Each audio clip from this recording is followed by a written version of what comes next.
Flay Book 5 in the Warrior series. By Patterson. We sleep safely at night because rough men stand ready to visit violence on those who would harm us. Chapter 1. The assassin moved only in the night when it was cool, dry, and most importantly, when roving eyes would be less watchful. He carried 50 pounds of gear in his pack: water rations, compass, Benchmade blade, camo tent, blood packs, an M79 grenade launcher, a handgun, magazines. His rifle was the M82A1 Barrett.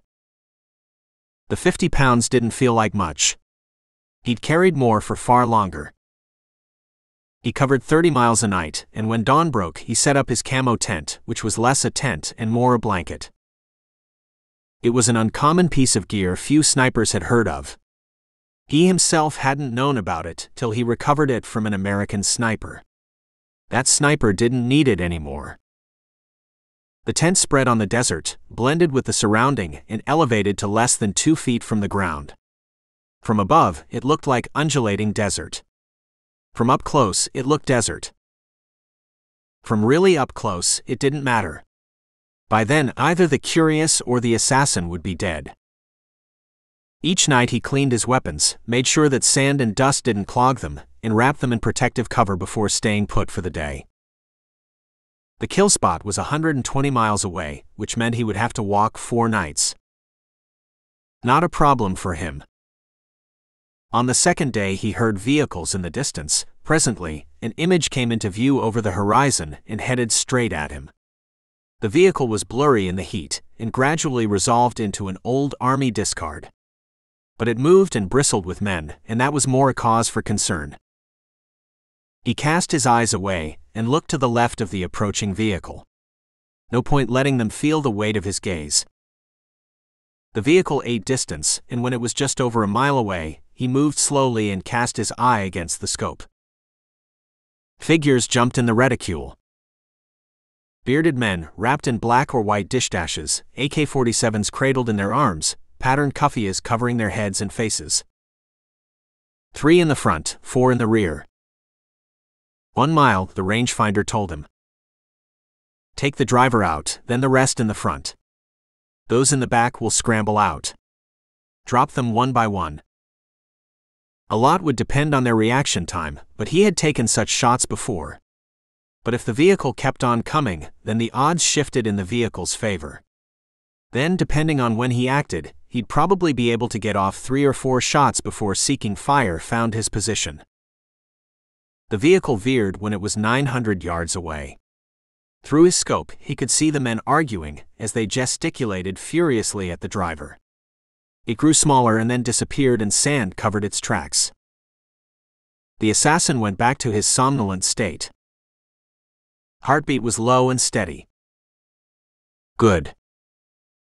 It wasn't as if he was a stranger to such situations. The assassin reached the kill spot early on the 4th day, after making better time the previous night. He scouted for the best shooting position, and when he'd found it, he set up his camo tent and hunkered down. He wouldn't be moving from the spot for 24 hours. Dawn came, the sun rose, the desert became orange, then gold, and then a harsh burning brown. Something flashed in a distant wadi, it resolved into plastic trash. The heat made everything wavy and blurred, but the assassin was comfortable under his hide. The tent was layered to keep out the heat in the day, and keep in the warmth in the night. Occasional sips of water from his canteen kept him hydrated. A flash of light alerted him first of movement. It came from the same wadi. The gun settled in the assassin's hand like an old friend. He waited for the flash to resolve itself. It turned into a jeep moving slowly, cautiously. It had to. It carried a high-profile person. 2 miles away, and the assassin could see 2 men in the front and a third in the back. He waited for the scope to pick their faces, and when it did, no flare of excitement passed through him. His heart beat steadily. The hawk-like eyes in the rear matched those he was seeking. The neatly trimmed beard covered a strong chin. Everything about the man radiated authority. Even the two in the front leant backward, as if drawn by the magnetic pull of the person behind them. Inhale. Exhale. Wait for the Jeep to approach the spot he'd marked in his mind. Inhale. Exhale. Bottom of the respiratory cycle where time and life paused. His finger curled over the trigger. The Jeep started a slight turn away from him to navigate over a rocky outcrop. The rear door framed the hawk face. Inhale. Exhale. Pause. Pull. The bullet flew at 850 meters a second, and just as the Jeep completed its turn, the target's head disintegrated. The assassin fired again. Driver dead. Another pull. Passenger dead. All three were clean kills with no chance of survival. The assassin put down his Barrett and drew out the M79 grenade launcher. In less than a minute, the Jeep was burning metal, and 15 minutes later the assassin was moving fast, away from the kill zone. With 4 trigger pulls in less than 10 seconds, the assassin known as the Butcher of the Middle East had sent shockwaves through the Middle Eastern terrorist network. October 1st, 7th. 2 months later, autumn in New York. 12-year-old Liz McCallum clutched her sister Zoe's hand tightly and scanned the addresses on Columbus Avenue as she hurried them along. She had to get back to Grandma in exactly 90 minutes, and if her 8-year-old sister didn't keep stopping to stare at the enormous mirrored glass building, she wouldn't be able to get back in time. Stealing time had been an easily solved problem. Once her classes were finished, Liz walked a few blocks from her middle school in Upper Manhattan to Zoe's elementary school, picked up her sister, and the two walked back home to Grandma on East 112th Street. She did this every school day. For today, she'd fabricated a field hockey match after school and had told Grandma that she arranged for Zoe to stay back in the after-school recreation program, thus creating the window of opportunity. She had hit upon the idea when she'd watched TV one night and had seen the name of the person she wanted to meet. Grandma allowed just 1 hour on the computer every day, and Liz used that to research the man.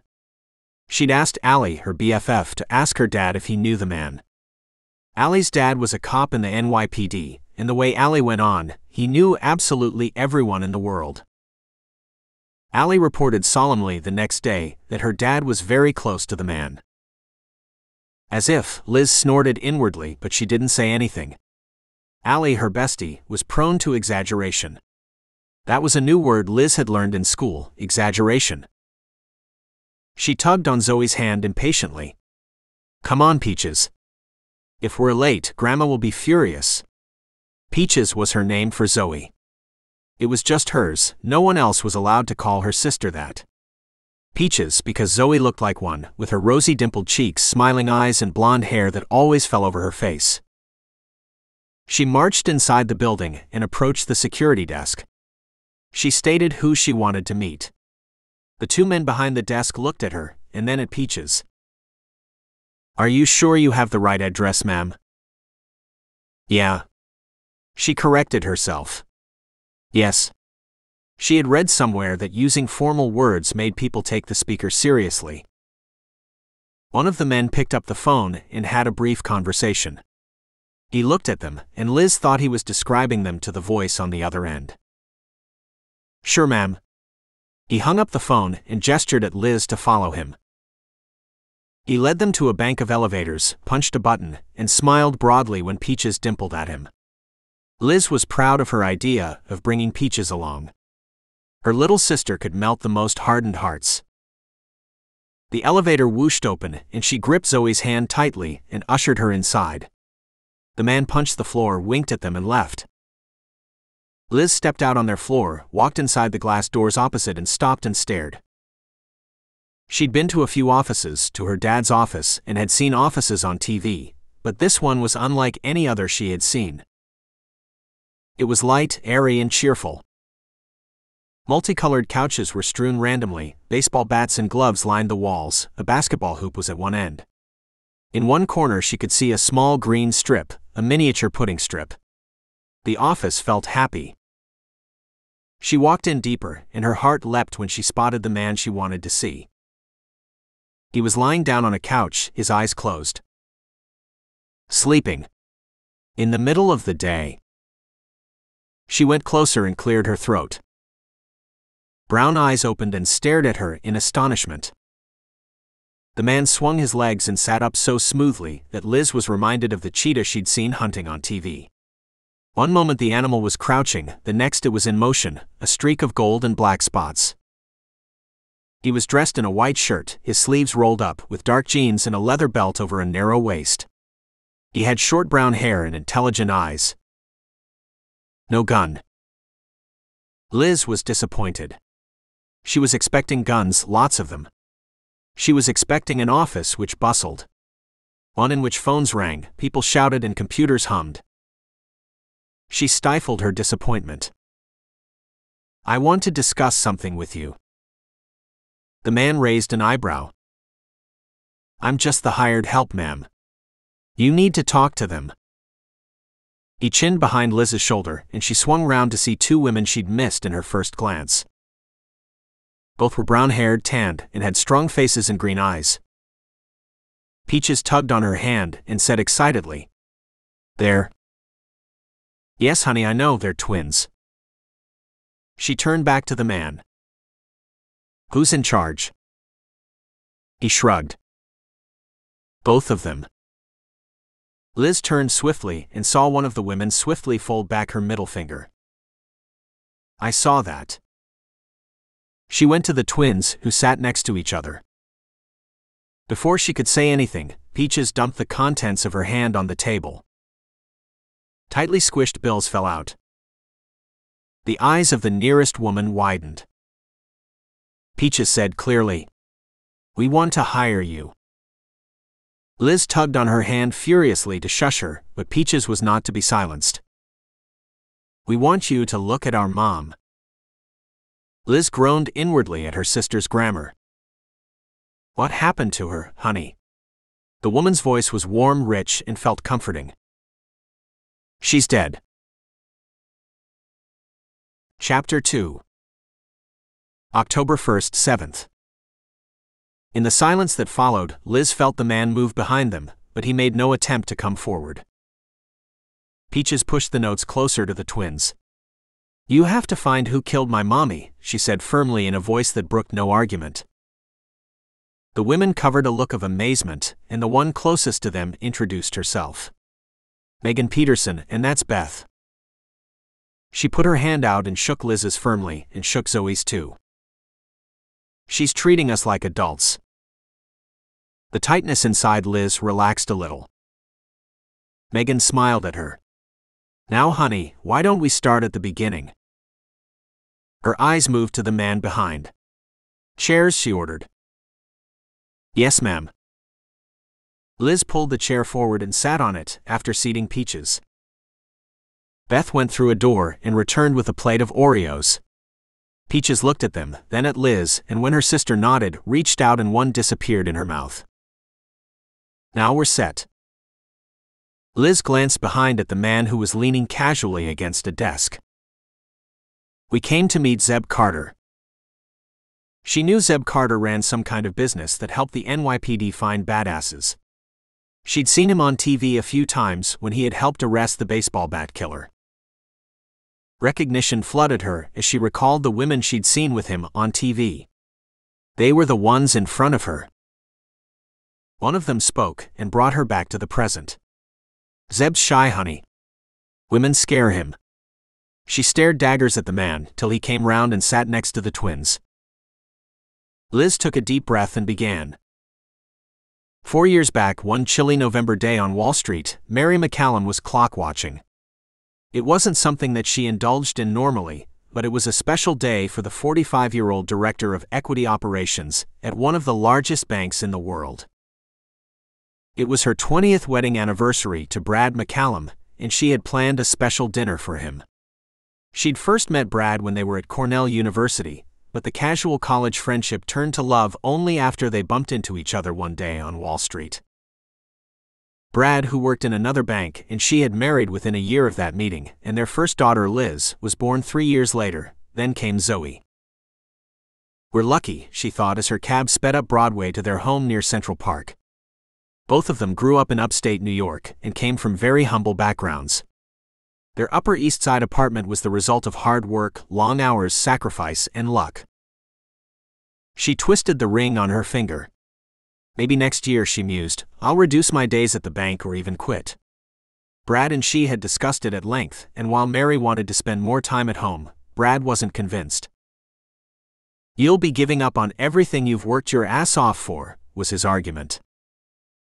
I didn't work my ass off to miss out on our girls growing up, was her retort.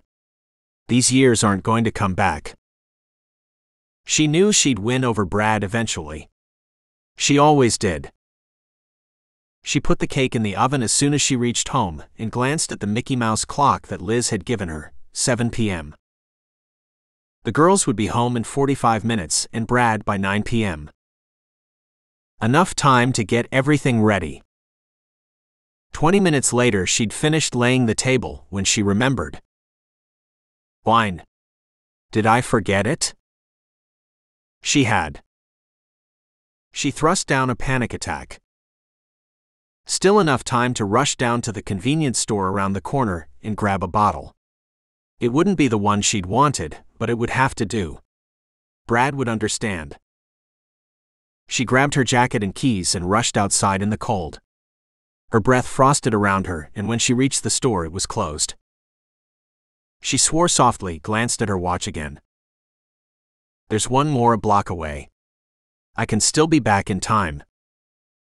She took off, walking as quickly as possible on the frosted sidewalk, never looking back. One patch of sidewalk was badly lit, and just as she passed from light to dark, a hand grabbed her from behind and muffled her mouth. What? Her eyes turned wide and she kicked back, but the hold was strong and she flailed wildly and in vain. Dear God. Her last thoughts were of her daughters before darkness claimed her. Mom's body was found a week later. Liz said. The cops investigated for days, weeks, months, but they didn't find anything. She looked at Zoe. Peaches, why don't you check out that hoop? Mrs. Hawkins said you're good at shooting. Peaches stuck her lip out and stayed put. Peaches. Liz used that voice, and her sister sullenly slid out of her seat and walked angrily to the hoop. Liz turned her gaze back to the sisters and the man and said apologetically, Zoe doesn't know the full story. Mom's body was found in a parking lot. It was cut and several parts were missing. She swallowed, her face pale, but she soldiered on. 1 month later, a daily newspaper got something of my mom's. Her knuckles whitened as she gripped the table and leaned forward. They got a package, a box. It was full of ice. She swallowed, darted a glance at Zoe, who was playing alone with the ball. It had my mom's finger. Megan watched her lips tremble as she squared her shoulders. Mom's killer was never found.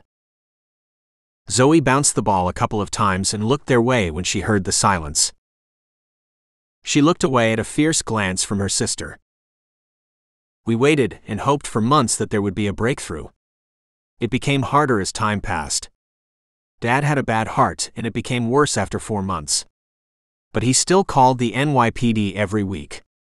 They stopped taking his calls after a point. They didn't have anything new to tell us. Her eyes were bright with tears. Then he died. 8 months after Mom disappeared.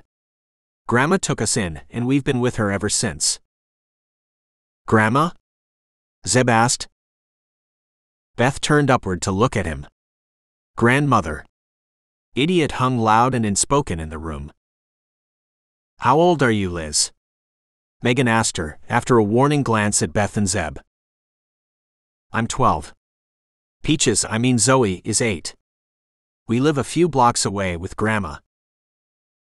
She's more mature than many 18-year-olds. Heck, Beth and I didn't know shit when we were 12. Liz mentioned a school's name. Peaches goes to an elementary not far from mine. She wiped her eyes and all tremulousness left her voice as it became brisk. "What else do you need from me?" "Whoa." Megan looked at Zeb, and when no help came from that direction, she said carefully, "Liz, you are a smart girl to find us here. But we're not. You took our money. You have to find who killed Mom." Zoe shouted as she ran across from the room. Liz grabbed her hand, pulled her close, and a desperate note crept in her voice. "Please. You have to help us. We need to know. Do you need more money?" Something went unsaid between the twins, and Beth leaned forward and took Liz's hand. "We'll help you, honey." Zoe smiled and sunlight filled the room. Liz glanced at a tiny watch on her wrist and stood up suddenly in alarm. "We're late. Grandma will be worried. I'll find a way to come again tomorrow." She whirled around, pulled her younger sister, and fled from the office before the Pattersons could say anything more. Beth felt Zeb nod at her side and whispered urgently at Megan. "Come on. Move your ass. We've got to follow them, find out where they live, and make sure they get home okay." Once alone in the office, Zeb clasped his hands behind his head and sprawled back.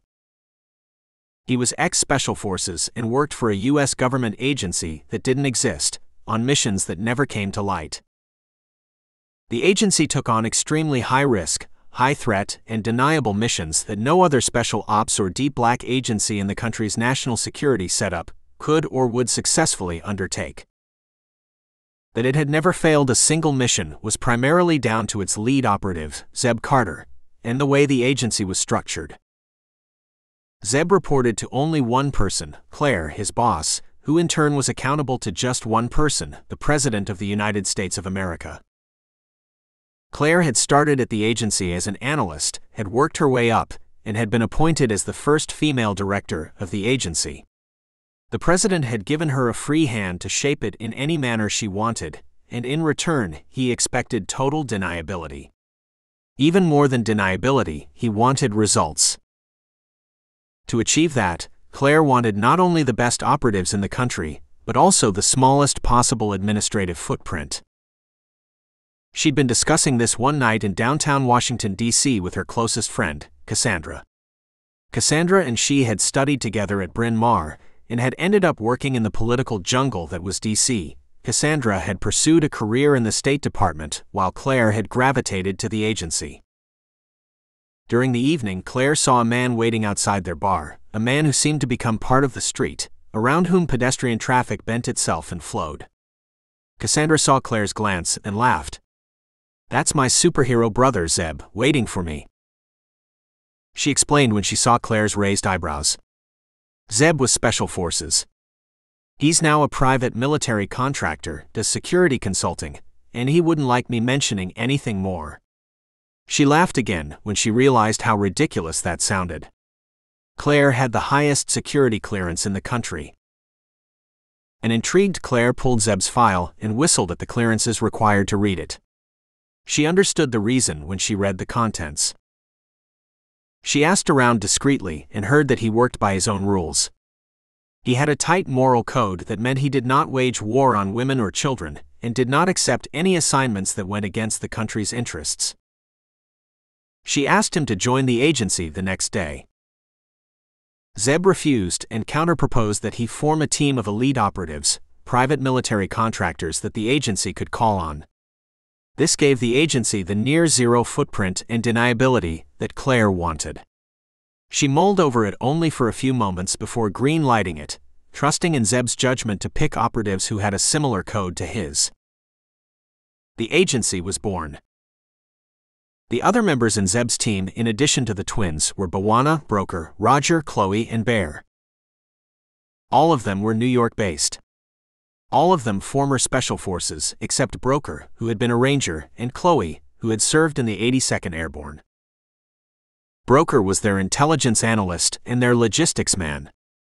He ran a successful private intelligence business that catered to multinational corporations. Most of them were in their mid-30s, except Broker, who was the oldest, and the sisters who were in their late 20s.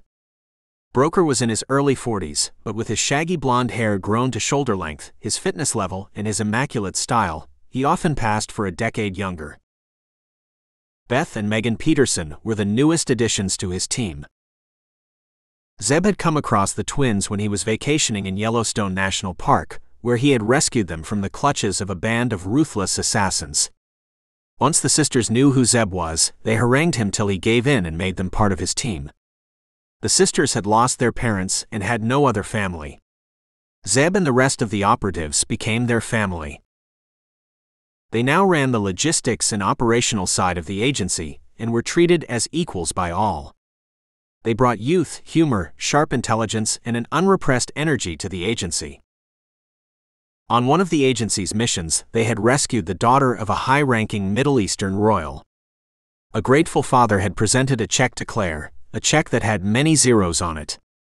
She had handed the check back to him with a smile. The agency didn't take rewards. The royal added 2 more zeros and pushed the check back at her.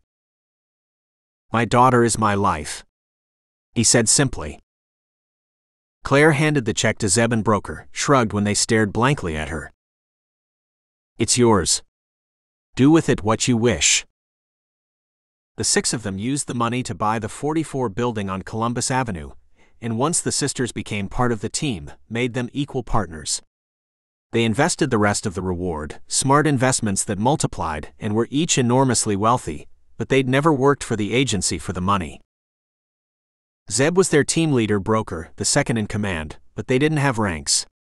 They were all equals, a tight-knit team that was family first and operatives second. The president had once, in jest, referred to them as Claire's warriors. The name stuck. Chapter 3. October 1st, 7th. Cold finger killer. That's what the press labeled him or her. Megan read out from her screen. Mary McCallum's body had a distinctive slashing pattern. Her fingers were missing. Her face was mutilated. She brought up several images and showed them to the others. Beth and she had followed the young girls back to their grandmother's. When they returned to the office, they had researched their story. Mary McCallum's killing received wall-to-wall coverage. She was young, attractive, wealthy, pressed all the media's buttons. But she was not the only one. A Manhattan socialite, Christine Kohler, and a Wall Street lawyer, Peggy Krantz, went missing after McCallum's killing, and the newspaper got similar packages for both of them. Their bodies were never found. The cops didn't find the perp. Disbelief poured through Beth's voice. Nope. They kept the investigation active for a long while, but made no headway. She turned away from the screen and looked at the third occupant in the office. Zeb was in his usual place, on the couch, his eyes shut, apparently ignoring the sisters. "Zeb, what do we do?" He stirred and propped himself on an elbow and faced them. "Tell me what you saw at their home." "It's a townhome not far from Central Park. It looks like a 5 or 6 bedroom home from the outside, and it screams loaded," Beth replied. Mary and Brad, her husband, were both bankers. "I looked up some benchmark salaries and bonuses for their roles. The two could have easily afforded that house." "How did the husband die?" "Heart attack. He had a minor stroke a week after his wife disappeared, and died 8 months later."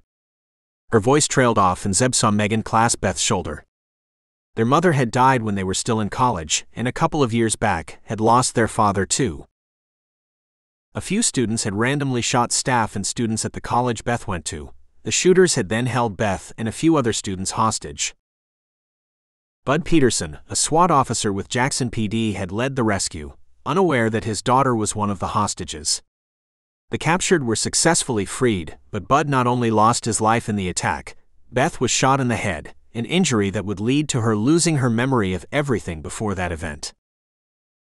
The sisters had moved to Boston after the tragedy, where they had restarted their lives as businesswomen. They later sold the business and moved to New York to join Zeb and the others in the team. An elderly lady opened the door when the kids arrived, Beth continued. "We were too far to get a good look, but she probably is, Grandma. She chuckled. There's something, aren't they? How many kids would research Zeb and hire him? She pushed her chair till it rolled over to the couch and met Zeb's eyes. We are going to find this killer, aren't we? Zeb read the plea in her eyes and mirrored in her twins. I decided the moment Zoe thumped those Franklins at Megan. But what if I said no? No. Hurt and disappointment crashed loudly in the room. Beth stared at Zeb for a long time and then put a brave face on. Well then, we're going to investigate on our own. I hope you won't stop us. I expected nothing less. He smiled. Smiling was easier these days, and leaned over and squeezed her shoulder. Of course we'll help them. You didn't even have to ask. The couch rocked as she crashed into him, hugged him, and a muffled thank you came from the depths of his shoulder. Megan gave a mock sniff and wiped her eyes theatrically. Very touching, she said dryly. Now how about we get back to catching this killer? Beth leaned over her shoulder, scrolled down rapidly, and read the rest of the coverage. How about asking the NYPD how far their investigation had taken them? She waggled her eyebrows at Zeb. You've got juice over there.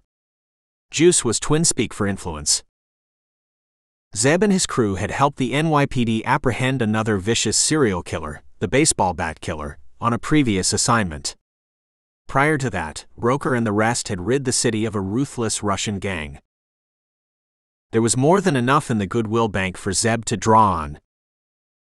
Let's talk to Grandma first and make things tidy with her. Grandma came to them. October 8th, 14th. Beth's paper plane flew gracefully and landed at the feet of the tall, silver-haired lady who stood a couple of feet inside their office the next day. She burned red in embarrassment as cool gray eyes met hers. They moved past her and rested on Megan, who stared back in astonishment, her coffee mug halfway to her lips. You are? Beth stammered as she took in the woman's long purple dress, sensible walking shoes, and the laser stare. How did she get here? Security didn't call. Regina Honecker, here to meet Zeb Carter. It wasn't a request.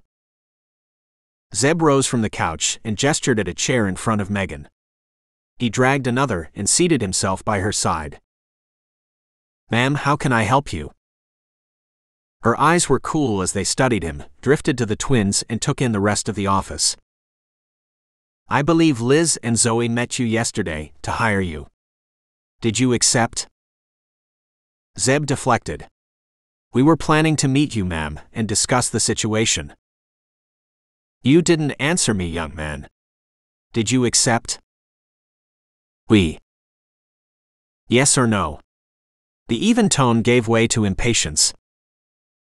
Yes, ma'am. But? For how much?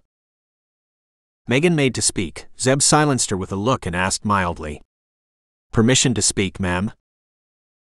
A flicker of amusement appeared and disappeared just as swiftly in Regina Honecker's eyes. Granted, but before you do, some of that Jamaican Blue Mountain I smell will help. The amused look came back as the Pattersons gaped at her. I'm old, but my senses aren't dead.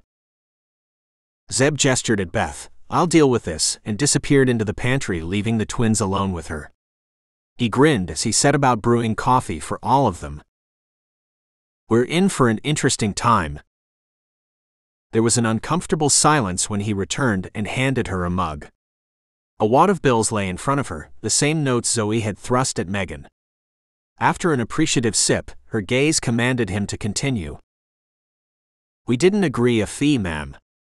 They left before we could. Liz said something about reaching home before you hurled thunder and lightning. I'm sure they didn't say that. She paused, and when no response came from him, she added. My husband was a 4-star general at the Pentagon. Bill passed away about 10 years back, but I'm still close to many of his friends. I made some inquiries about you. You know what I found? Nothing. These are men and women who know almost everything about our defense and intelligence setup, and yet they didn't know anything about you. That's surprising, isn't it? Many of them recited your service history, which had gaping holes. All of them said you were a good guy, but none of them actually knew what you did when you were in the Army. The NYPD commissioner's wife and I sit on the board of a charity. I've been to their home several times. Bruce spoke well of you. She paused, waiting for a reaction from Zeb, and when none came, she continued. Young man, I know this isn't enough for the kind of work you do. She picked up one of the $100 bills that Zoe had thrust at the twins. Name your price. Zeb blinked, and the Iron Lady relaxed for the first time. You thought my babies could come here, discuss their mom with you, hire you, and I wouldn't know? Babies. Something uncoiled and loosened within Zeb. Regina Honecker isn't caring for the girls because she has to. She wants to. I knew the two were hatching something, the way they looked at each other. I overheard Lizzie's conversation. Yes, my dear, I spied on her, she smiled at Beth, and then looked up the history on my computer. The rest of it was easy. Zeb cleared his throat. Ma'am? A finger went up, she wasn't finished yet. Mary was our only child. Bill and I wanted a few more, but it wasn't meant to be. She was our life, our universe. We were proud of the woman she became, a strong woman who made a name for herself in a man's world. When she married Brad, it was as if we gotten a son. Life was perfect. Then she was killed, and that horrible package arrived. Bill had died a few years earlier. I don't know how he would have handled it if he was alive. Brad, he just died of a broken heart. There was some talk of the girls going into state care. That talk died quickly when I faced down the Office of Children and Family Services. They were my girls, I would bring them up. She slowed down and the laser stare returned. So, Mr. Carter, all that history is so that you know my position. Consider yourself hired not just by the girls, but by me as well. We want you to find the killer. We want closure. Zeb opened his mouth, the finger went up again. Brad and Mary left a trust fund for the girls. I manage it, and there's more than enough in it to cover such costs. In addition, I have my resources. Name your price. Megan replied smoothly. Ma'am, what Zeb has been trying to say, if you would have allowed him to, is that we don't take on such cases normally. We work with corporations and advise them on security and personnel protection. We have worked with the NYPD a few times. As I said, young lady, name your price. I can smell a negotiation tactic a mile away. We don't need to dance that jig. Let's cut to the chase. Megan colored, but her tone remained even. Ma'am, there's no price. She pushed the bills across to Regina Honecker. We were planning to return this to Liz. She saw the expression on the elderly woman's face and hurried on. We will look into your daughter's abduction. Regina Honecker's eyes drilled each one of them and came back to Megan. Why? Beth and I lost our folks some time back. We know how that feels. We know how closure feels. Their visitor looked at Zeb as if to say, what about him? He shrugged. I know my place in the world, ma'am. I do what they say. She smiled genuinely for the first time and relaxed. Bill was like that. She ran her fingers round the rim of her mug, shook her head at Beth's shall I top it up look. What do you need from me? From us? Everything that you know. 2 hours later it turned out she didn't know much more than what was reported in the press. She didn't have enemies.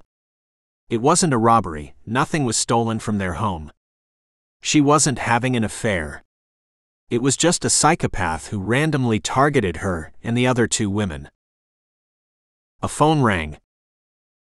Beth picked it up, raised her eyebrows and whispered something in it. What? Megan asked her when she saw her twin smiling. You'll see. 5 minutes later, Zoe rushed into the room. Liz followed at a more sedate pace. They halted and stared. Grandma? Another hour, a cookie jar, and a pinky swear between Zeb and Zoe later. Grandma swept her wards along with her and departed, leaving a silence behind.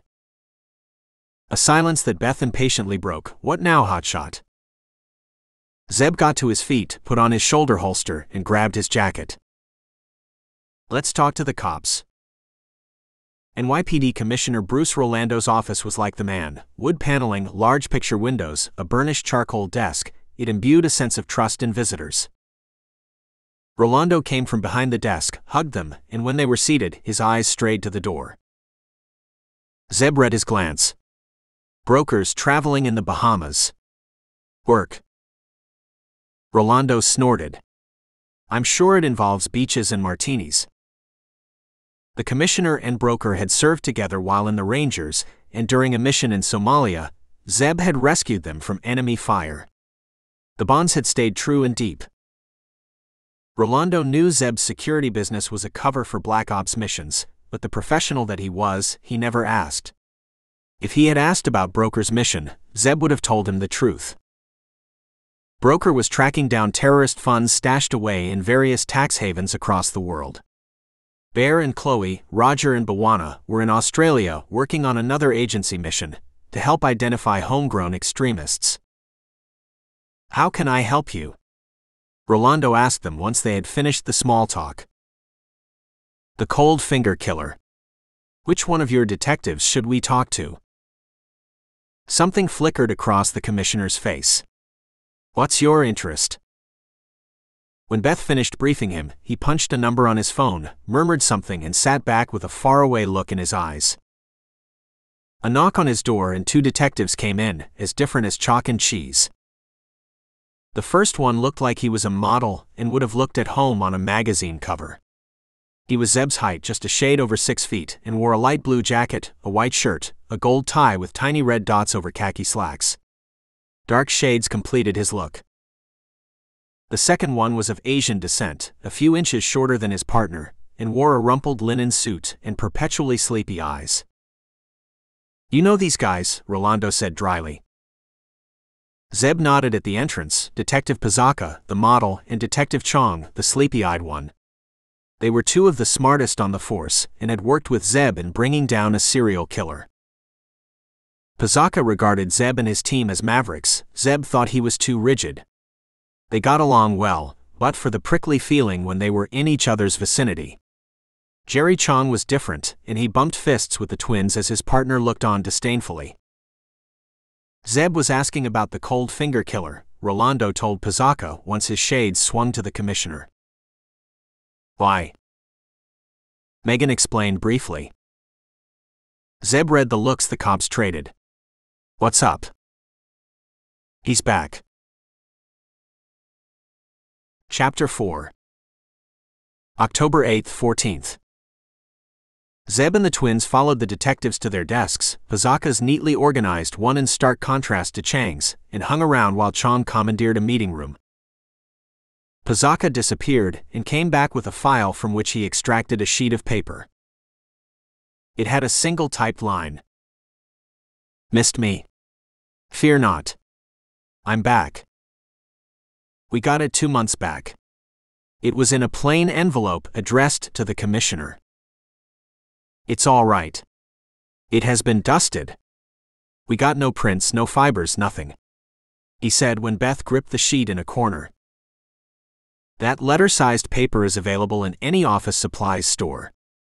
The envelope had no marking. Zeb frowned. I'm missing something. What's the link to the killer? Pizaka removed another item from the file. A ribbon frayed at both ends. You know how the fingers were sent? The twins nodded. The abductor had sent each finger gift wrapped in a small box. Each box was packed with dry ice in which the digit nestled. Pizaka dangled the ribbon in front of them. This one matches the one that was on Mary McCallum's box. The frayed ends are identical. He sent 2 other ribbons, both a match for the Kohler and Krantz ones. Chong saw the disbelief in Beth's eyes. Yeah, he kept these for 4 years. We are dealing with a trophy collector. Zeb stirred and broke the ensuing silence. There hasn't been anything recently in the press about the investigation. Pizzacca growled and the shades came off. That's because we got nothing. McCallum's body was dumped in an empty lot at night. He named it. No one was around to see the killer unloading it. The other 2 women still missing, presumed dead. If the killer hadn't sent us their fingers, we wouldn't have connected the 3 women. Killer 3, Cop 0. That's what we've got. His voice rose after each word in frustration, and only when Chong looked long at him did he pause to take a deep breath. All 3 women worked in Manhattan, all of them in high-profile jobs. Zeb mused. How did you identify Kohler and Krantz? You had DNA records for them, or thumbprints? Both worked with employers who require every one of their employees to go through a thorough health scan that involves DNA and blood testing. Their lives overlapped. Nothing that linked the women, their employers, or their social circles. No unusual financial transactions. All 3 had homes between Upper East Side and Midtown, all 3 had nannies and part-time help, but none of those were in common. Zeb looked out through the window, past the towering high-rises of the city, at a sliver of blue sky. A city of 8 million, one of the few in the world in which women outnumbered women. Any other women reported missing in the city since that note? Those that fit the profile, I mean. Nope, we've been liaising closely with missing persons. In a city this large, there are always people who disappear, but none of them are young, blonde, professional women who are lookers too. What about before the note? Chong brought his thumb and forefinger together. Zip.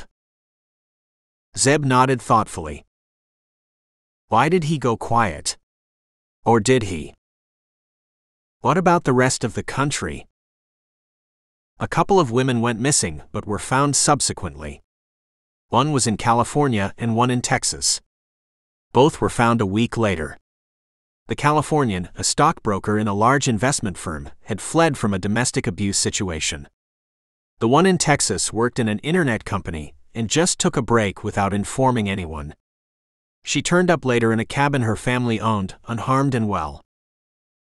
So the 3 became a cold case.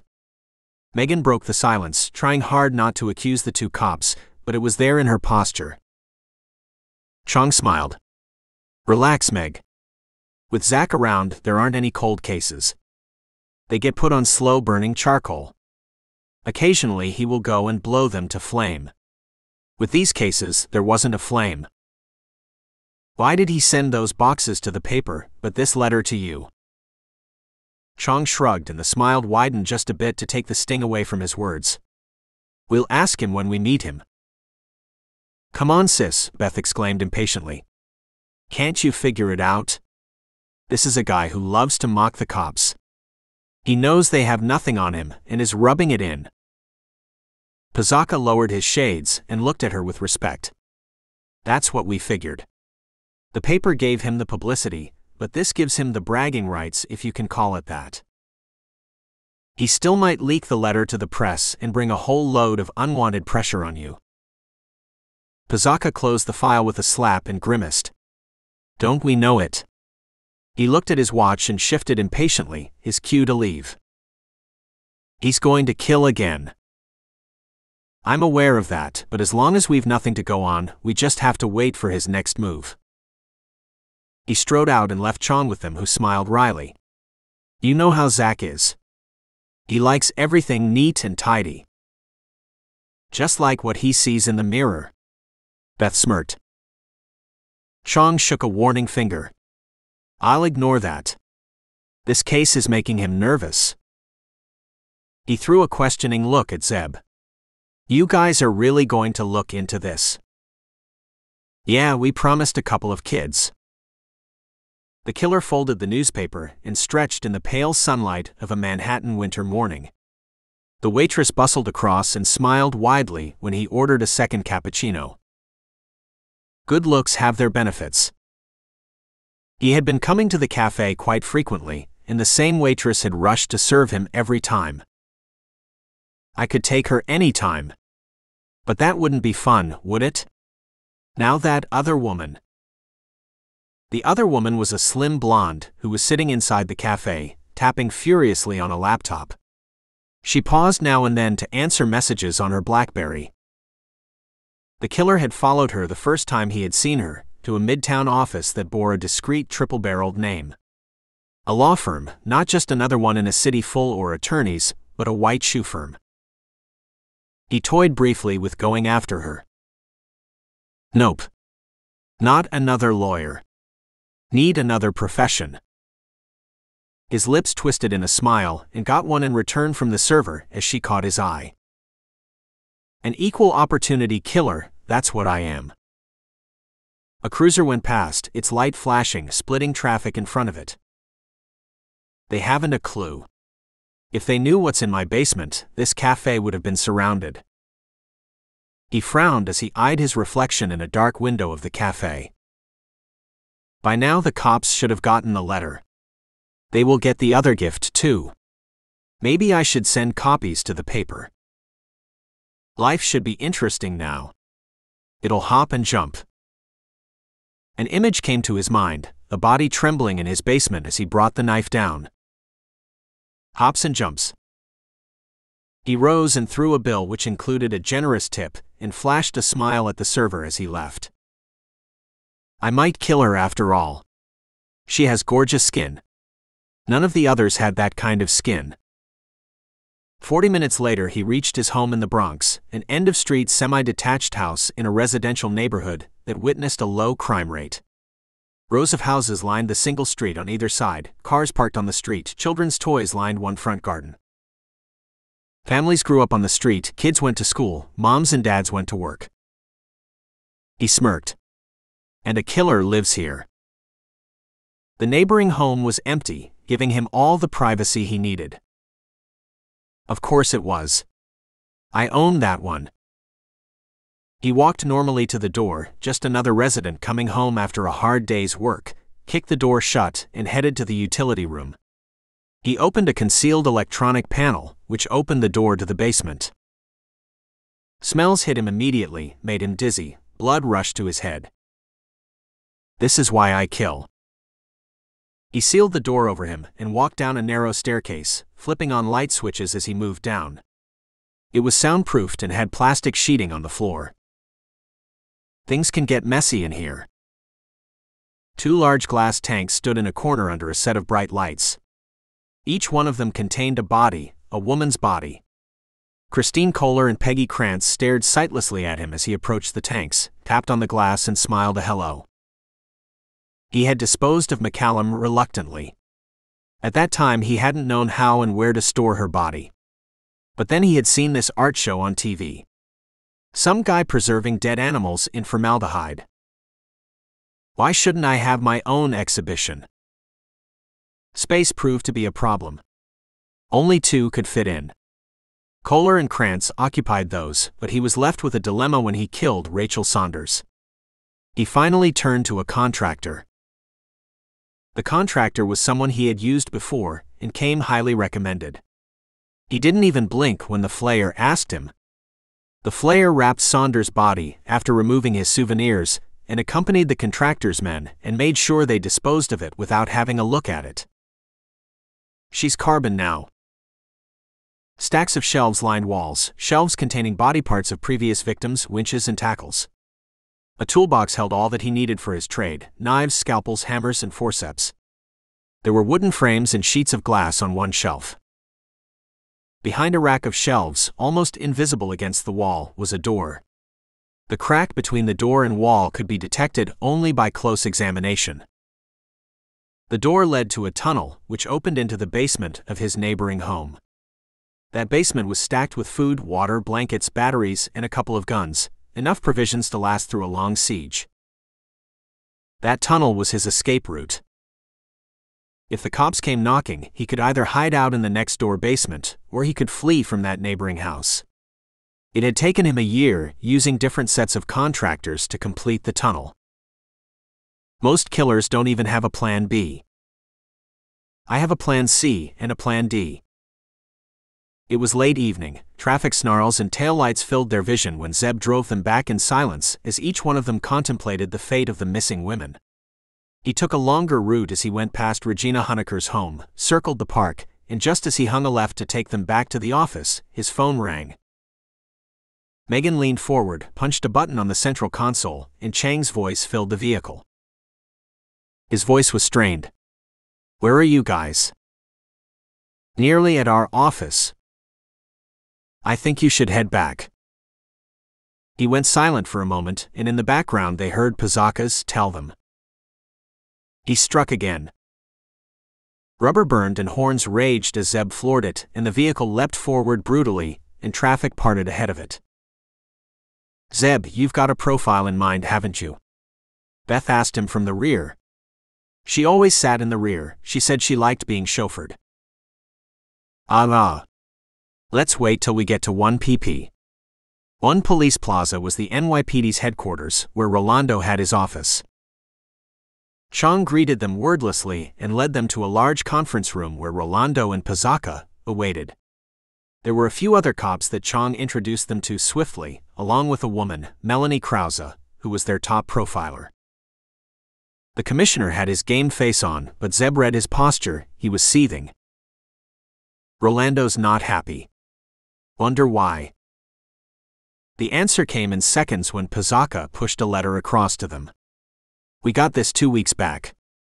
A bureaucratic fuck-up jammed it somewhere, and it got to Jerry and I only today, just after you guys left. I have become better. Have you?" The rest of the sheet was blank, as was its rear. Megan scanned their faces. "This is from him?" Pizaka's lips tightened as he handed them a photo frame. Megan looked at it blankly for a moment before her eyes dawned with understanding. She grimaced, pushed back her chair, and rushed out of the room. Beth's face was pale as she handed the frame to Zeb. It was a plain wood frame, present in millions of homes and in bedrooms.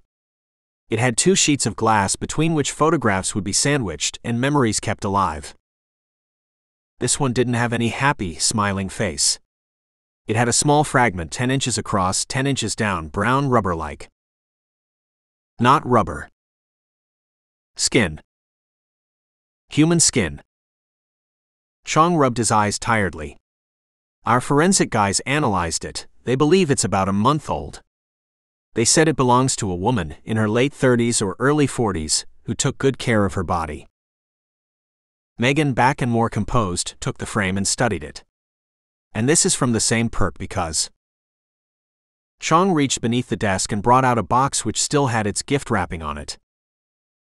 Identical to the 3 previous boxes. In fact, the ribbon seems to be from the same spool, according to forensics. Something about the way the individual threads are stretched. The language, the tone, the fonts in the letter, they are all identical as well, Zeb commented as he examined the box and its wrapping. He looked at the 2 lead detectives. Pizaka shook his head bitterly. "No prints. Nothing. Who's missing?" Pizaka pressed a button on a clicker, and a photograph appeared on a wall. Rachel Saunders, 43 years old, she owned a successful party management business in Manhattan. She took a break from the business 4 months back and stayed at home to write a book. Her husband works in a shipping company, a 14-year-old boy who goes to private school. She disappeared 40 days back from their town home.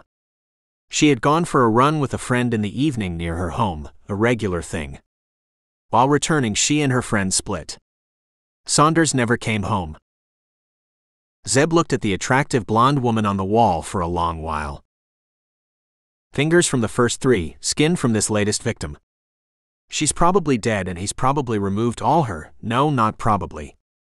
He has done just that. Sending that piece is his message, his taunt. He's into torture, maybe rape." Why did it take so long for the cops to know Saunders was missing? He switched his gaze to Rolando. "More than a month and you knew only now." Another bureaucratic snarl. The commissioner's eyes said it all, but he didn't acknowledge it. "I want you on board. The same arrangement as last time. Pizaka and Jerry led this. They have 50 other detectives working with them, but I want you to join the party too.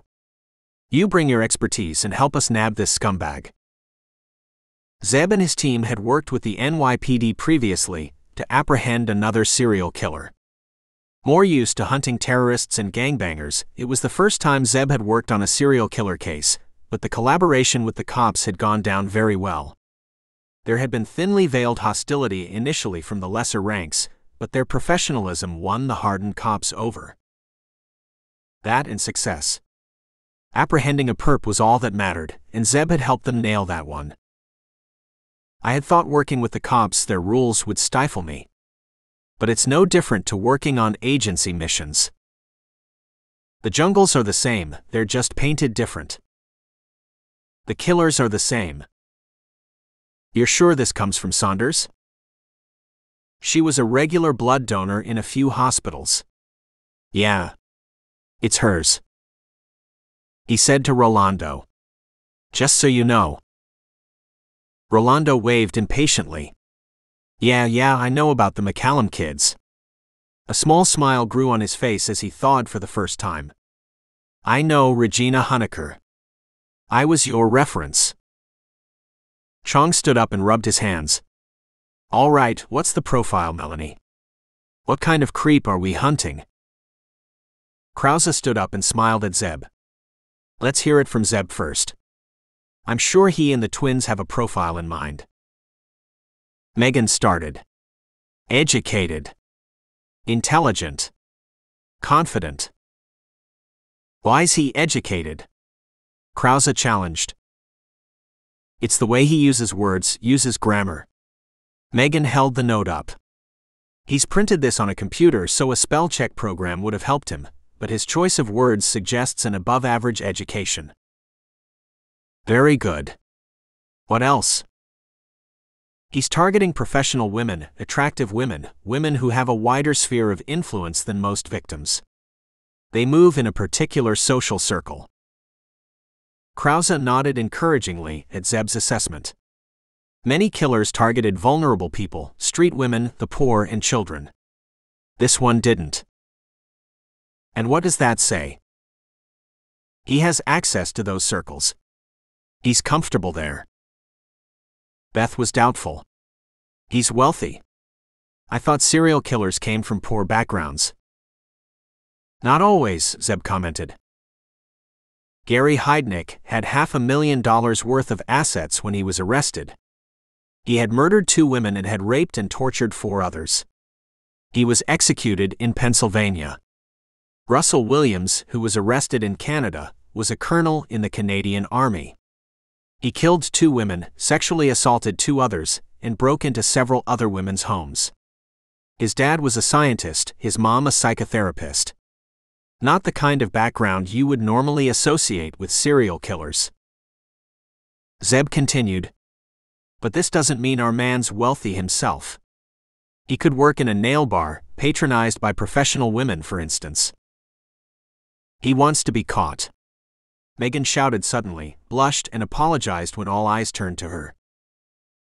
Great point, Krause beamed. Those notes to us and to the press. He not only wants to brag, but has a deep-rooted desire to be caught. A subconscious one that even he's not aware of. Our man is smart, he's most certainly a man because of the gender pick of his victims, but criminals always think they are. It's their pride and arrogance that brings them down eventually. He's deliberately targeting professional, attractive women. That's another taunt to us. Those notes are him saying, I'll snatch these highly desired and admired women. What'll you do about that? Those 2 notes have all the words in bold type. It is his way of being in our face. Zeb added and got a confirmation nod from Krause. He wheeled around suddenly and snatched the sheet from Megan's hands and sniffed it. His eyes widening, he looked at Chong. What did you get? The cop laughed grimly. I thought you had lost your touch. He answered the twins' blank looks.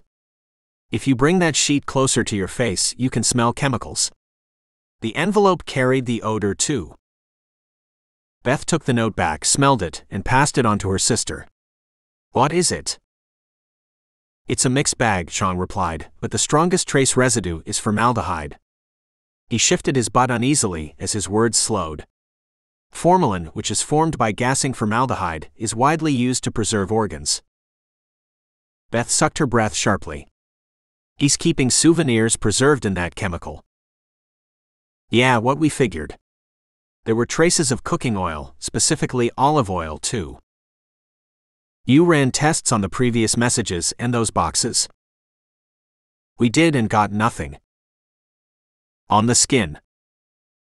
We got the same traces. She squeezed her eyes tight as if to shut out images and whispered. Transference.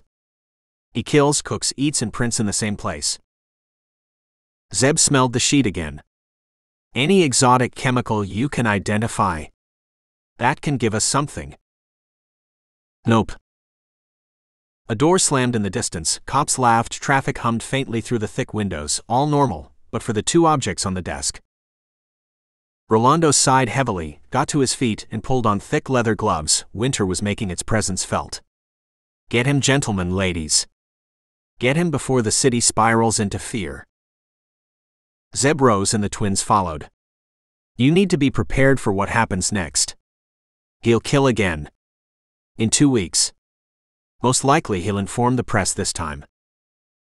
Pizaka flared. And you know this how?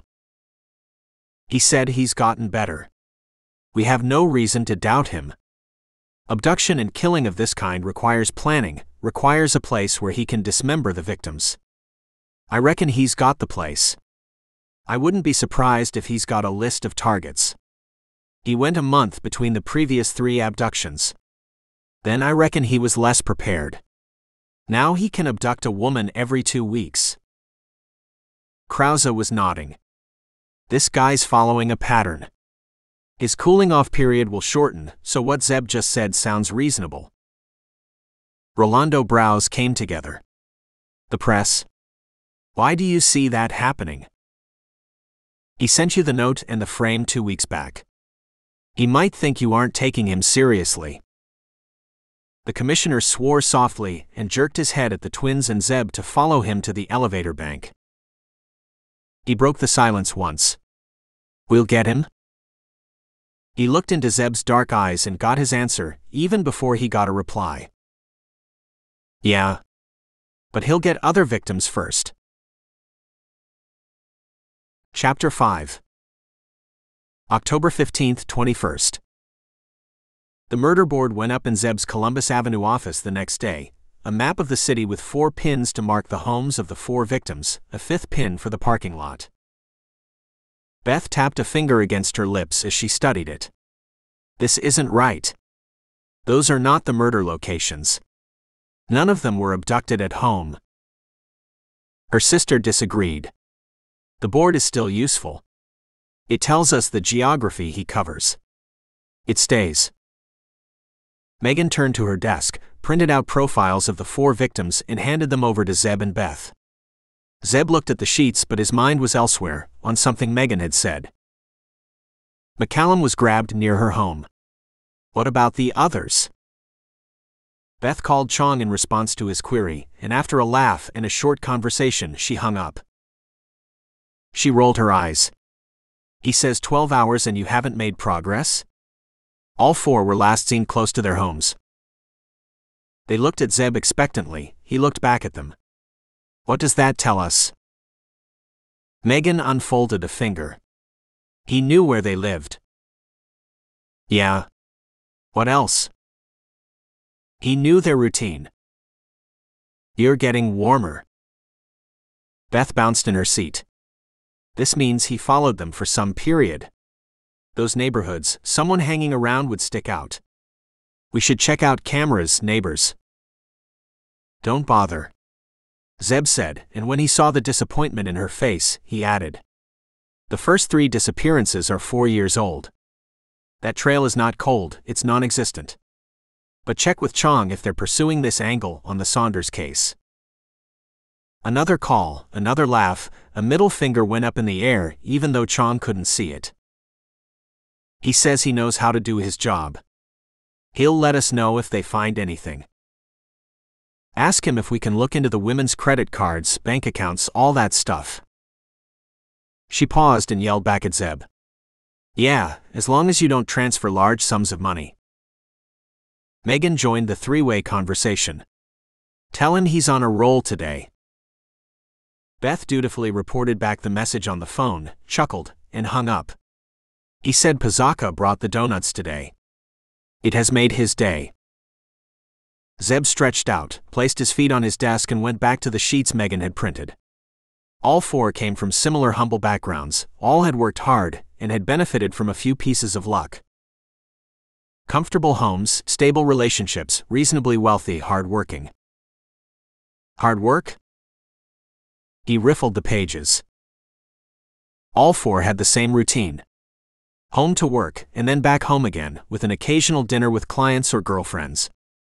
Weekends with family and vacations to Florida, Europe, South America. A paper plane landed on his feet. Beth and Megan. Any pearls of wisdom, hotshot? Beth queried. There must be hundreds of thousands of blonde, professional women in the city. Yeah. So why would he pick on these four? They thought about it. Light flashed first in Megan's eyes. Distance? These four were within his radius of comfort. Good. You have read the profiles. Why did they disappear near their homes? They frowned, papers rustled as they skimmed through the sheets. Fingers snapped. Beth's this time. Those were the few times they were alone and in the open. Most of the time they were at work, or at home, or in social places. Yeah, so how do you think he took them? More frowning, their eyes turned distant. Zeb knew their train of thought. The twins themselves had been stalked by a serial killer who had subdued them with a knife to a throat. Gun? Knife? Megan thought out aloud. Beth nodded. Zeb shook his head. You're both drawing from your own experience. Your captor was counting on the bond between the two of you. He threatened one of you, knowing the other wouldn't do anything to risk the situation. He pointed to Mary McCallum's profile. She was a Krav Maga expert. She once chased down a mugger who threatened her with a gun. Rachel Saunders faced down a knife-wielding mugger herself. She practiced judo. They both got press coverage. Our man would have known about their abilities. Megan typed on her keyboard and brought the news articles up. The perp would have known about them. A gun or knife holdup could go south for him. The sisters looked at each other and then at Zeb, a dawning light in their eyes. They knew the perp. Zeb smiled. It's a very good possibility. But if he knew them, why grab them on the street? Why not at their homes, where the risk of someone seeing them would be lower? Zeb crossed his arms across his chest and leaned back. The twins would work it out. Beth snapped her fingers. Maybe he knew them only casually. If he went to their home, they would be immediately suspicious. He gave her thumbs up and got an elaborate bow in return. Megan whirled back to her computer. Of course. That's why you want to dig through their credit cards. You've lost me, sis. The words tripped over Megan's tongue in impatience. They all had very packed lives, work, home, kids, families, yada yada yada. The only opportunity for them to interact with strangers, other people, was in social situations such as parties, theaters, bars, and salons. Gotcha. We check out credit card details for commonalities. Wait, she said, and stilled Megan's fingers on the keyboard. Didn't the cops check this angle out? I remember Chong saying there was nothing in common in their social circle. Two pair of green eyes swung in Zeb's direction. He swung his feet off the table and stood up and stretched the kinks out of his body. They checked for common friends, nannies, and part-time help. They didn't dig deep enough. The keyboard clicked as Megan replied, I'll put Werner onto it. Werner was an artificial intelligence program that lay at the heart of their intelligence gathering and sifting. A couple of Stanford graduates had written the initial software using highly sophisticated algorithms and machine learning programs. Zeb and Broker had bought the rights to the software before the Department of Defense or any Pentagon contractor had a sniff at it, and Broker had improved it. Now the DoD and the NSA frequently made offers to buy the software, approaches that broker turned down with great relish. Werner scanned global news reports in real time, analyzed seemingly disparate events such as weather patterns in the Pacific, oil output in the Middle East, and linked the various incidents. An additional layer of human went into Werner, the reports from all of broker's agents across the globe. Werner took these human intelligence inputs, added real-time news, social and geopolitical events, and created weather maps that broker distributed to his clients. The program was also well-purposed for finding relationships between various entities and throwing up probabilities. Zeb walked to the murder board lost in thought. Next to it was a map of the country, and he idly removed the murder board and placed it on the larger map. Of course. Beth, Megan. They swiveled at the urgency in his voice. Check out if any other bodies were found or body parts got mailed to the cops or to the press in any other part of the country. They absorbed his words. Megan was the first to respond. Didn't Chong say no one was missing? Nope. He said no other women of a similar profile were missing. They were quick to see the connection. They spoke almost simultaneously, quoting the letter. I have become better. Yeah. I wonder if he was bettering himself on vulnerable women or people who didn't register on the cops' radar in different parts of the country. Maybe that's why he went quiet here in New York for 4 years. Megan turned back to Werner and programmed a search while Beth dialed Chong again. He said he has no work other than to answer our calls. Funny. Megan said drawly. He's compensating for Zach. Zeb, I have asked Werner to search for such instances in Europe, Canada, and South America too. Good thinking. And talk to the FBI too. Interstate cases go to them. Smart girl. I should have thought of that. Because of their agency clearances, Werner was able to talk to several international policing systems and databases. But not all of them. Zeb fished out his phone and fired a text to Claire.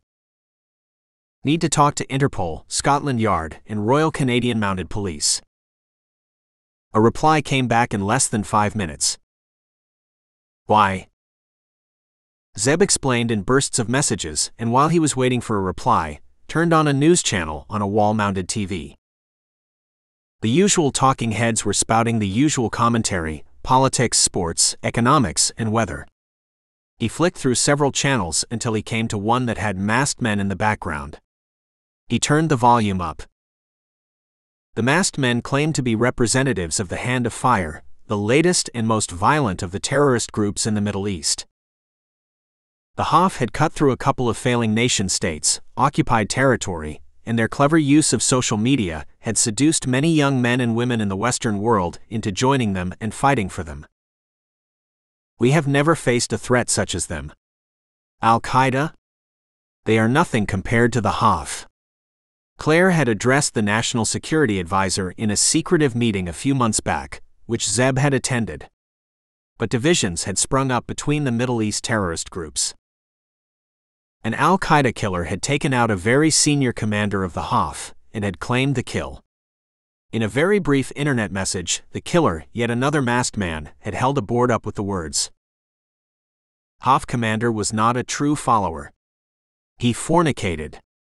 He drank. He signed off saying he was the butcher, an Al-Qaeda assassin.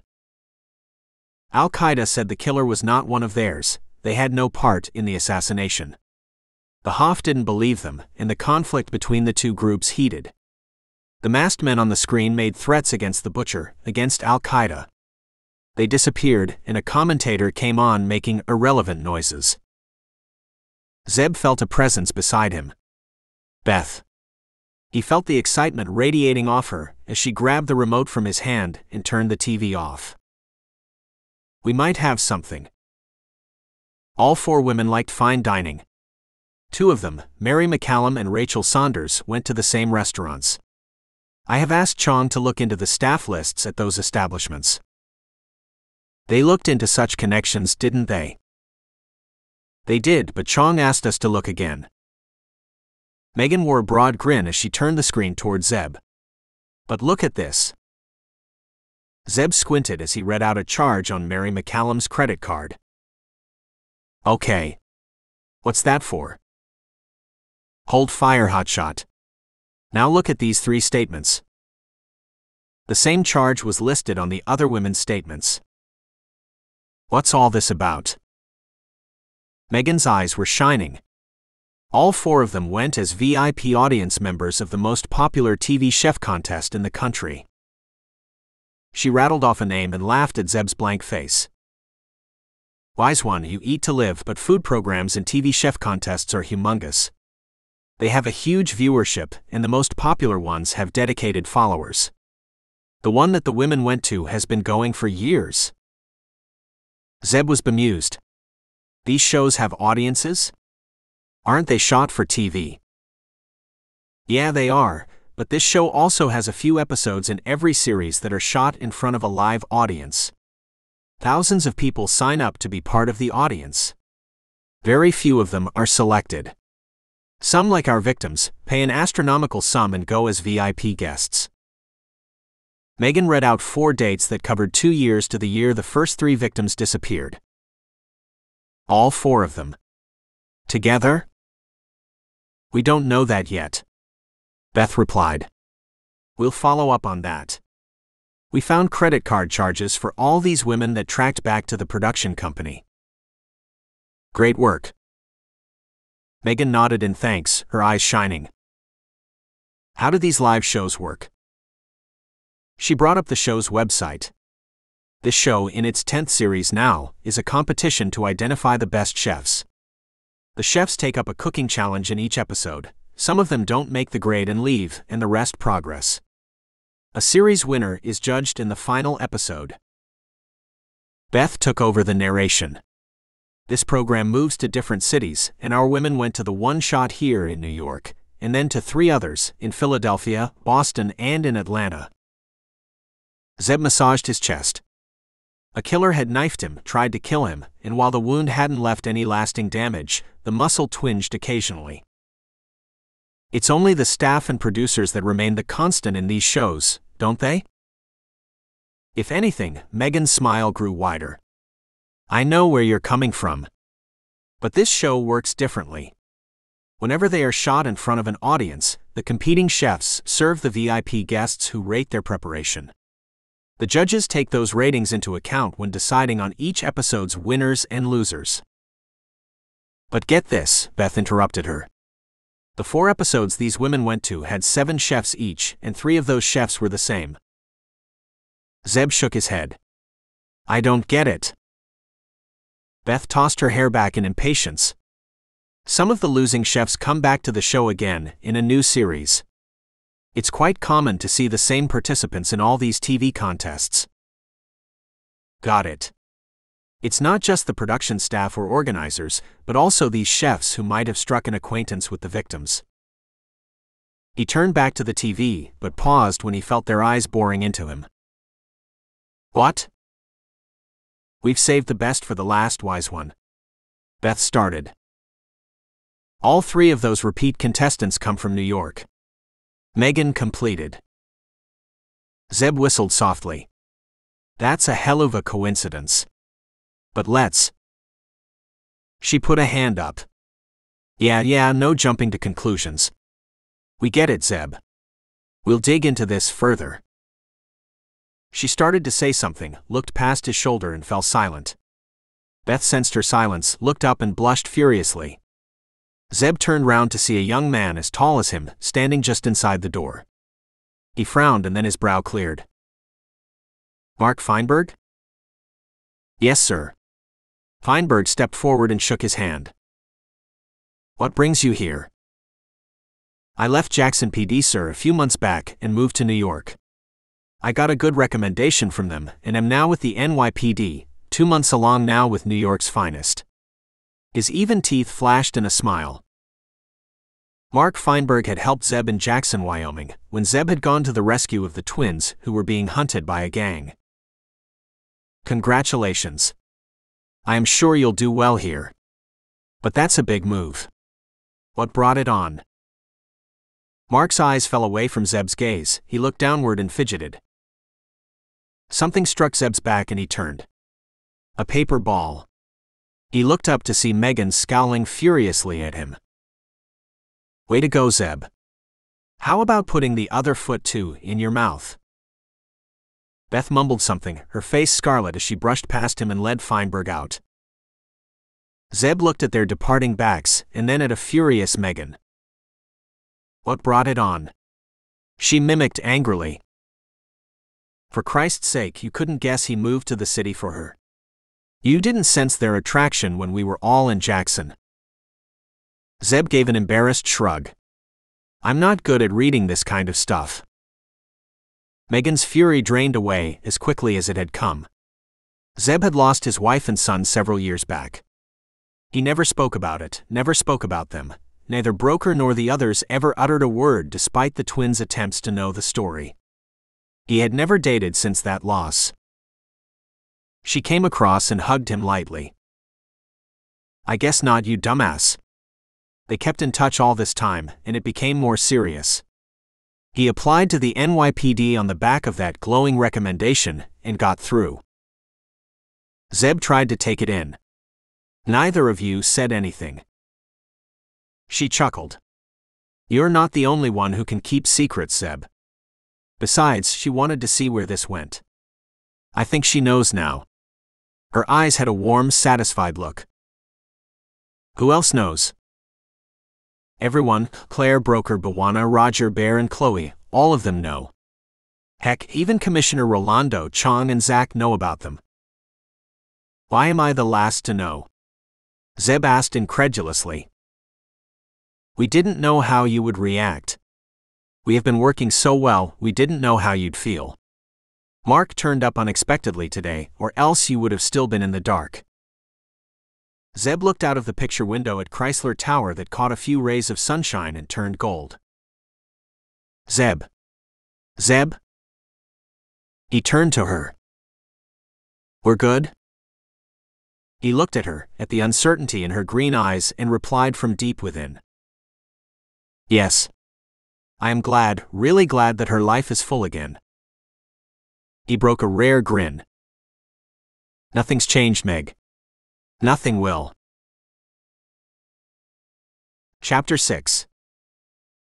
October 22nd, 28th. The four men met in the desert in Iraq, in broad daylight, a scorching sun and a harsh wind the only ones in earshot. 10 men were spread out in a loose protective cordon around the tent where they met, and another 30 men formed a wider circle.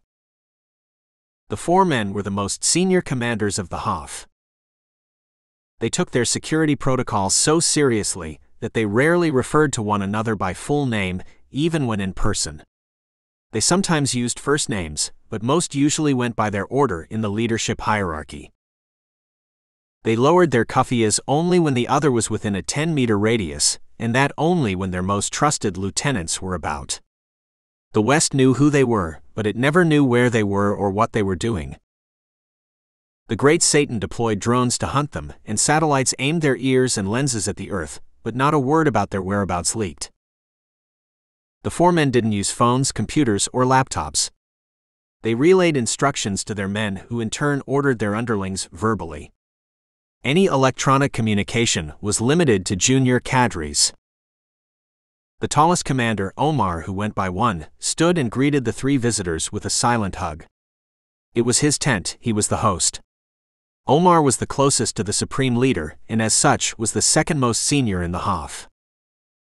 There was a secondary and tertiary layer of leadership, but these 4 strategized and made the major decisions.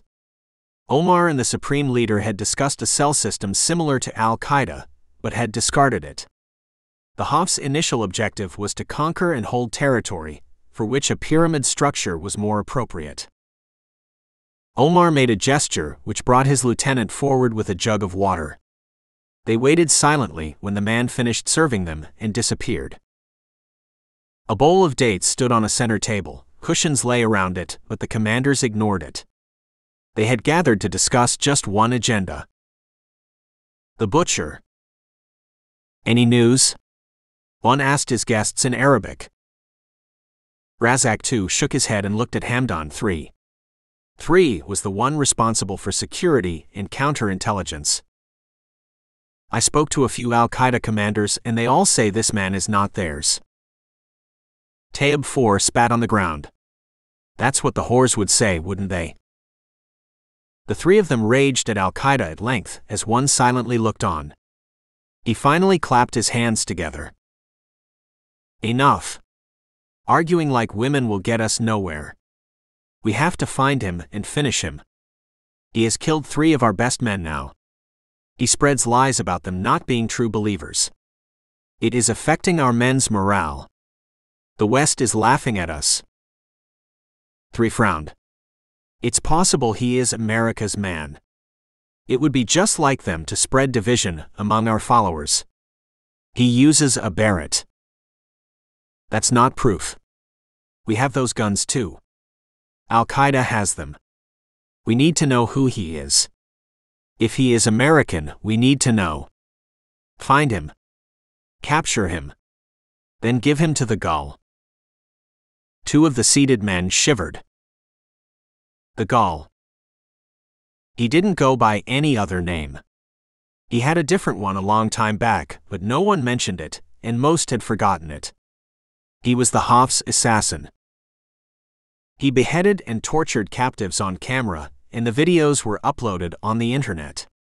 The videos spread like wildfire across the globe, and kept the OHOF prominent in the news. They made the assassin a focal figure not just for the Haf but also for the West's hunt. He rarely spoke, but when he did, it was with a British accent. He was British, born to wealthy parents of Syrian origin. He had studied in America and had worked in New York and Boston for a few years when the attraction of the Haf lured him to Syria. He found his true calling killing with the outfit. His psychopathic tendencies were spotted by one, and he encouraged the Gul to indulge in them on Western captives.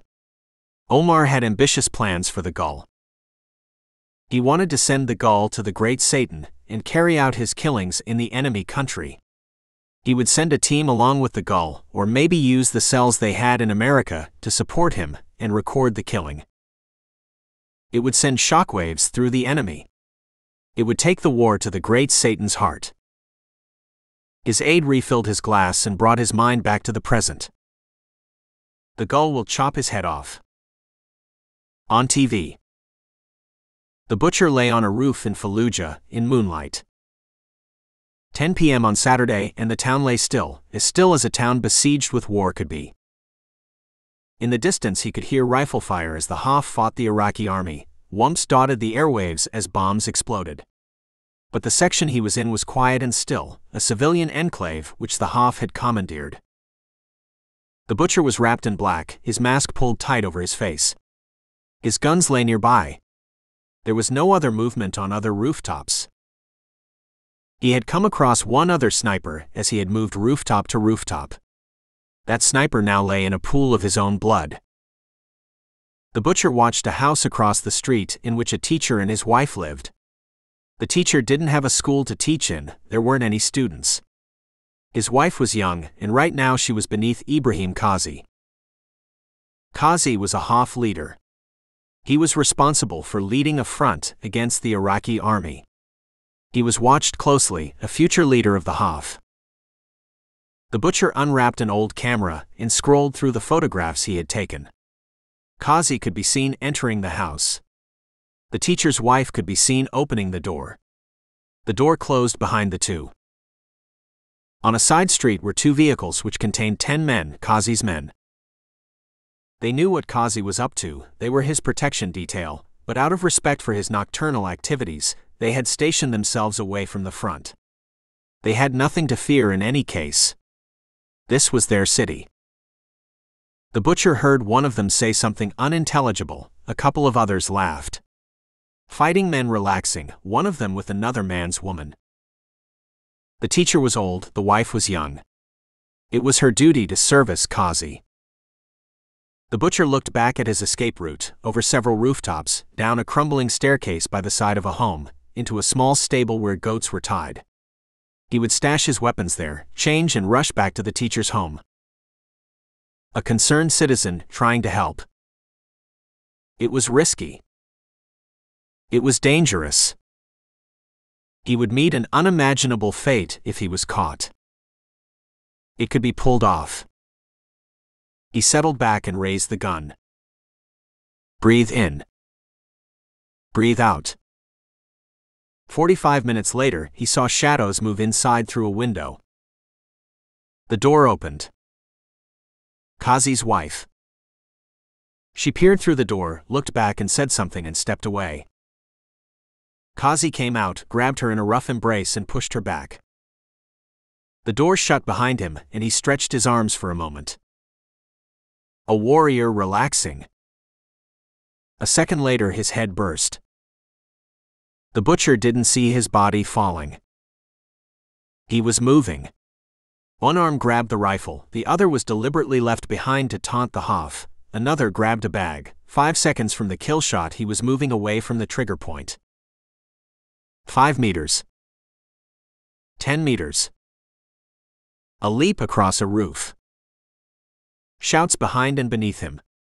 The alarm was raised. Another leap. Another roof.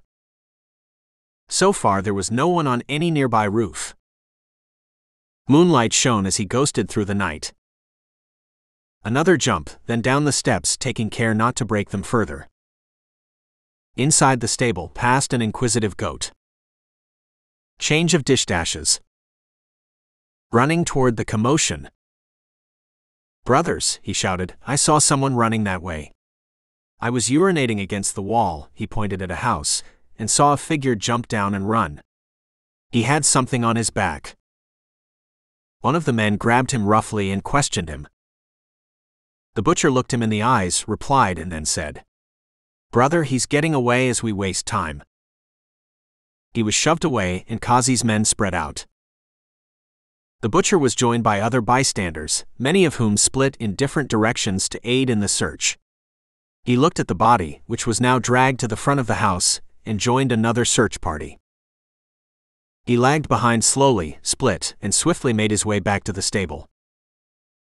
He grabbed his bag and rifle. A sound. He whirled round, a handgun appearing as naturally as a breath of air. A boy. Maybe 8 years old. His head was bald. His eyes were wide as they stared at him. Neurons flashed silently as two pairs of dark eyes appraised each other. A goat moved and the spell was broken. The butcher removed his finger from the trigger and disappeared in the night without looking back. Toward the Hoff-dominated area of the city. October 29th to November 4th. It was the middle of the next week in New York. Zeb returned to the office after more than a week in Washington, D.C., and saw the twins huddled over a speakerphone. "A week since I saw them last, since my foot and mouth moment." Beth looked up and winked at him, and he nodded gravely. He heard Chang's voice detailing a lead, the twins listening quietly, and when he had finished, they fired questions. Zeb drifted away and replied to a text message from Broker. "All well. Twins on top of things. Nowhere near finding perp." His phone buzzed. Broker's reply. "My absence is obviously telling." He replied to another message from Bawana. It was a picture of the four of them relaxing on Bondi Beach. "Honest, we are working hard. Hey hotshot. Welcome back." Beth came over and hugged him. Her words were muffled against his shoulder. "Sorry, I should have told you." He held her back by her shoulders and looked in her deep green eyes. "No apologies needed. I am not the most sensitive guy around." Her lips curved in a smile and she hugged him again. Megan shouted impatiently from across the room. "Some of us are trying to catch a killer." Zeb went over to her. "What have you got?" Frank Howell, Raoul Cole, Wade Johnson, these are the 3 chefs on that show. Chang's men interviewed the production staff and organizers, and they have ruled out almost all of them. The chefs still are on our radar. All three of them served the VIP guests, and some witnesses remember they had long discussions with the women. How's that possible? Once an episode is shot, the VIP guests can move around on the set, talk to the chefs. One of the privileges of being a VIP. The four of them knew each other. Beth's brown hair flew as she shook her head. We went along with Chong to interview Saunders' husband. He was sure she didn't know the other three. Her lips curved down. That was bad, Zeb. He and his son are coming apart. They have a tough time ahead. She fell silent. Meg says Dad went to pieces for a few weeks when Mom died. But then he put himself together and became stronger. I don't know if Mr. Saunders is so strong.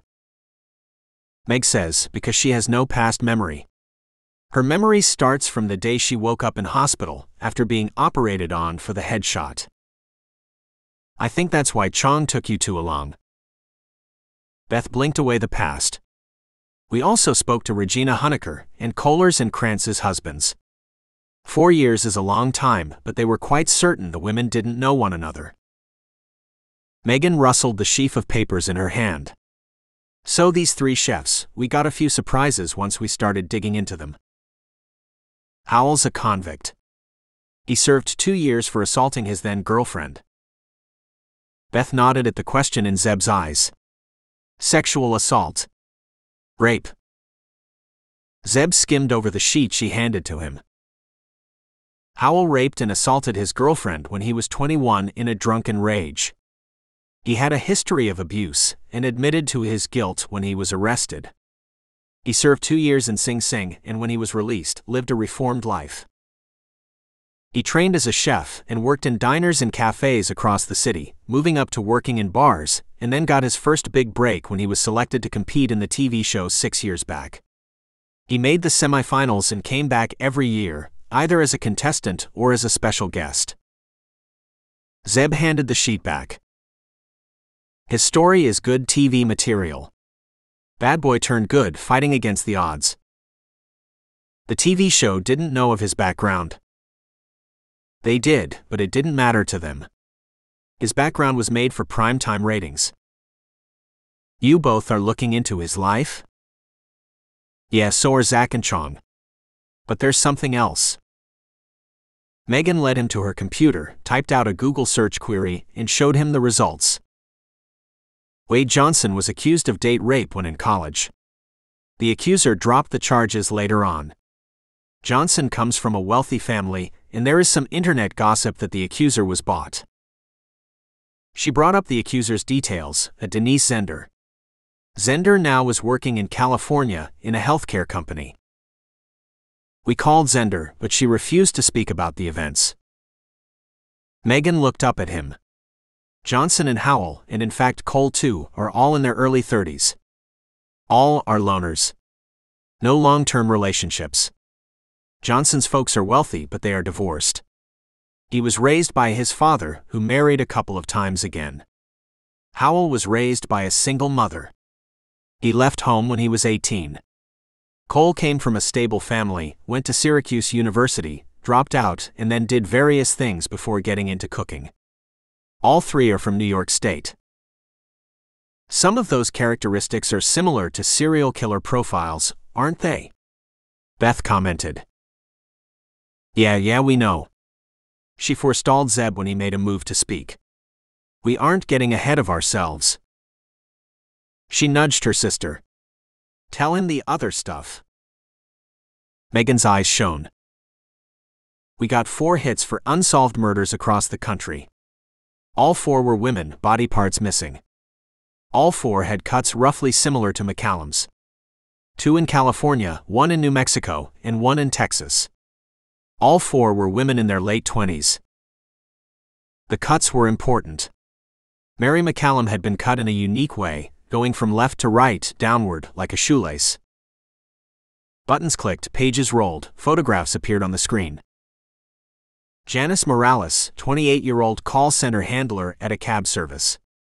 Lived alone in a small apartment, small room actually, just a few blocks from the office in Austin. found in the back of an abandoned car. In addition to the cuts, her fingers and the flesh on her face were missing. Another click. Gabby Steen, a New Mexico waitress, lived alone, disappeared one night as she walked home from work 3 years back. Her body was found in a dumpster 2 weeks later. In addition to the cuts, it was missing fingers and toes. The last two, Joanne Preble and Erica Rodriguez, were escorts and were also heavy drug users. In LA, they had a history of soliciting, were arrested several times. Preble, who disappeared 2 years back, was found with her eyes missing. Rodriguez was found last year in a parking lot. Megan swallowed, and Zeb could see her fingers tremble. All 4 of them had those cuts. 4 women who would never see another sunrise.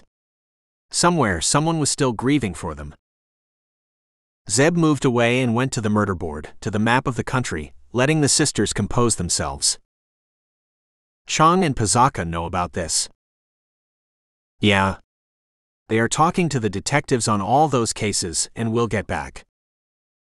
Why didn't all those cops talk to each other then? A silence, then Megan drawled, I guess the commissioner is asking just that and is lighting fires under some butts. West Coast to East Coast. You said this show traveled? Megan's voice turned lighter. Yeah, and to those cities as well, but our 3 contestants weren't in the show by then. You are? Yeah. Chong checked with the then employers of these 3 men. 2 of them were on vacation in the same cities, the times the 4 women were found. Any guesses who those 2 were? What? Both of them asked when they read his expression. Both at the same time? Yeah, together. They were both guest commentators of local TV channels in those cities. Zeb let it sink in, toyed with it in his mind. Serial killers, assuming it's one of them, work alone normally. Megan objected. The Hillside Stranglers were a pair of men. Kenneth Bianchi and Angelo Buono, cousins, the killers behind the media epithet, kidnapped, raped, and killed 10 women in the late 70s in Los Angeles. The youngest they had murdered was 12 years old, the oldest was 28. He shrugged. Okay, let's talk to Chong and Pizaka and tear their lives open. A phone rang. Beth reached out and took it. She listened silently, said hold on, scrambled around and reached out for the remote. She turned the TV on and waved for Megan and Zeb's attention. She stopped at the first news channel. A horde of reporters outside 1PP, TV vans and cameras surrounded it. A rolling caption ran at the bottom of the screen. Flayer, Stock City. Chapter 7. October 29th to November 4th. The shitstorm that Zeb predicted happened. Rolando's face was grim the next day when he addressed Zeb, the twins, Pizaka, Chong, and many other detectives from the task force. The killer sent a copy of that same note, as well as another framed piece of skin to that same newspaper. The city is in a frenzy. The mayor is calling for hourly updates. He growled angrily. You know what the media is calling him now. The Flayer. His hand jabbed out in the air, as if felling an invisible news reporter. He straightened. Leave the politicians to me. However, I have scheduled a press conference in the afternoon, and that should hopefully give the media column inches and air minutes to fill. He glared at Zeb. You are still standing by your other prediction? Zeb nodded. He knew the rage wasn't directed at him. Any day now. It's almost a month since Saunders' abduction. This guy fits the hedonistic killer label. He kills for the thrill. Zeb was referring to the motive-based categorization of serial killers, which was accepted in many policing circles. That categorization placed killers in 4 boxes: visionary, psychotic killers who acted on voices they heard, mission-oriented, killers who saw themselves cleansing society, hedonists, who killed for pleasure, and power-oriented, those who killed to establish dominance over another person. Labels. Rolando batted the classification away. Zach, missing persons have anything? Zach came forward and took over from the commissioner. Nope. This is what we have got so far, folks. He went through a brief summary of Zeb's findings, as well as the progress the detectives had made. 2 persons of interest. He looked in the twins' direction. Good work on that. Chong read out names of the stakeout teams. 2 teams in rotation for each chef. Zeb, you're good at being invisible. You want to ride along? Zeb declined. He worked alone. The press conference was packed and a murmur swept through the room when Pizaka and Chong appeared, followed by Zeb. Questions rained thick and fast, some were answered and some were deflected. A red-faced reporter stood up angrily. You've got a big fat 0 after 4 years and 4 victims, haven't you? Could be 8 victims. Zeb leaned forward and said dryly, it's called an investigation, not a miracle. Pizaka frowned in his direction, but Zeb ignored him. You invited me to the party. Deal with it. Chong read out a helpline number, a vague description of the killer. Male, white, 20s to late 30s. The same reporter stood again. That describes half the population of the city. Chong paused a beat. Yeah, but we can safely rule you out. Laughter broke out and the tension eased. The killer looked up from the chicken casserole he was making and turned the volume up. Of course they have nothing. Who's that other person? Zeb Carter. He's not a cop. He wiped his hands on a towel around his waist, pulled a laptop closer and typed in the name. He stilled when he read the details. So he's the one who brought down the baseball bat killer. He clicked on more links, got his army record, a bland one. Nothing much on him. He pulled up another web page. Lena Diaz looked back at him. Partner in a consultancy that advised firms and governments. High-profile lady who speaks at many events. He read more about her as he chewed on his chicken with relish in his underground museum, with the dead bodies and the sightless eyes as his dinner companions. He turned back once to look at the shiny stainless steel table. Lena Diaz will be lying on that soon. This week. The stakeouts were still continuing 2 weeks later with nothing more conclusive on the 2 chefs. Both actively dated, and a couple of times their dates were blonde, young, and attractive. The cops following them tightened on those occasions, but the women came out of the men's homes the next day, smiling. Howell usually hit a bar on his way home from the restaurant where he worked in Manhattan. The bar was where he picked his dates. Johnson's social circle was wider. He went on dates almost every weeknight. He usually picked women from the East Village bar he frequented. Zeb slid inside one of the stakeout vehicles one night in Queens, near Howell's row home. Pizaka was in the rear, Chong was in the front. That wooden frame, Pizaka said without any greeting. There are millions like it around the city. Zeb had asked the cops to look into the frame the perp had sent. No special markings on it, no prints. The skin had the same formalin and olive oil particulates as on the paper, but the frame is a dead end. It's your basic low-end one that you can buy in any store. Zeb thought for a while as the first raindrops fell, splattered the windscreen, turned into a river as the rain fell harder. He looked out at a distorted world, filtered by sheets of water. He could have brought his stationery and the frame at the same store. Check out the stores within an hour's radius of abduction zone's extremities. Chong swung around surprised. Why an hour? If I was grabbing a victim off the street, I wouldn't risk more than an hour in travel back to my base. Beyond an hour, too many variables kick in. The victim can put up a fight, traffic accidents, cops can stop me. Anything can happen. So his base is within that 1-hour zone? I reckon. Speculation, Pizaka growled. Logical thinking, Chong countered and spoke into a cell, passing instructions to the rest of the detectives. Any ideas on how he subdues them? Chong turned back to Zeb. Not really, Zeb admitted. He could use a knife or a gun, but knowing some of the victims, I doubt that would work. If he knew them, which is my hunch, then there's no need for force. The radio squawked. A cop's urgent voice came across. We have Howell in sight. He has a blonde with him who he's dragging to his home. She's resisting. Pizaka's voice was urgent. Any weapons in sight? None that we can see, Zach. But it's dark and raining heavily. The voice rose. Holy fuck.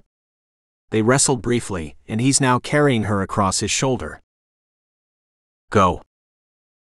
Zeb was out of the car even before Pizaka gave the order, moving across the street, the rain parting for him.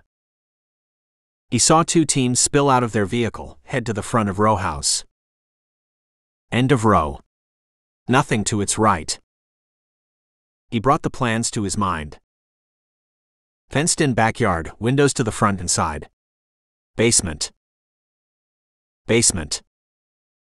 He swung to the rear, moved ahead of the cops, and through the corner of his eyes saw two cops leaping over the small gate at the entrance. 2 strides, a hand to lever up, and he sailed over the rear fence. Landed and slipped on the wet sludge. Recovered. The backyard led to a glass-fronted rear door that opened into a large kitchen. Elbow to the glass, a hand inside, and the door opened.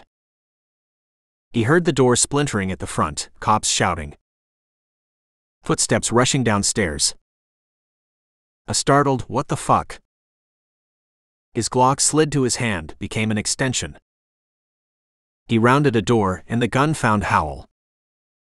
Howell blanched, and he stumbled back against a wall, Zeb's cold eyes boring into him. Cops rushed in, and the air filled with commands.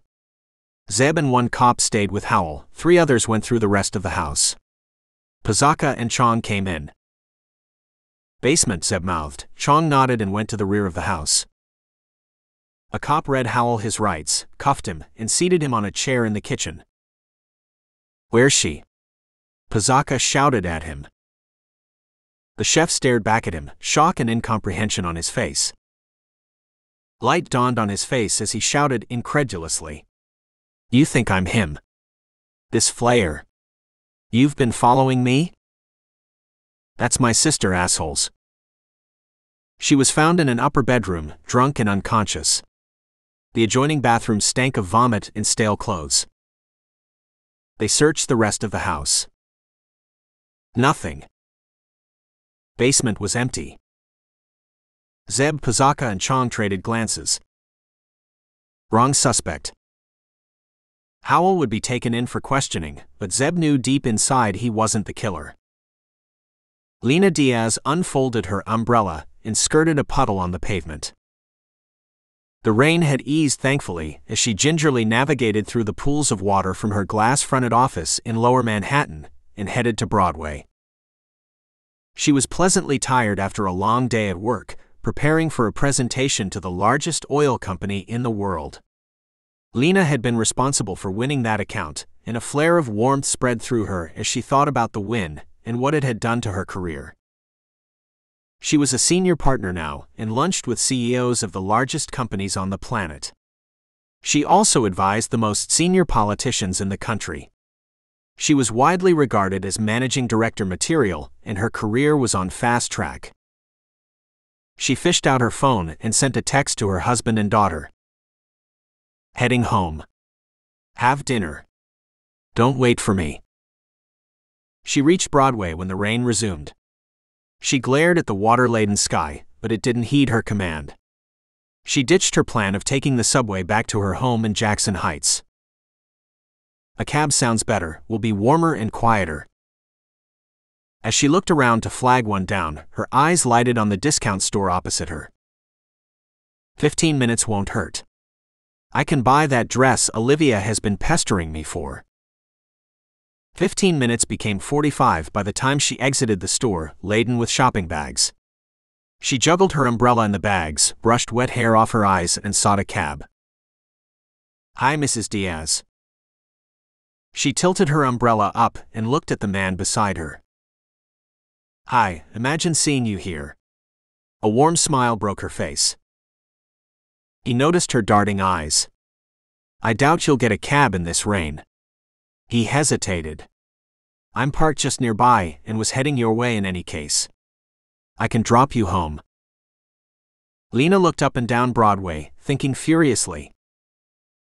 Not a cab in sight. Subway is not an option, not with these many bags. I know him. He's been to our home a few times, Ted knows him. She flashed the wide smile again, this time in thanks. "If it doesn't inconvenience you." "Of course not, I'll bring my car around." Lena came out of a thick fog an hour later. Her mind was sluggish, her reactions slow.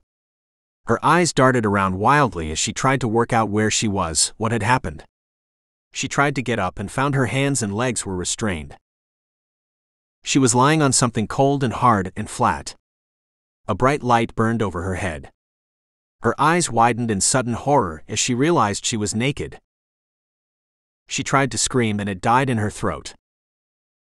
Her mouth was taped. Her heartbeat accelerated, her breathing became shallow as panic settled deep inside her. She thrashed wildly as she looked around and her eyes fell on a shadow. The shadow moved, came closer, and when light fell on him, she recognized him. A scream tore out of her throat, but all that came out were choked sounds. "Yes, Mrs. Diaz. I am him." The Flayer's voice was conversational as he went to a cabinet standing against the wall. Lena's eyes followed him, and her eyes fell on the glass tanks. The thrashing intensified, her face reddened as she strained against her bonds. The choked sounds grew louder. The Flayer regarded her with amusement as he brought a tray of instruments and placed it beside her. "I bet you keep telling your daughter not to go with strangers in this big bad city. Shame you couldn't take your own advice." He cupped his chin and his smile grew. "But then I am not a stranger, am I, Mrs. Diaz?" He watched her as she pulled at her restraints. "I think we should drop the formalities, shouldn't we, Lena?" He ripped the tape off her mouth to an accompanying groan from her. A knife gleamed in the light when he held his hand up. "This won't hurt." He laughed and corrected himself. "I am lying. It will hurt and I won't be merciful." The knife sank in and her scream bounced off the walks of the basement. No one heard it. It was 2 a.m. by the time the Flayer finished. He had stopped partway to change into his black mask and perform the rest of his procedures. Procedures. He liked that word. Why should doctors alone use that word? What I am doing is important to science. He snorted in laughter and looked down at himself. He was covered in blood, the basement's floor was slippery, but he was blissfully happy. Lena Diaz lay on the table, her eyes had a dying light. He reached out and turned the recorder off with a bloody finger. Something lay beside him. Something warm and rubbery. Something skin-like. He cleaned his instruments, returned them to the cabinet, and began cleaning up the plastic beneath his feet. His gloves and bodysuit would go into the incinerator. He took one last look before heading upstairs and frowned. Where do I keep her? No more tanks. She was the same size as Kohler or Krantz, and he could replace one of those bodies with Diaz's. He shook his head. Kohler and Krantz were the first inhabitants of his museum. He had developed affection for them. Diaz will have to go. Such a shame she had lasted for so long and given me hours of enjoyment. He hummed as he went up from the basement and took a long and luxurious shower. A thought crept into his mind just before he fell into a dreamless sleep. I bet the NYPD will go apeshit in 2 days. Another one swam in his mind, contradicting his previous decision. Dump Krantz. Keep Diaz. Diaz lasted the longest. She earned her tank. Chapter 8. October 29th to November 4th. Howell was let go the next day after detailed questioning. He and his sister had been involved in a sibling dispute that had turned nasty in front of the watching team. It hadn't helped that his sister was drunk. The press got wind of his arrest, and for the rest of the day, they lunched on images of cops battering Howell's door. The video was helpfully provided by a neighbor who had filmed the incident on his mobile phone. Rolando was sanguine, even after receiving several irate calls from the mayor. These things happen. The media have their business to run. The mayor has to look after his ratings. We gotta catch perps. Johnson had been brought in for questioning too. He, along with Howell, turned out to have rock-solid alibis for all the abductions. Both of them threatened lawsuits against the NYPD and trained their lawsuit guns on Zeb too, the day after. Zeb waved them away indifferently. Go ahead. You guys were suspects, we brought you in for questioning. Howell's actions looked suspicious, and hence the go on his home. I am sure New Yorkers would take our side once all the details come out. Pizzacca smiled faintly in Zeb's direction when the two left. Thank you. Having you on board helps put across a more trenchant stand. Chong looked on in amazement at his partner and chuckled. Go on, Zach, tell him you like him. The Ray-Ban swung in Chang's direction, and all levity left Pizzacca's face. The perp's still out there. A shout, running feet, and a detective poked his head through the door without a knock. He was breathless. We got a body, looks like he has struck again. They piled in Zeb's car, Chong in front, Pizzacca in back with the twins. Zeb drove out of the NYPD parking lot, cutting across Broadway, through red lights and angry commuters. Body was found by a truck driver at 7 a.m. today. It was in a black van with no plates. The van gave off a distinct odor, and when he approached it, he noticed the rear door was partly open. He swung it wide and promptly chucked his breakfast when he saw what was inside. Chong chewed gum laconically as he recited what the cop had told them. He gripped the door handle as Zeb swerved around a bike, caught ahead in front of him. Megan rolled down her window, and a curse floated in the air behind. Pizzacca lowered his shades and looked at her, looked away when he got an angry glare in return. Body's going nowhere, Chong said mildly. This isn't the Monte Carlo racetrack. Yeah, but having you on board gives Zeb the license to drive like it is. Beth retorted. Up Hudson Street, a left on 11th Avenue, and Zeb finally slowed when cop cruisers and the distinctive tape came into view. He pulled to the side and parked. Pizzacca flashed his badge as he led them to the van. Zeb hung back and looked around the industrial parking lot. Next to it was a convention center, which caught the weak winter sun's rays. The parking lot was vast and had a few trucks in the distance. Remote enough that the perp could have slipped in and out. A thought struck him. How secure is the lot? He ducked under the tape that held back the curious and headed toward Pizzacca and Chong. They were in a bunch of cops, some forensic personnel, and a few civilians. Chong pointed out a man in the group of civilians. The truck driver doesn't have much more. He saw a black van follow him into the lot at 5 a.m. He didn't pay it much attention. This lot is owned by a distribution company, and there's always traffic in the lot. Not a lot that early, but enough. He parked in his usual spot. He waved at a far corner, headed to a cafeteria inside, and when he came out at 7, the van was still there. Zeb looked at the driver, a burly man with a thick beard, who was talking to Pizzacca. He was smiling a lot, and Zeb saw why. The twins were beside the cop. How did he get in? The entry has a guardhouse and barrier gates. Not that early in the morning, Chong replied. Barrier comes down at 9 a.m., which is when the guardhouse gets occupied. Zeb approached the van, stopped a few feet away when Chong pulled him back. Let the forensic guys do their work. Men and women clad in white worked in and around the van. Through the open door he could see a pale body on the floor of the van, a woman's body. Naked, and even from 10 feet away he could make out the mutilation, the missing fingers and toes, the large swaths of missing skin. A light, airy scent came to him. The twins. They flanked him and followed his gaze without flinching. They have become stronger. You shouldn't be here. Beth looked at him through her dark shades and stayed silent even as Megan grinned. Try keeping us away.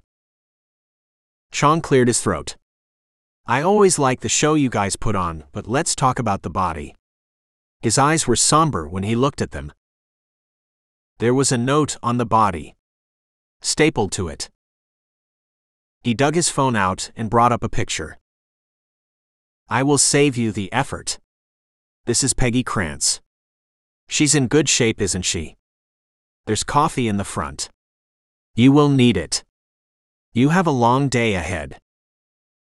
There is a flask up front.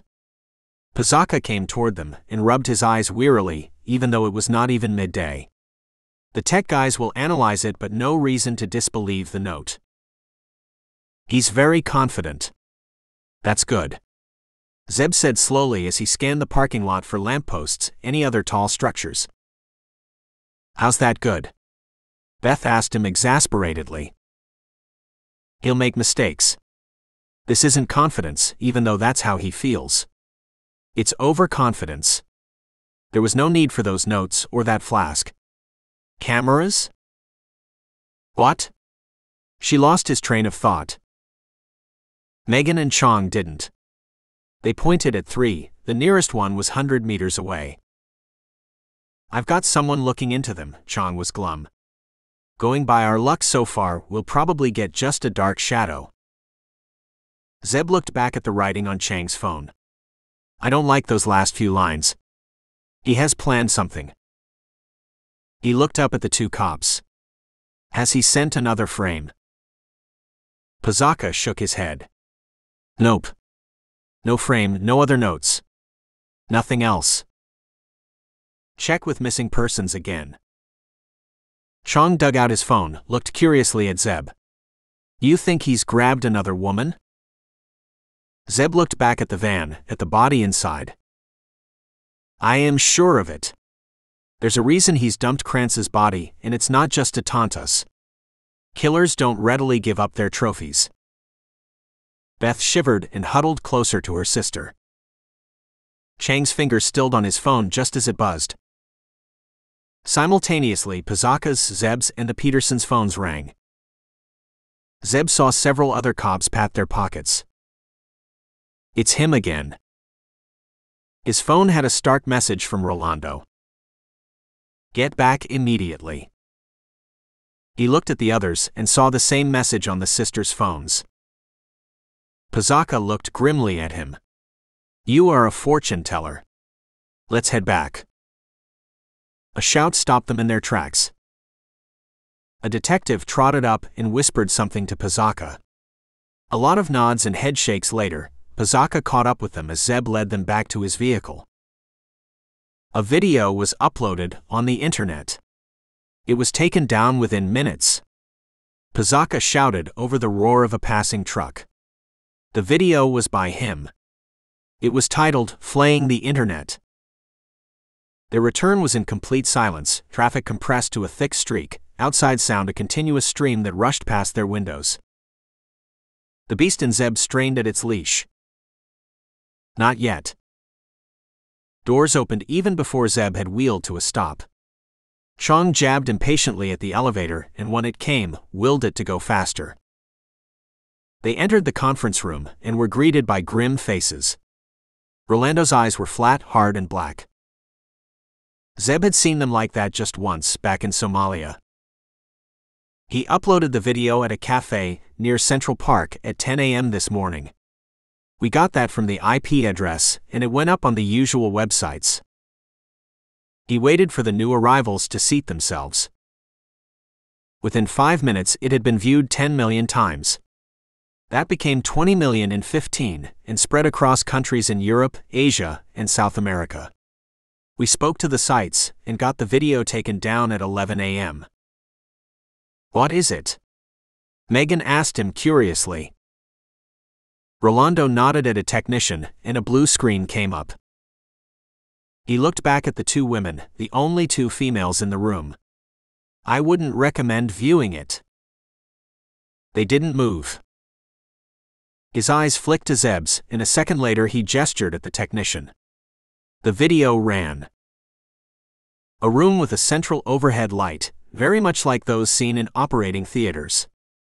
There were shelves on the walls, stacked with what looked like medical instruments. A room that also looked like it stored a life's entire jetsam. Except that it wasn't. The screen moved jerkily, and a person's breathing filled the speakers as the recording device was moved around the room. The first focal point was a cabinet. A gloved hand opened it to reveal shiny instruments, knives, scalpels, steel hammers, chisels, and pliers, as well as many others. A lower drawer opened to reveal restraints of all kinds, from simple scarves to handcuffs and chains. The camera moved to a vertical shelf which had bottles and jars of all kinds. Beth hissed as the video focused on eyes, fingers, skin, and various human organs in colorless fluid. Each bottle was neatly labeled. The camera panned to take in 2 large glass tanks. One of the detectives retched as the image became clearer. A pale body in the first tank, a woman's body floated with parts of it missing. The second body became clearer. Each of the tanks had a small note on top. The names of the victims, Christine Kohler, Peggy Krantz, typed in bold with dates underneath the names. A voice chuckled in the background after the camera paused for long minutes on the tanks. Now that you've seen my museum, let's get to the main act. Zeb strained to catch an accent, he didn't get any. The video trembled as the recorder was placed on something firm, and the center of the room came into view. A large steel table on what seemed to be plastic sheets. On it lay a nude woman, her mouth taped, her arms and legs restrained by cuffs. Blood poured from multiple cuts on her body. Her skin was peeled from the chest down, her nipples were missing. Zeb squinted, it looked like her toes and fingers were missing. A black-clad figure came into view. Medium height, mask over his face, he stood at the body's head. Let me introduce myself to those who haven't heard of me by now. People call me the Flayer. I like that name. My thanks to New York's media for coining it. He gestured at the room. Now I know all those watching, especially the NYPD, will be desperately trying to work out where I am. You guys will loop this tape over and over again to spot something, some clue. He shook his head. You will be disappointed. But I am sure that won't stop you. He looked down. This fine lady here, she's still alive. He picked a knife and cut open her thigh. Blood flowed slowly, the body jerked after a slow moment. But not for long. By now you may know who she is, or maybe not. You guys, the NYPD I mean, are turning to be pretty incompetent. If you don't know, here's a clue. He picked a large knife, lifted a hand, and the knife came down. The body jerked and a deep groan filled the room. The same cop retched again. The Flayer held the bloodied finger up for the camera and turned it around to show a tattoo. A pair of entwined hearts was delicately etched on the back of the index finger. That should get you somewhere. He picked another knife. I am interested in seeing how long the body can survive without its covering, its skin. How long can it survive after experiencing loss of other organs? He placed the sharp blade, looked at the camera, and his lips widened in a smile under the mask. Let's find out, shall we? I am sorry you didn't get to see my procedure right from the start on this lucky lady. Maybe next time. He bent down and his arms flexed. The video ran on for 45 minutes as the killer carried out his gruesome work. He maintained a commentary all the while, not just about what he was doing, but also how he felt. He stopped once to measure his pulse, mentioned it. The table ran with blood, the floor was slippery by the time he finished. He looked at the camera one last time. I hope you enjoyed that as much as I did. That's what those artist folks say, don't they? Regretfully, I have to end this now. Things to do and all that stuff. Until next time. The screen went blank, leaving them with the weight of the woman. If collective rage was all that was needed, it would have throttled the killer. Zeb tamped his down brutally, locked it down along with the beast. He saw the horror and anger reflected in the women's eyes and in every other person in the room. Pazaka and Chong were shaken. Many other detectives looked unnerved. Quite a few had gone pale, had their hands in front of their mouths as if to ward off a stench. Zeb started speaking without conscious thought. Some years back I came across some men, killers, who went on a raping and killing spree in the Democratic Republic of Congo. These guys were mercenaries who had lost all sense of right and wrong, who had stepped beyond the line that separates men from monsters. Those men aren't around today. But Flayer reminds me of them. This, he nodded at the now blank screen, might haunt you for nights. It will bring nightmares. In those moments, in the dark of the night when doubts are the most, remember this. There are monsters out there. You are monster hunters. Chapter 9. October 29th to November 4th. The same day, in a different time zone, the four met again, this time in a different part of the desert surrounded by several goats. A small tent provided shelter, food, and water to the visitors. Goats didn't normally graze there wasn't any forage for them, but the animals provided a camouflage for the visitors. Omar greeted them silently as they entered his tent. Razak was first, then Hamdan, and the last was Taib. The three were equal, but had unconsciously taken on a hierarchical role in order of their numbers. Omar smiled grimly at the thought. The three were excellent strategists, but their deference to hierarchy would always hold them back.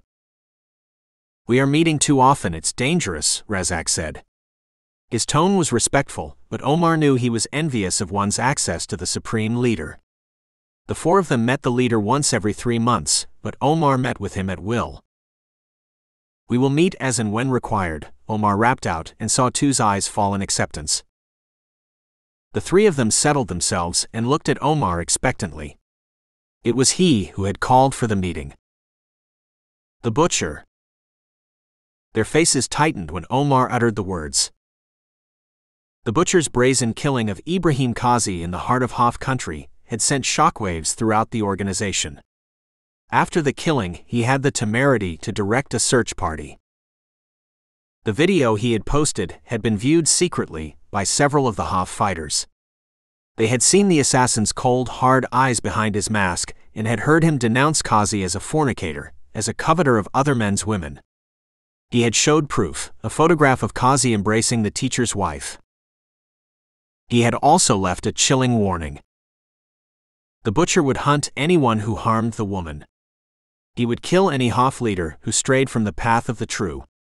He signed off with an Al-Qaeda slogan, a gesture that heightened the tensions between the two organizations. The Hof had turned Fallujah upside down, but they hadn't figured out how the assassin had escaped. Some witnesses said he had gone deeper inside Hof's stronghold. Some speculated about tunnels.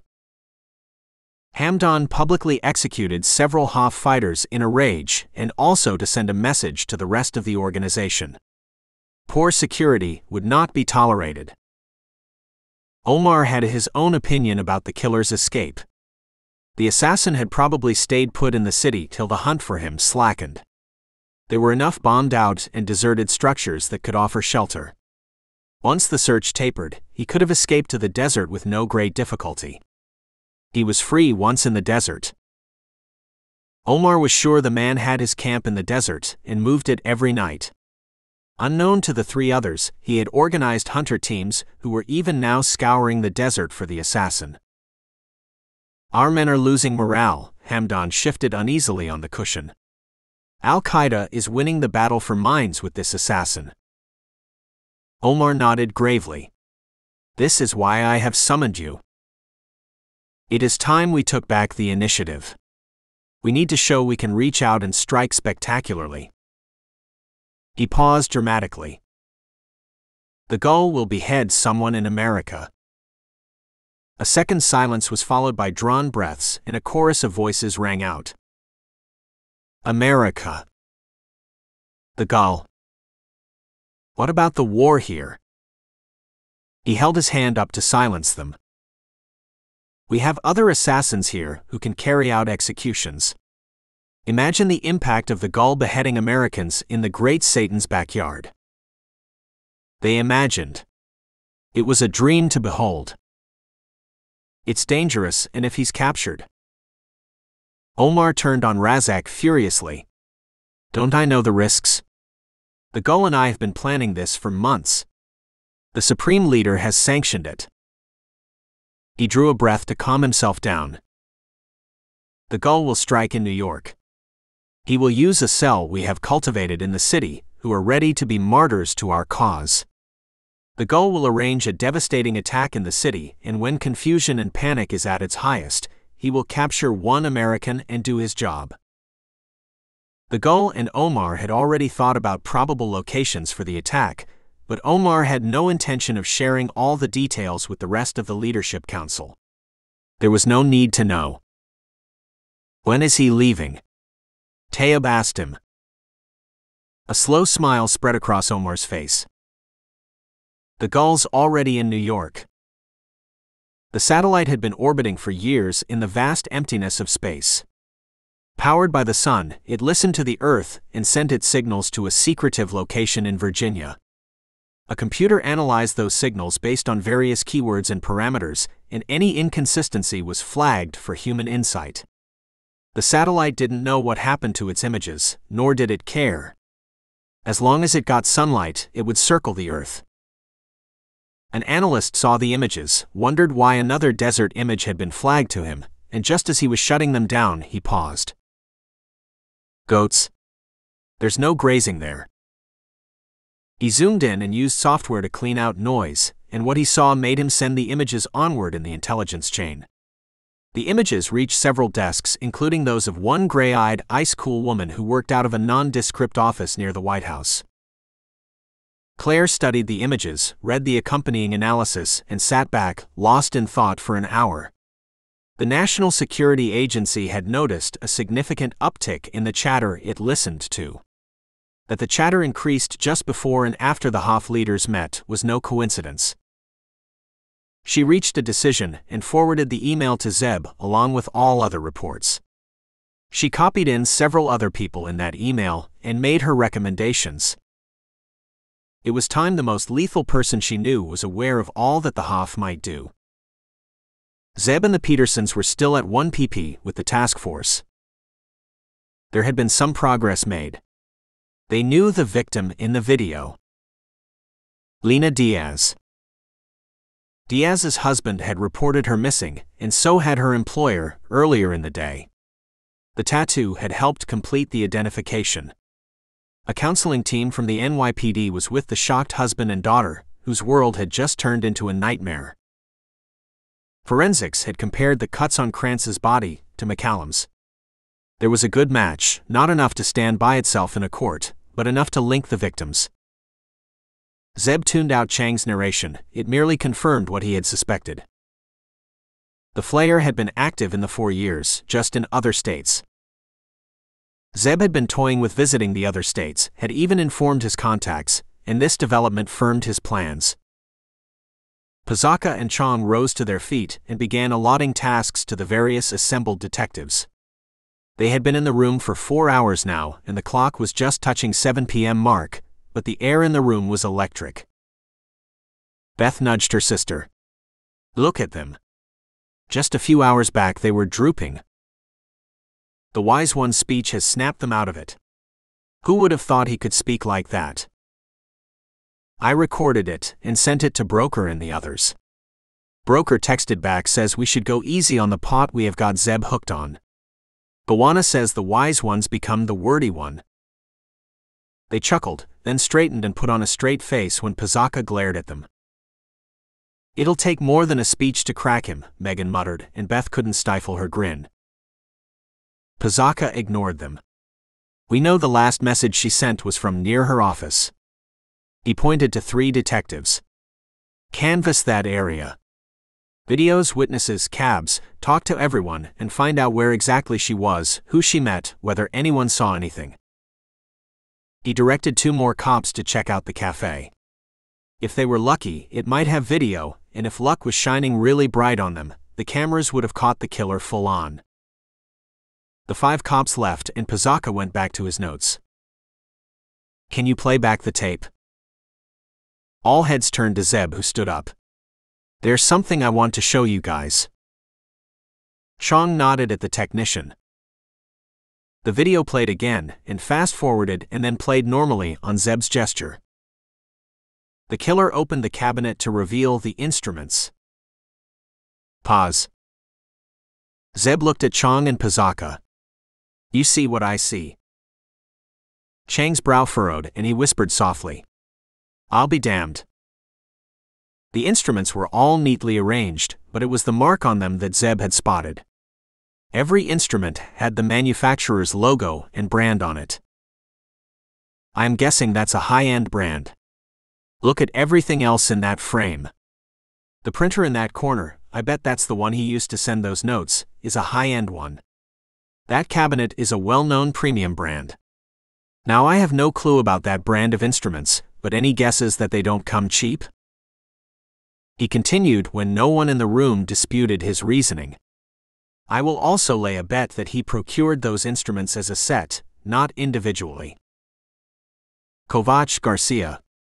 Pizzacca rapped out. "Chase this brand down. Dealer's orders, you know the drill."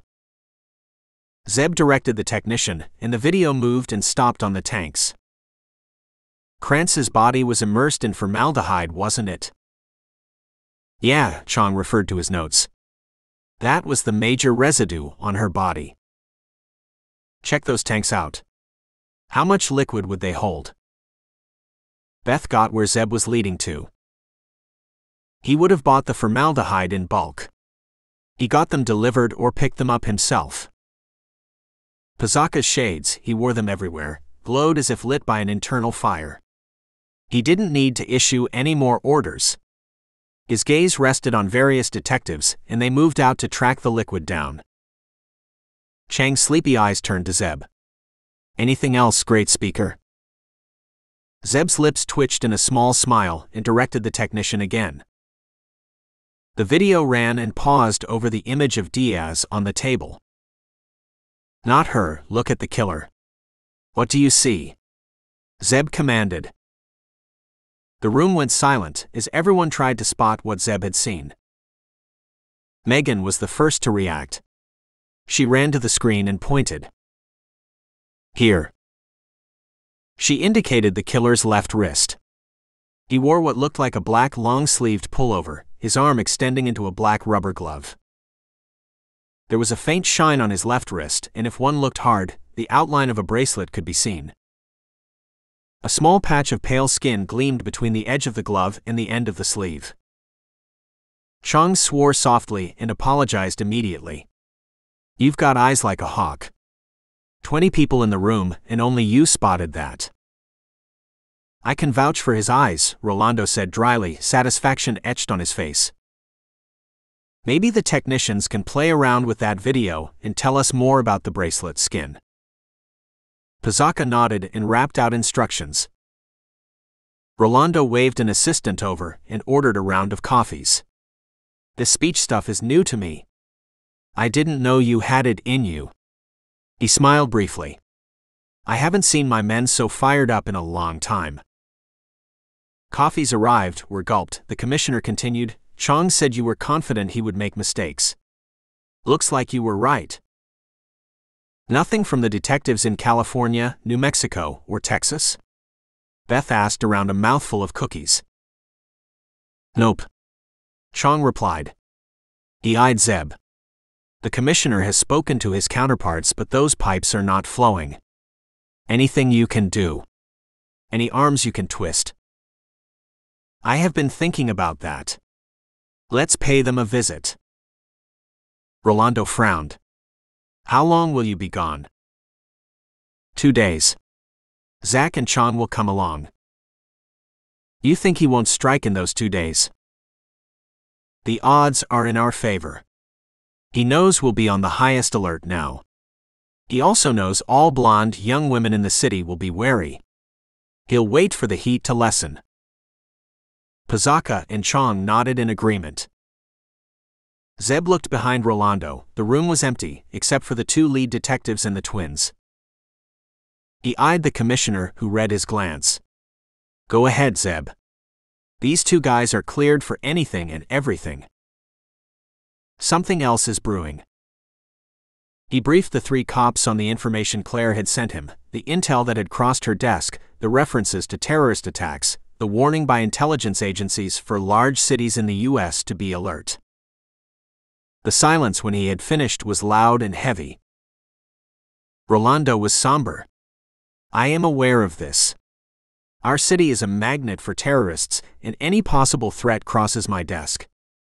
In any case, Luis has been briefing me every day on possible attacks. His teams are on high alert. Luis Murphy, the Deputy Commissioner for Counterterrorism, headed the Counterterrorism Bureau, whose role was to protect the city from domestic and international terrorism. The Bureau had developed deep intelligence, operational, and tactical capabilities ever since 9/11. Specialized emergency service units, critical response vehicles, transit operational response, canine heavy weapon teams, as well as various other crews, patrolled the city regularly and took swift, hard action whenever needed. The Bureau also had operational control of the detectives who worked with the city's Joint Terrorist Task Force. The NYJTTF was another anti-terrorism initiative.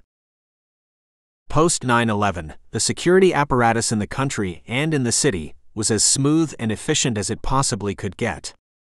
But both Zeb and Rolando knew that things could and did slip through the cracks. Rolando looked at the expressionless faces of his detectives and smiled for the first time in the day. Don't even ask how Zeb knows all this, what his role is in all this.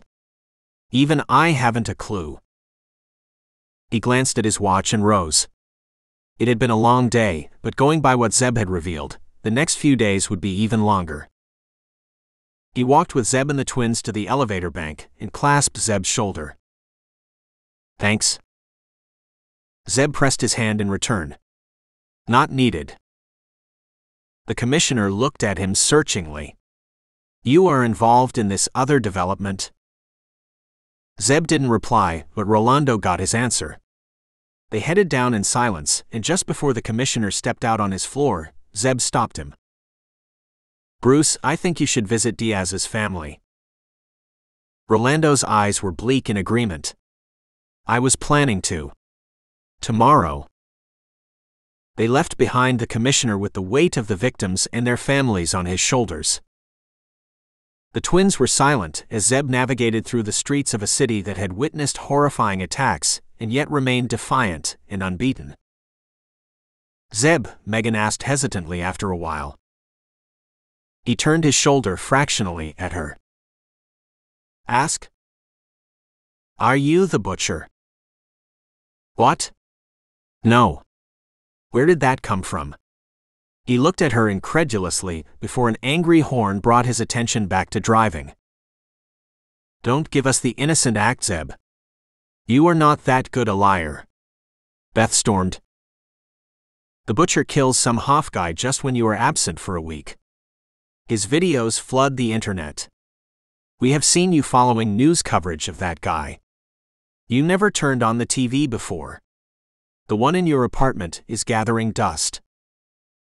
Zeb laughed in bemused exasperation. I have been in D.C. with Claire every one of those weeks. Who I am sure will very conveniently back you up. Megan snorted. It's the truth. Zeb said simply. The chatter I mentioned today, we picked that up several months back. It increased exponentially when this butcher came into the picture. There are a few cells we are monitoring here. Here. In our country. Zeb winced as Beth shrieked. Yeah. Homegrown extremists are the new threat facing our country. Claire and I have been having several meetings with the National Security Advisor and a few others on how we tackle these new threats. Why are you following the butcher so obsessively? Beth didn't let go. Zeb sighed and rubbed a hand over his forehead. We all are trying to work out his identity. He could be a potential game changer in the fight against the Hoff. He slowed and stopped as traffic bottlenecked, his face red in the glow of taillights ahead. He risked a quick glance at the sisters, and his lips curved in a smile when he saw them staring at him. Beth punched him hard on his shoulder. "It's no laughing matter. If you've lied to us, I swear we will." Her phone rang, and when she saw who it was, her face transformed. She hunched away from them and spoke softly to the caller. Megan caught Zeb's gaze in the mirror and rolled her eyes. "She goes all moon-faced and dumb whenever Mark calls." Zeb grinned and diplomatically refrained from reminding her that she had been no different with a previous boyfriend. However, he had no intention of being punched by her. The twins' insanity workout routines, customized by Zeb, had added power and muscle tone to their natural fitness. They never lost an opportunity to demonstrate just how strong they were. He caught fragments of Beth's conversation, and his smile disappeared. "Mark and I need to have a talk." Chapter 10. November 5th, 11th. Zeb picked up the two cops early the next day and drove all of them to a private airfield outside the city, to where a Learjet gleamed in the winter morning. The Middle Eastern Royals' gratitude had funded the sleek airplane, and their business interests paid for its operation and maintenance. The pilots, tall, lean, and lantern-jawed, bumped fists with Zeb, greeted the two cops, and hugged the twins. Both of them had seen combat, knew their way around weapons, and had a shared history with Zeb. "Hiya, Paul, Jed." Megan greeted them when they had set her down. "How's it hanging?" Paul's rich drawl broke over his grin. "It's well anchored, Meg. We pilots don't let anything hang." Chong whistled when he took in the leather interior and thrust his phone toward Beth. "For my wife. She won't believe my tired ass was resting in such surroundings till she sees proof." Beth snapped his picture, couldn't resist, and turned the camera on his companion. "Relax, Zach. You are made for this." Chong seated himself with a sigh, and when the jet was wheels up, he leaned back and commented, "Hey Zeb, holler anytime you need your bags carried. I'll be the best flunky you ever had." He turned around when Megan nudged him and pointed at Beth. "Watch her." Beth was wriggling on the seat, trying to dig in deep, a blissful expression on her face.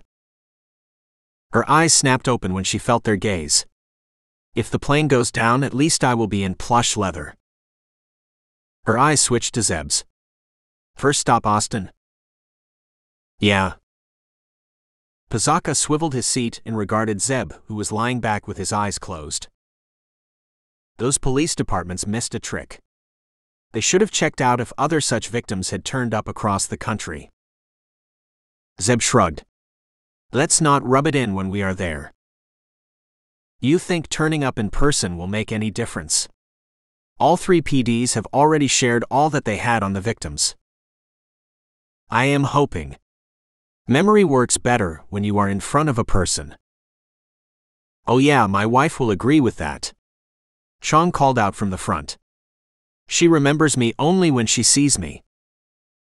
Pazaka ignored his levity and continued to look out of the window. He was sporting another light jacket over a blue shirt, and as a wingtip cut through blue sky, he lowered his shades and polished them. Hollywood was in California. Hollywood had casting agents. Cop shows were popular. Austin was mild compared to the city they had left behind. Megan rolled the window down to let the warm air blow through as Zeb drove them to the Austin PD's office. "We left one traffic tangle to come to another." She grumped as they got sucked into slow-moving traffic in the city center. It took them another 45 minutes to navigate through. Bill Leon greeted them, a heavy-set detective with thinning hair, a neatly trimmed mustache, and a belly that protested against his belt. He led them past a noisy squad room which fell silent at their approach. Eyes pierced their backs when they disappeared into a small room. "We aren't equipped for royalty." He looked pointedly at Pazaka and gestured at the 5 chairs around a desk that was long past its sell-by date. "I'm puzzled," he said when his girth settled and his chair squeaked in protest. "We sent everything over to you on the Morales case. It's a long way to come to hear nada." "We like to travel," Zeb said mildly as he skimmed through the files Leon dumped in front of them. Leon regarded him for the first time, took him in, and regarded the sisters. "You aren't cops. We're consultants to the NYPD." There was a sneer in his eyes when they swung to the other two policemen. "You can't solve cases on your own?" Pizzacca reached out for the files, and an elegantly manicured finger toppled the one on top. "You got anywhere on your own?" Leon's face reddened, his lips thinned, and just as he opened his mouth, Zeb spoke quietly. "Can the act, Bill?" The transformation on the Texan was immediate. The aggression left his face, his lips smoothed and broadened into a grin. He rose, kicked his chair behind, and hugged Zeb and pounded him on his back.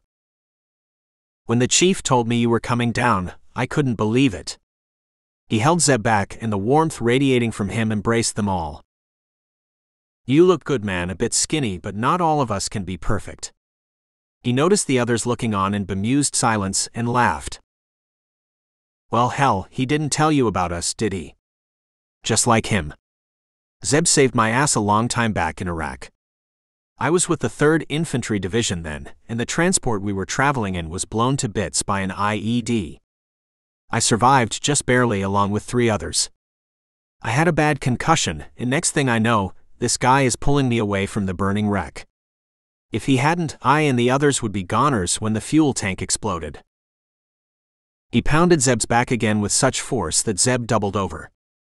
He sat down, rose again, thrust his head out of the door, and yelled an order. "Bad coffee and stale donuts, we've got visitors from the big city." He rubbed his hands when he heard an acknowledgement, and settled again. "So when you called me a week back, I went through all the files that I had sent across to the male model, masquerading as cop." He eyed Pizzacca, who was seated in one of the chairs. "I was lead detective on the Morales case, and my partner was Joe Sanchez. He's retired now," he said straight-faced. "He wasn't as fit as me. I did uncover something. It'll be better if I showed you." He didn't move, and when Zeb looked askance at him, he explained. "Coffee and donuts, I need to maintain my weight or else my wife will think I am having an affair." Zeb sighed. "Bill, let's grab some on the way. I can no longer digest the fresh and warm stuff. If I die, it'll be on you," he grumbled, but lumbered out of his chair, shouted something in the direction of the squad room, and led them out. "Follow me," he beckoned imperiously. "Was he always like this?" Beth whispered.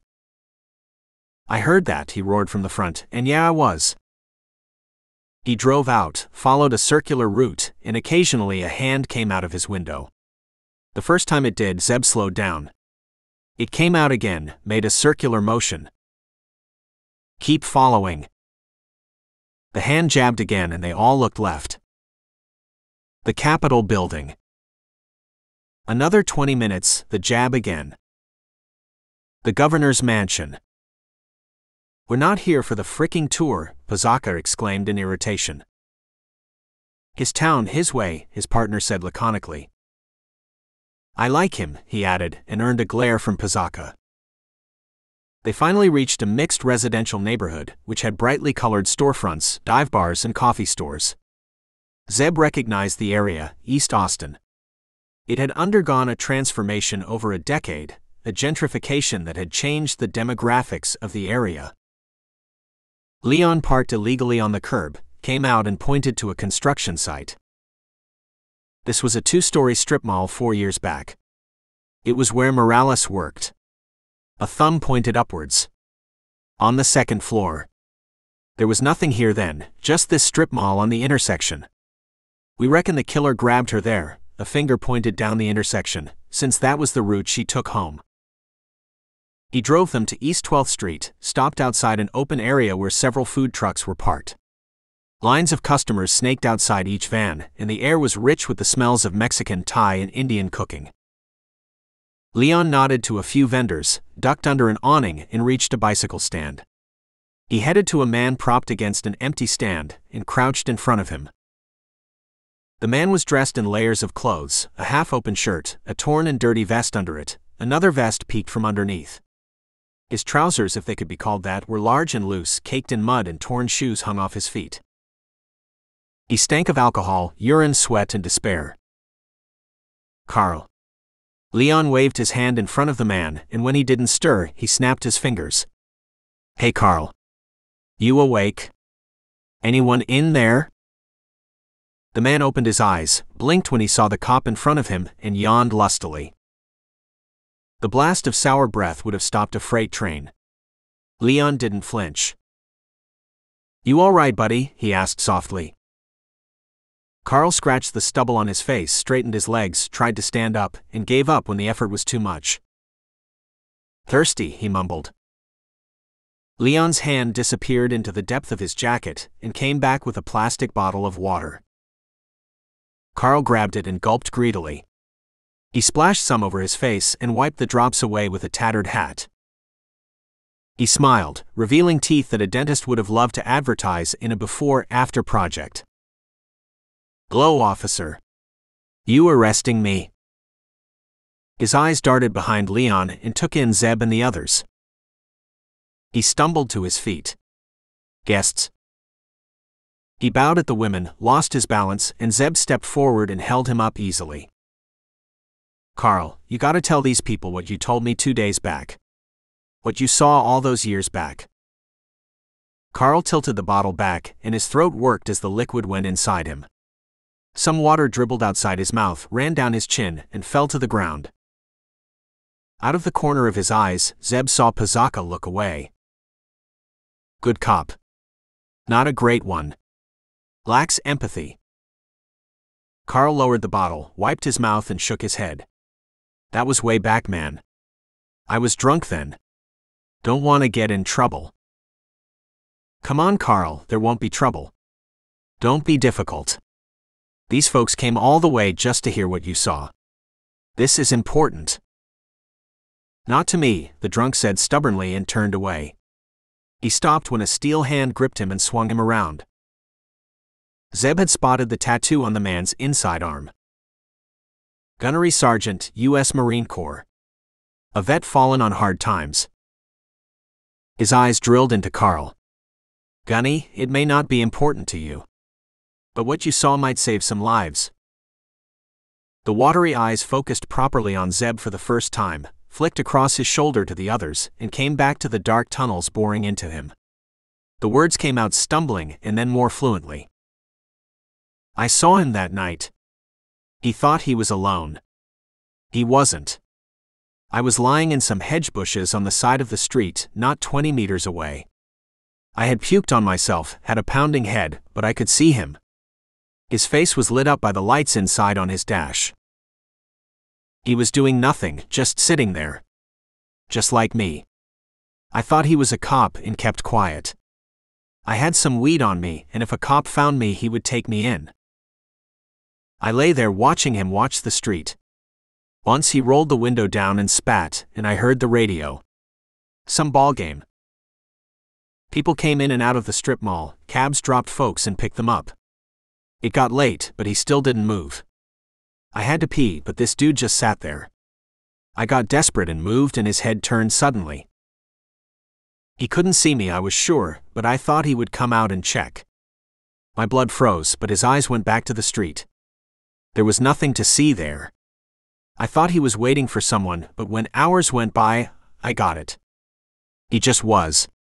He wasn't there for anyone. He looked at his bottle, now empty, and licked his lips.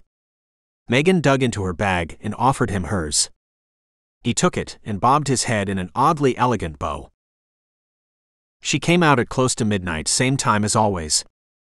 I knew because I hung outside the mall often. She walked that away here, you'll see. He bent and drew a couple of wavy lines on the loose soil. The street. He drew a rough box. The strip mall. He drew another box.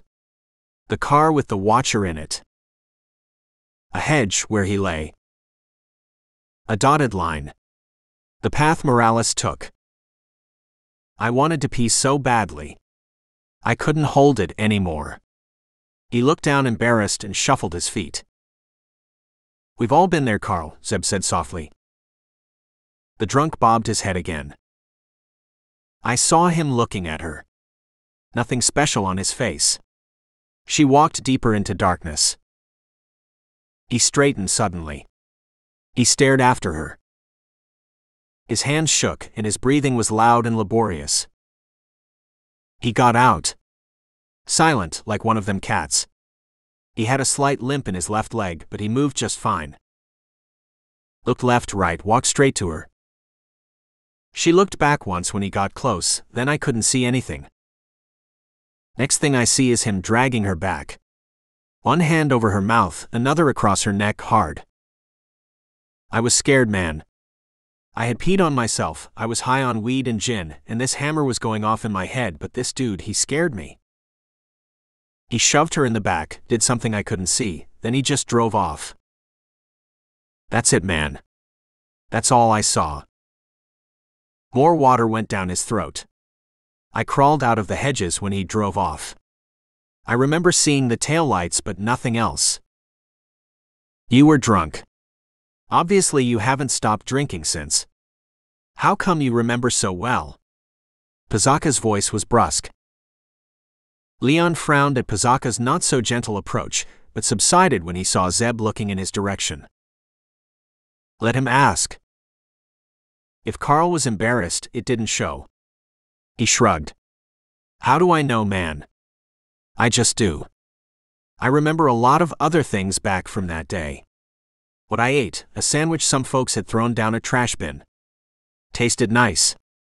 What I drank. A half bottle of Texas single malt someone had left behind.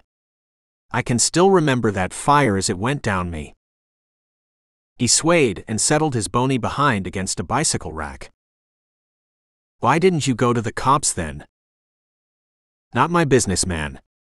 I didn't want trouble. Been in enough, seen a lot. I didn't want my ass roasted just because I saw something. Besides, how do I know I really saw all that? You just said it yourself. I was stone drunk. His eyes attempted to stare down Pizaka, gave up and shifted nervously. You got a description. He shook his head and stood up to walk away, shuffled uneasily when Zeb caught his eyes and pinned him down. His hands. He licked dry lips and took another swig. They were pale. They stuck out against the rest of him.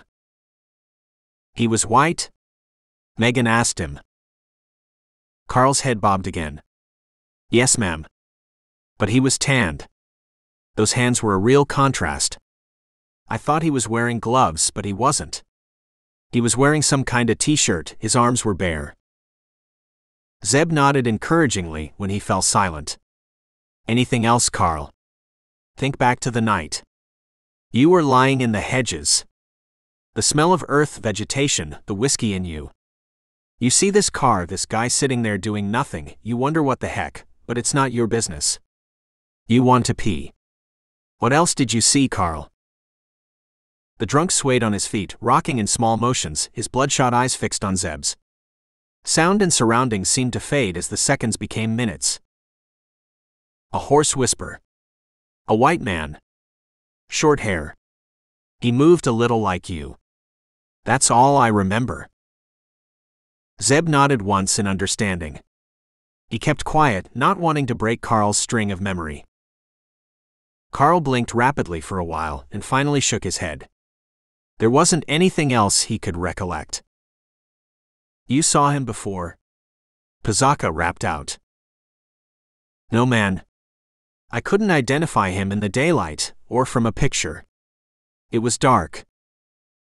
He slid down again back to his resting place, held his head and groaned. Feels like jackhammers inside. Leon sat easily in front of him, a fluid grace despite his size. You got anything else for us, Carl? A groan and another headshake was his reply. Rest in the shade, buddy. Leon stood up and led the others back. He turned round when Carl raised his head and addressed Zeb fiercely. I was a good gunny. Zeb continued facing him, and something jumped and danced in the air between the two men. Never doubted it. He paused and let his eyes travel over Carl. You can be better than this, gunny. Megan peered back through the window when Zeb drove them away. Carl was standing, and when he met her gaze, his head bobbed again, and the bottle rose. It felt like a salute. Back at the APD's office, Leon beamed. "We're getting somewhere, Zeb, aren't we?" Zeb nodded distractedly, and Beth and Megan picked up on it. "What's bothering you, Zeb?" That car was a rental that he'd rented using a false ID. Leon nodded in confirmation. One of those totally remote transactions. You pay in advance and collect the car and keys at a secure location. Cameras didn't capture the killer. How did he get back? The car with Morales inside was found 5 miles outside the city. He hitched a ride? Walked? My reckoning is he walked, but we just don't know. We checked back on the route, and no one had seen anything. No one came forward with any information. I went back again this time, no better luck. Pizzacca flared at Leon. How did you miss questioning this dude 4 years back? He wasn't in the neighborhood. We canvassed it, and no one ever mentioned him hanging around. He told me he drifted to the west side the very next day of that night and hung around there for years. He came back to East Austin last year. That food garden is a big draw. Leon responded easily, evenly. It didn't strike you to check those cuts nationwide? Nope. Leon glared back. He wasn't into shamefaced apologies. Zeb looked at him as he barely fit on his chair, his guts straining against his shirt. He knows they made a mistake. Guilt must be weighing him down. The hours he must have put in going through the case files, canvassing the neighborhood again, not how he must have felt when he found Carl. Leon read his glance, and his mouth broadened into his aw shucks grin. When you catch this Flayer, don't forget to call this podunk cop. Thank you, Bill. Anything, anytime for you. Leon replied simply. Chapter 11. November 5th, 11th. The visits to New Mexico that same evening and to Los Angeles the next day had contrasting outcomes. No one had anything more to add in New Mexico, but Pizzacca had an update on the flight to Los Angeles. That bracelet has a rectangular centerpiece, like a plate on which names are inscribed. A chain goes around the 2 ends.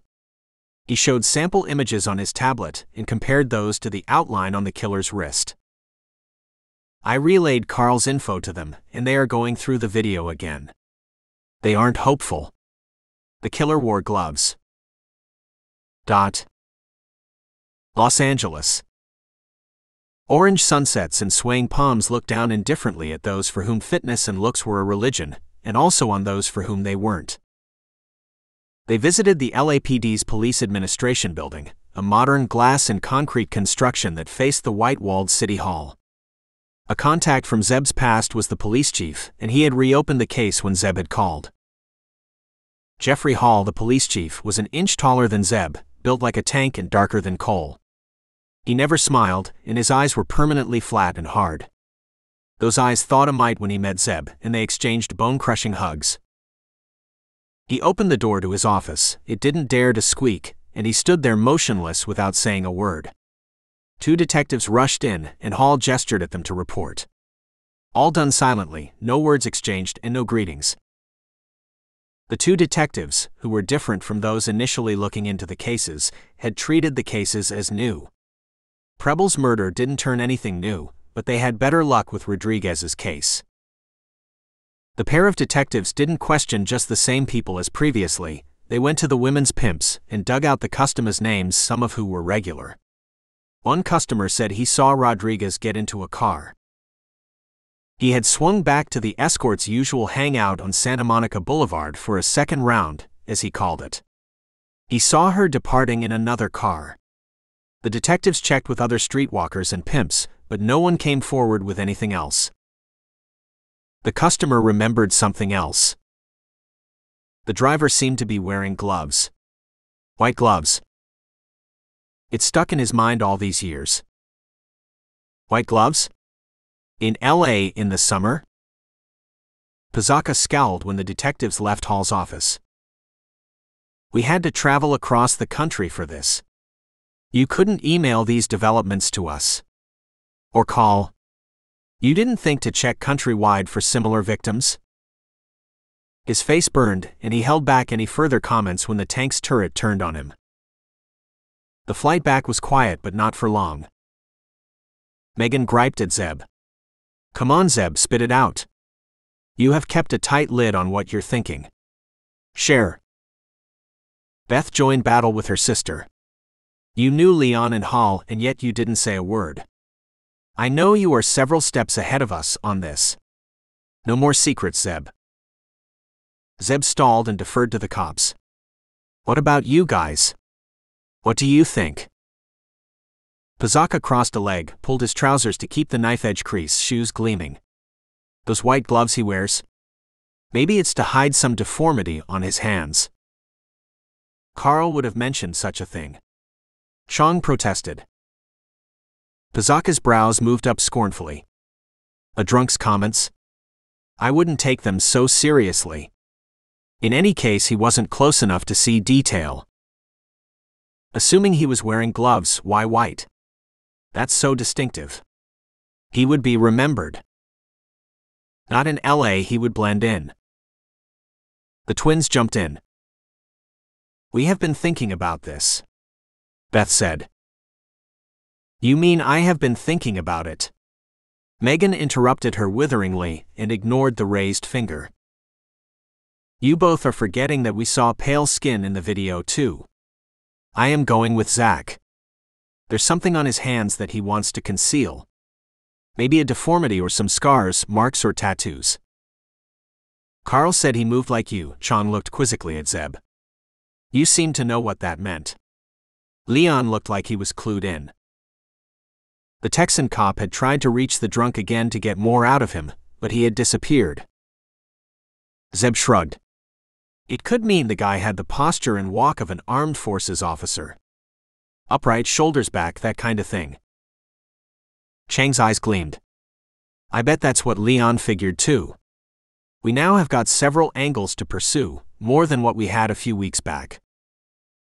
He directed a question at Zeb. You'll check out NPRC? Zeb nodded. The National Personnel Record Center maintained service records for armed forces personnel, but it wasn't the only body that maintained records. Getting them will be a bitch, but knowing all those generals in the Pentagon should help. Many people have such postures. The killer need not be military. He cautioned. Whoever he is, right now he might be planning another kill, Pazaka said soberly. The Gull was also planning a series of kills.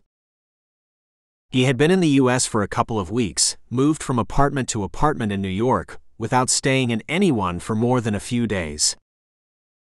He had arrived in the country, bearing the passport of a British citizen, Trevor Johnson, a businessman out of London. He was fair enough to be easily mistaken for a Caucasian, and his fabricated backstory and British accent ensured smooth passage through border control. He made contact with the 10-strong cell in New Jersey the day he landed, and spent the rest of the day assessing them. Masood Deeb, the cell leader, owned an electric cabling company which worked on residential homes and small offices in New Jersey and New York. All the cell members born in the U.S. worked with him in the firm. The cell members weren't all strangers to the Gull. Masood, 28, 5'8", dark-skinned and bearded, had fought alongside the Gull in Iraq and Syria 2 years back. Ayub Awad, Nasib Botros, Samir Haddad, and Majid Malouf, 4 other members of the cell, had the same fervor that Masood had and joined him in the holy fight. It was no accident that several of Masood's employees had the same beliefs and radical ideas as him. He himself was a second-generation immigrant whose folks were from Afghanistan. His dad drove a cab and his mom was a homemaker. But Masood had nothing to do with them. They embraced the American way, whereas he, Masood, rejected it. He knew he was different from them and had grown apart the day he set foot in a particular mosque in New Jersey, a long time back. He recruited his employees carefully, making sure they shared similar views, and once they joined, cultivated a select few and assessed them. Thus his cell was formed. Masood had planned his holy war trip well those years back. He had completed all his contracts, had told all those he was in contact with that he was taking a year's break to see the world. He prepared an elaborate itinerary and had booked flights, hotels, and arranged visas for all the countries on the itinerary. Once everything was in place, he stuck his itinerary on his internet profile and closed down his firm. One of his employees would update his social profile with photographs and posts whenever he was supposed to be in a particular country. The 5 of them initially flew to the United Kingdom on tourist visas and once there, had switched passports and identities and had traveled to Turkey. Hafez supporters in that country had guided them to Iraq. They had spent months in a training camp and had then joined the fight against the Great Satan. The Gull had come across Masood's American accent and had observed the man and his companions. They were good fighters, were committed and passionate to the cause, and were good at killing with weapons as well as by hand. He had flagged them to Omar, who had asked the Gull and a few commanders to keep a watch on the men. 6 months later, a commander approached Masood and told him to pack up and leave. When the American fighter had looked in bewilderment, the commander told him his presence and that of his companions was more important to the Hafez in the US than in Iraq. A sleeper cell in the Great Satan. Masood understood, and 2 months later they were back in New Jersey, back from their world tour. He reopened his business, recruited more cell members after vetting them carefully, and lay in wait for orders. The Gull was not fully convinced about them. 2 years was a long time, enough time for the Great Satan to corrupt the most devoted fighters. He would test them. A simple test. He drove all of them to Harriman State Park the next day of his arrival, tested their shooting skills, and when darkness fell, he had handed each one of them 10 knives. Kill the person next to you. Bury his body. 10 men looked at him in surprise and shock. He was expressionless. When they saw he was serious, they gripped the knives and looked at one another uncertainly. Masood was the first to move. 3 hours later, when the grunting and the groaning had finished, 5 survived, bloodied but triumphant. All 5 were those who had tasted blood in Iraq. He watched them bury the bodies and drove them back silently. They talked about being martyrs on the way home. It's not enough to be a martyr, the Gull said harshly. You must kill as many as you can. You are no martyr if you die unaccompanied by infidels. Masood dropped his eyes as he accepted the rebuke. The 13th and 19th of February. Those were the dates for the Hafez's first acts of terror in the Great Satan. Omar and the Gull had chosen the dates for their very insignificance. On the first day, 2 members of the cells would carry out a dry run. The dry run would be wet, since the 2 cell members would kill as many infidels as they could. A week later, the rest of the cell would go down guns blazing in a more busy location. That second day, as the rest of the cell wreaked havoc and bloodshed, the Gull would execute a chosen American. He would upload the video to the internet, lie low for a few weeks, and then fly back to London. He issued new instructions when he reached Masood's apartment. This is the last night you spend here. From tomorrow, you will have new identities. He handed out packets to them the next day. They contained their new legends. Each folder had a driver's license, ATM card, bank account history, and backstory, everything needed to maintain an elaborate cover. The Gull had arranged for the legends before he landed, using a trusted Hafez man in the US. He had also rented 5 separate apartments for them. He continued. All of you will split up now. Each one of you will stay separately. You will not communicate with each other. You will not disclose your identity to the other members. He tossed them throwaway phones. Those phones are only for interacting with me. None of you will reveal to the others your identity.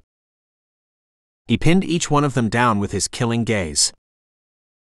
If you do, I will know of it. I will kill you and feed you to pigs. They met his eyes with clear gazes and nodded. They believed him. They had seen him in action in the Middle East. Only a fool would cross the gull. He led them back to his vehicle. Once they were seated, he blindfolded them and secured their hands to various fastenings. They had no means to slip off their blindfolds. He drove them back to their various apartments in that manner. No cell member knew where the other stayed. He gave each member a task. Each one would scout locations, even though the Gull and Omar had some possibles in their minds, for the 2 dates. Places where there would be a high concentration of infidels, where there would be maximum impact. Escape routes weren't necessary. None of the cell members planned to survive their killing spree. All locations had to be in New York. He alone would decide the final venue, and that would be told to the 2 kill teams only on the days of the attack. He would decide who would be in the 2 kill teams. That too would be revealed to them just before the day. He was personally checking out apartments for his role on 19th. The cell would never know where it was. Omar wanted him to kill in some place like Times Square, but the Gull had dissuaded him of that. It was safer to kill in an apartment and then escape. The Gull looked outside the window of his apartment in the Bronx, and through the distance he could see people putting up festive lights on the street. It would be the last Christmas for many Americans. Teresa Stark will not see Christmas. The killer scrolled down the list in his black diary and circled Stark at random. The list was 15 names deep, 4 of them were crossed out. Stark would be the 5th. He knew the lives of the 15 women inside out. He knew where they worked, where their homes were, the security set up at their homes, their daily routines. He even knew them. Stark was an architect and had her own practice near the mayor's office downtown.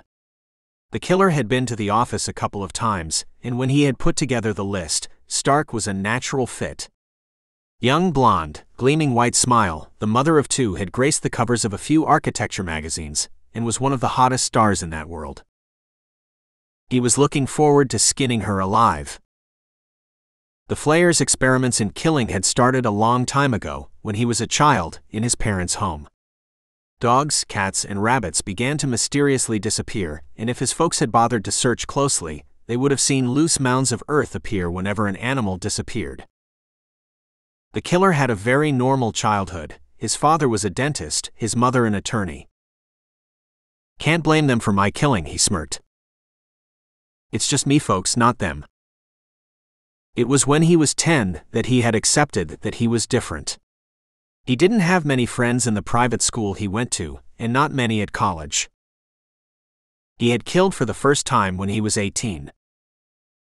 His folks and he were on vacation in Florida, and one evening when he had stepped out alone, he had seen the drunken woman in the alley.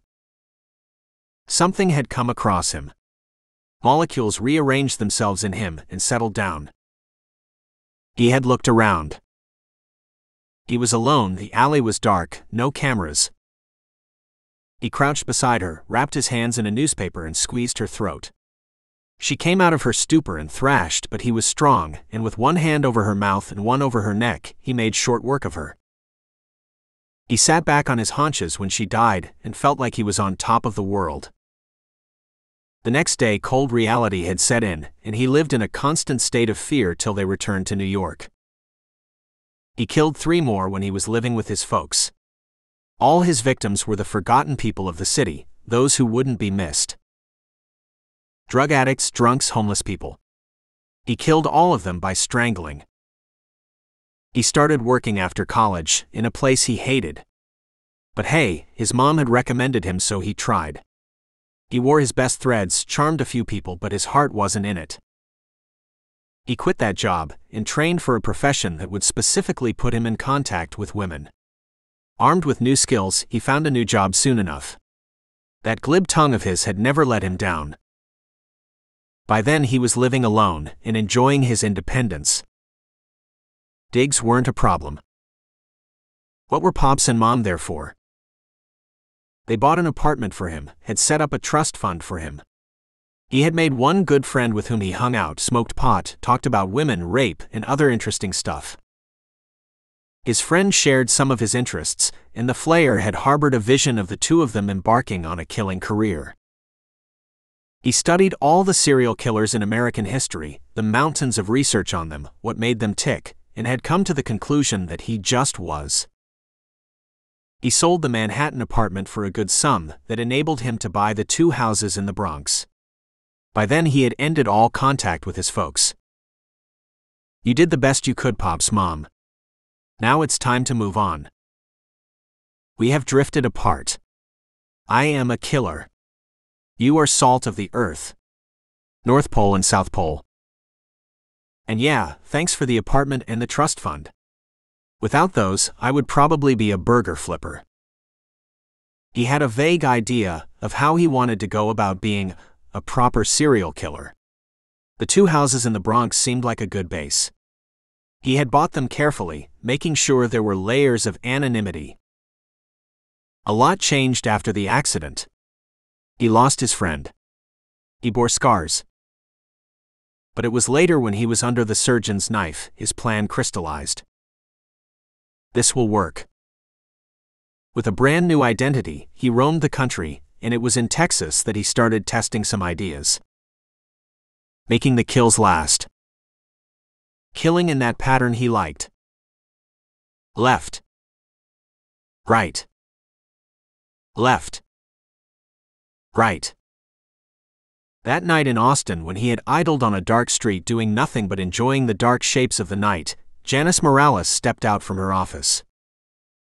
The instant he saw her, he knew. Something inside him moved. This was where he was going to start as a professional serial killer. "I was an amateur before, folks. I was killing on a whim. That's the truth, Your Honor. Something used to come over me, and I went into the killing mode. But when I saw Morales, I decided I would be the baddest serial killer our great country has ever known. My version of the American dream." Without conscious thought, he had moved out of his car. She had heard the door slam and had looked back startled, and then he was on her. One arm cupping her mouth, another across her throat. Her struggles were futile. He dragged her to the car, tied her with his shoelaces, tore her dress and gagged her. He had driven randomly, and when it had been deep in the night, he had spent hours parked outside town playing with her. First shallow cuts. He still remembered the way her eyes had widened and her body had thrashed.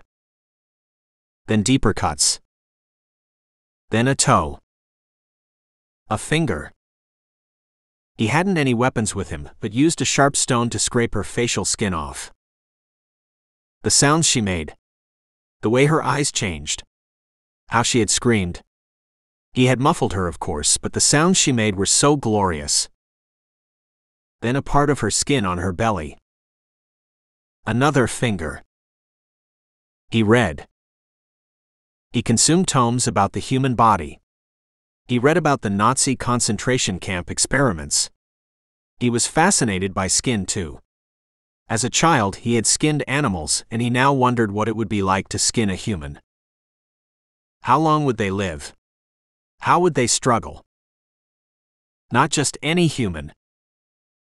Women. He didn't know what it was in him that drew him to women. He knew he had contempt for them. All the research pointed out that he had some serious issues. He snorted back a laugh. Yeah. That explains it. To skin a woman and have her alive at the end of it. He practiced some more on 3 other women, and when he thought he was nearly there, he returned to New York. He found a job easily. He was not only good at it, but was also very good at putting up a front and charming the women. His job enabled him to find his targets. He didn't start killing immediately. He spent a year just making contacts with women, developing a professional relationship. A second year to make them trust him. He then took a stake in his business, became his own boss, and delivered a personal service to the targets he had cultivated. He planned. Planning was important. That's what lets serial killers down. They don't have the patience or the ability. Unlike me. He had bayed like a wolf that night in Austin. He had done just that in the confines of his laboratory when McCallum lay across his operating table. He dumped her body in a parking lot that he had identified. Planning. Krantz and Kohler followed. He became a seasoned veteran. But even veterans practiced and improved. They discarded bad habits and cultivated good ones. He stopped killing in the crisscross pattern. He knew there was a chance that McCallum's body would be compared to those in the other parts of the country. But it was a very remote chance. Even if connections were made, he had taken enough care to leave no trace behind. Saunders was the first woman he skinned using all the skills and experience he had acquired. How glorious that had been! The feel of it in his hands. Her face as he removed the layer. He hadn't been able to contain himself and had sent the cops a gift. Then the press. The Flayer stopped his musings and shook out another knife from its wrapping. He brought it to his nose and smelled the cold steel deeply. These days, watching the cops chase their tails gave him as much of a kick as the abduction and the killing. Well, not quite, but not far off either. He turned on his computer and ran through the baseball bat killer case again. He knew the mistake BBK had made. He'd gone after Zeb Carter and his team personally. I won't make that mistake. But just how good is this Carter? Wouldn't it be something to test him? He thought for the next hour and something stirred in him. You go after him, you're changing the game. He parked the thought, but another idea came to him when he turned on the news and read the running caption. Hoff plans attacks in city. We can rule out any connection to that show. The latest victim, Diaz, didn't go to any viewing. Zeb told the others in the aircraft. They were still an hour away from the city, scheduled to land at 8 p.m. They used the time to thrash out all details of the case. The task force had come up with several leads, one of them being security camera images of Diaz talking to a man outside a discount store. They studied the images on Chang's phone, of Diaz looking up to a man of average height, a baseball cap over his head, its bill low and deep covering his face. Megan swiped to another photograph, another angle that caught the back of the man and Diaz's side. He knows there are cameras about, no part of his body exposed. Any images from inside the store? Nope. Looks like he waited for her outside. Cameras caught Diaz inside the store, but no male in her vicinity that looks like him. He could be a colleague, Beth commented. He isn't. Pizzacca replied confidently. Diaz left the office alone. Moreover, our guys spoke to every man in her office, must have taken hours, and have crossed out every male employee. That man with her is most likely our killer. She knows him. They are standing closer than strangers would. Thank you, Ms. Obvious. We would have missed that. Sarcasm dripped from her sister's voice. Jerry, I guess your men looked into friends, acquaintances. Yeah, and we got Zip. Here's something else. Chong brought out his tablet computer, opened the email application and selected one. We got shipping addresses for formalin, and for those instruments from various manufacturers and distributors in the country. We narrowed down to 200, all in the city, over a 4-year period. We then eliminated the obvious ones, big companies, hospitals, laboratories, and ended up with 50 addresses. Zeb skimmed through them and pointed to 10 addresses. Ask them to check these first. Some of them seem to be service providers who take in stuff for you and store them. The others feel as if they are some kind of business centers. The instruments could well go to one of those. He handed the tablet back. It's also possible the killer collected directly from the manufacturers. Chong nodded and fired a text message. A thought struck Zeb. He leaned forward and looked at the images again over Megan's shoulder. She has several shopping bags in her hand. Some are beside her on the sidewalk. Yeah, she was something of a shopaholic. A look of distaste crossed Bazaka's face. He was in and out of stores in less than half an hour. He knew which brands he wanted, none of this browsing and window shopping for him. How did the killer take her? Cab? His car? Her car? More scrolling on the tablet, more head shaking by Chong. Not her car. She used the subway. No reports of any cabs. He looked up and the sleepy eyes widened. His car. Parking lot or parking meter? He grinned and sent another message to the task force. I'll get my guys to question the meter maids, traffic cops. Maybe they saw something. Maybe he even got a ticket if he was hanging around for a while. Bazaka turned on the TV and selected a news channel as the jet commenced its descent at Teterboro Airport, and the ground rushed up to greet them. Zeb's eyes grew bleak as he took in the bulletin. Hoff releases chilling message. New York is its next target. Chapter 12. November 5th, 11th. First stop back in the city was to be 1 pp to drop the 2 cops. They had to make an unscheduled stop before that. Zeb exited Holland Tunnel, circled St. John's Park and entered Beach Street when the disturbance ahead caught his eye. He swung hard to the left, ignored the exclamations from around him, a raised "what the fuck" from Chong, and came to an abrupt halt beside a gray-colored Chevy. Out of the SUV, before the others took in what he had seen, dodging other people, leaping over the hood of a Toyota that was nosing out. He landed on the sidewalk, took a long stride to balance himself and sprinted toward the disturbance. 20 meters away, a blonde woman grappled with a masked man. Pedestrians gave them a wide berth. One old man tried to help, the man clubbed him viciously with something that gleamed in his hand. Gun? Knife? Club? Too far to tell. Can it be the Flayer? 10 meters away, sound faded, only vision remained.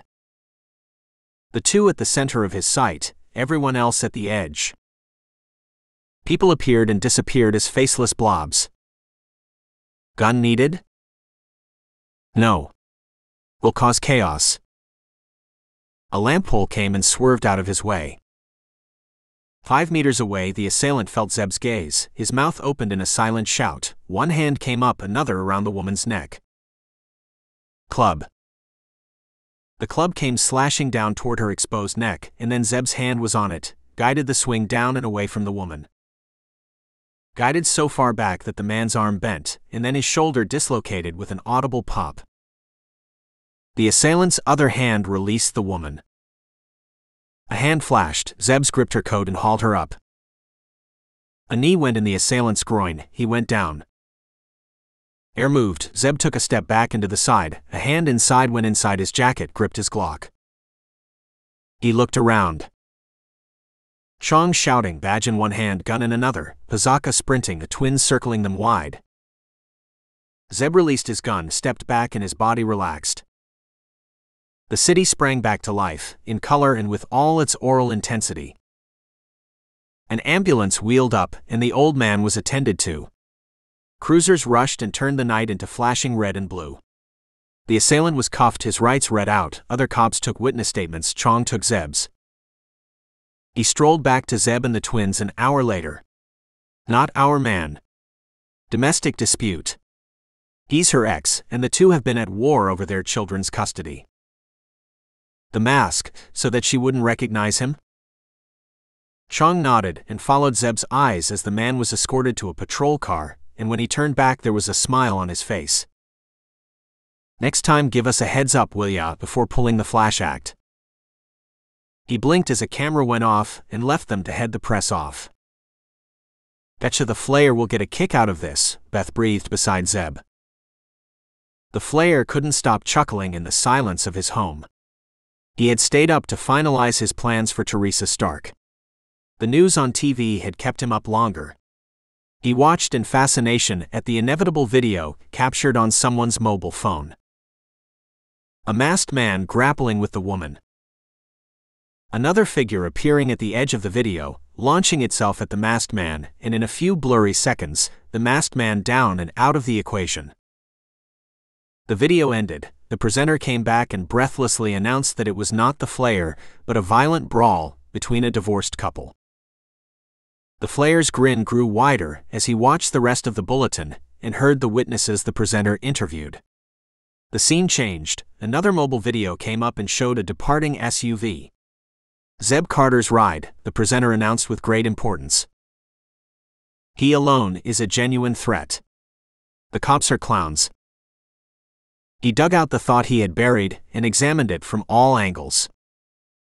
If I go after him, the whole force will be after me. Dude, they're already after you. It doesn't feel right. Making it personal has never paid. Betcha Diaz's husband and all the others have only a professional interest in catching you. He drummed his fingers and looked at Diaz for an answer. Her eyes looked back at him accusingly. Buddy, Carter will ruin your game if he's not taken out. Maybe I don't need to go after him. He called up an internet phone application and dialed a number from memory. A hoarse voice came over his speakers, thickened with years of smoke and alcohol. Yeah? No greetings, no pleasantries, but then the man was not in the pleasantness business. His job was to deliver hurt and damage. The Flayer had used him before to dispose of Saunders. The man had never failed. I want a man killed. When he had finished, the Flayer thought about the other headline and pulled out his laptop. He searched the internet for the Hoff's presence, found their propaganda site, thought for long moments and drafted a message and saved it. He would later access a wireless hotspot and send the email. Nothing like adding chaos to panic. Zeb and the twins worked the phones next day as they chased down Army personnel who fit the gender and height of the Flayer, and who had retired or left service with a slight disability and a disfigurement. 6 hours of fruitless calls later, Megan broke away and went to the pantry and brewed mugs of coffee on Broker's Jura. It was his pride and joy, but the twins had commandeered it, much to his apparent disgust and secret joy. They brew a darn sight better than I do, he had confided to Zeb. She handed a mug over to Zeb. What if he got the limp after he left the service? Then we are SCREWED. Her sister made a face in reply. Check out clinics, hospitals, doctors for any such patients who fit the age and height stats. Zeb suggested. She made a face. That'll be a humongous job. So quit wasting time and get to it. Beth snarked. Zeb and the sisters rode along with 2 detectives from the task force for the next 2 days as they crossed out various shipping addresses for the formalin and the instruments. They were down to 20 addresses, all the others tracked down and ruled out. The remaining ones were mostly storage service providers, a few business centers among them. Pazaka called Zeb during a coffee break in the morning when they had 10 more to check out. The 2 cops, a young neatly turned out one, along with his older heavyset partner, disappeared inside a cafe on the Hudson and joined a long line. There were several cruisers parked outside, a cop hangout. Beth mouthed coffee at Zeb. He shook his head and took the call in their SUV. We have got some more images, this time from the cafe, from where he uploaded the video. They have just 2 cameras inside and seating for 50, but they don't have computers. He must have brought his own. Zeb looked away at the New Jersey skyline across the river, at a barge as it made its slow way. Its world didn't stop revolving just for a serial killer. I think he has 2 laptops. One which never leaves his home, and one that he uses for making contact from the outside world. Pazaka was curious. How do you figure that? His home computer is likely to have stuff that's related to the killings. Would he risk taking that outside? What if he got mugged? What if it got stolen? Pazaka's silence was agreement. It's worth checking out laptop sales that day. He might have bought a cheap one just to upload that video. He might have used a credit card, and there might be video too. Megan chimed. Got that, Pizaka replied. I'll get some shoes on it. No great luck with the video in the cafe. There are quite a few guys wearing coats using laptops. No faces though. A man came out on the barge, jumped up and down and waved at them. Beth waved back and got a scornful look and a nudge from her sister. Zeb ignored them, pictured the cafe in his mind. Is there seating outside the cafe? Silence at the other end, Pizaka relaying the query to someone, an unintelligible reply. Nope, Pizaka came back. I know where you are going. I'll get the barista's question to identify the regulars, and also check out card receipts. Warrants are not a problem. The commissioner has greased the wheels. The two cops came out, and they rolled to the first address, a large storage facility that had rows of containers lined up by the side of the river. You can rent a container, dump anything and everything there, no questions asked. The younger, clean-cut cop said, as they approached another container which turned out to be the office. We once found a container filled with bodies, his partner rumbled. Stowaways, illegal immigrants. The container lay in the port for a few days, in a remote corner. It was only when the stench carried that the bodies were found. A pimply-faced teenager manned the office, a laptop in front of him, a printer to his side, headphones at full blast, his head unconsciously rocking to the beat. Old cop wrapped the glass window that separated the teenager's world from the outside. No reaction. He had his eyes closed. A harder rap, his eyes flew open, and 15 minutes of to-ing and fro-ing got them nowhere. I need a warrant, man. My boss will toss me out if I shared anything with you guys. Let me, murmured Beth, pushed to the front and smiled at the youth. 15 minutes later, they got a container number. The older cop called it in and followed the rest of them as the teenager took them to a brown container. The teenager reluctantly cut the lock at the cop's forceful nods and swung the door open. It was empty. Zeb scanned the area. No cameras. Nope. The teenager gave an "Are you real" look when Zeb asked him. Don't need them. Folks come here to dump stuff they don't want others to see. You ever see the renter? Zeb got another get real look from the teenager. Dude, there are 300 containers here. People come and go as they choose. I just see vehicles going in or out. The older cop shrugged, trudged away, and they followed him. A thought struck Zeb, and he whirled back at the young man. How long has it been rented out? The boy consulted a pad. 2 years. Same guy?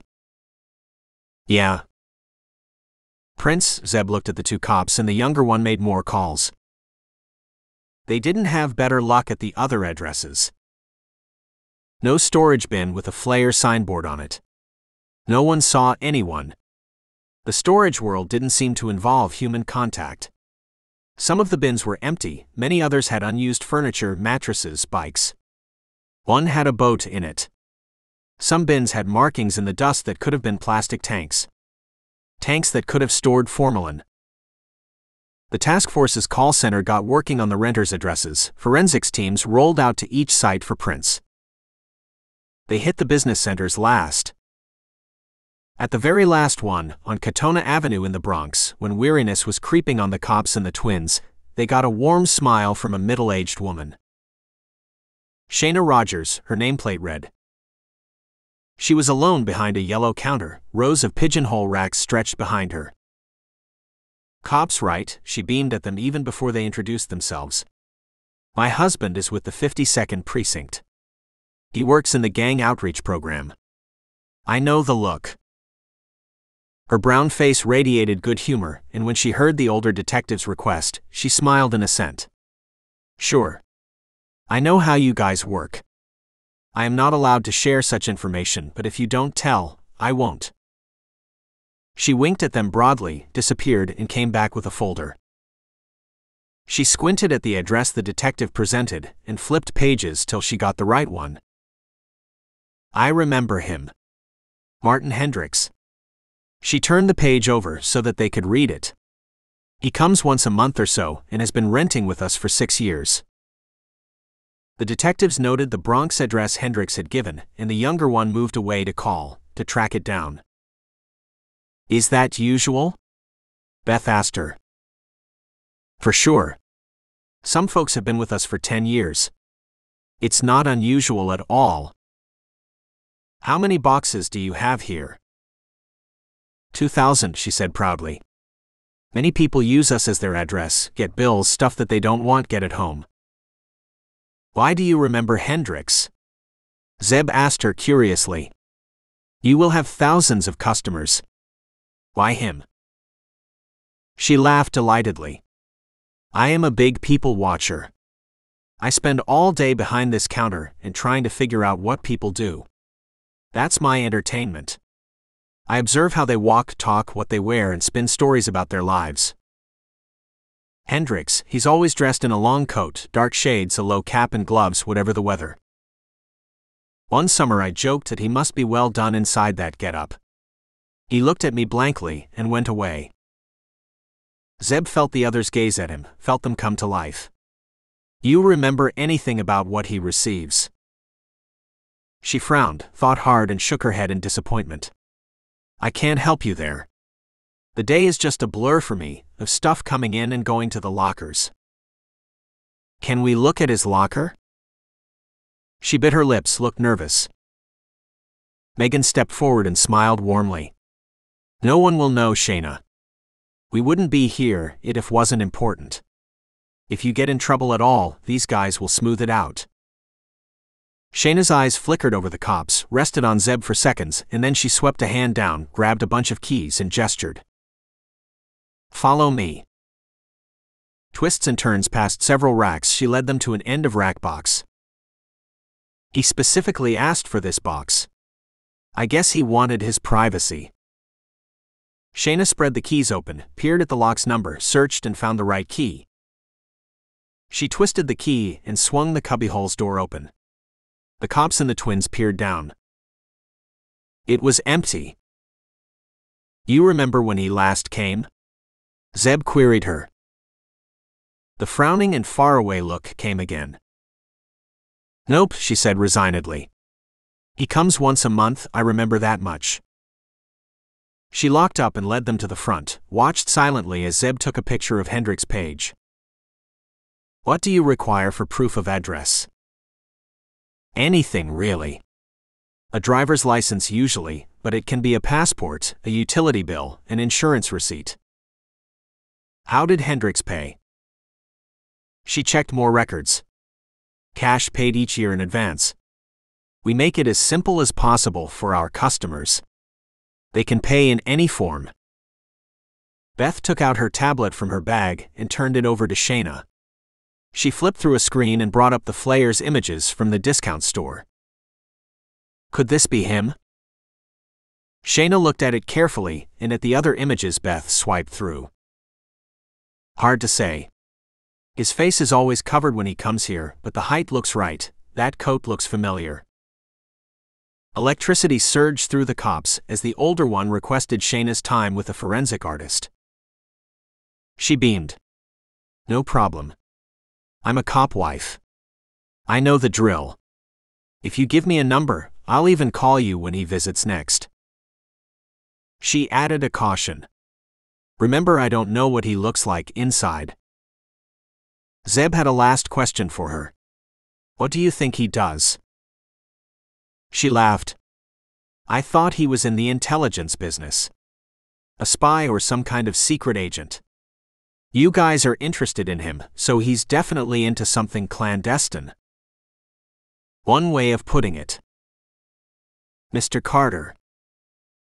She halted him as they were leaving. Humor had left her face as she locked eyes with him.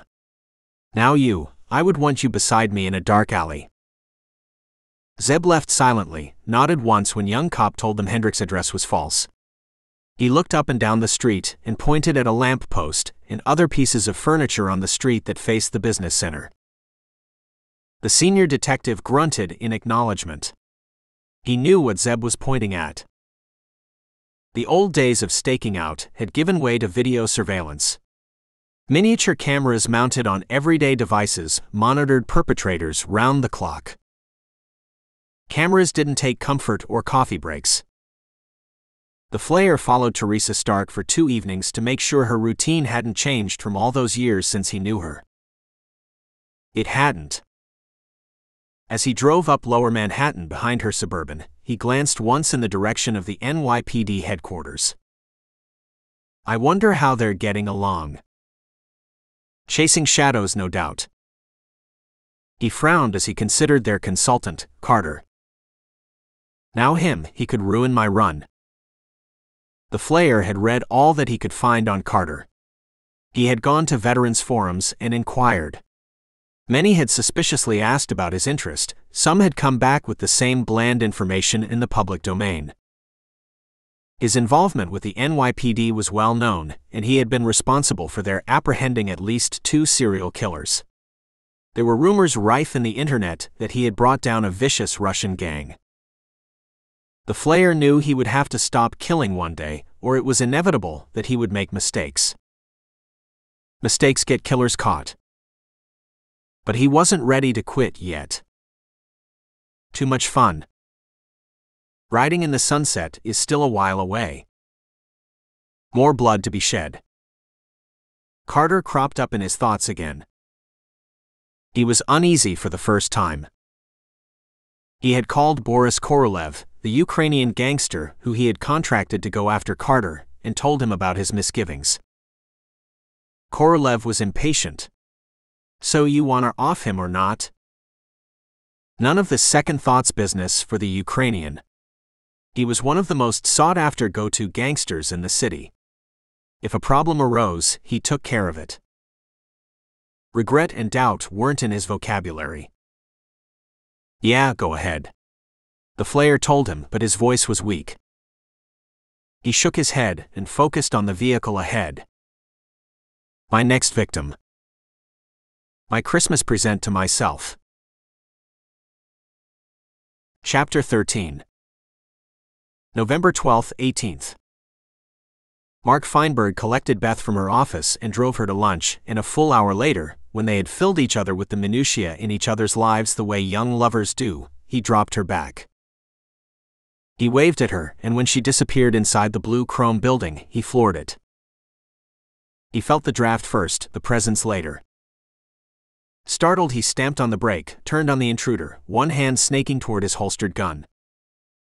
His hand stilled when he saw dark eyes boring into him. Flat, hard, cold. Snake eyes, he thought irrelevantly. They held his attention like a magnet. Mark licked his lips as Zeb stared at him silently, as if those eyes could read inside him, know everything about him, what made him tick. Hey Zeb, that was one smooth move, he laughed nervously. No response. Those eyes didn't even blink. The minutes became longer, the weight became harder to bear. Gotta go, Zeb. My shift starts shortly. Not even a muscle twitched. A phone rang, Mark's. His hand reached out, his eyes saying, I have to take that. Zeb finally moved. Except that he didn't. Just something in his posture that was forward motion. If you hurt her, I will hurt you. He exited as silently as he had entered, another draft of air and empty space where he had been. Mark stared at the seat, felt it. Warm. Yeah, he was here. He looked out the window. No Zeb. He expelled his breath in a single whoosh. He didn't know he had held it in. His fingers trembled slightly as they reached out and turned the AC dial to full, even though it was winter. That's right. That dude is something. There's no way I want to get on his wrong side. Zeb caught the paper plane as it sailed toward him when he entered the office. The twins had visitors. Liz and Zoe McCallum. Zoe was perched on Beth's back, squealing in delight, as the Patterson sister rocked to and fro on her swivel chair. Megan pointed at the plane in his hand. He unfolded it. Bunk Talbot and Marvin Tempers called. Said it was urgent. He nodded in thanks and arched a brow at the visitors. She grinned. They want a status report. Zoe climbed down and marched up to him. She crossed her hands on her chest and glared at him. Did you find him? Peaches, stand down, her sister warned from across the room. Liz's face was pale and her cheeks shone as if she was crying. She turned away from Zeb's gaze and watched outside the window, her fingers squeezed tightly in a ball. Peaches tugged Zeb's hand and glared up at him. The glare dissolved into giggles when Beth threw a paper ball at her. Rolando had visited every victim's family when the Flayers video had gone viral. The video had weighed many of them down, as if losing a loved one wasn't enough. The commissioner had also visited schools and colleges where the family's children went, and had spoken to the teachers. In the McCallum's case, he had addressed Liz's class and had left a lasting impression on the students. Zeb headed toward Liz when Megan frowned at him, pointed at the paper and mouthed, "Urgent." He ignored her, stood beside the girl, and watched the city whirl by outside. She looked at him sideways, wiped her cheeks but kept silent.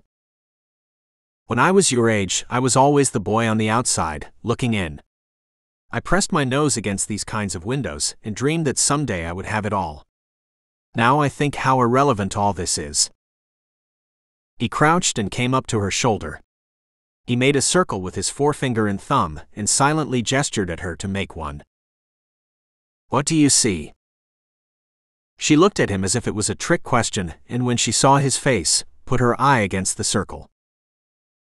The park, people, traffic, stuff like that. What else do you see? Zoe came up to them and peered through her own circle. Birds, I see birds. Zoe pointed at a flock that took off from the top of a tree in Columbus Park. A small smile tugged Liz's face as her sister recited all that she saw. You see your circle? Zeb asked Liz. If I squint, but it's easier to see through. He faced her. Life's like that. You can squint and see the circle. Or you can see past it and see stuff that's more important. Liz's blue eyes searched Zeb's face for a long time, and then the small smile became bigger. When Zeb straightened, he met another pair of eyes, gray, cool, Regina Honecker's. He nodded a greeting at her, feeling her eyes on him as he went inside the office to the bubble. The bubble was a soundproofed room that had encrypted phones and all sorts of anti-surveillance devices. They used the room for their most secure calls. He dialed the first number, Talbot's. Bunk had been a SEAL and was now an arms supplier to gangs in one of the most crime-ridden towns in the country, Newburgh, in upstate New York. Bunk was an equal opportunity dealer. He sold to any gang, even those in conflict with one another. Their money was all that mattered to him. Bunk's activities were well known to the FBI, the state police, as well as the NYPD. He was an undercover informant to all of them. His role as an arms dealer made it ideal for him to pick up intel and pass it on. Zeb had come across Talbot a few years back when he was hunting another SEAL who had once trained with Bunk. That other man was a mercenary who had gone rogue. He no longer breathed the planet's oxygen. One would think you didn't have enough enemies the way you're collecting them, Talbot greeted him. Zeb heard voices in the background. Bunk's voice rose. Lay off that HK, dude. You can't afford it. Hang on, let me finish this call. The voices disappeared. Talbot's voice echoed as if he was in a tiny room. Listen, got to keep this short, I have customers. I picked up something yesterday night. There's someone hunting you. A Ukrainian gun called Korolev. You heard of him?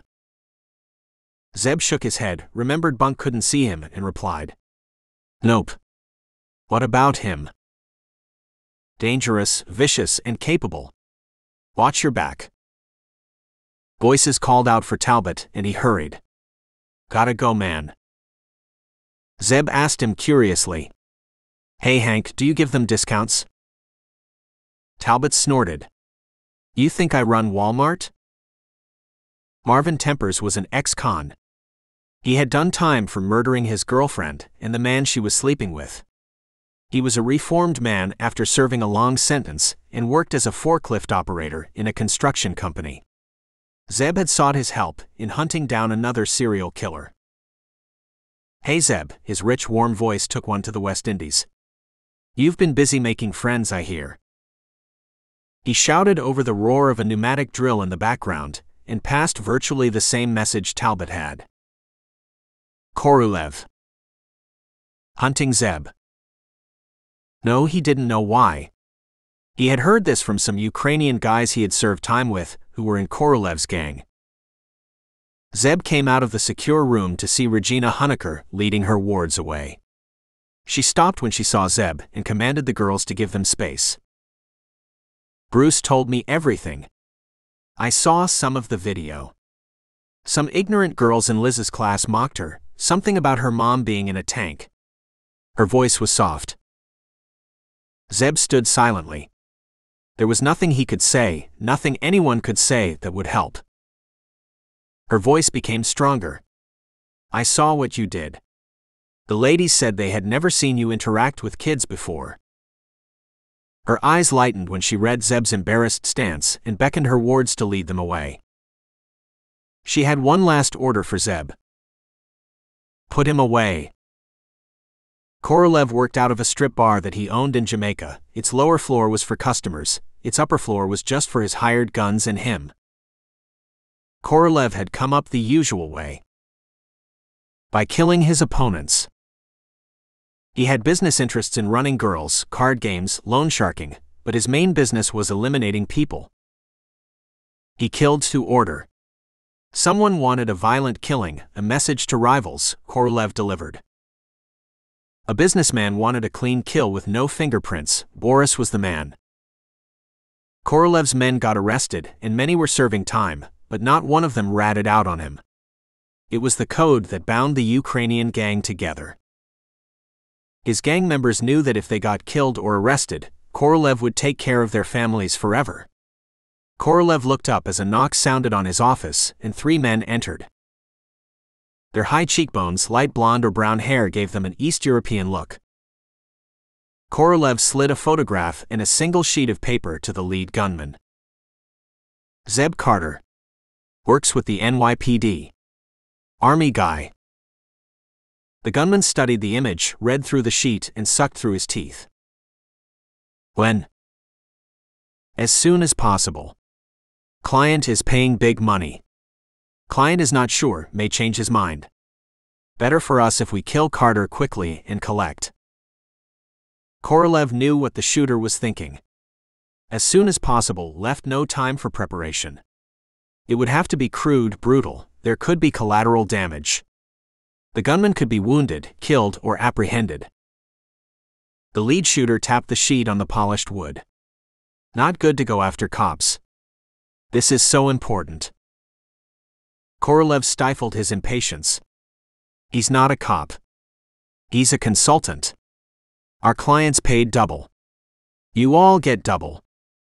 Families get triple. Triple the reward money each year in case they were arrested, killed, or wounded." The gunman looked at his men and got an indifferent shrug. They were good. "We'll watch a few days and then kill. He hangs out often at 1 pp. Be careful. He's dangerous." The gunman nodded, waved a farewell, and departed. Korolev watched the door close behind him, and the same caution his man had expressed bubbled in him. He had never gone after cops or those working with them. Most of his assassinations were commissioned by gangsters, shady developers, or even businessmen. "My men won't speak, there will be nothing to link back to me." The laptop's light reflected off Zeb's face as he sat alone in the dark office. 9 p.m. The sisters had left, Beth to spend the evening with Mark, Megan for a run in Central Park. They both had condos in the same building a block away, but often shared apartments or spent the night at the office. The office block had 5 3-bedroom apartments, in one of which Broker resided. The 4 others were used by team members whenever they had to crash at the office. Zeb finished reading Korolev's file, glanced at his watch, and dialed a number in the Ukrainian Ministry of Internal Affairs. His contact, a senior officer in the ministry, was a workaholic and frequently slept in his office. He wouldn't mind the late call. "Da," a gruff voice answered. "It's me," Zeb told him. They didn't exchange pleasantries, they never did. Zeb outlined the circumstances and asked him about the gangster. Zeb felt Pavel Borisko's silent grin. Worried about him. He continued when Zeb stayed silent. "He's bad news. Very bad. If he was here, we would have executed him." Borisko briefed Zeb on the gangster's criminal history and said bluntly, "If you find him, kill him." Zeb hung up, checked his email 10 minutes later. There was a dossier from Borisko which had more details and more images of the gangster and his gunman. Zeb compared the images to those on file with the NYPD. Same men. All of them moved to the US 10 years back. He sent a text to 2 people. 0. 0 was when downtime disappeared. 0 was battle readiness. 0 preceded violent, bloody action. Zeb tossed his SUV's keys to Megan the next day, a silvery arc that ended in her palm. "Take mine. I'll follow you. I have other stuff to attend to first." She saluted. Zeb followed in a black Range Rover and fell in 5 car lengths behind. All their SUVs, all their rides had thickened glass that could stop assault rifle attacks. They were armor-plated, had run-flat tires, and all had various gadgets that would have been at home in the Batmobile. Nothing pinged his inner radar. "They'll pick me out when I am on foot, at a location that I frequent." The only 2 such locations were the office and 1 PP. He followed the twins to Pazaka's desk in the police HQ, found the cop resting his ass on Chang's desk. Chong wiped donut crumbs off his fingers and gestured at an empty office. "Jason Cleary, I want him," Zeb told the 2 cops. Cleary was a forensic analyst with the NYPD, the best Zeb had come across. His hair-trigger temper frequently landed him in trouble, but he was too good to be sacked. Chong bowed and Cleary's red hair appeared through the door. "I live to serve, I live to surprise." Chong laughed at his visitor's astonishment, bumped fists with Cleary, sat back and waited for Zeb to speak. Zeb extracted a sheet of paper from his jacket and presented it to Cleary. "What do you see?" Cleary frowned at the blank sheet, turned it both ways and shook his head, puzzled. "Nothing." His brow furrowed when he held the sheet to the light and saw faint markings. "That's from our office printer, the ink spilling through the sheets," Beth said in surprise.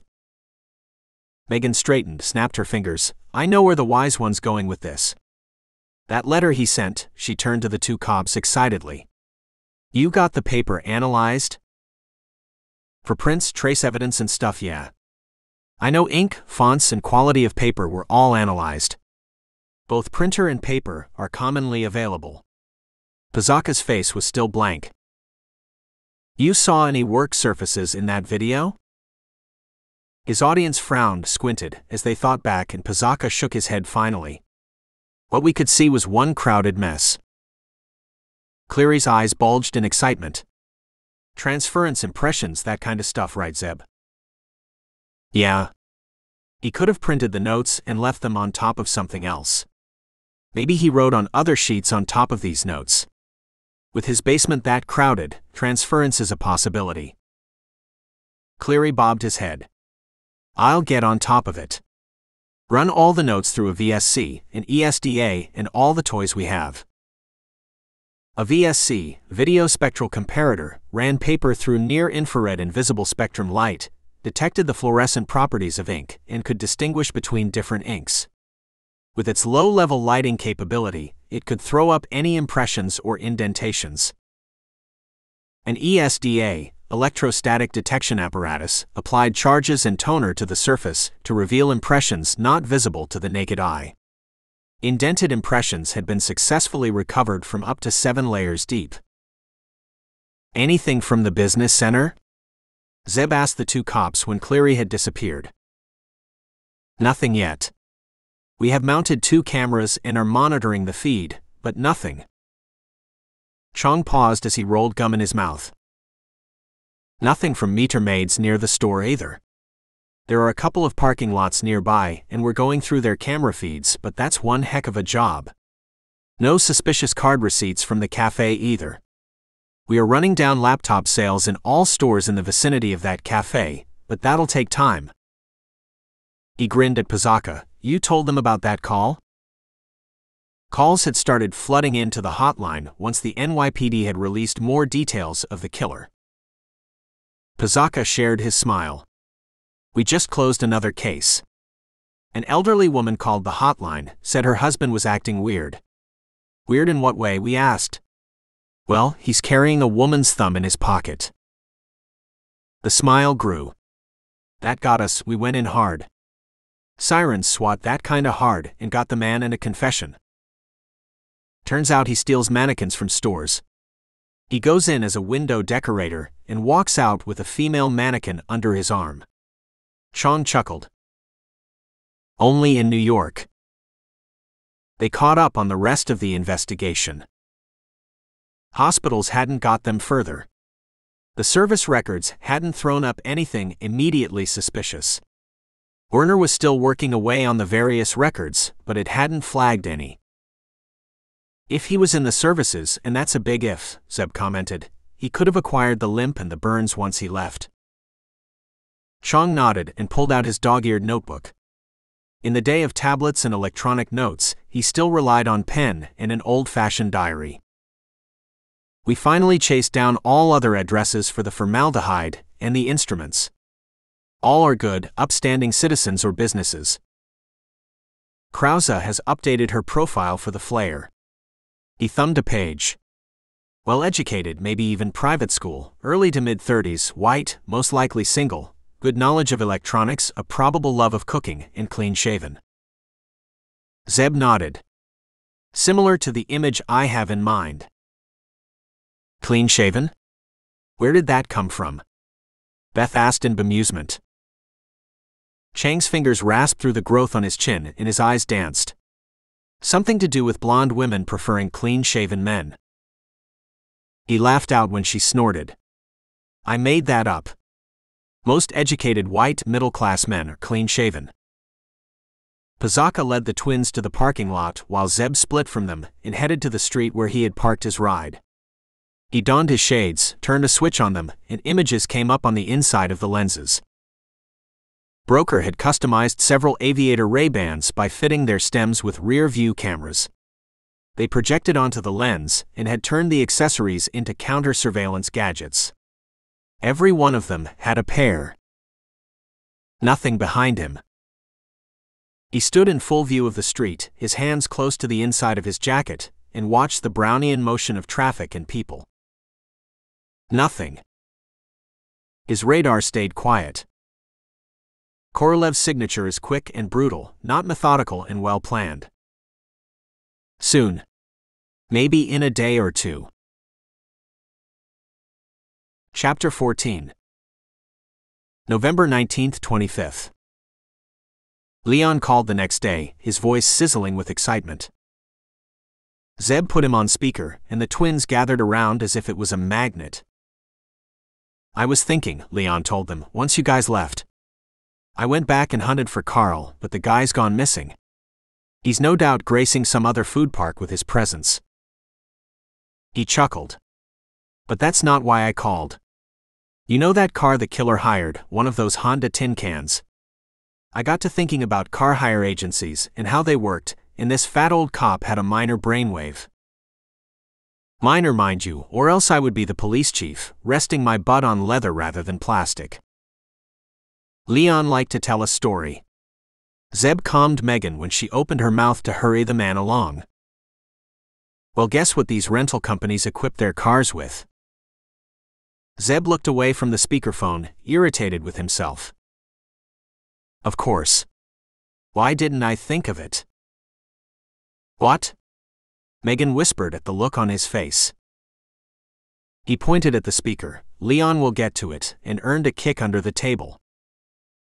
Bill chuckled when Beth couldn't contain herself and shouted at the phone. Sir, it's not suspense that I want to die of. They have tracking systems, he said triumphantly. This operator had a high-end tracking system that updated the vehicle's location every second. I put the fear of God in one of their men, and got the entire history of where the car had been. Luckily, they have kept stuff going years back. Too lazy to delete it, I guess. There wasn't anything significant in the movement. He had hired the car for a day and traveled randomly across the city. Sightseeing is what he told them. But one of the places he visited was a takeout restaurant in a strip mall. The takeout was next to an ATM machine which had cameras. This strip mall has a history of crime. Some years back, some drunken fellas attached a chain to the ATM, the other end to their pickup truck, and dragged the dang thing out. Ever since those incidents, the ATM owner has kept CCTV data going back gazillion years. We got video. Leon's voice ended in a shout. A heavy squishy thud immediately followed, like a body falling, then another softer sound. Bill? You okay? What happened? Zeb leaned forward. There was silence, heavy breathing came on, and something dragged on the floor. Leon's voice came at a distance. Sorry guys. I did a fist pump and fell over. Beth chuckled. You all right, sir? I'm just fine, ma'am. The flesh around my butt makes for a nice shock absorber. Beth, she said. Bill. Megan leaned forward impatiently. Bill, can you send the video file over? Yeah, hold on. They heard the squeak of his laptop as he dragged it forward, keys clacked. He swore fat fingers, apologized, and then a final click. It should be with you in a few. Megan rose, grabbed Zeb's laptop and thrust it in front of him. The women rolled their chairs to sit alongside him and watched him open his email application. A couple of seconds to load, and Leon's email was right on top. Got it. Great. Go through it, I will stay on the line. Zeb clicked, the video played. It was in black and white like a million other such videos, without sound. A clock ticked in the lower left corner. Cars came, people got out, conducted their business, departed. A Ford truck pulled out, and right behind it a Honda nosed in. Megan read out the plate. That's him, came Leon's voice. A shadow behind the windshield. Sunlight reflected off the glass, making it hard to identify the driver. The driver's side door opened, a gloved hand came out, a tall figure stood up. The twins groaned in disappointment. The man was dressed in a long coat, a baseball cap low over his head, shades, and the rolled-up collar of his coat covered his face. Video is useless, Bill. Megan's frustration leaked out angrily. The Texan's drawl was warm and soothing. Patience, my dear. All good things come to. The collective groan drowned him out. Zeb motioned them to silence, and they watched the counter run on the video. 10 minutes later, a shadow fell across the bonnet of the Honda. The man's back appeared. He held a takeout bag in his right hand, keys in his left. Zeb winced as Beth screamed in his ear. No gloves. Pale hands. It's the Flayer. She paused the video to study the man's hands. Splotches on the skin gave it a lighter shade. Look like burn marks, Bill. To my old eyes, too. Beth ran the video. The killer swung the door open, keeping his head bowed all the while as if he was aware of the cameras. He disappeared inside the car, and it swung out of sight shortly. It's just his hands, we don't have anything else, Megan said doubtfully. Leon chuckled, and keys clicked at his end. That's where you're wrong. I bet that silent guy sitting next to you spotted what I did. Zeb once again paused the video, moved the counter back, and enlarged the player. What do you see? A second silence. Beth yelled again. You nailed it, Leon. You are a rock star. I know, but tell that to my wife. The Flayer's left hand was bathed in light as it gripped the top of the door. Just as he bent to enter the car, the sleeve of his coat pulled back. The bracelet gleamed in the light. Even in the blurry video, its detail was visible. Central rectangle, entwined links going around the wrist. Megan pulled up an application on the laptop, and a transparent magnifying lens came on the screen. She directed it over the bracelet. Jesus Christ, her sister breathed as a letter grew larger on the screen. R. Zeb broke his silence, commending the cop. Great work, Bill. We've still got to identify the scumbag. The cop's reply came, though there was an undercurrent of satisfaction in his voice. Your forensic guys had a look at this. Nah. I got it just today and called you. I'll run it past them, maybe they'll have more. Do that. I'll get the NYPDs to take this apart too. Zeb forwarded the video to Chong and Pizaka once the Texan hung up. The twins waited for him to finish, straining silently against his invisible leash. He crossed his arms and leaned against a desk. Where will you start? Bracelets and gravers. The high-end stores first. That's not a cheap piece that can be bought in any random accessory store. There's enough design detail in the video for us to go to jewelry outlets and stores with. Beth replied promptly. Zeb nodded absently. Something else. He waited for it to shape itself and thrust forward in his mind, but Megan got there before him. Burn victims. Hospitals might have a record. I guess we should look for 4 to 10 years back. They might not have records that far back. We won't know till we try. Get Chong to talk to his medical experts, see what they say about age of burns. Zeb suggested. Gotcha. I'm not surprised Rolando made them an offer. The commissioner had been so impressed with the twins that he had offered fast-track positions at the academy for them. They had politely turned him down. Zeb will cry, had been Beth's reasoning.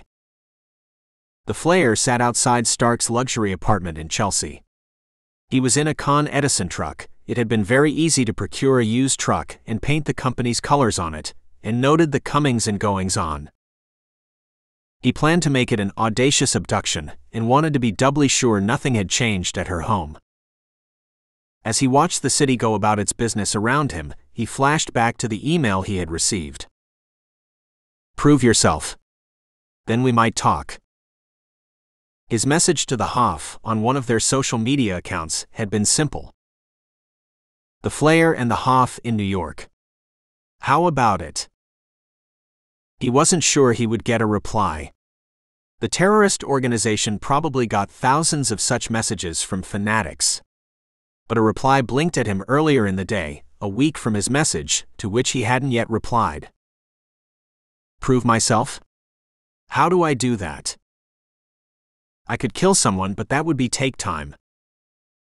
Videos? He searched for a wireless connection, found one, and logged into his email account. He accessed a folder he maintained in the cloud, selected another video of his flaying Peggy Krantz, and attached it. Typed proof enough? A small smile played on his lips when the email disappeared, just as Stark came out, kissed her husband and her children. She glanced up and down the street, her eyes passed over his truck without a pause, and when she spotted a cab she flagged it. Still takes a cab. An hour later, a SUV nudged out of the basement lot. Stark's husband was in the front, his daughter beside him. The Flayer saw a third head behind the two, her son. Nothing's changed. It was just a week away for the big day, and everything was ready. The Gull went to a coffee shop, grabbed his order, and went to a corner where no one could see over his shoulder. He plugged into the cafe's wireless network and went to an email application. The Gull and Omar never sent email messages to each other. They used the same email account, and if either wanted to send a message, he wrote it and saved it as a draft. The recipient's reply would be saved as a new draft. No emails ever traveled the ether. The gull was aware that someone claiming to be the Flayer had made contact with the organization. He had briefed Omar on the panic that had set in the city. The Flayer's suggestion had an immediate appeal with the gull. He saw how it could work. The key question was whether this was all an elaborate sting. He has sent a video. The gull looked around, no one nearby. He clicked the link and watched for a few minutes. The Flayer never came into view, just his hands as he cut a woman on a table. The gull had cut the throats of many people, and he watched carefully. As far as he could see, the video was genuine. No one could mimic that instinctive jerk of the body as the knife sank. Looks genuine. Suggest a video call, followed by a meet. If he's fake, I will kill him. He saved the draft, logged out, and left the cafe. He had made his first mistake. Zeb had taken the red-eye from New York and was now in D.C. sitting across from Claire as she brought up a screen and a string of messages. D.C. was warmer than New York, but the messages on the screen dispelled any notion of warmth. We monitor the Hoff's internet presence continually and track down all those who communicate with it. We share this intel with other agencies and with our European counterparts. She scrolled down the screen, past a long list of triumphant posts by the terror organization. There were several replies condemning the Hoff, a few praising it were circled. A few of those have been posted from within the country. We tracked down the IP addresses and are watching those accounts. 50 men, located all across the country. 1 week back, an email went out from a coffee shop in the Bronx. One of those stores where you can hang out all day. We don't know the contents, nor do we know who sent it. She clicked and the screen changed, showing the stark message from the Hoff on its website. New York is next. I had a meeting with the Director of National Intelligence, the National Security Advisor, the FBI, and CIA Director. We all concur, an attack on New York is imminent. We don't know when or by whom, but it's coming. I knew most of this, she could have let me know the rest via a call. There's something else. Another click, another image. A masked man clad in black, holding a kneeling man in front of him, a knife to his captive's throat. The gull. He has disappeared. No news of him, no chatter, no more public beheading. The gull's dark eyes seemed to jump out of the image at Zeb. All our agencies are working on finding where he is. When we find him, she faced him, and not for the first time he felt the full force of her personality. Take him down. You think he might be here in New York? Zeb was astonished. That would require a heck of planning and organization. Which they are capable of, came the grim reply. We don't know where he is, his disappearance and the timing of that message makes us wary. We cannot rule anything out. Zeb walked around the city for a long while after his meeting with Claire, got his thoughts organized. The Flayer, homegrown extremists, the butcher, the gull. A perfect storm. 2 hours later, he found himself at the mall, in front of the towering Lincoln Memorial. Zeb leaned against a wall and looked down toward the pristine spire of the Washington Monument. Through the early evening sunlight, the dome of the Capitol gleamed, radiating both reassurance and power. Something inside Zeb never failed to leap whenever he was on the mall, whenever he looked at the Capitol and the smaller structure to the left that housed the most powerful man on the planet. This is why I am who I am. He commenced his return, walked around a group of Chinese tourists, and when one of them approached him, took their photograph against the glorious backdrop. A lot of tourists were fed the myth that no building in Washington, D.C. could be taller than the Capitol's dome. Zeb knew that the Capitol actually had a unique planning law, which restricted the height of the buildings based on the width of the street they were located on. That Buildings Act gave the Capitol its wide-open and airy look. Zeb loved D.C. He knew that Broker, a die-hard New Yorker, fought with himself to stop loving this city. He caught the metro at Capitol South, and 2 stops later was at Ronald Reagan Airport. The White House crept into view as his flight disappeared into cloud. Let him come. New York isn't Iraq. New York has me. Chapter 15. November 26th to December 2nd. Masood and his cell produced 5 kill sites for the Gull. All of them had significant concentrations of people, all of them were highly visible, and 4 of them were in Manhattan. Grand Central and JFK Airport were the first 2 on the list. Penn Station came third, Port Authority Terminal was the 4th, and the 5th was a world-famous department store. They had done their research well. They not only had photographs and videos of the buildings, but also presented foot traffic figures during peak hours. The Gull studied the list in silence, tapped the airport. No airport. For one, security was always higher at an airport. There was a good possibility that the members would be gunned down before they opened fire. For another, JFK wasn't in Manhattan. Omar wanted an impact killing in Manhattan. Why didn't you consider the stock exchange? Masood reddened at the Gull's criticism, but didn't offer any defense. There was none to be offered. The New York Stock Exchange represented American capitalism. What better place than its floor to unleash the Hoff's terror? He and his team returned in 2 more days with information on the exchange. The Gull dismissed them to consult with Omar. The Gull knew the sites from his own years in the city, but the city had changed, security had changed. Every New Yorker now knew what terror felt like, tasted like. What's your preference? Omar asked him via the draft email.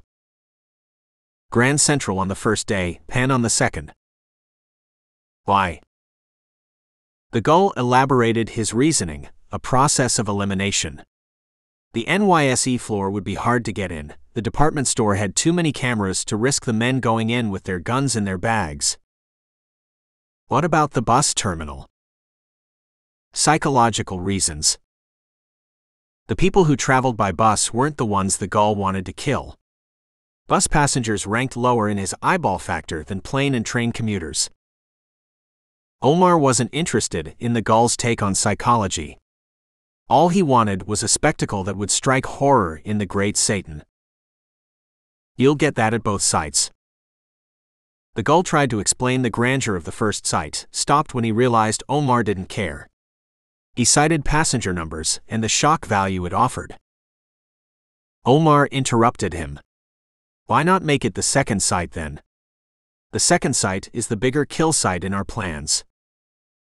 Penn Station is the busiest transport terminal in North America, the Gull wrote, and that alone was enough to satisfy Omar. The video call with Flayer is set up for tomorrow. He added. There wasn't any reply from Omar, and then finally he responded. Be careful. Zeb approached the 3-bedroom colonial home in South Jamaica carefully. A first pass to check the house out, it looked empty. It was close to midday when kids were in school, office workers bent over at their workplaces doing what they did. Zeb parked his courier delivery van 4 doors away from the house, pulled out a pad and looked down at it, the appearance of a driver working out his next few deliveries. The call center had received the tip the previous day. White man lived alone, neighbor heard screaming from his home more than a few times over the years, went over to investigate. The homeowner brushed him off every time. The neighbor forgot all about it, none of his business, but this Flayer stuff had made him cautious. The call center took his call like any other, and it got flagged to Pazaka and Chang's attention when the cops checked out who the homeowner was. He had left the 16th Infantry 8 years back, he was of the right height, but it was the few lines on his service history that had made Chang call Zeb. Suffered severe burns on his arms, has a permanent limp on his left leg. Zeb made some calls and got a better picture of Isaac Kutso. Loner, didn't have many friends, okay soldier, had gotten into altercations with female soldiers a couple of times. Doesn't respect women, was a note in his record. The task force swung into action and put together Kutso's life. On leaving the army, he had worked as a security officer, a glorified bouncer, at a nightclub.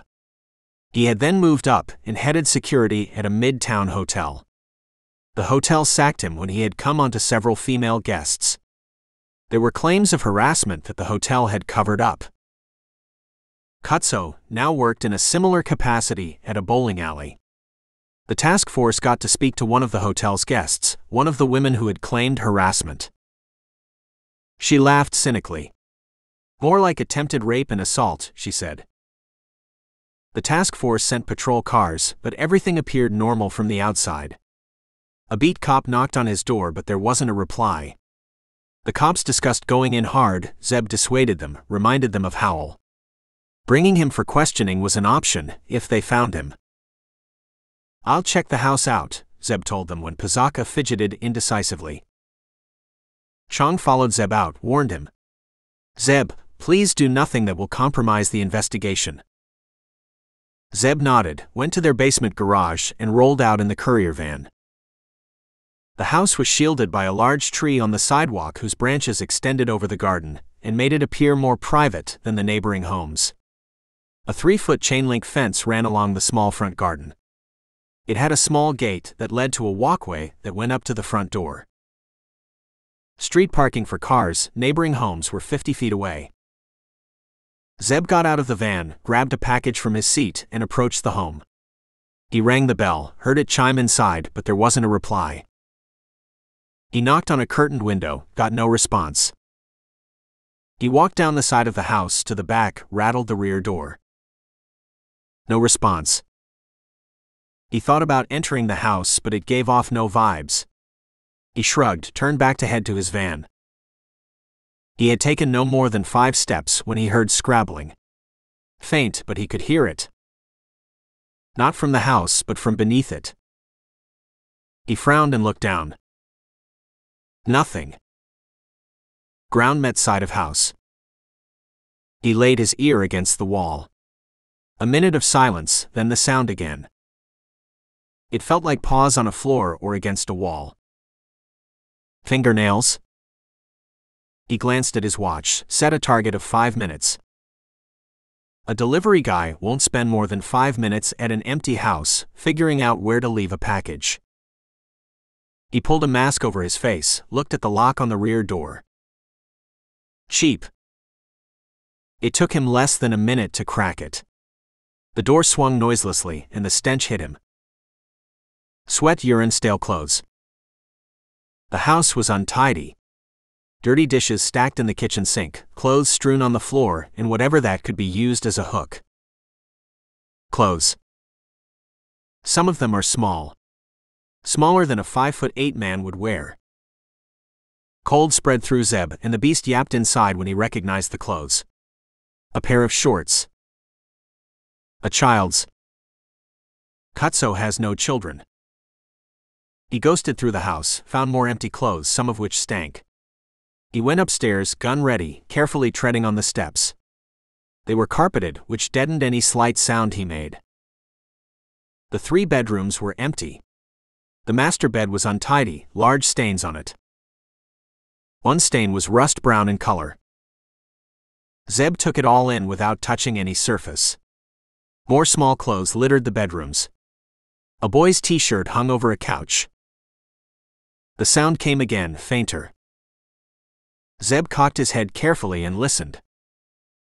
Basement. He went down, searched the ground floor for any entrance to the basement, and didn't find any in the lounge, the dining room. He moved aside piles of boxes containing porn magazines, books, and DVDs. No door underneath them.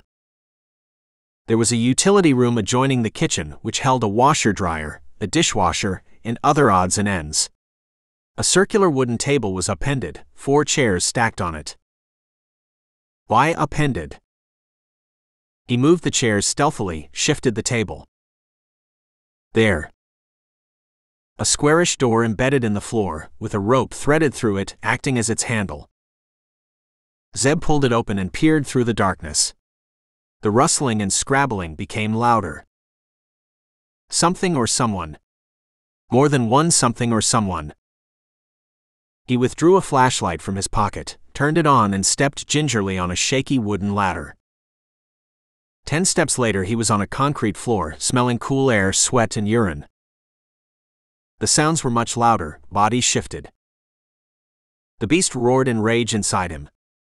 It recognized the sounds and smells. He searched the wall for a light switch and turned it on. Zeb had seen the worst horrors humans could inflict on others. He thought he had seen the depths men could sink to. Obviously not.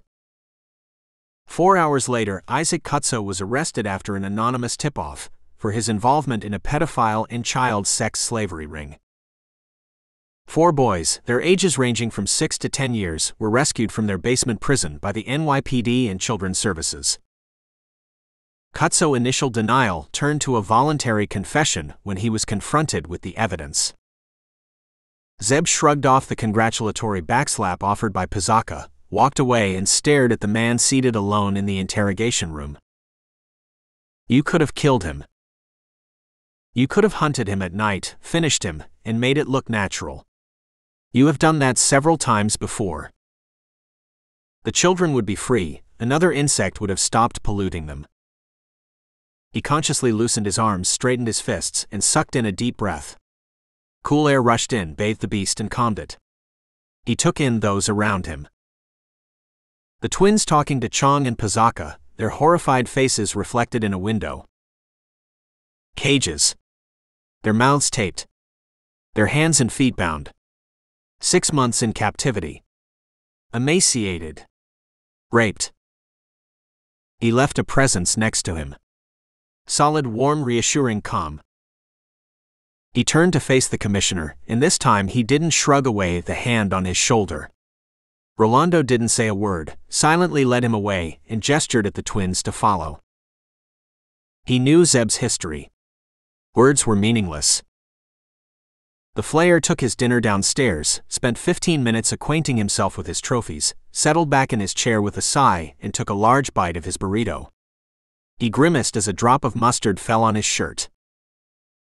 It had been a long day, 3 appointments, each one over 2 hours in the company of perfumed, manicured, well-groomed women. The upside was that each one could go on his list. He finished chewing and let the sights of his museum relax him. Lena Diaz's body floating in the tank reminded him. Haven't followed the news today. He waved at her and turned on the small TV and settled back again. Politicians taking shots at one another, ballgame scores, storm warnings, the usual stuff. He paid attention to the Hoff's coverage, scenes of masked men standing beside a stack of bodies. They wanted a video call with him to verify he was who he was. He snorted. Do they think I am dumb enough to show myself? I will show them the museum, though. That should convince them. Looks like I got a bite, or else they wouldn't be so interested. He was surprised it had been so easy to contact the Hoff, and that they had responded promptly. Why should it be a surprise? Social media is what they use for propaganda, and how they recruit. He switched to a local news channel, barely paid attention to the usual stories of shoplifting, lost pets, till another presenter came on screen and the view cut away to patrol cars and flashing lights in front of a house. Queens. Pedophile ring. Child trafficking. He lifted the remote to flip channels, froze, the burrito forgotten in his hand, when the presenter's words seeped into him. Kutso was in the army and has seen action in Iraq. He suffered burns to his hands during his service and has a permanent limp. Burns. Limp. He turned the volume up to hear more details, and when the presenter had finished, pulled his laptop out and searched the internet feverishly for photographs of Kutso. His blood chilled when he saw the pale hands on the man. Height similar to mine. Scars. More digging, and a video came up on a news website of Kutso walking past a bank of security cameras next to an ATM machine. Left leg drags the way mine does. The Flayer sat back and willed himself to calm down. Was it really an anonymous tip? Are they tracking down such people? He thought back to all his years of killing, made an impatient click with his tongue, and reached out for his notebooks. He spent the next couple of hours going through his jottings and recordings. Nope. My hands were never exposed. No one saw me grab. He read his journal twice, but that didn't dispel his uneasiness, and when he finally reached out to make the call, the voice at the other end growled. What? He's still alive. Not for long. Chapter 16. December 3rd, 9th. It was dull and gray the next day. The overcast sky promised snow. Weathermen spelled out warnings and stay-safe messages. Zeb had put the previous day behind him as he swung out behind the twins to 1 pp. Cleary was practically vibrating with excitement when they reached, and he hustled them immediately to his laboratory. Once they had donned the protective clothing, he opened a set of glass doors, gestured dramatically at the array of apparatus. Beth rewarded him with a mock swoon and he bowed and went to his desktop. He held the note that had been stapled to Peggy Krantz's body. My colleagues dusted this and did a few perfunctory tests and found nothing. Don't hold back, Jace. Rub it in their faces, Megan commented dryly. He grinned and turned on his laptop, hooked it to a projector, and brought an image of the note on the screen. You've seen those TV shows and movies when our intrepid hero, he glanced at Zeb slyly, rubs a soft lead pencil on a piece of paper and like magic, indented writing appears. That practice is deader than the T-Rex now. A practice that is still followed is to shine oblique lights on the paper to reveal indents. My colleagues use this technique. This technique works when the paper is just 1 or 2 layers down. Enter the ESDA. He pointed to a machine in a corner. That piece of technology coats the paper with a plastic film, which is then subjected to static charges. He hurried when he saw Beth roll her eyes. I won't bore you with the details. He clicked his laptop and the image changed. The same note, except for the line in the lower right-hand corner. Age 945. When they had stared at it long enough, he continued. I believe the killer wrote on one of those post-it pads you get in stores. It must have been on top of this note. There were a few I could spot in the video, in a corner. Nothing else on the note? Zeb asked Cleary as he rapidly went through permutations and combinations for the letters. Nope. Megan scrunched her face, tapped a finger to her lips. Those numbers could be a reference to time. But then there are zillions of words that end with age. Zeb walked to the image, let his mind go blank, but no lightbulb moment came. He shrugged inwardly. Cleary did well, but it isn't very helpful. Or. He turned to the sisters. What time did Diaz leave her home for work? What time did she get to her office? Beth referred to her pad and shook her head in disappointment. She was an early bird. Reached her office by 7:45 in the morning. She left around 6 in the evening and reached home in an hour's time. What about the others? Pages flicked and the headshake again. Nothing there. If that's a reference to their schedules, it doesn't match. 2 hours later, they were at a landmark department store, in the head of security's office. Walter Brunner had been with the NYPD for 15 years, had made detective first grade before quitting and finding more lucrative work in the private sector. He had the same build as Zeb's, but his eyes were warmer. Better pay and hours. He laughed when Beth asked him why he had left the NYPD. He waved them to chairs in opposite him, typed a few commands on his computer, and swiveled the screen to face them. After hours of calls and Werner's help, the sisters had traced the bracelet to a designer in upstate New York. She designed and manufactured them in a small workshop adjacent to her home. A limited number of her designs were retailed through the largest department stores in the city. That particular design had been made by her 6 years back and was sold only in 10 stores. They couldn't be ordered online. Zeb had looked at them in astonishment when they had relayed him their findings. How does a one-person designer get to sell her stuff in those high-end stores? Piece of cake if you go to RISD and your very first design features in Vogue. Astonishment turned to an all-too-familiar blank expression on Zeb's face, which prompted Megan to mumble something under her breath. It suspiciously sounded like Neanderthal. Sophie Hilders, the designer, went to Rhode Island School of Design. That, for an ignorant person like you, is one heck of a design school. Got it. Zeb said. He didn't, but he wasn't interested in Hilders' career. How many pieces of that bracelet did she make? 500. Sold through Macy's, Bloomingdale's, and a few other big ones. That gave Zeb the idea that some store might have captured the killer on video, which led them to their first stop, Brunner's office. Brunner's store had been the first to respond with a list of transactions, 50 of them, of which about 30 were to male customers. The store offered the option to engrave the bracelet on the spot, but all 30 were sold without any writing. I have 5 hours of tape, which is a week of sales for that particular item. You got lucky here.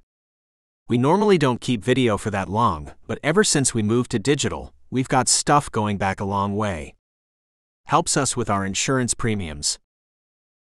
He showed Megan how to operate the controls and left them alone.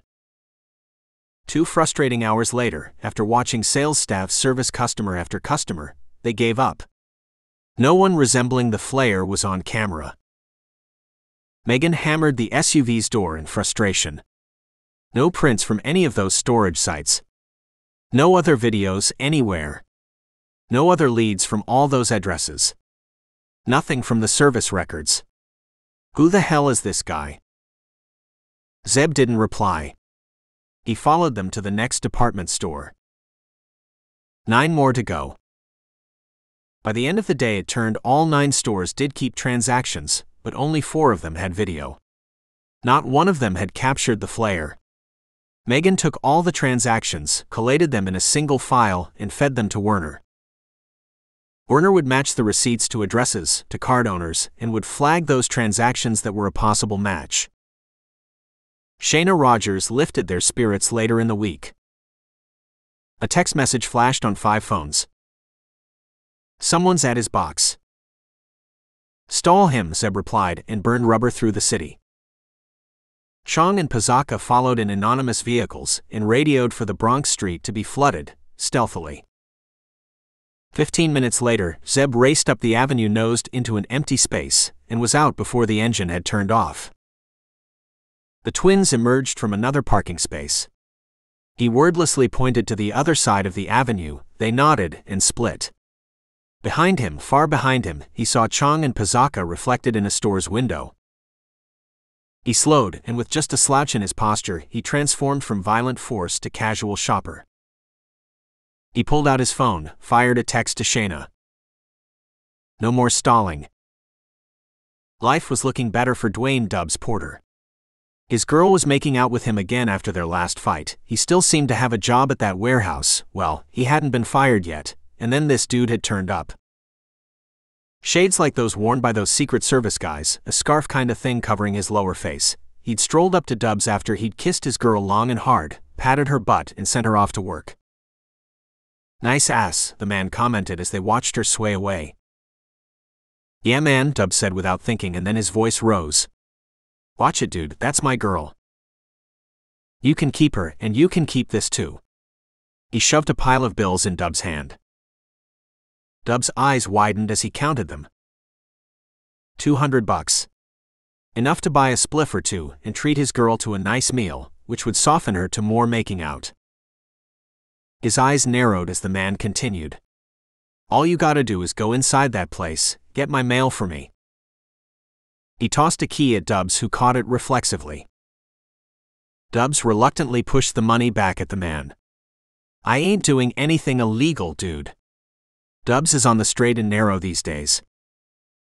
The man took the money back and shrugged indifferently. Your loss. Collecting my mail isn't illegal. I would have done it myself, but my bitch of an ex is having that place watched. She wants to serve some court papers on me. You know how women are. Tell me again, Dubs said feelingly.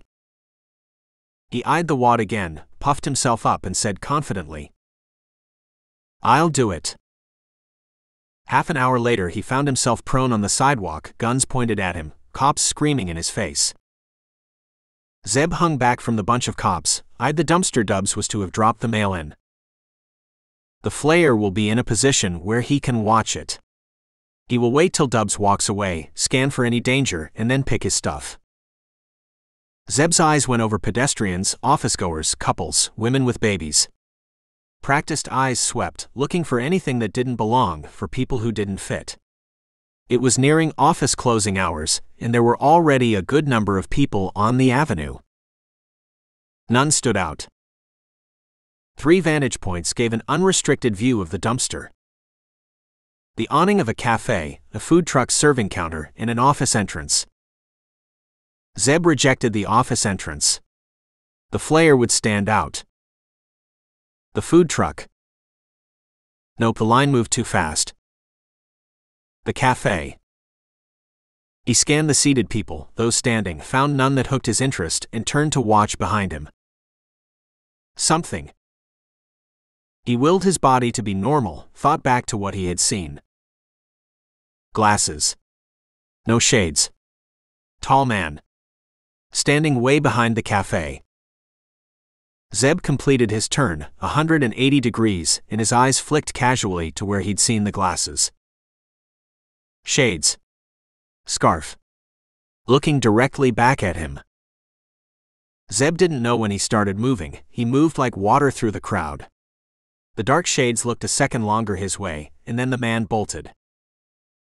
100 meters separating them. Behind him Zeb heard yells from Chong the Petersons. He ignored them. Leapt over a baby carriage, ignored the woman's curse, ducked around a couple, and shoved away a man on his phone. The Flayer, if it was him, was ducking and weaving himself, hampered by the long coat he wore. 90 meters now, gaining. The avenue ran through Woodlawn, connecting East 23rd Street at its southern end and Van Cortlandt Park east at the northern end. Both ends led to parks and oases of calm. Zeb chased the man as he headed south past an Irish pub through which people burst out. One went down, a scream cut through the air. People rushed to his aid, blocked Zeb's run. That's pain. Not anger. It came to him, and a burst of anger surged through him. He's knifed someone. In the crowd at the speed he's going, a sharp knife can go in and out in a second. The victim won't even know he has been attacked. The purple have long gone. Zeb dodged the bunched up people. Lost vital seconds, put on more speed, but slowed down again as more shouts of agony ripped the air ahead. Pockets formed, joined, and became a continuous crowd. The bobbing head of the Flayer separated itself from the mass of people. 60 meters separated Zeb and him, but it could be an ocean. Zeb shouted aloud, called for the Flayer to be chased down. His voice went unheard as ambulances rushed to the scene, their sirens drowning out all human voice. Zeb kept his eyes on the assailant. He saw him slow down and turn around, the shades focused on him. The man walked backward, all the while keeping his gaze on his pursuer, and when he passed a couple, his left hand moved swiftly. Seconds later the woman clutched her side, screamed and fell, and at the sound the Flayer fled into anonymity. Zeb watched his departing back in bitterness, and when the sisters huffed next to him, he told them what had gone down. He knifed 5 or 6 randomly, used the panic and chaos to escape. I tried to go around people, but there were too many. All the patrol cars here, all these cops, not one had a clue what was going down. He took a deep breath and calmed himself. The last one, he deliberately knifed her while he watched me. He knew I couldn't get through all those people. There was no need for him to hurt her. 6 people, Pazaka confirmed when he broke away from the bunch of people and reached them. None of them seemed to be seriously injured, none of them even knew they were attacked till they felt blood. Practice, skill, and a very sharp blade will do that. They were still there 90 minutes later, as the injured were ambulanced away, and witness statements were taken. The media vans lighted the evening with their camera flashes, and turned the scene into a circus. Pazaka read Zeb's thoughts. He pocketed his sunglasses and growled. Would you believe that not one person got a good look at the man? Those that did said he wore shades and his face was covered. Hell, we know that. What about that guy we apprehended? That dipshit's got frigging nothing. He confirmed the disguise but has nothing more for us. All sense must have left him once he saw the money. Despite the weight of failure, Zeb couldn't contain a grin. Pizaka swore rarely, but when he did, his lack of practice told. He said the assailant was wearing gloves. Black leather gloves. They've probably gone into his pocket, along with the sunglasses and the scarf. Just another commuter in a coat in the winter evening. The Flayer did just as Zeb thought he would. He ducked inside an empty phone booth, removed his coat, and turned it inside out. He crushed his gloves, glasses, and scarf deep inside an inner pocket. He donned the coat, a different outer color now, and thrusting his hands in his pockets, walked briskly through alleys and streets. He reached the Woodlawn subway station 10 minutes later, saw the patrol cars parked outside, and kept on walking.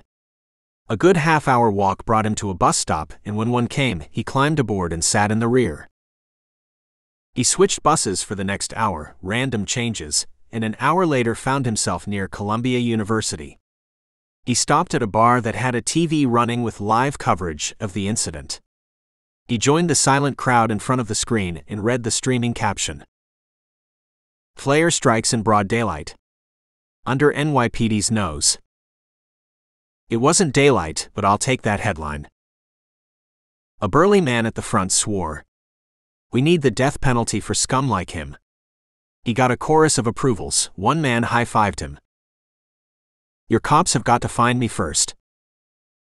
He stifled a snort, and when the coverage became repetitive, broke away and headed to the nearest subway. He grinned. Carter's expression when I knifed that woman. He started shivering when all the adrenaline and cockiness had drained away. That was close. I expected them to watch that mailbox center, but the way that Carter guy spotted me, like he smelled me.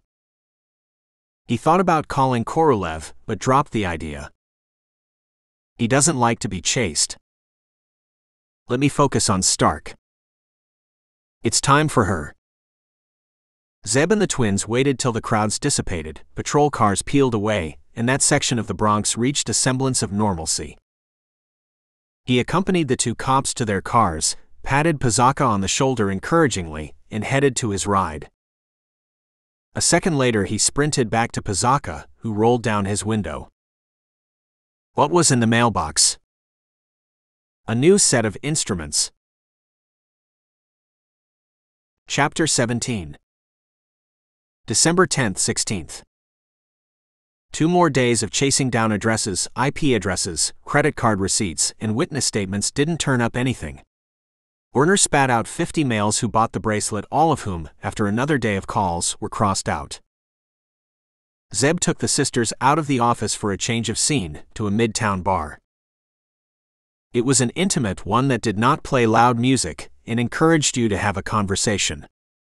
People were talking, not texting. You are sure only 500 pieces were sold? He cocked his head at Megan, who was swirling a goblet of wine while Beth sent messages on her phone. Picture of the girlfriend deeply, madly in love. You can bank on it. Megan answered Zeb. She took a delicate sip, made a face, and placed the goblet down. Where are you going with this? We are assuming he went to one of those stores and bought that bracelet. What if it was given to him as a gift? The short silence was followed by a smacking sound, Megan slapping herself on the forehead. Why didn't we think of that? 'Cause you aren't the wise one.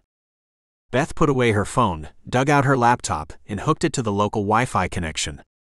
She accessed Werner over their secure network and reprogrammed the search parameters. Anyone in their early 20s onwards. If it was a gift, it was most likely from a girlfriend, but let's not rule out anyone, she mumbled to herself as she typed. Wi-Fi. Zeb pulled out his phone and emailed a photograph to Beth. Run that through Werner and see if any matches come up. Werner had facial recognition capabilities and had a vast database of criminals, terrorists, mobsters, a database that was regularly updated by feeds from the FBI, NSA, CIA, Interpol, and various other agencies. Broker grimaced whenever the term facial recognition was used because in reality, Werner did much more than that. Werner analyzed gestures, walking patterns, stride lengths, postures, and put everything together, along with facial recognition to identify a person. Human recognition, he would bellow. Facial recognition is just one part. But the latter term stuck. Megan peered over Beth's shoulder and turned her mouth down. That's a very bad picture. Just a side shot. Who is it? Zeb moved his shoulders. No idea. It was taken in a coffee store a couple of weeks back. The guy who took it noticed another man looking at a gruesome video. He was too far to get the details, but he thought it looked like a person was being killed. Beth enlarged the photograph and stared at it. The Flayer. Can't be. This guy looks Middle Eastern or Mediterranean. The Flayer is white. Megan objected. The edge of a laptop could be seen in the frame on which an indistinct image played. Why did the Good Samaritan take this picture? Zeb sighed. The city is on tenterhooks. Everyone is looking over their shoulders. This dude felt there was something off in the video this dude was watching. The cops went to the cafe and questioned everyone. As you can imagine, there were many males with laptops. No one noticed anything. They checked the internet traffic, but other than email applications and search tools, they found nothing. Search terms? Nothing there. Searches related to work, some dating stuff. Beth shut her laptop and put it away. Werner's on it. Let's see what comes out. Werner came back with more than 1,000 combinations of age 945. None of them were particularly useful. A look crossed her face, frustration that for all the datasets they had, they were still chasing shadows. Bracelet sales remain our best bet for now. The Flayer was a shadow in Central Park, just another blob amidst the silence of the foliage. It wasn't wholly silent. The park had a life of its own, sounds of its own, nighttime animals, distant traffic, boughs of trees swaying in the light wind. The Flayer's video call with the Hoff had gone spectacularly well. He had taken them on a tour of his basement, his operating theater, and had shown them his exhibits. He had established an internet connection through a throwaway mobile, had used proxies to mask his IP address, and had bounced the connection to servers all across the globe. He was masked, no way was he revealing himself, and so was the man on the other end of the video call. The Hoffman's English was flawless, and the Flayer thought he detected a British accent. It didn't matter. British, American, Middle Eastern, who cares? The Flayer didn't. All he wanted was to kill. Kill spectacularly, and that now seemed to be a genuine opportunity with the Hoff. The Hoffman had wanted an in-person meeting, a one-to-one as he called it, to verify the Flayer was who he was. The Flayer had given it thought and then had accepted on one condition. He wanted proof that the Hoffman was genuine. The Hoffman disappeared from the video for a moment and then came back with a laptop. He turned it on and showed the clock to the Flayer, who snorted. Anyone could change the clock settings. The masked man read the Flayer's disbelief and took him to various websites, the New York Times, the Washington Post, and showed him the dates on the newspapers. Okay, we have established that we both are conversing in real time. But are you the Hoff?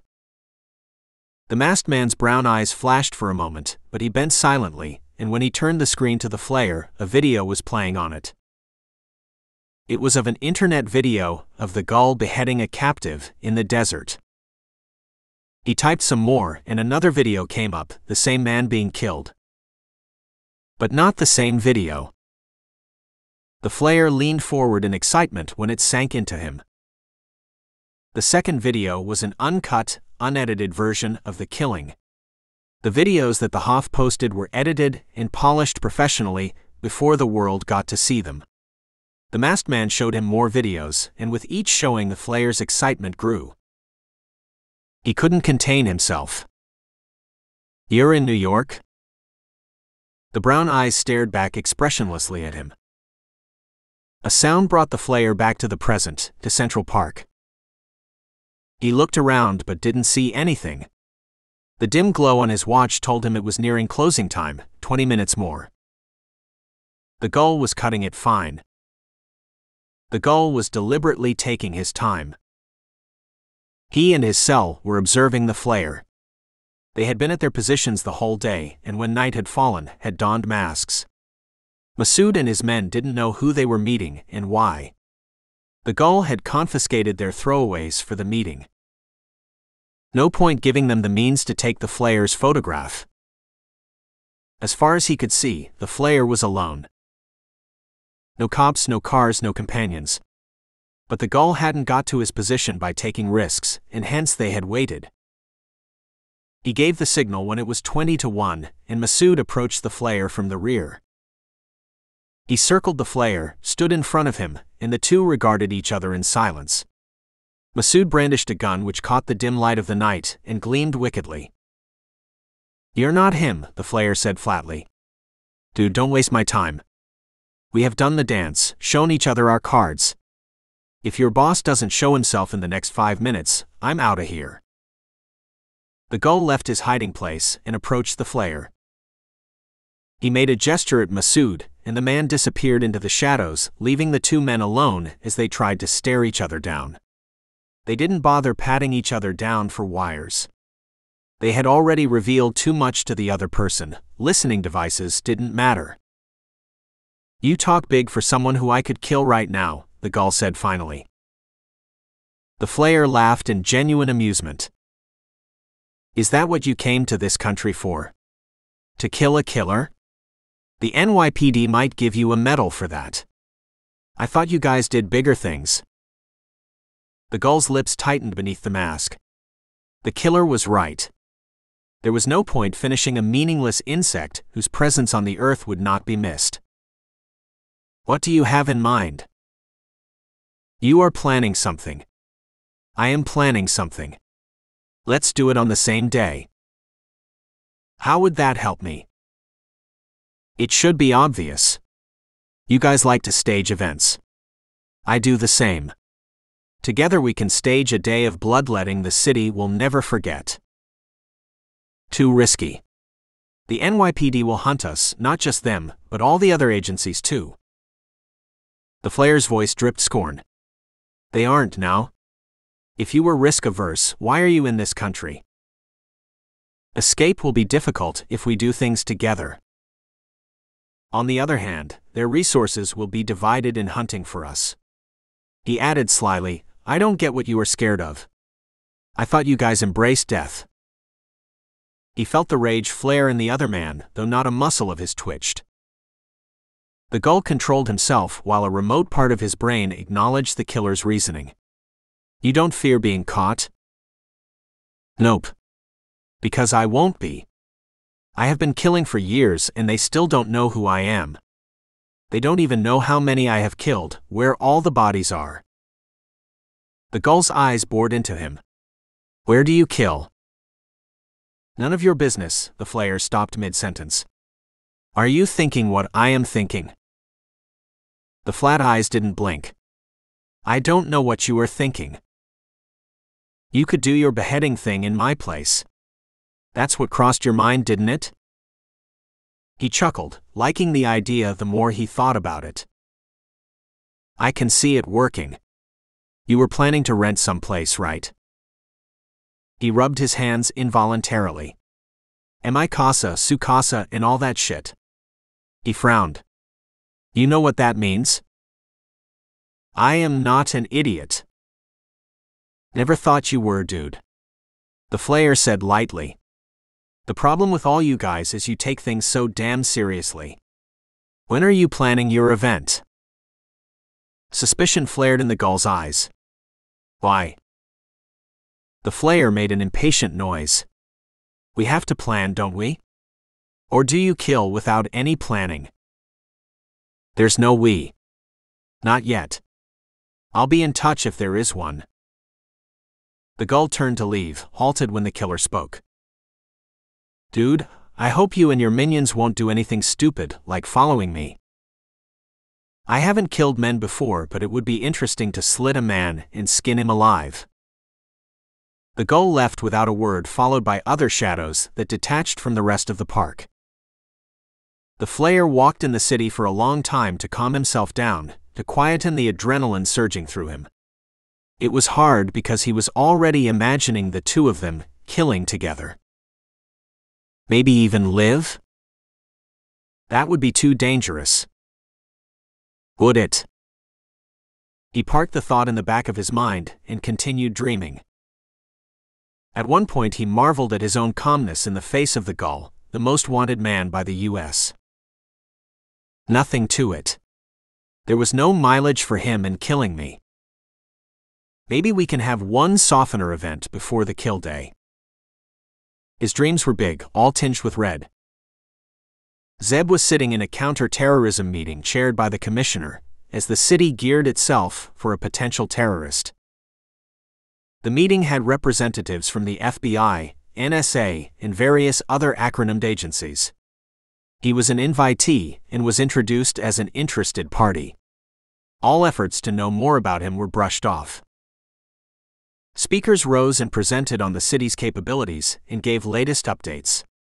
One man spoke of 50 men on a watch list, and Zeb leaned forward to listen. He didn't have anything more to offer than Claire's briefing. They were being watched, their phones and internet accounts were monitored. Why don't we just grab them and sweat it out of them? A detective asked and flushed when all eyes turned on him. We might do just that, but not right now. We need more intel on whether there's an organized cell behind this, and if so, the leader of that cell, and others up the tree. The speaker resumed. The meeting went on for another couple of hours, and by the time it finished, Zeb was feeling suffocated. He stepped out for a breath of air, walked down to street level, and closed his eyes for a second. They flew open a fraction later. That flash. An assault rifle opened up. Streams of death flew toward him. Zeb had moved the moment he saw the flash. He had thrown himself back even before his brain had computed it. Light reflecting off a rifle barrel. Gun! He roared, warning people, as bullets cut through where he had been seconds before. Drive-by shooting. 2 shooters, one at the front, next to the driver, one at the back in a silver Toyota. Zeb rolled, raced behind the shelter of a parked vehicle. Left it, and ran to another. The Toyota slowed to a crawl, seeking him. Rear shooter fired a burst when he saw Zeb's shadow between vehicles. Windows exploded, screams sounded. Parked vehicles lined the street, an almost continuous shield. Zeb bent double, ran ahead and crouched behind a wheel well. 5 seconds. His gun felt solid, warm, his heartbeat was slow and steady. 4 seconds. Amidst the chaos and screaming, he heard the Toyota, maybe 30 meters away. Its sound was sharper over surrounding noise. He could picture eyes searching behind vehicles, trying to see legs. 3 seconds. He saw the shadow first, moving at a crawl. They don't have much time to get away. There's too much cover for me. 2 seconds. The same thought must have struck the shooters as their weapons began chattering, bullets kicking concrete and metal, many of them singing in the air. Zeb risked a quick glance behind him. Thankfully, no one was in the line of fire. 1 second. He took a deep breath, choreographed his next actions. Head back. Rise, use cover of pillar of vehicle.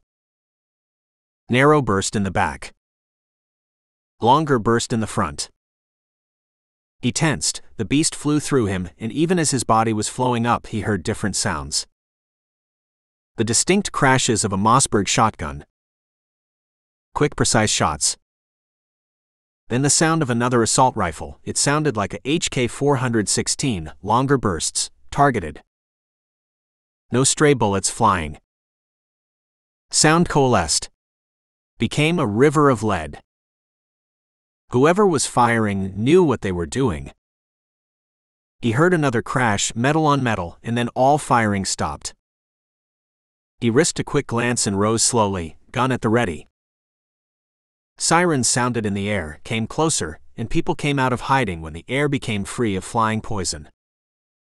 The Toyota rested against the rear of a Chevy, its windows blown away, its hood and body heavily scarred and pockmarked. 3 bodies lay inside, slumped. Out of action. On either side of the car 2 pillars stood 5 meters away, strong, sure, grim. A tall African American, in whose hands the shotgun looked like a toy, to one side of the assailant's car. A ridiculously handsome blonde, clutching a HK like it belonged, on the other. Bwana and Roger. Late evening, when all their statements had been taken, witnesses had been interviewed, and when the ambulances and most of the patrol cars had disappeared, Megan punched Zeb in the arm, a hard blow with her knuckles that brought a wince to his face. The twins, working in the office, had come racing when news broke about the attack on Zeb. "You never told us these guys were back," she raged. "He didn't know," Roger drawled, a rich Texan sound that soothed nerves. "Bwana and I felt you two were bullying him. Looks like you are. Look at him. He's lost weight. He's got circles under his eyes."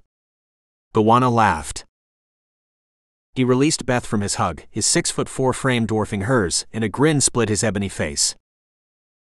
"Hey Zeb, how does it feel to be one of them punching bags?" They had left Australia the day Zeb had sent them the 0 text, and when he had briefed them on the circumstances, they had tailed him every day, keeping well behind. Zeb figured Korolev's men would attack him near 1 pp, since their office on Columbus Avenue bristled visibly with all manner of security devices. Ever since he had got the tip-off from Bunk and Talbot, he had taken to wearing his reinforced Kevlar jacket under his clothing and had made the twins wear theirs. He had brushed away their questioning looks, saying the Flayer could attack. They didn't protest. The baseball bat killer had grabbed them during an earlier investigation. Armor saved lives. He had taken to parking in places where chances of collateral damage could be the least. Right against the side of a wall, next to a fire hydrant, near a chain of dumpsters. Miraculously, not a single passerby had been injured in the shooting, but several cars had been totaled. The road sparkled with shards of glass and pieces of metal and plastic. They helped the cops clear the street, and when the last cruiser disappeared, after Pazaka confirmed that the shooters were known to be Korolev's gunmen, they turned as one to Zeb. "Shall we pay our respects to Korolev?" Roger's eyes glimmered with amusement. "Hell yeah. Let's clear that nest," Bwana rumbled. The Texan and the African American from Tennessee made a lethal team, their friendship forged in the Special Forces. Zeb calmed them down. "Let him be. This is a NYPD investigation, in case you've forgotten." Megan protested. "They'll do squat." Pazaka said just that. "They all know that Korolev runs an assassination business, but they have no proof. They won't get any with these guys dead." Zeb closed them down. "This isn't an agency mission. We go by the NYPD book." He ignored the sausage-like finger Bwana raised at the NYPD mention, bumped fists with the 2 men and watched them fade in darkness. They had his back. They would continue to shadow him. Korolev might try again. Chapter 18. December 17, 23rd. Boris Korolev decided not to try again. It was too dangerous. He had a heated discussion with his customer, had sworn loudly till the air turned blue and the phone in his hand burned, and had finally convinced the man at the other end. "There's nothing to bite you in the ass. I don't work like that. How many times I have to tell you? You stupid fuck." The words were unsaid, but they hung in the air.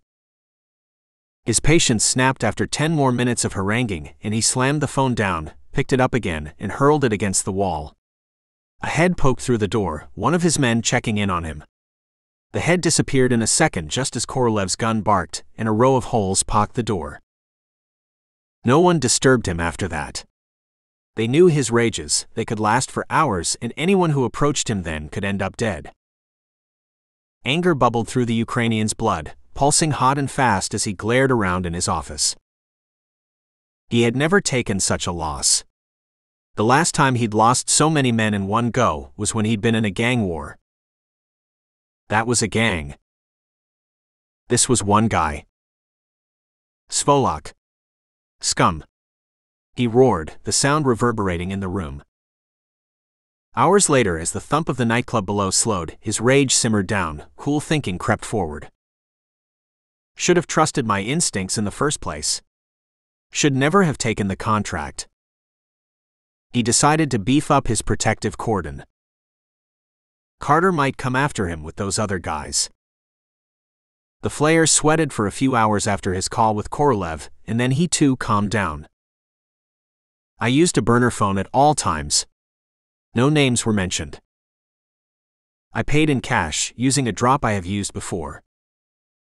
Korolev has met me only once, doesn't know anything about me except that my money is good.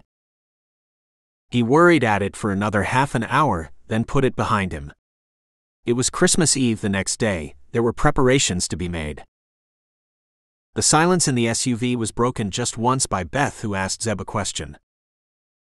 How much do such contracts go for? He laughed.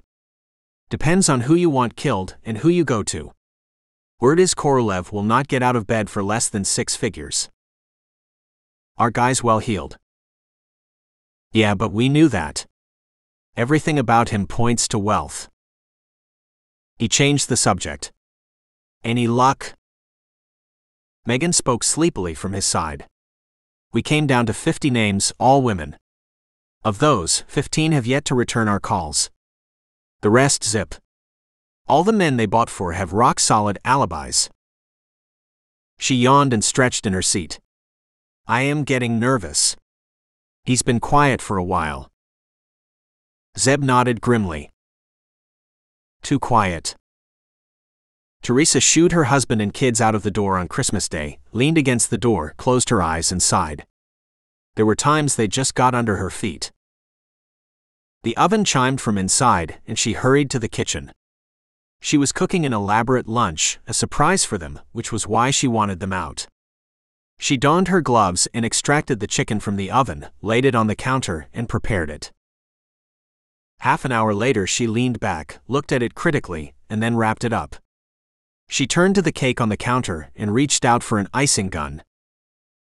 The door's buzzer rang and she frowned. She wasn't expecting anyone. Todd and the kids had their own keys. Any other visitor would have to go through the security downstairs, who would ring her. She ignored it and bent down again, but the buzzer sounded again insistently. She sighed, removed her gloves and headed to the door. Her eyes rested on a can of mace that Todd had affixed to a holder next to the door. Self-protection. Can't have enough of it. She peered through the eye-hole and made out a man of average height, white, flowers in his hands. The frown deepened. She knew him, but from where? Mrs. Stark? His voice came muffled. That voice, those hands. Oh yeah. She wiped her hands, tidied her hair and with a smile, swung the door open. Zeb looked through the mirrored glass at the lights in the city, red, white, warm, flashing and festive. Bunches of people strolled below, couples cuddled, kids played. Traffic was virtually non-existent. The sisters had gone with Mark and his friends, Bawana and Roger were catching up with old friends. He watched a woman bend down and laugh, her hair falling over her face as a young boy, maybe 6 years old, raced at her. She hugged him tight and lifted him in the air. Through the distance, though the thick window, he thought he heard a squeal of joy. The lid jarred open, and mischievous eyes peered at him. No. He battened it down and shoved the box to a room in his mind that was all white. No color. Just white. The box disappeared in the anonymity. He stood without moving, looking sightlessly outside. Nothing went on in his mind. It was gray and calm. He had spent years in the southern part of India and then in Tibet, China, and Japan, after that had happened. He had learned from old men whose wrinkles were so deep that their body was all one giant wrinkle, but their eyes were bright. He had served as apprentice to men whose beards had never known a modern razor. They used the rough edges of a metal urn to trim. Their skin didn't feel the roughness. He absorbed from them. How the mind could be trained. The insignificance of life and the irrelevance of death. Containing pain, erasing it. Boxing up memory, filing it away. Controlling the body, surviving for minutes without a heartbeat. Making the body temporarily light. Several of them taught him martial arts, the likes of which only a handful of people on the planet practiced. Nerve points, killing points. Paralysis points. He became a lethal machine. He flowed through life. Buffeting winds didn't affect him. Except on the rare occasions when they did. An insistent blinking red light forced itself through the gray. His phone. He thumbed through the message. We're back. All good. Megan. He went back to his passive state. The night crept, people thinned below, and then the streets smoothened and became smooth, unbroken lines of concrete. Nothing existed. Just him and the night. Till the red light blinked again, and when he read the message, he knew. He wasn't alone. The Flayer had struck again. Teresa Stark. Chong was grim-faced as he led Zeb to a meeting room where Pizaka, immaculate as ever, watched everyone with hooded eyes. 3 a.m, but the place bristled with cops, all of them wearing the same angry looks that Chong wore. Pizaka cleared his throat and brought the task force to attention. Teresa Stark was abducted from her Chelsea apartment at 1 p.m. yesterday. She was alone then, preparing a Christmas lunch for her family, who were playing in a nearby park. They returned home at 2 p.m. and found the apartment empty and food burning in the oven. They didn't think much at the time, didn't even call her. She often popped out to get something at the last minute. An hour later they got uneasy and their husband Todd called her mobile, got nothing and organized a search, still nothing. Zeb could imagine the panic setting in on the family as they searched, trying to tamp down their worst fears. They called us at 8 p.m. We immediately monitored the internet for anything from him, but there wasn't. Beth's hand shot up when he paused for a breath. Why is it 1 p.m. and not 12 or 11? I was getting to that. Her husband and her kids left the apartment at 10, which leaves us a window of 4 hours. At 11, we got this. He turned on the projector, and an image came up. An empty elevator in the apartment block. The video ran for a couple of seconds, and then a figure entered, the door shut, and it rose. The figure lifted a hand, tugged at something on his head, and the masked face looked directly at the camera. There was a gasp in the room as they recognized the masked figure. The Flayer. The prick knows we'll watch this tape, someone mumbled. Feet shuffled, chairs scraped, cops swore. The Flayer raised his left hand at the camera. It wasn't empty. He was holding a bunch of flowers. Pizaka let the video run till the Flayer exited the elevator, and then forwarded the empty space, and resumed play, just before the counter read 1 p.m. The doors slid open and a woman entered first, her hair shining under the lights in the elevator. The Flayer entered, his head bowed, a hand pushing her forward. He tugged down his mask, leaned closer to the woman, grabbed her hair and lifted her head to the camera. Teresa Stark stared blankly at them. The elevator came to a stop at the bottom, but they didn't exit immediately. He used her as cover, donned his shades, wrapped a scarf around his face and then pushed her ahead and walked out briskly. Just another couple going out for a walk in the chilly, festive afternoon. Those are the last images we have of them. Pizaka cut the silence. We canvassed the area, but no one recollects seeing them. no other cameras in the vicinity, no cabs picked them up. Security guys didn't pay attention to him once they saw Stark walking out. Chong rose and joined his partner at the front. That's the first proof we have that the killer knows the women. His lips twisted in anger. Their apartment door had no signs of a forced entry. There wasn't anything disturbed inside. We reckon she recognized him and opened the door. He subdued her with some kind of a drug, something that induces passiveness. There are enough of those around. A lot of the date rape drugs have the same effect. He'll wait for daylight. Till about 9 a.m. or so. Then he'll start. Zeb answered the question in everyone's mind. Pizaka's voice was frustrated as he turned on Zeb. You got a hotline to him? Nope. He likes attention, drama. Why would he upload a video in the middle of the night? He'll wait till everyone is up.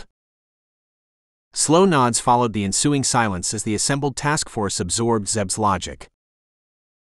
Cleary is at the apartment? Yeah, along with the rest of the forensic team. So far they haven't found anything other than the usual clean site. Chong replied absently as he browsed various internet sites on the screen. Zeb looked around and frowned. The commissioner isn't here? He's with Todd Stark and the two kids. Zeb rose silently when Chong rapped out tasks to the cops in the room, and they started drifting away in 2s and 3s. Zeb paused in the hallway for the twins to catch up with him. A second later, he was attacked. Chapter 19. December 26th, 31st. A tall man about the same height as Zeb slammed into him and bounced him against the wood-paneled wall. He swung his fist and caught Zeb flush in the chin. Zeb rolled with it, didn't duck. A second blow sank into his midriff. He doubled over. A third blow and his lip split. Cops rushed and grabbed the man and drew him back. You. The man raged. You are a failure, Carter. My wife is dead or dying out there. You don't even have a sniff of the killer. Todd Stark lunged again, but the cops restrained him. He trembled with anger and glared at Zeb, who calmly locked eyes with him. Rolando hurried over, whispered quiet words in his ears. Stark shrugged off the restraining hands on his body, ignored the commissioner's words, and strode angrily away. A sound came from him as he rounded the corner and disappeared. A sound that was curiously like a choked sob. Rolando looked at Zeb pleadingly and hurried after Stark when Zeb gestured at him. It's okay. No harm done. You okay? Beth asked Zeb as he walked outside in the night and handed him a tissue. He wiped his mouth. He's right. We failed him. Orange and gold broke over the city's skyline, chased the light fog away, and etched patterns of light on the mirrored glass on the buildings ahead of them. A new day for most of us except Teresa Stark. He led the twins to an all-night cafe, and when they had fueled up in silence, they returned to the task force room. The twins plugged in their laptops and commenced chasing down the bracelet leads. Zeb stared sightlessly outside, willed himself to go into the gray of his mind where time had no measure. And waited. It happened precisely at 9 as Zeb had predicted. Footsteps pounded, a head thrust through the door, and Zeb rose and headed out even before a word had spilled out of the cop. We took down the video. The commissioner called that particular channel and invoked the wrath of God in country. It was shut down immediately. But this time the Flayer mailed a copy to that same newspaper, and also to us. Commissioner locked down the video at the newspaper too. He hurried on at a look from Pizaka. Nothing traceable in the email. A dummy account sent through proxies. Nothing traceable from the site as well. He turned on the screen, and the video began with Teresa Stark naked on the table, staring wide-eyed at the masked figure who was smiling beneath his mask. Merry Christmas, New York. I hope you all had a good time. My Christmas begins now. Light flashed on a scalpel in his hand as it descended, and Stark screamed. He followed his trademark pattern, a shoelace array of cuts from left to right, and all the while he kept up his usual commentary. He broke just once to look at the camera. The cops must be wondering why it took me so long to come online. After all, I grabbed Teresa Stark yesterday afternoon. He covered his mouth in mock horror. Oops. I am forgetting my manners. New Yorkers, let me introduce you to Teresa Stark. If you are in the building and architecture trade, you will have heard of her. She's a star in that world. Now she's my star. He cut and Stark groaned and bled. I was planning to make this a live show, but internet connections being what they are, I couldn't. I also wanted to make sure you good folks were awake for the prime time show. That's why the delay. Maybe next time I will make it a live show. In fact, I can pretty much guarantee it will be live. And what's more, I can guarantee it will be a show the likes of which you have never seen before. Never will afterwards. The mother of all killings. He grinned and enunciated slowly. Live from the house of Flay. The video ran for another couple of hours, cut after gruesome cut, peeling of the skin, and when the last light had faded from the victim's eyes, the Flayer held up his bloodied hands, the pile of skin, and bowed to the camera. Till next time. Chong turned off the projector, glanced once at Beth, who was weeping silently, and shouted at the room. Anyone got anything on this scumbag? He got silence in return. The silence broke after 3 hours when the same cop came running and thrust a phone at Chong, who spoke in monosyllables, and hung up. His sleepy eyes were alert for the first time, a hunter's look in them. We got something on the bastard. It was a strand of hair. Cleary found it beneath the sink in the bathroom, wrapped between carpet fibers.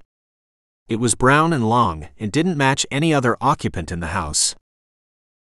They questioned Todd Stark at length, and he confirmed none of their recent friends or visitors had hair of that kind. They had part-time help who cleaned the house. She was black-haired. No co-workers ever visited them at home. No repairmen.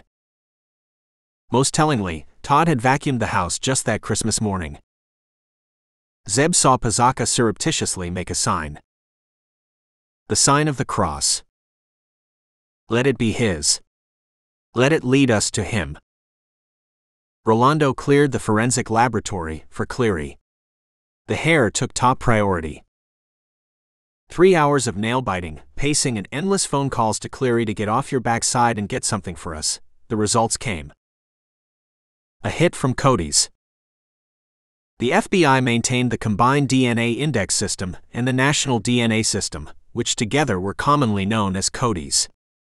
The database held more than 10 million offenders' DNA profiles and assisted law enforcement agencies across the country, and often, internationally.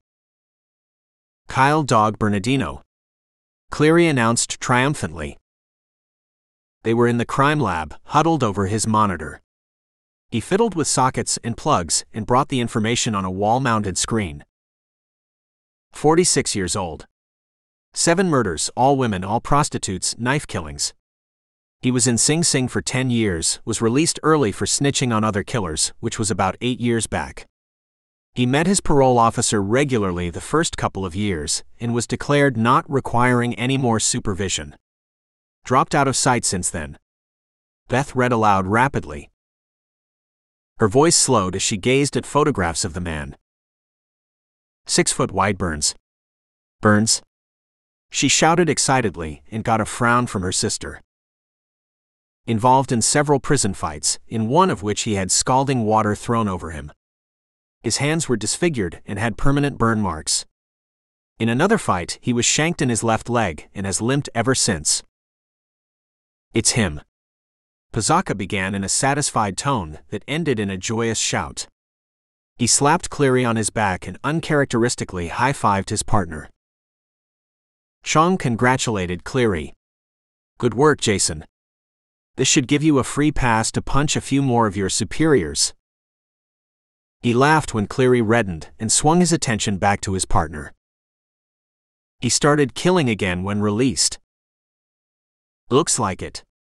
It's pretty common. Criminals lapse. Serial killers go back to their ways. What I want to know is which prick released him early, and why his parole officer stopped meeting him. I need to reshape their butts. How did he know Stark and the other victims? Megan's brow puckered as she read his history. He was killing vulnerable women all along. Suddenly, the victim profile changes. We'll ask him when we find him, Pazaka flashed back at her and led them to the task room.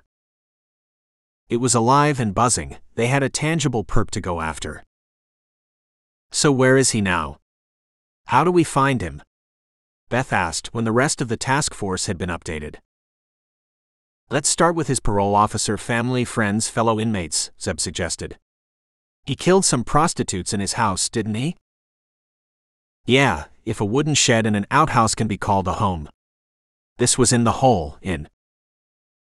I know where it is, Zeb grinned. He had rousted a small-time gang from the hole some time back. The hole, a neighborhood that bordered Brooklyn and Queens, was once a famous body dumping ground for the mob. It was an odd piece of real estate that did not match the rest of the city. It wasn't connected to the city's sewer system, didn't have sidewalks, and sat barely above the water table. Consequently, pools of water frequently gathered on its streets, and some streets were bordered by marshes. A wooden shed would be a good cover for his kill site, the basement, Beth said, and got affirmative nods from the two cops. Chong glanced at his watch. 6 p.m. Let's hit his home in an hour's time if it's still standing. By then we'll work the phones. Working the phones didn't yield much, other than confirming that his shed was still intact in the hole. His parole officer had long since lost contact with Bernardino. He got defensive when Chong went hard at him, said he was on the straight and narrow. It was a judgment call. That judgment of yours is worth less than the bird shit that falls on your head, Chong raged at him. Those who had served time with Bernardino had a dislike for cops. None of them volunteered any information. He had a brother who was no longer in the state. A detective was running him down. A driver's license that's lapsed, a checking account that has been dormant for over 10 years. Pazaka said in satisfaction, and when he saw Beth's bemused look, he smiled. That's exactly how a killer would operate, under a false identity. They rolled at 7 p.m., 3 vehicles, one which bristled with ESU officers, a second, the command vehicle, and the rest of them in Zeb's Range Rover. Zeb spoke softly in his throat mic, briefed Bawana and Roger, fell silent for Pazaka and Chong to coordinate with the ESU commander. Over the bridge, into Brooklyn, on Atlantic Avenue, flashing lights to scatter traffic, they branched out on Fountain Avenue and killed their lights. The ESU vehicle stopped 2 blocks away. Ghosts filtered out of it and reported no sign of activity at the shed. The hole was quiet, dark, nothing moved on his potholed streets. It was as if the neighborhood was holding its breath.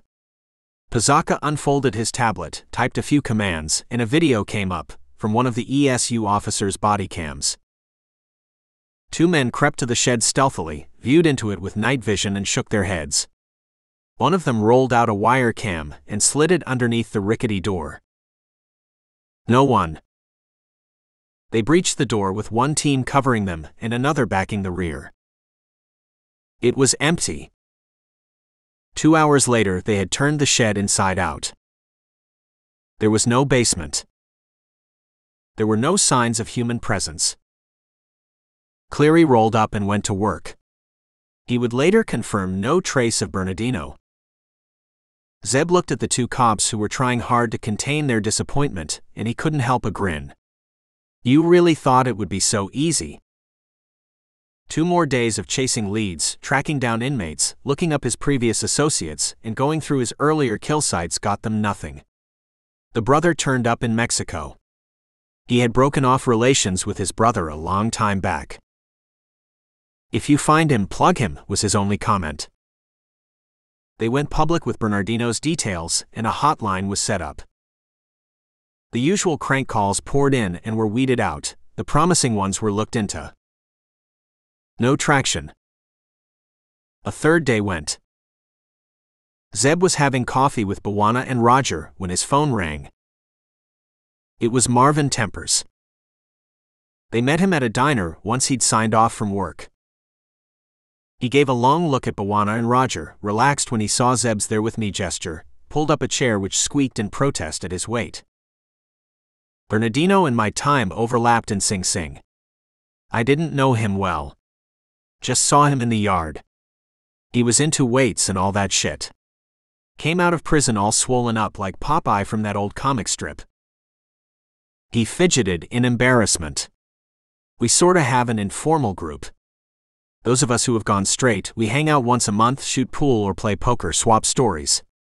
Check up on one another. Like a support group, you know?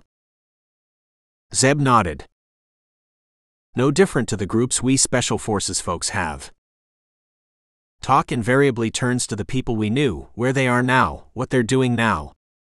That's how I came to know of Korolev's hit on you. His brown smooth face narrowed.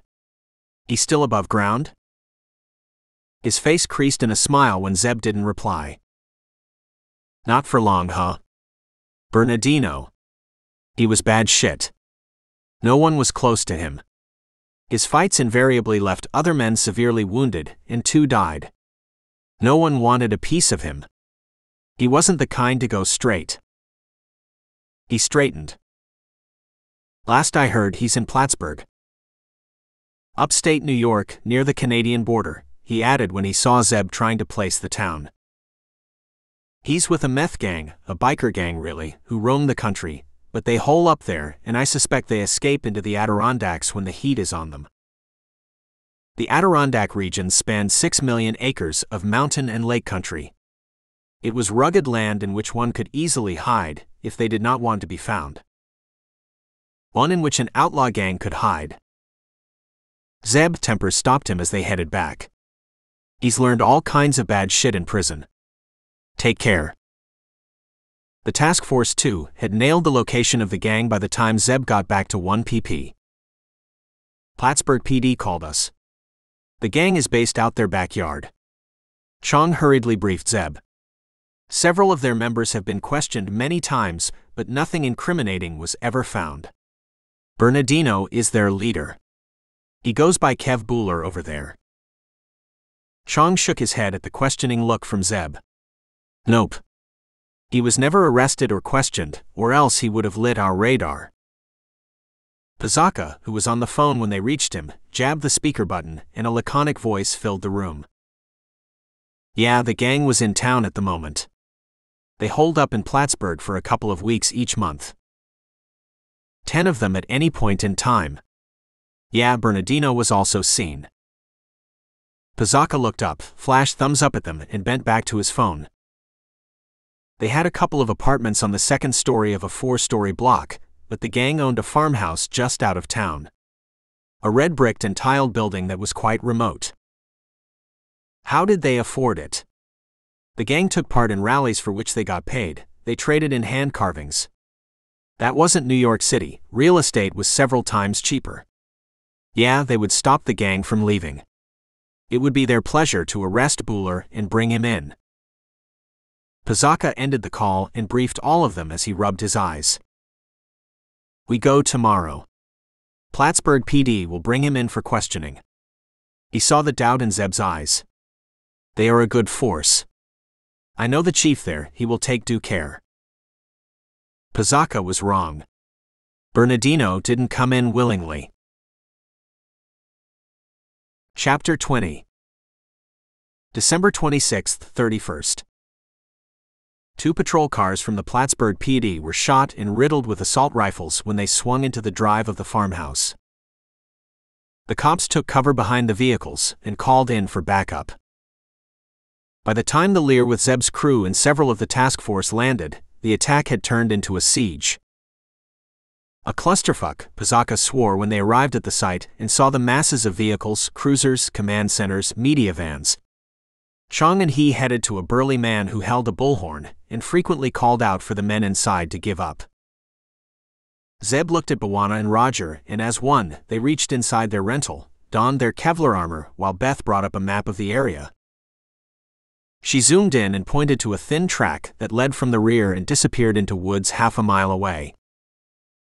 Zeb looked at the scene and calculated. siege started half an hour back. How quickly would they have escaped? He called out to Chong, "Has anyone cut off their rear?" Chong relayed his question, nodded affirmatively. "Yeah. They are sealed in." "How long ago was that?" More relaying, yelling, and grimacing as Chong got Zeb's information.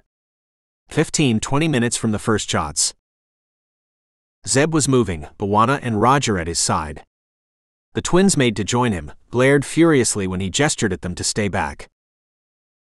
Chong shouted at him to wait, he would send cruisers. Roger waved back. "Send them, we are heading out." Bwana punched the coordinates in their sat-nav and pointed out a vacant parking space when Zeb neared the block. They looked at the building casually, donned their rear-view Ray-Bans, and huddled over a pole-mounted map of the city. A bunch of tourists checking out the town. They have 2 apartments on the 2nd story. Building has 4 stories, each story has 4 apartments. No concierge. 2 elevators, 1 staircase. Zeb murmured, recollecting the info Megan had dug up. "I'll take the elevator, you 2 take the stairs. But first let's check out the parking lot." The parking lot had cars, SUVs, trucks, and jammed between 2 large trucks were 2 Harleys. Zeb called Beth, spoke briefly, nodded at his companions and jerked his head at a bike with a red leather saddle. He looked around. No cameras. He felt the bikes. Their engines were warm. Must have escaped from the rear at the first burst of firing. Why did they come here? Stash? They entered the building singly. Zeb headed to the elevator, his men ran up the flight. The 2nd-story hallway was empty, silent when they entered it. They withdrew their weapons noiselessly. Roger favored akimbo, Bwana and Zeb were Glock men. They had more firepower on them, but this was a residential building. A reenactment of the shootout at the OK Corral wasn't on their agenda. They wanted to take down the biker with minimum fuss, minimal shots, and ideally no bloodshed. 3 of them against a maximum of 4 bikers, if the 2 bikes had pillion riders. Doable. Eminently doable. They had gone up against more men, harder men, and taken them down with not a hair out of place.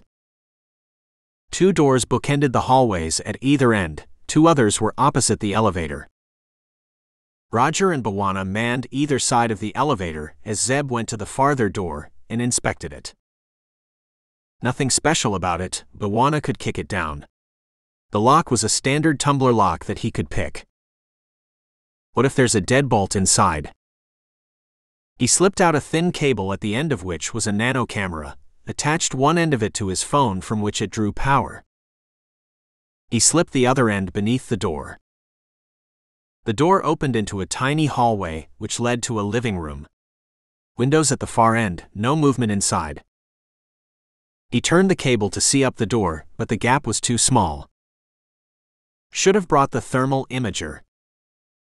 The thermal imager would have detected the presence of bodies. He rose and repeated the exercise at the other door, and couldn't detect any bodies. They could be anywhere inside. He jammed his kit inside his rucksack just as the nearest door clicked and swung open silently. A barrel came out cautiously, and then a head. A head full of curly hair, a bearded face which swiveled in their direction. The man's eyes grew round and the barrel swung their way. Fuck. The swear choked off when all of Bwana's 6 feet 4 inches and 220 pounds crashed into him. One hand crushed his mouth and stifled his shout. The door rocked back, but Roger's hand shot out and stopped it from slamming into the wall. Roger covered the apartment while Bwana grabbed the man, dragged him out in the hallway, and sat on him. One massive hand plucked the assault rifle like it was a toy and thrust it at Zeb. A second hand jammed a Glock between Curly's teeth. In 2 seconds flat, the captive was taped, cuffed, and his ankles secured. Zeb nodded at Roger, who entered the apartment cautiously, Zeb backing him from the rear. Empty. Zeb's eyes darted to the other door just as Curly's scuffles picked up. Bwana squeezed him harder, and all that Curly could do was glare furiously and kick at the air. Zeb and Roger approached the second apartment, listened. No movement. Zeb raised his hand to knock and stilled it when a muffled voice came from inside. Bud. We gotta go. Can't hang around. A shadow crossed the crack beneath the door, a bolt turned and the door opened. A head poked out cautiously. Bernardino. Before he could grasp what was in front of him, a shadow moved and Zeb's hands grabbed him, hauled him out, and tossed him against the far wall. His head smashed against the wall and his body bounced and slid down, dazed. A handgun slipped out of his hand and clattered. Down. Hands and feet apart. He shook his head like a bull and reared up suddenly. He fell back when Zeb clubbed his neck and a groan issued from him. Zeb shoved him over face down, planted a knee on his back and cuffed his hands. He nodded at Roger, who dived inside the apartment, Bwana providing cover. They came back shaking their heads. Empty. Looks like just the two of them got away. Bernardino struggled again when they secured his ankles, but Zeb subdued him easily. He spat in Zeb's face when they rolled him over. Zeb wiped it away, sat back on his heels and spoke mildly to the trussed man. You could have walked in and saved yourself all the hassle. Fuck you, pig. I ain't done nothing. I'll sue you for assault. You assholes are not even cops. His shouting got the farthest apartment's door open. It shut quickly when Roger went over and explained the circumstances. Zeb looked at Roger, got thumbs up, and turned back to the captive. Consider it a citizen's arrest, given what we found in your apartment. Bwana waved bags of meth at their captive. 10 kiloseconds, I reckon. Street value of about $500,000. Betcha these bags have your prints all over them. Those are plants, Bernardino blustered. I don't know anything about them. Bwana shook his head pityingly as he hunkered down next to Zeb. His eyes were on the ex-con, but his words were directed at Roger. They never learn, do they? Nope, the Texan drawled. If they did, we'd be out of jobs, wouldn't we? You've got a point, bro. His voice was amused when he addressed Bernardino. Listen, insect, you heard of something called body cams? We are all wearing them. That feed will show we found that shit stuffed under your mattress. Bernardino bared his teeth in contempt. You pricks didn't crash my place for the meth. You came here for the killing. I ain't done that. The feral smile grew. I was in Florida that day. I got back just yesterday and saw my mug plastered on TV. Guess what, assholes? I got alibis. I hit bars and nightclubs in Miami this entire week. My face will be all over their cameras. In fact, I got into a brawl with a bouncer there. He'll remember me. Zeb cut off his gloating by taping his mouth, hauled him up roughly, and led him and Curly to their vehicle. He secured the two to the rear door handles and waited for the local PD to turn up. Bwana placed his hands on his hips and surveyed the two bikers with disgust. If what he says is true, the Flayer will be rolling around in laughter.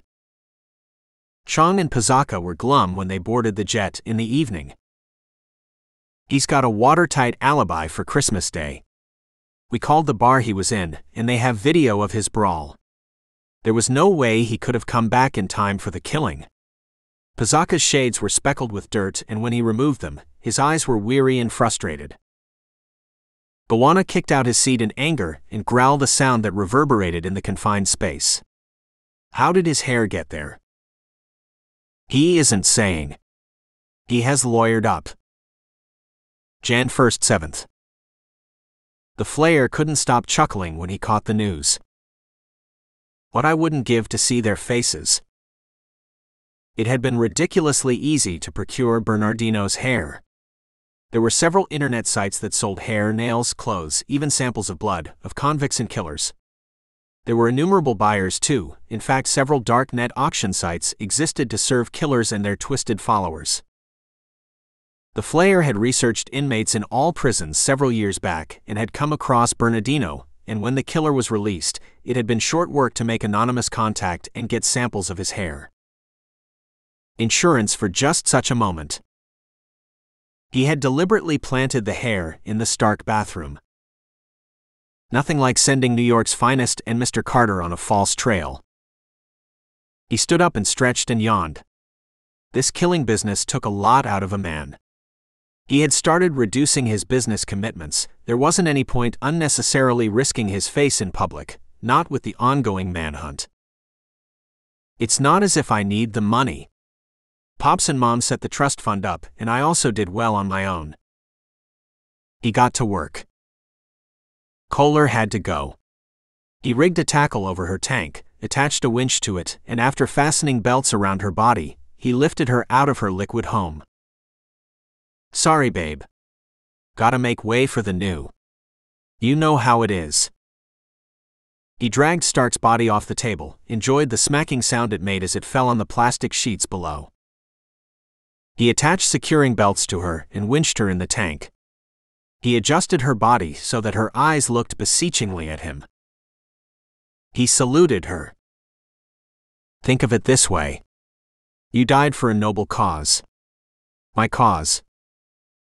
He rolled Kohler over a plastic sheet and taped it, and then dragged out an old carpet and rolled the body in it. He had vacuumed and shampooed the carpet and was confident it would not lead back to him. Once he had finished, he washed his hands, wiped himself, and sat down at his cramped workspace. A note.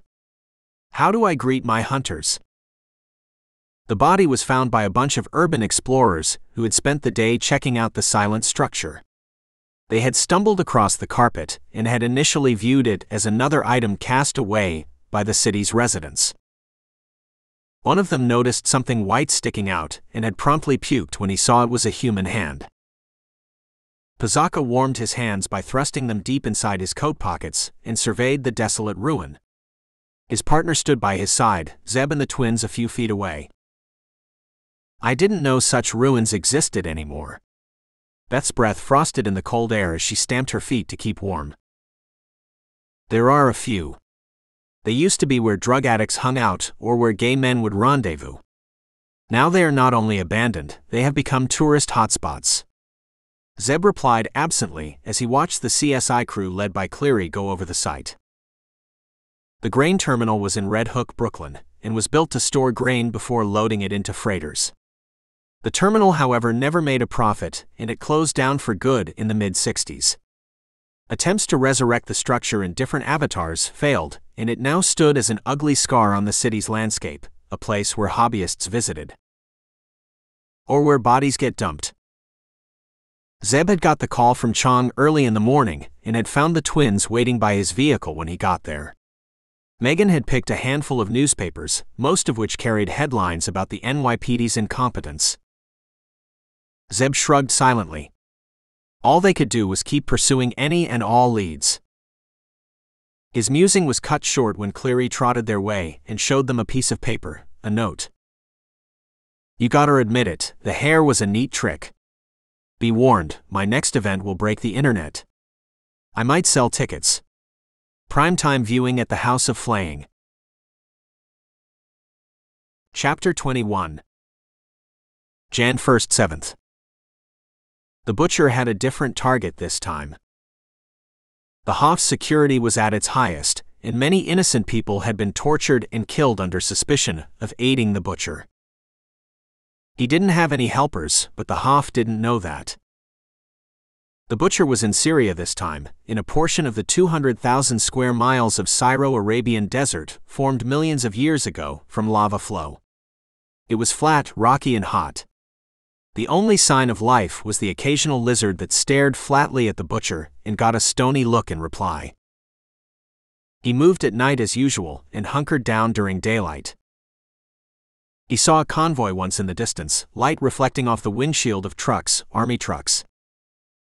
Hoff trucks now captured from the Syrian army. They swung away and disappeared into the dancing heat waves. The desert was the Hoff's killing ground.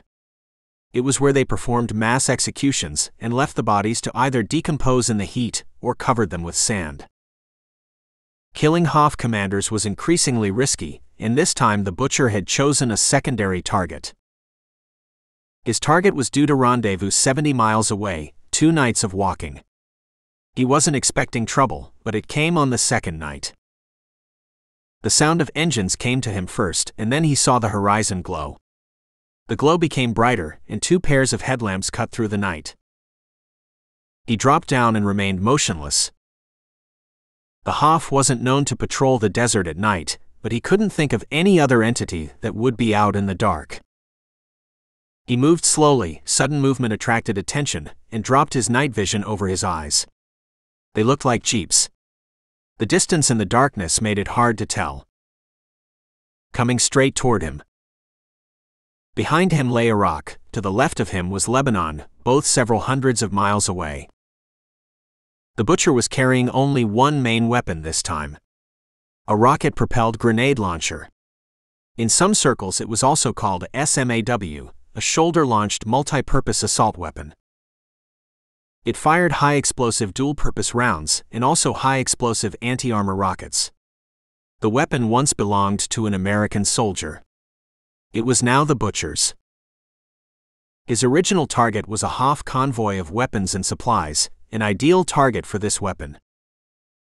He peered through his night vision binoculars, and a shock raced through him as the vehicles came closer and resolved into more detail.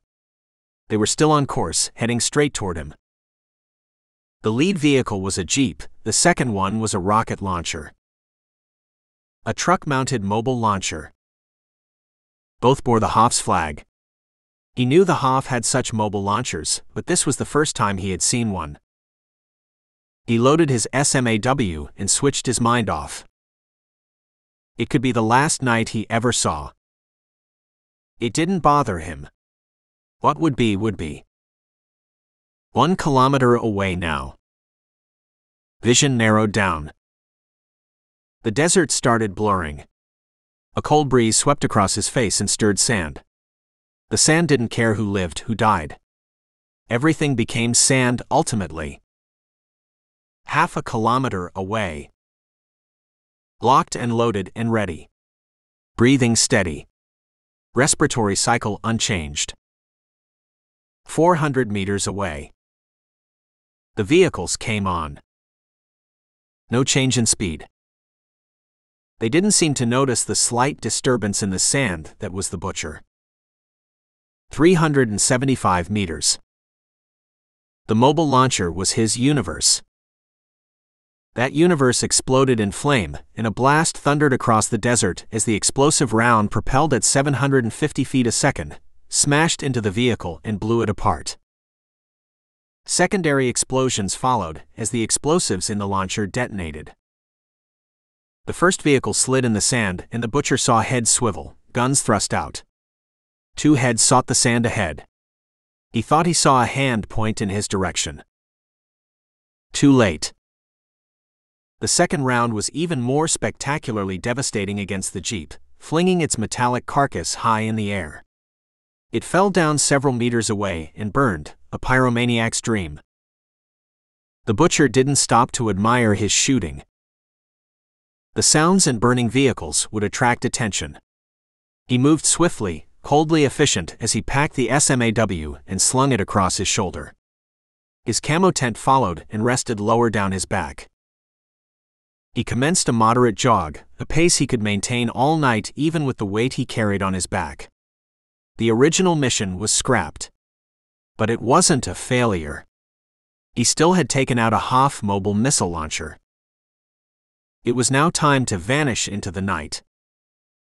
How did he know they would be there? 3 Taib raged when they met late the next day at a hastily convened meeting. The butcher's video had gone up in the early hours, and this time there was an air of mocking in his normally even tone as he showed images of the burning vehicles. The video was spectacular, and the vision of the burning vehicles spread all over the world, spread by users on Facebook, Twitter, and numerous other channels. By accident or design, the butcher had ended the video with an image of the burning Hoff flag on one of the vehicles. He had also put a disturbing spin on the attack, saying that the 2 vehicles were fleeing the Hoff to join Al-Qaeda. "We don't want traitors," were his last words as he signed off with his customary Al-Qaeda slogan. 3 pairs of eyes turned to Hamdan, who had no answer. "My men are still investigating. It is less than 24 hours since the butcher took out our rocket launcher." "That man comes and goes like a ghost, making your men look like fools," Razak attacked Hamdan. He hated the security and counterintelligence commander even more than he disliked Omar. Hamdan kept his cards very close to his chest and had a secretive air about him. Razak had once obliquely sounded him out on a possible coup over Omar, but Hamdan's reply had been inconclusive. "We will find him. He is using our own guerrilla tactics against us, but he's just one man against all our forces." Hamdan used an authoritative tone to mask the fact that he and his men were scrabbling for answers and had nothing to go on. The butcher was just one man, but he was running rings around them. Contrary to the butcher's spin, the mobile launcher had been heading to Iraq in a move to launch a rear-guard action on the attacking forces. The butcher's destruction of the vehicle had not only stalled that action, it had also brought wind of it to the enemy. "We are losing men and equipment in this war, and to add to that, the butcher sows fear." Razak directed his words at Omar, who as usual sat silent and observed the rest of the commanders. Razak's meaning was clear. "What do you plan to do about it?" "What news of the Gul?" Tayyib asked Omar. "He is making plans," Omar replied shortly. He had no intention of sharing the plans with his commanders. For an attack of this scale, need to know was paramount, and even the supreme leader didn't know any details. "Whatever he is planning had better be worth it, and soon," Razak said sourly. "The butcher is striking more terror than the Gul. The Gul is now being seen by our people as someone who beheads from behind the safety of thousands of our men. Some of my commanders have said he's nothing special. Anyone can behead from safety. I had to kill one of my men to stop the descent." Omar dismissed them after another hour, brooded silently for some time, and then signaled his aide to set up the complicated but secure communication network. The Gul took the internet call in his apartment in Jamaica. It was his 3rd apartment in the city. He didn't stay in any one apartment for more than 2 weeks. No one questioned the Trevor Johnson cover he used when renting them. He listened silently as Omar briefed him on the butcher's attack. The Gul had already seen the video, and for half an hour his blood had pulsed as a red mist descended over him. "We need to advance the dates," Omar told him finally. The Gul kept quiet, allowing the silence to convey his dissent. "I know what you are thinking, but we need to strike soon." The Gul read Omar's tone. The Hafs war was stalling. The Great Satan's forces, along with its allies, had succeeded in pinning back the Hafs' advance. The Gul's action would go a long way in winning back the hearts of its own followers. "I'll see what I can do," he said, and Omar had to be satisfied with that. "How's it going with that killer? I heard he has struck again." One asked him. The Gul had questioned the Flayer over a few more internet video calls, had grilled him on his apartment's location, security, and the measures the killer took to conceal his identity. He had grudgingly accepted that the Flayer knew what he was doing. The latest killing had only reinforced that feeling. He briefed Omar on all developments. "I have more or less decided on using his apartment as my kill site." "How will it go down?" The Gul ran through his plans again. The Flayer and he would each grab a victim from Penn Station even as Masood and his 2 men went on their killing spree. They would then head to the killer's apartment and slay them. He had yet to go through the plans with the Flayer, but Omar didn't need to know that. In any case, the Gul was confident the Flayer would go along with him. Omar was astonished initially. "You will go with him to his place? He's an infidel. How do you know he won't betray you?" The Gul went through his reasoning patiently. "His being an infidel works for us. No one will think we are working together. He uses layers of identity, which is why no one knows who he is. Omar raised several questions to each of which the gull had an answer. He finally went silent, in acknowledgement that the gull had planned well, and processed the Slayer's last answer. Live? Isn't that risky? He wants to do it live. I am not convinced either. I will persuade him to kill offline and then upload the video later. He'll listen to you. Yes. Or he'll die. You plan to keep him alive afterwards? Yes. The authorities should have someone to focus on. Omar nodded thoughtfully. The gull thought of everything, which was why he was the one's most trusted killer. What about Masood's men? Once the first team kills in Grand Central, their entire lives will be turned upside down. All their friends, relatives, all in their circle will be questioned. A grim smile came over the gull. Masood and his 4 men are already on another world trip. Their internet profiles are regularly updated. Their regular phones are manned by some other people who will answer calls like them. All of them are living separately, and none of them know where the others live. Even if anyone survives or is captured, he will not be able to reveal the other locations. None of them know where I am staying. The plan is secure. Do they know about this killer? No. They don't know who he is or what I have planned. The twins were back in their office chasing down the bracelet purchases. The task force was tracking down carpet fibers that Cleary had identified on Kohler's body. Other detectives were canvassing Stark's neighborhood again. Zeb, along with Bawana and Roger, was in Clementon, New Jersey, which was in Camden County, about 30 minutes southeast of Philadelphia. A town of about 5,000 where not everyone knew the other, but strangers stood out and pattern changes were noticed. The country had been changing ever since 9/11. People had become more vigilant, and when attacks such as the Boston bombing happened, the vigilance became ingrained. It became an integral part of everyone's lives. 5 men in the small town who lived together, prayed together, and had been residents of the town for a long time, shaved their beards. It took something as simple as that for someone to sit up and pay more attention to them. 3 weeks later, when one of the men bought fertilizer in large amounts, Joe Citizen got concerned and made an anonymous call to the local PD. The men had never bought anything to do with gardening before. All 5 of them worked in an Asian restaurant. All 5 prayed in a mosque that some people said preached a radical brand of religion. That call made its way through various law enforcement agencies, security and intelligence agencies, and reached Claire. She consulted various people and fired a text to Zeb. Check them out. Work with local PD and state police. Zeb, Bawana, and Roger went in as interested observers, sat in on various meetings, discussions, learned about the men's movements, their backgrounds, and the developing story. The men didn't have immediate family in the state, had never been arrested, and were second-generation immigrants. Then the men bought another load of fertilizer. And a stream of messages from their social media profiles was sent out. Surveillance was increased on them, electronic, human, cars, and cops. One early morning, the 5 of them loaded large sacks in a van and set out on the I-295, drove at a steady pace, well within the speed limit. Drove northeast. Roger read off towns as they fell in behind, listed off notable happenings in those towns. The 5 men didn't stop. They branched off near Lawrence Township and took the US 1. Headed in the direction of Jersey City.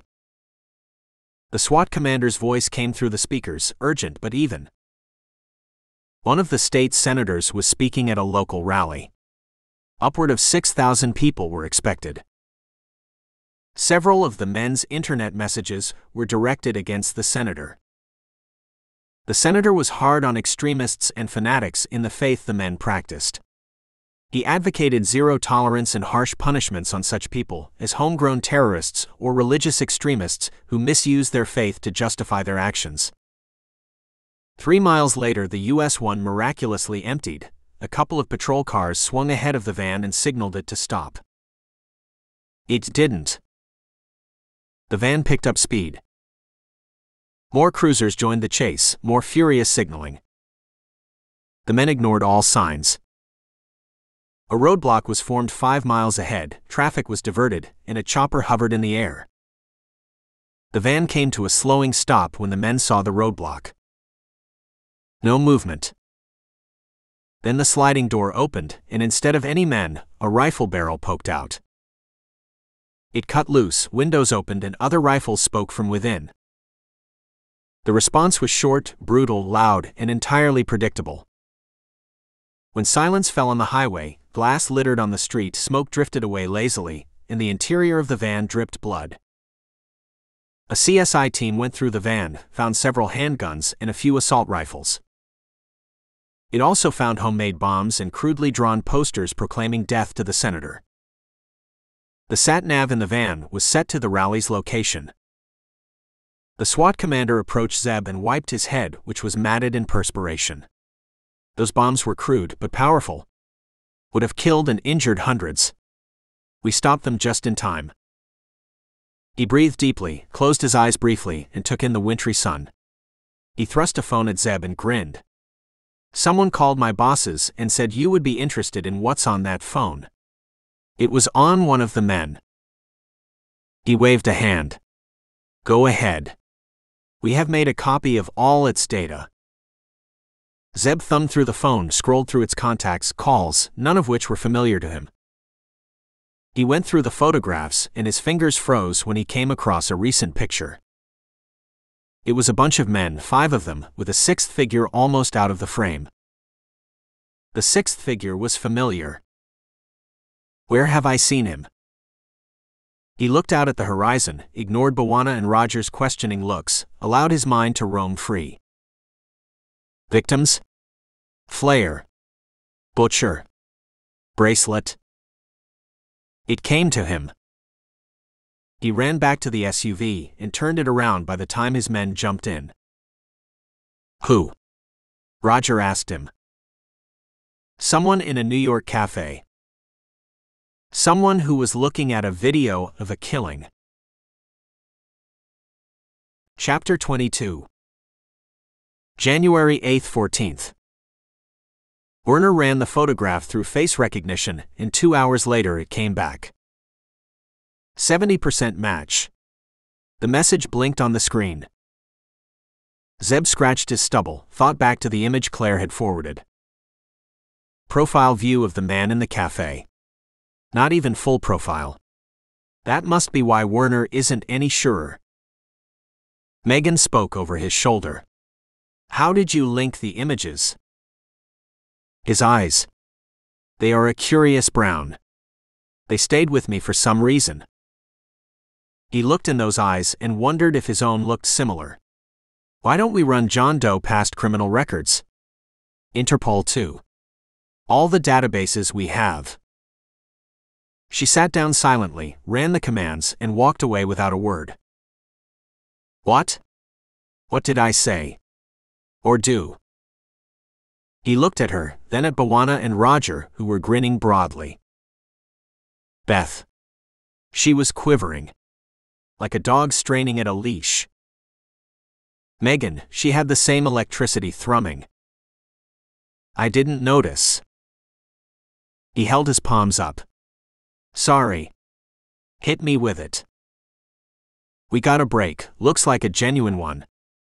The words tumbled from Beth no sooner had he stopped speaking. We tracked down all women, parents, all those who had bought the bracelets. Not one of them bought for a guy with a name starting with R. Except one, her sister chimed. Peggy Marchant, a retired schoolteacher in Texas. She was visiting her brother in New York all those years back, took him to one of the stores and bought it. She got it engraved with a Roberto from a different jeweler and gave it to him.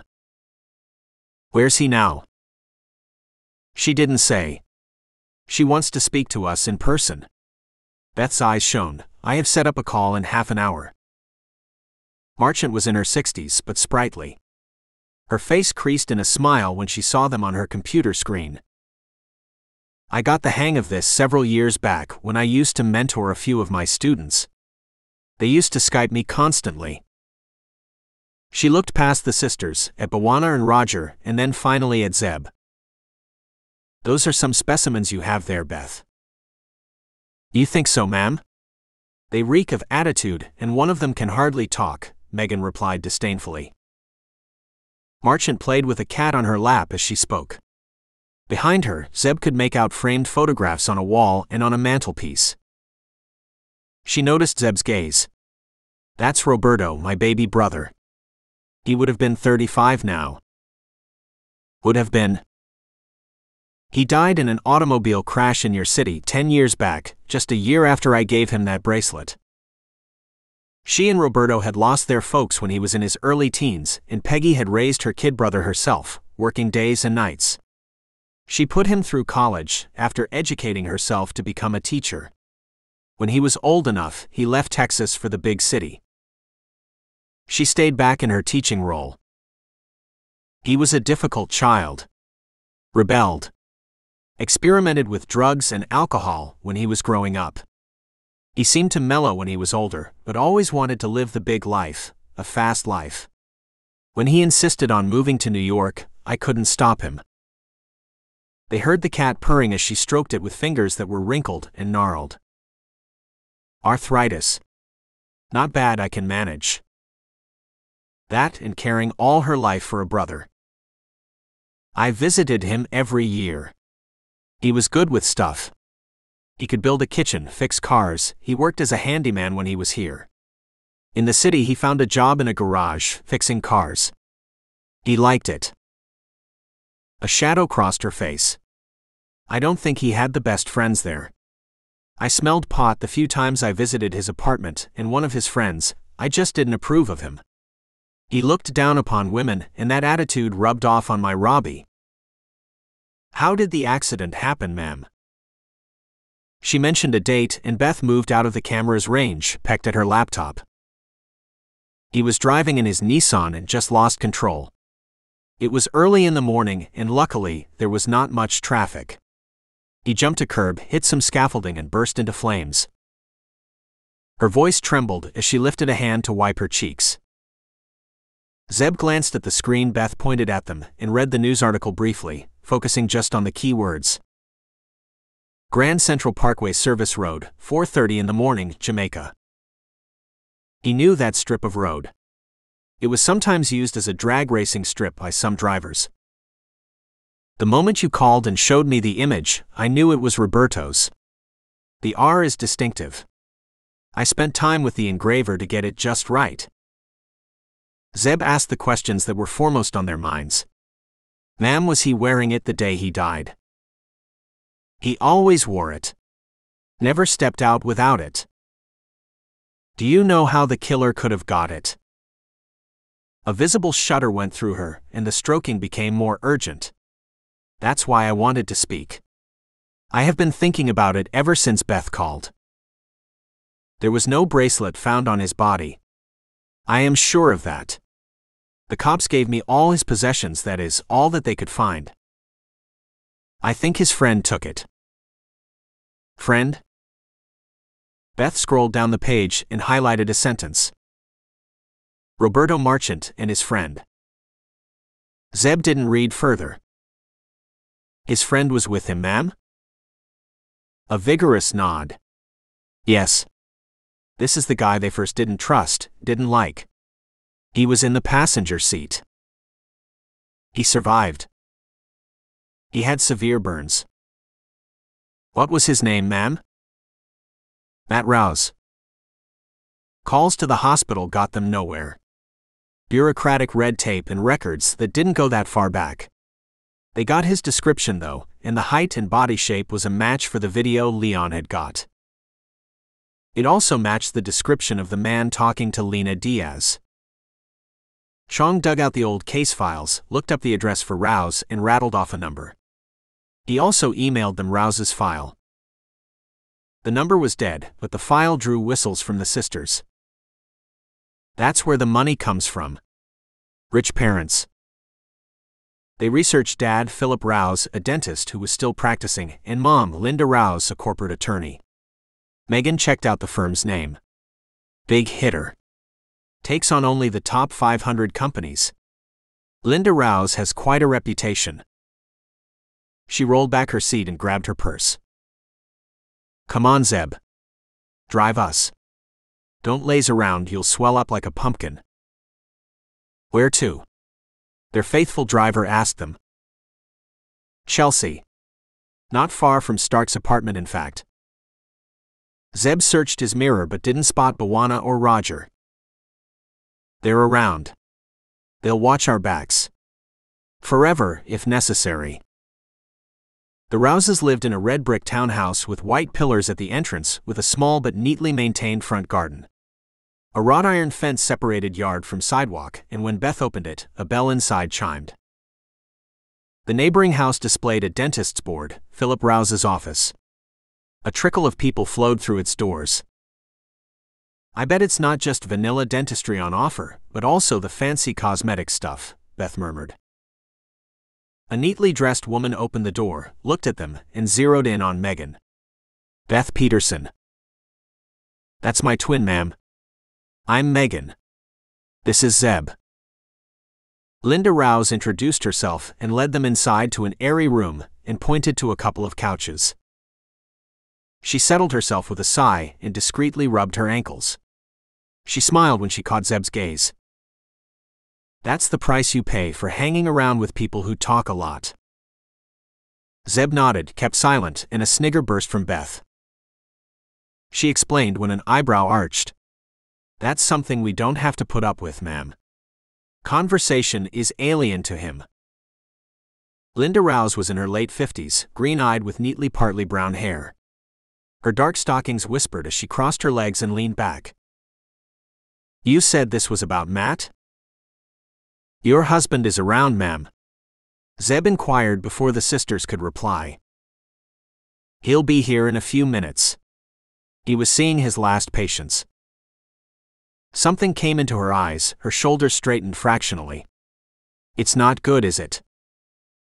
Philip Rouse came in before Zeb could answer, and another round of introductions ensued. Balding, bespectacled, round-faced, Philip Rouse radiated trust and good humor. His easy smile disappeared when his wife turned to him. They're here about Matt. We're no longer in touch with him. We lost all contact. Philip's voice was flat, emotionless, his eyes narrow specks of light behind his glasses. His wife held his hand. Let them speak. Beth looked at Zeb uncertainly. Where do I start? When was the last time you saw him? You know he was in a crash. Badly burned. Yes, sir. That was the last time we saw him.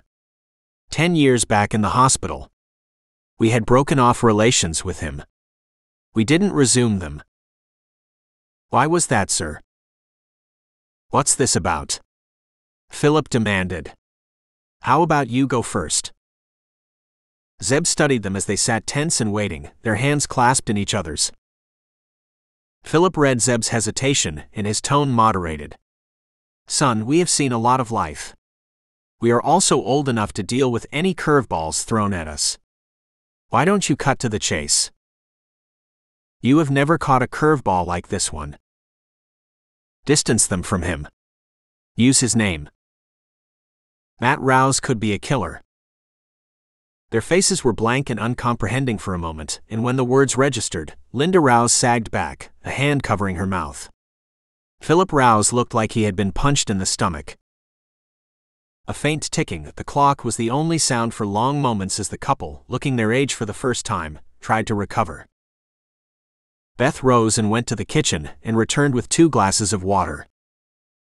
The older woman took hers with shaking hands and emptied it. Her husband didn't touch his. His hand had a faint tremor as he removed his glasses and polished them. We always feared something like this could happen. We kept dreading that someone like you would come to us one day. When he left for years, nothing happened, no one showed up, we felt better. We almost forgot about him. Almost, but not quite. His jaw firmed when the spectacles went back on his face. I guess you want to know everything about him. Yes, sir. The couple didn't ask anything more about their investigation, a defense mechanism that Zeb had come across frequently in parents, relatives, and friends. They tried to draw comfort in not knowing for as long as possible. He was our only child, a grim smile came and went, as you well know. We tried for more, but for whatever reason, the Lord didn't bless us. We knew he was different from when he was about 7 years old. He didn't play with other children, didn't make any friends. The few kids he hung around with, he got into fights. Linda Rouse drew a deep breath and joined her husband. When he was 10, something happened to him. His behavior became even more different. We used to have pets, a cat, a rabbit, and a dog. They started disappearing. We first thought they were run over, or they had just drifted away. Then Philip found the mounds of earth in the garden. He dug them up and... Her voice trailed away. She blinked rapidly and looked away. Philip gripped her hand hard, his knuckles turning white. We didn't let on we had found the graves. We took him for counseling to a great number of specialists. All of them said he had early psychopathic tendencies. He laughed bitterly. We did what any other parents do. We went into denial. Our baby boy couldn't be like that. Dusk became dark, street lamps glowed outside, but the Rouses kept talking. It was as if a dam had burst in them, a need to unburden. They spoke about their son stealing, petty items at first, then more valuable ones, jewelry, stones. They settled it with other parents when he was caught. His increasingly solitary habits as friends dropped away. Setting up a trust fund for him, buying an apartment for him, and sending him to private college. We are wealthy. He was our only son. Who would we spend it on? Philip shrugged when he read the look in Zeb's eyes. We thought he would come to some good in college. After all, he hadn't harmed another person till then. Linda Rouse dabbed her eyes. If anything, the behavior was worse when in college.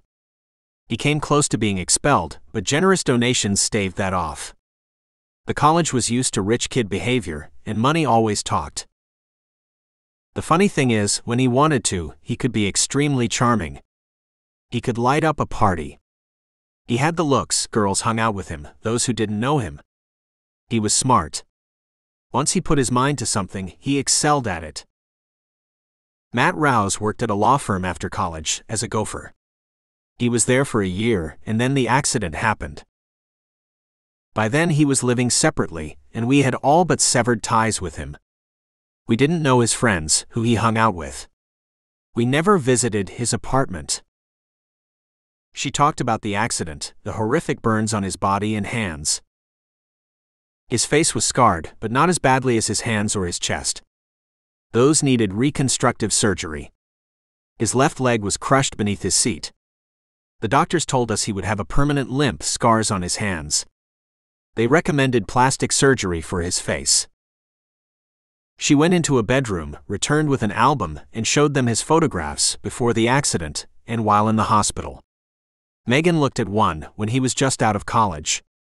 She saw a handsome man with thick black hair, ready smile, and laughing eyes.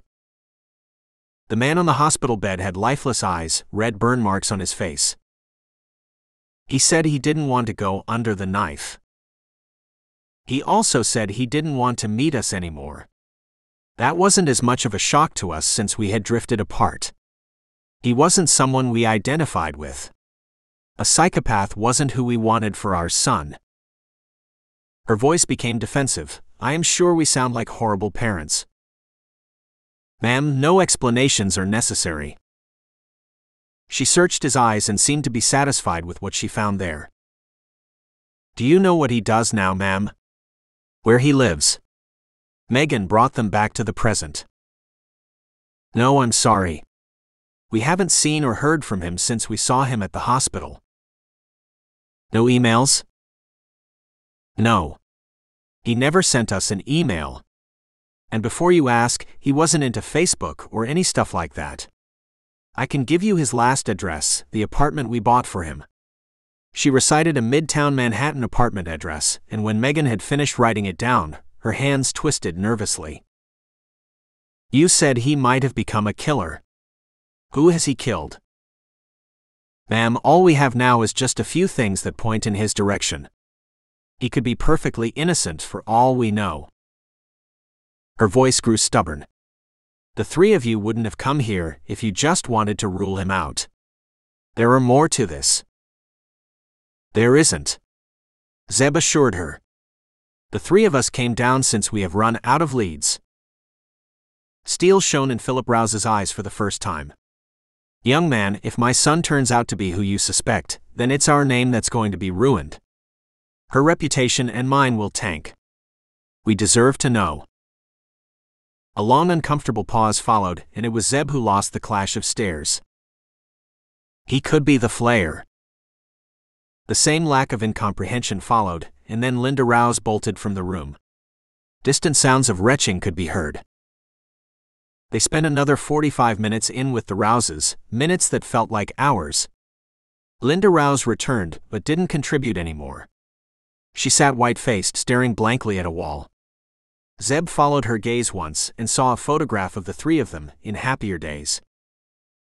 It was when they were nearing their office block that Zeb received the call from the unknown number. He would have normally let it go to voicemail, but anything to break the twins' silence. It was Philip Rouse. I wanted to apologize. We saw the guilt in your eyes when you left, especially in the two young women. You folks were just doing your job. You didn't need to be saddled with our emotional baggage.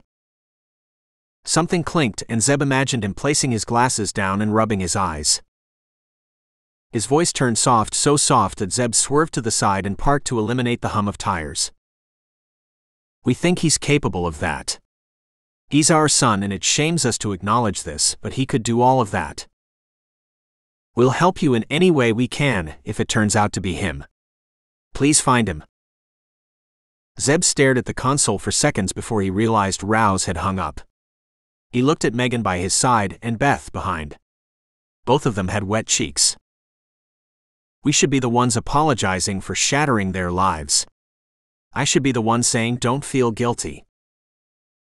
He turned the ignition on in silent fury, and 300 horses sprang forward. When I find the Flayer, I'll... When? No longer if. Chapter 23. Jan 15th, 21st. The Gull decided not to accelerate the killings. A lot of planning had gone into them, apartments were secured, weapons procured, and most importantly, the mindsets of his 5-man kill team were geared to the 2 days. He didn't want to change anything that could impact those mindsets. Changes caused ripples. Ripples reached unknown shores. He was happy with their progress. He picked each man from his apartment blindfolded and restrained them and drove them all to Harriman State Park where they practiced their shooting. They spent most of the day there, prayed together, ate, and when dark fell, he brought them back. He was proud that they had followed his orders and had not shared apartment details with the other team. He had bugged their throwaway phones and the apartments and knew of what they talked. The men had no internet connections, didn't go out in the evening. It was out with the Gull in the morning, back at bed in the evening. Trained killers lived a monastic life. These weren't professional killers but were at the least living a similar disciplined life. Zeb was in Clementon, in a 4-bedroom house with 2 bathrooms. The Clementon shooters, as they were now called by the media, had lived there. Clementon PD and the state police had turned it inside out and hadn't found anything more on the men. They were now investigating the mosque the men went to, pursuing a theory that the men were radicalized there. Zeb wandered through the empty apartment, saw the largest bedroom which presumably was shared by 2 men, the others had their own. Or maybe one of them slept in the living room. The men had been renting the apartment for a year and had kept to themselves. Neighbors had expressed the usual surprise. Didn't ever think they were terrorists. Werner had looked through their lives and had found no connection. No other intelligence agency found any other connection. Yet something inside Zeb couldn't let go. Werner had disappointed him. It said the sixth man in the photograph was no criminal, in fact didn't exist in any database. Werner had scornfully spat out the identities of the 5 other men in the image, as if the task was not challenging enough. The 5 men used to work in a cabling company in Newark in New Jersey. The company was owned by one Masood Deeb, and the 4 others, Ayub Awad, Nasib Botros, Samir Haddad and Majid Malouf were his employees. It was the last man, Majid Malouf, who had sent the image to his now dead Clementon friend. That connection had been made in a fraction of a second by Werner, as it looked at the circles of separation. Masood's company didn't exist anymore. It had wound down now and the men were somewhere in Southeast Asia, going by their Facebook messages. Megan had made discreet calls and had confirmed Werner's findings. Beth was chasing down contacts of the traveling men. Family, friends, anyone. So far she hadn't found anything suspicious. Dead man was friendly with one of those 6 men. That's how he got the photograph. But who's the 6th man? Zeb didn't get any answers in Clementon and headed back to the city. He liked driving. There was something about blacktop disappearing beneath his wheels, about the faint hum of the outside world as it swished past. Driving was thinking time. Thinking got him no closer to answers. Through Holland Tunnel and into the sound explosion that was his city.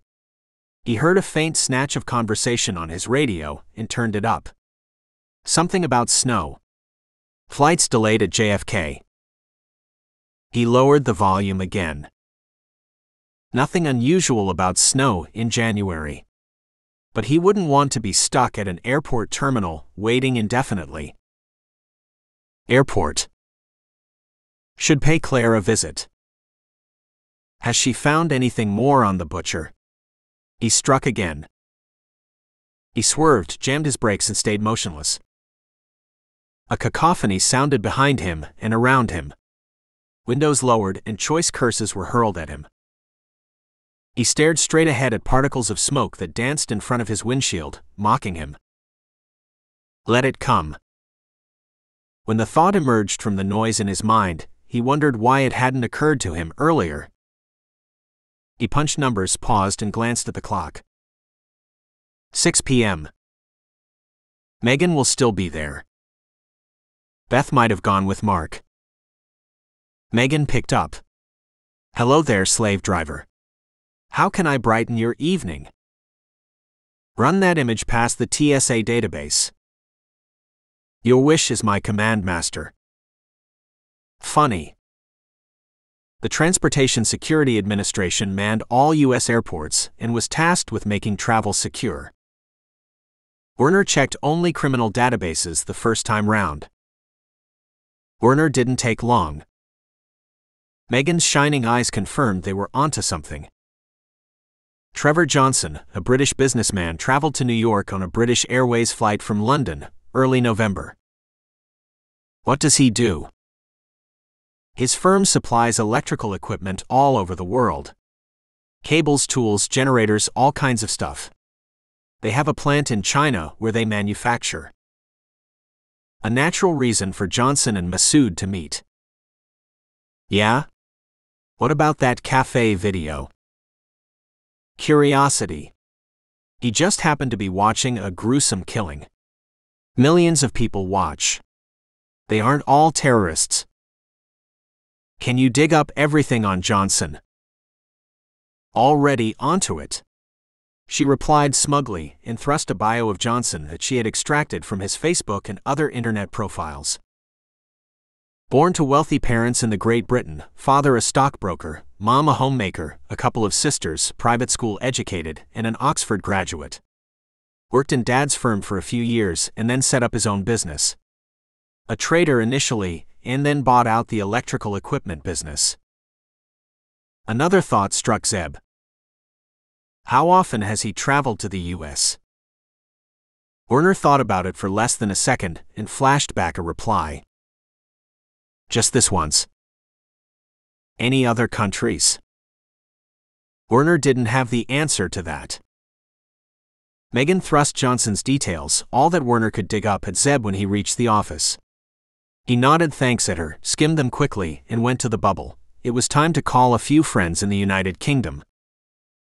His contact in MI5 said Johnson had never crossed their radar, but he would dig and get back. They checked out Matt Rouse's Manhattan apartment the next day. It was temporarily vacant. Neighbors said it was let by an agent to companies. They didn't know who owned it. They dug deeper, called the agent, and found that Rouse had sold the apartment. He cashed out, man, just before the market tanked, the agent remembered Rouse. I handled the sale myself. Sold it to a guy who owns a trucking company. Saw Rouse a few times. Not like I knew him well. Nope, he had no clue where Rouse went. Matt Rouse had a bank account. It was inactive. There was a large sum of money in the account, the proceeds from the sale, and several withdrawals, after which the account became dormant. They questioned coworkers at the law firm where he had spent a year. Not many remembered him. He was strictly low-level. A receptionist had dated him, and going by her comments it was semi-serious, but he had broken it off. We used to go to his apartment. For a gopher, he sure had fancy digs. He said he was training for a different job, but never said which. She didn't have anything more for them. A coffee break for Megan to drink some kind of organic juice which Zeb stared at for a moment. It won't kill you, Zeb. I don't want to find out. More shoe time and SUV time as they checked out Rouse's hospital, spoke to doctors, nurses. Not a single one had heard from him again. Zeb showed them the video Leon had captured. They all agreed that could be Rouse. The height, the eyes, the whiteness of the hands, all matched. Chong suggested going public with his image. Zeb shot down the idea. We haven't been wildly successful with that. Besides, no point in tipping him off if he's our man. They showed Rouse's photograph to the families of the victims. Regina Honecker went him, but wasn't sure and couldn't recollect where she had seen him, and in which capacity. If she had seen him in the first place. Zoe snuck out as they were leaving and watched them with her wide blue eyes, but she didn't say anything. They went to the victims' workplaces. Matt Rouse never worked there. He had vanished. He hadn't turned up dead, though. Megan had checked out hospitals, morgues, funeral parlors, all those places where bodies ended. No Rouse. Over dinner, Mark joined them and listened quietly as the sisters briefed him. He was more comfortable with Zeb now, but still had an air of reserve in his presence. They talked about his vanity, his looks, and the stuff he bought to wear. Zeb swirled the soda in his glass and watched bubbles rise to the surface. They broke, tiny ripples spread and died. Something moved again in his mind. Something from a previous mission. Broker and Bawana were involved. It came to him when Beth idly spun Rouse's photograph. His folks said he didn't want to go under the knife. Yeah. He was adamant about it. What if he did? And then took on a new identity? Megan jabbed her fork viciously on her plate. We are screwed then. Not quite.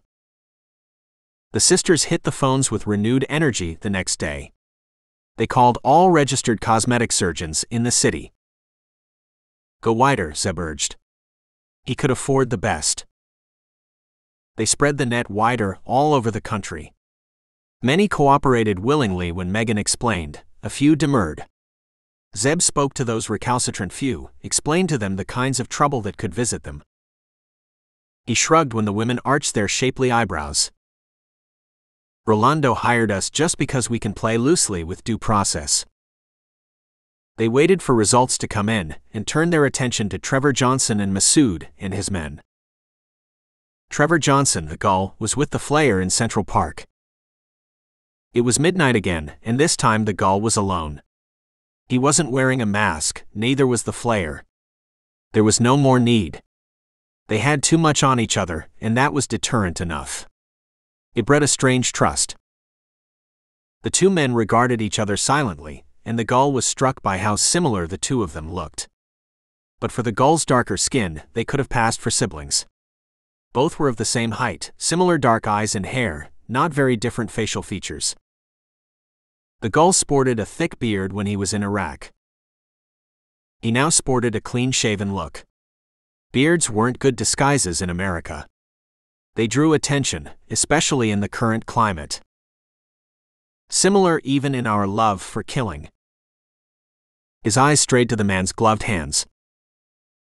The Flayer stripped them off and held his pale hands up. An accident many years back. What kind of accident? The gull asked sharply. Automobile. My face, hands, and chest were burned. The gull instinctively took a step back. Hospitals will have your records then. The cops too. Whoa, dude. Relax. This was 10 years back. Besides, who said I am the same person now? He smiled.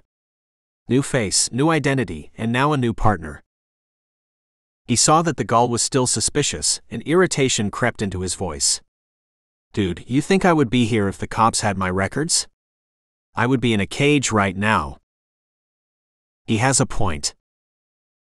He followed the Flayer to the subway on 59th Street, and 40 minutes later they were walking to the killer's house, bills of their caps pulled low over their faces, scarves wrapped around their mouths. They could have driven, but the Flayer hardly used his car. Cars required records, had plates. Inspecting the house was non-negotiable for the gull.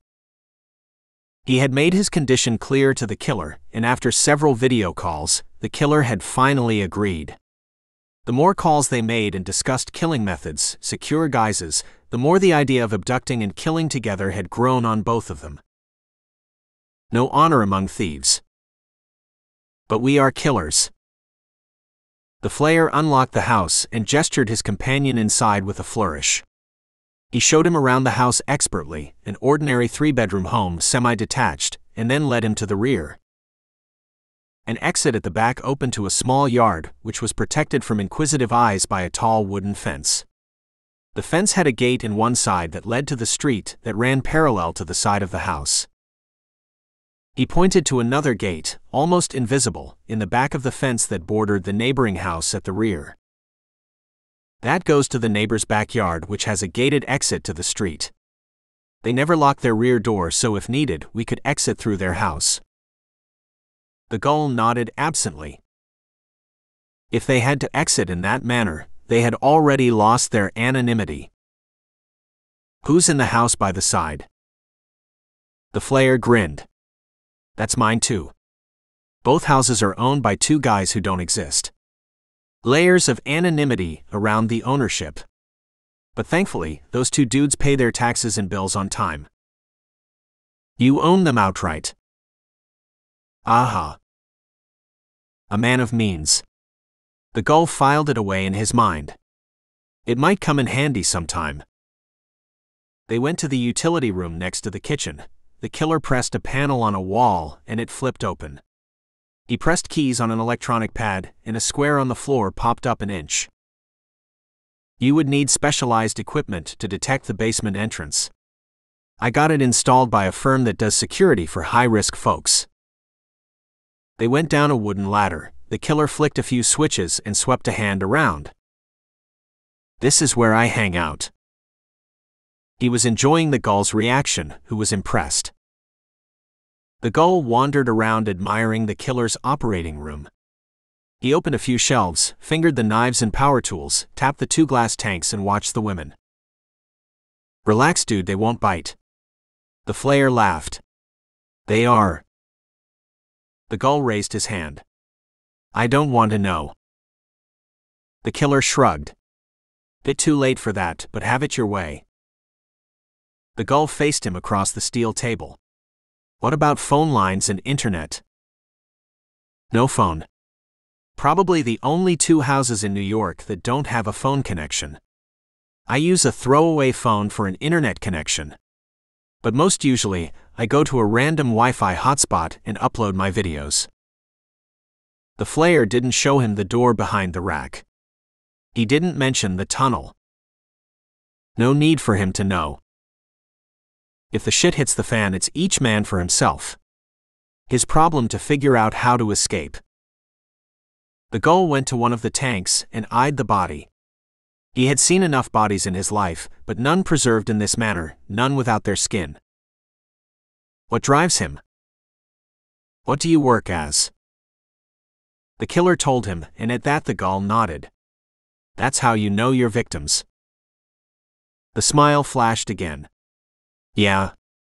Neat, isn't it? Surely the cops would check that angle out. I was a different person then, worked in a different job, looked different. I could kill him right now and take over the houses. The killer read his eyes and snorted. Dude. Don't even think of it.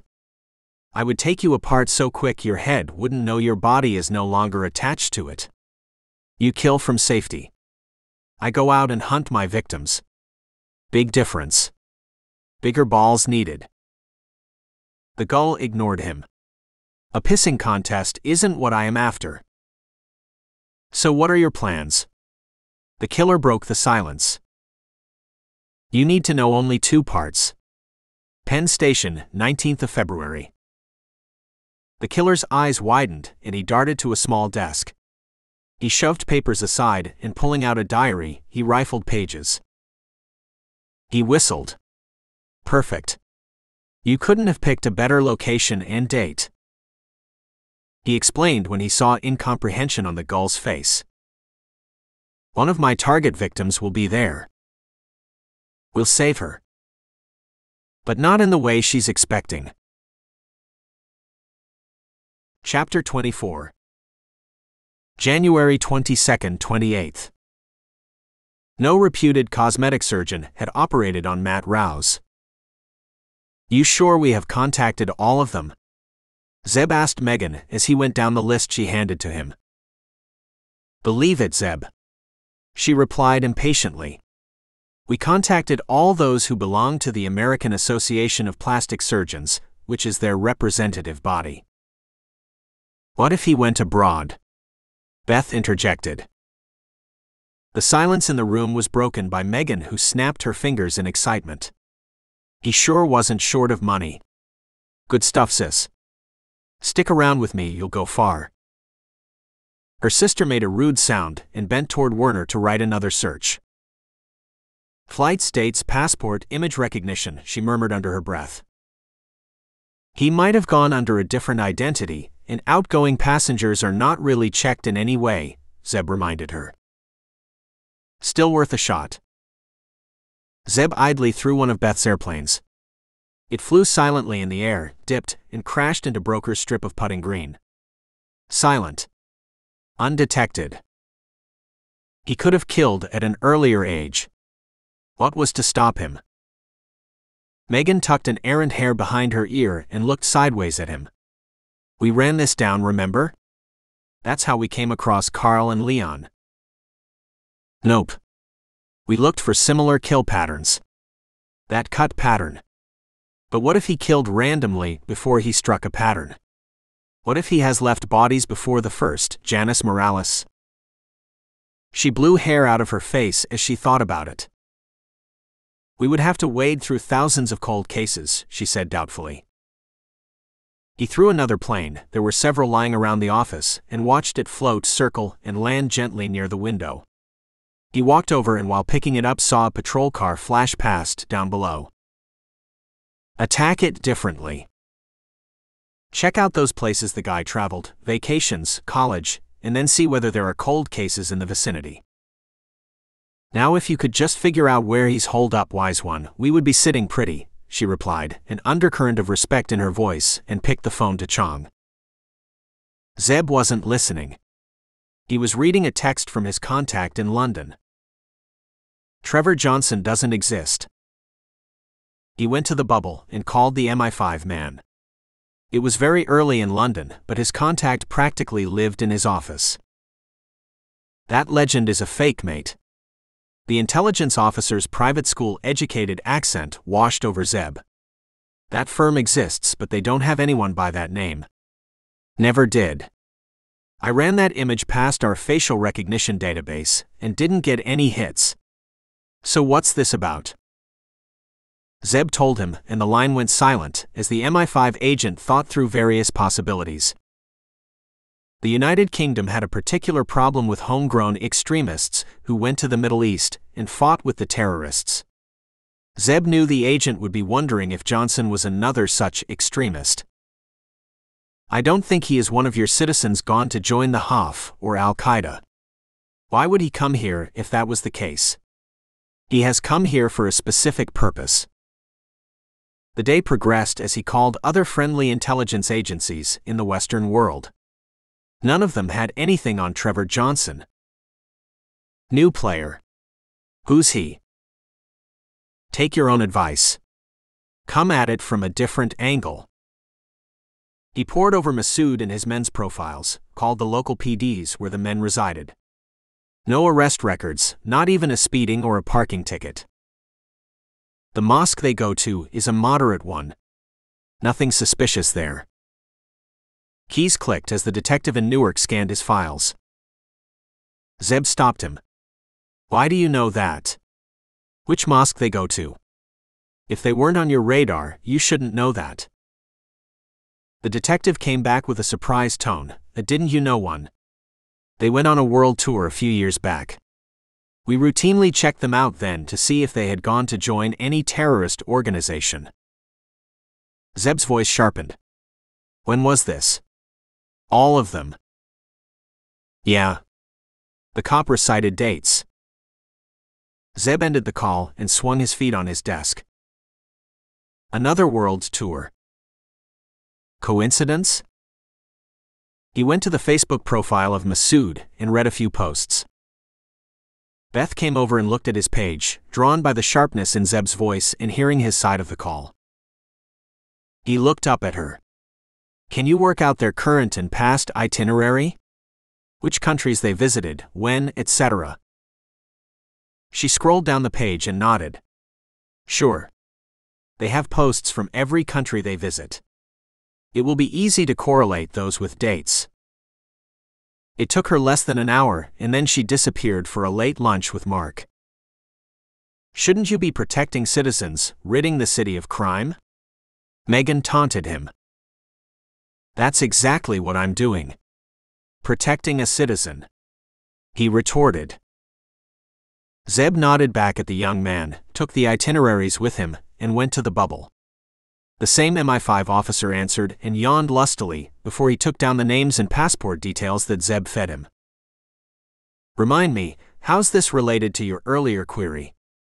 It has been a long night here. We have been tracking down some British men who are traveling through Turkey to join the Haf. Zeb told him and heard the thud of the man's feet hit the ground as he straightened. Yes, those 5 landed in Heathrow. He mentioned dates.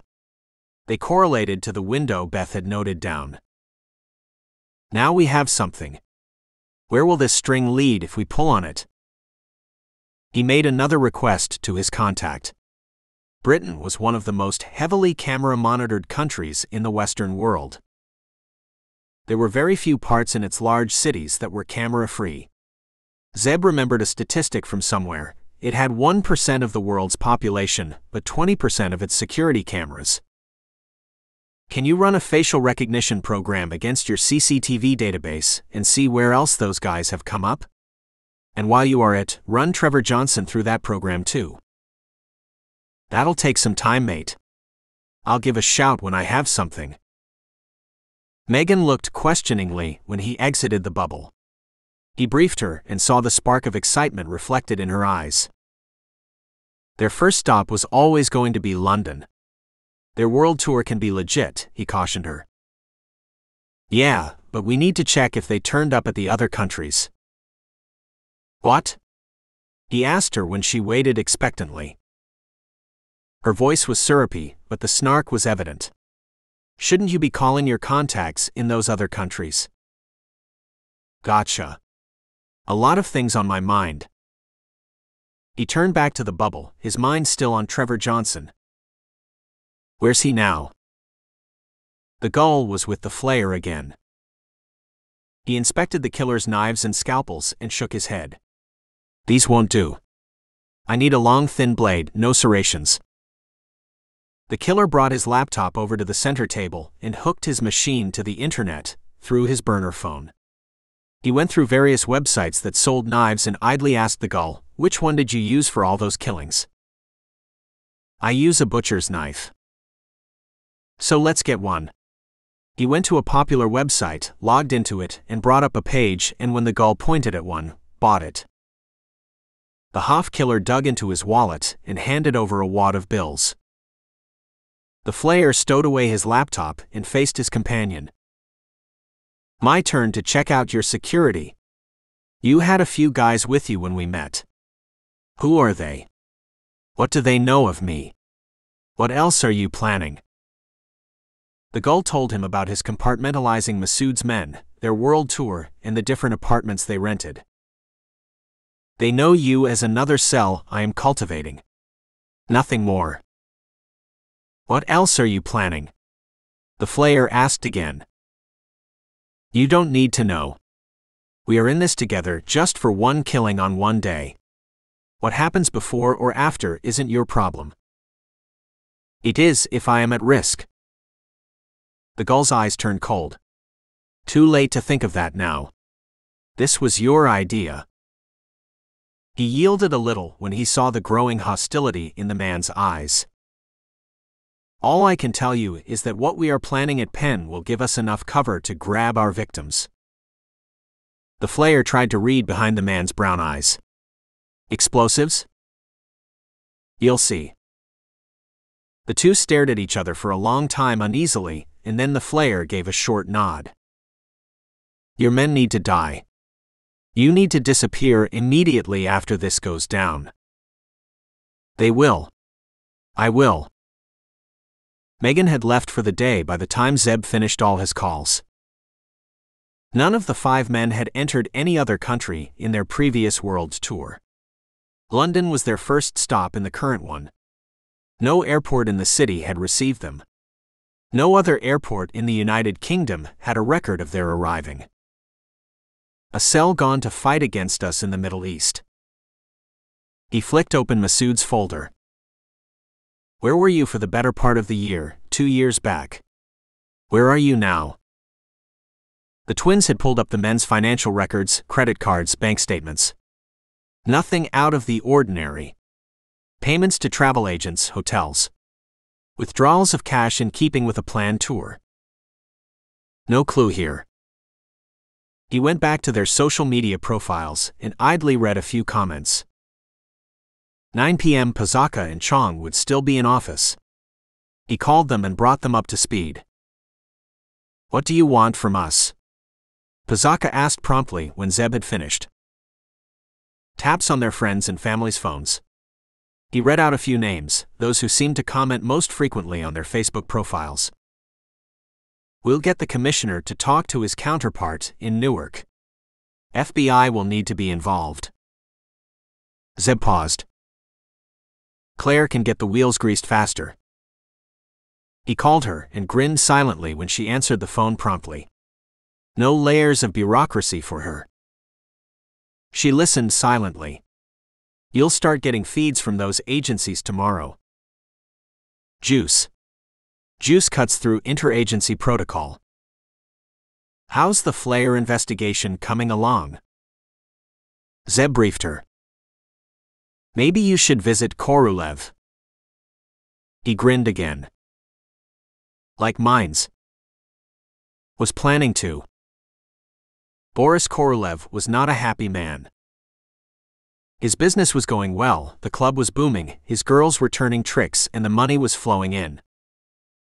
But he still wasn't happy. He had failed to execute a contract for the first time ever, and that gnawed at him. People came to him because he solved problems. If word got out that he couldn't anymore, his business would melt away. It was all about credibility. One man. How difficult could that have been? He raged silently, and then breathed deeply as the burning inside his belly spread up to his chest. "On top of that, I've got ulcers." He punched a button on his phone. Svet, he growled at the woman on the other side of his door. Svetlana managed his diary, liaised with his various men, dealt with non-gang parts of his business.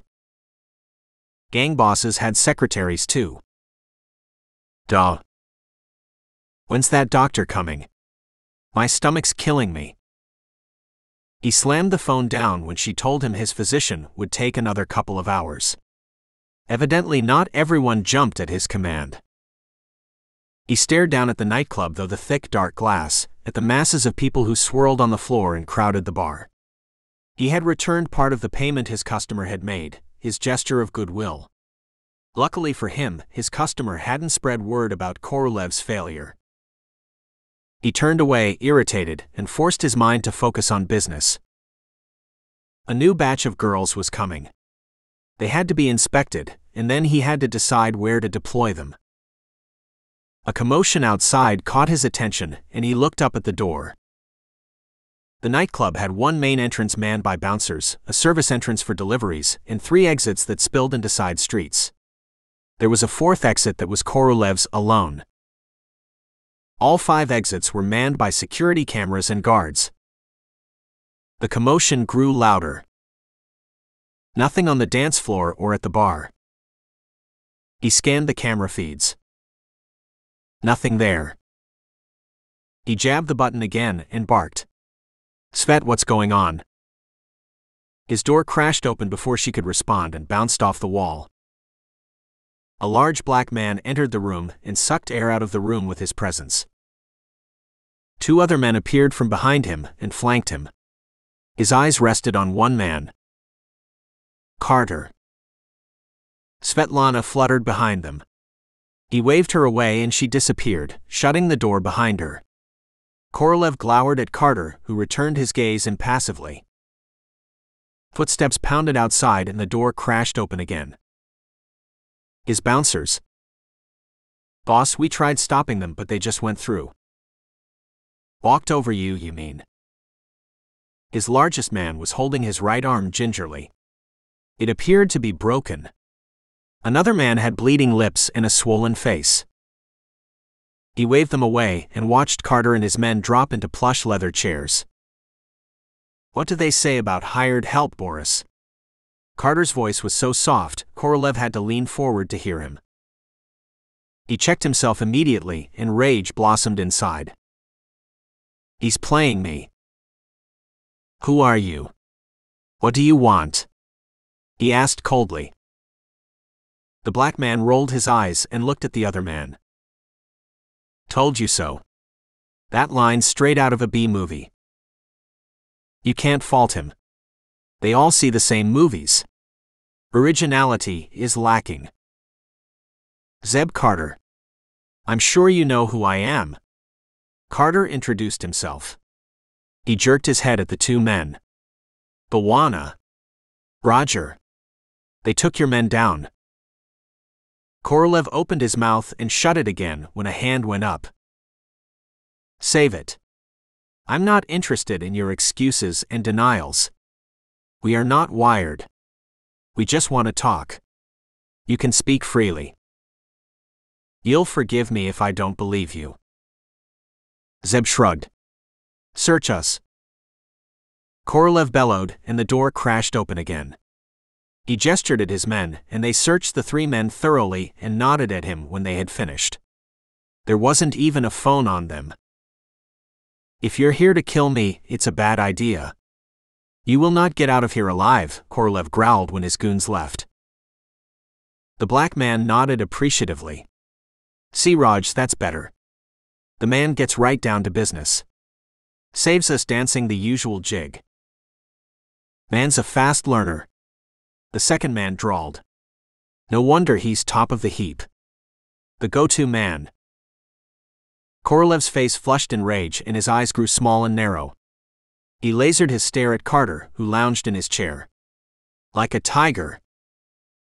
A cold wind blew through Korolev and damped down the rage. If I wanted to kill you, you wouldn't be sitting here, Carter told him simply. Korolev believed him.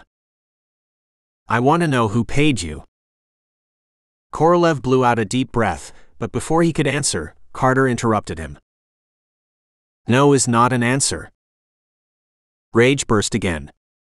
He stamped it down brutally. What do I get in return? You'll live. Korolev fidgeted, looked once at his nightclub, and made his decision. It wasn't difficult. I have met him just once several years back. He wanted some help. He knew people who knew me. That's how my business works. What kind of help? He wanted to know how to get rid of dead bodies, how to have false identities, that kind of shit. Carter leaned forward and Korolev took that to mean a tell-all gesture. Korolev told them about his client being referred by another mob leader, of meeting the man in a crowded cafe where no one could record them, the cafe manned by Korolev's heavies, of his wanting false documents. He also wanted to know how to get rid of dead bodies. And you told him? Roger's voice was incredulous. Korolev looked at him as if he was stupid. Do I look like I run a bank or something like that? I run a gang. Of course I did. You dispose of any bodies for him? Zeb asked him, and with that the tension in the room ratcheted. I mention one body and I am a dead man. No. We don't take up small jobs like that. One-stop shop. Korolev glared at Carter but didn't reply. When was the next time you spoke to him? This time Korolev chose his words carefully. When he wanted to commission a job on you. Zeb dug into his jacket and extracted a photo. Is that him? Korolev looked at Matt Rouse and nodded. Could be. Build seems to be the same. He was wearing shades and had a scarf around his face. Was wearing gloves. Who do you think he is? Roger asked him curiously. Korolev shrugged. No idea. There are enough killers in the city. I don't keep track. He paused, remembering something. I asked him once.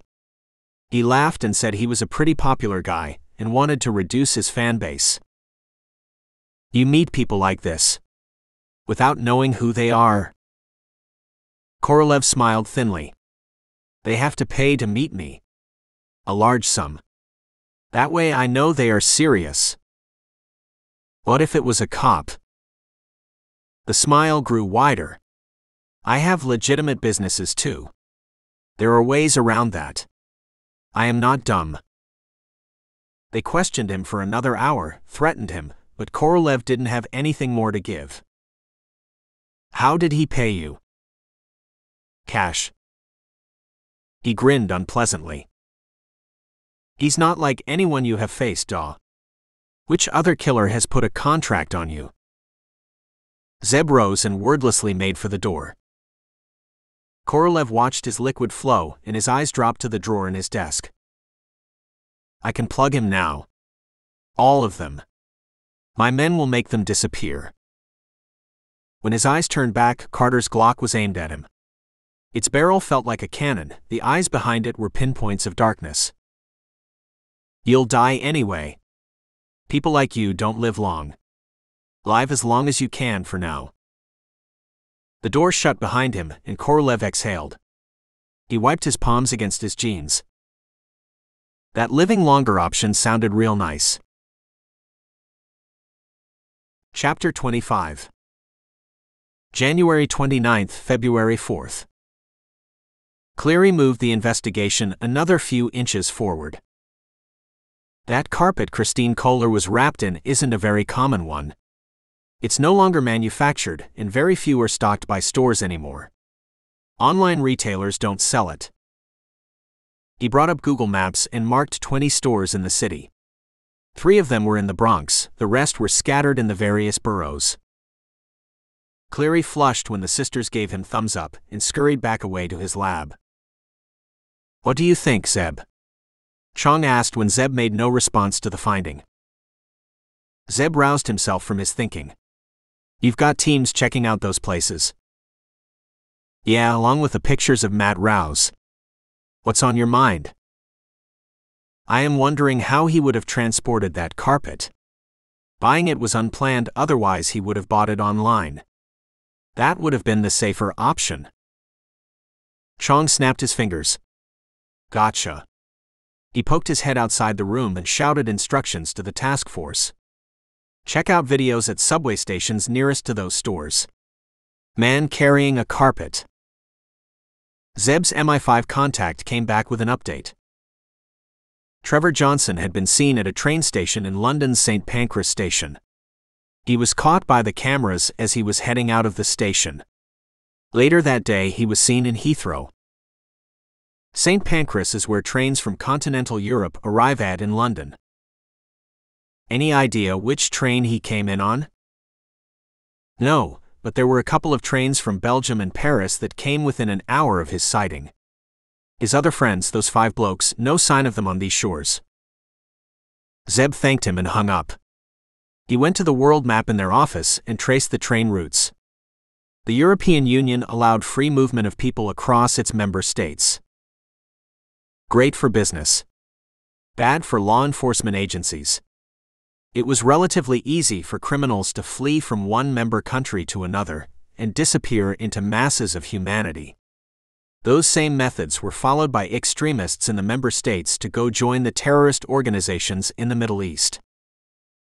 Beth gave him another update. Masood and those 4 men, it looks like they never left the country. No record of them actually flying out or taking any train cruise liner. On top of that, I called your contacts in Singapore and Malaysia. They never arrived there. They are here. Someone else is updating their profiles. Beth balled up a sheet of paper and threw it at him to get his attention. He caught it easily. I am listening. Check out the IP addresses of those updates. Call Claire. She'll talk to the right people. None of the plastic surgeons abroad have responded. Another ball flew his way in frustration. All of ours have, but these guys abroad seem to live in a different world. Why don't you quit counting sheep or whatever it is that you do, and light a fire under them?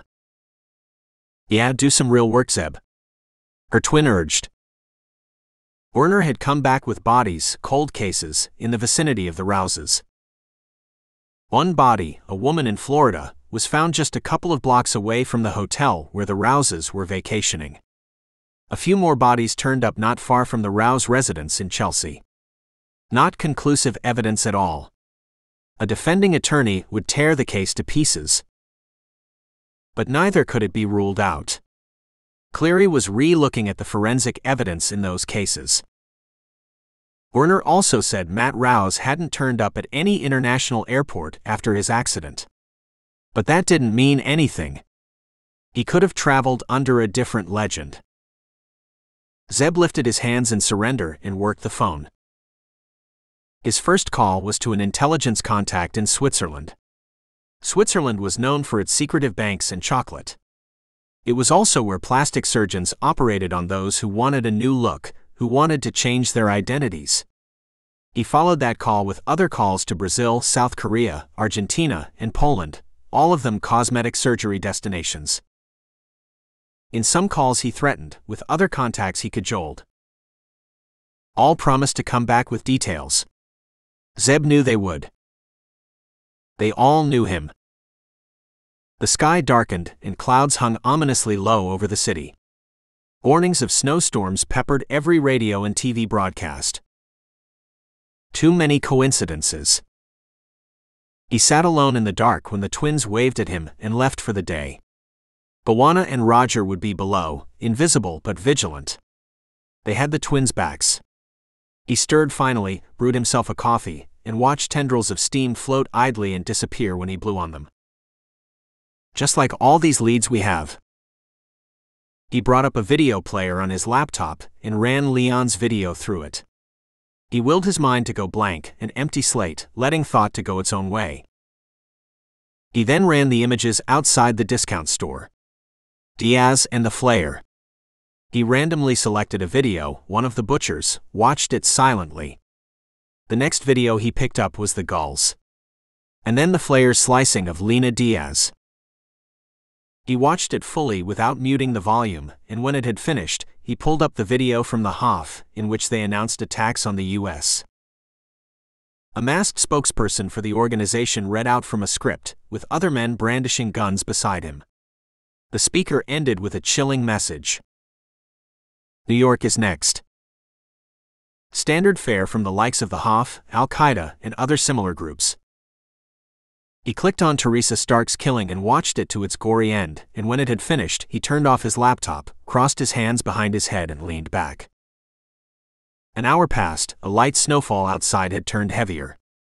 Gusts of wind blew, and through the thickened glass he could hear the powder attempting to make its way inside.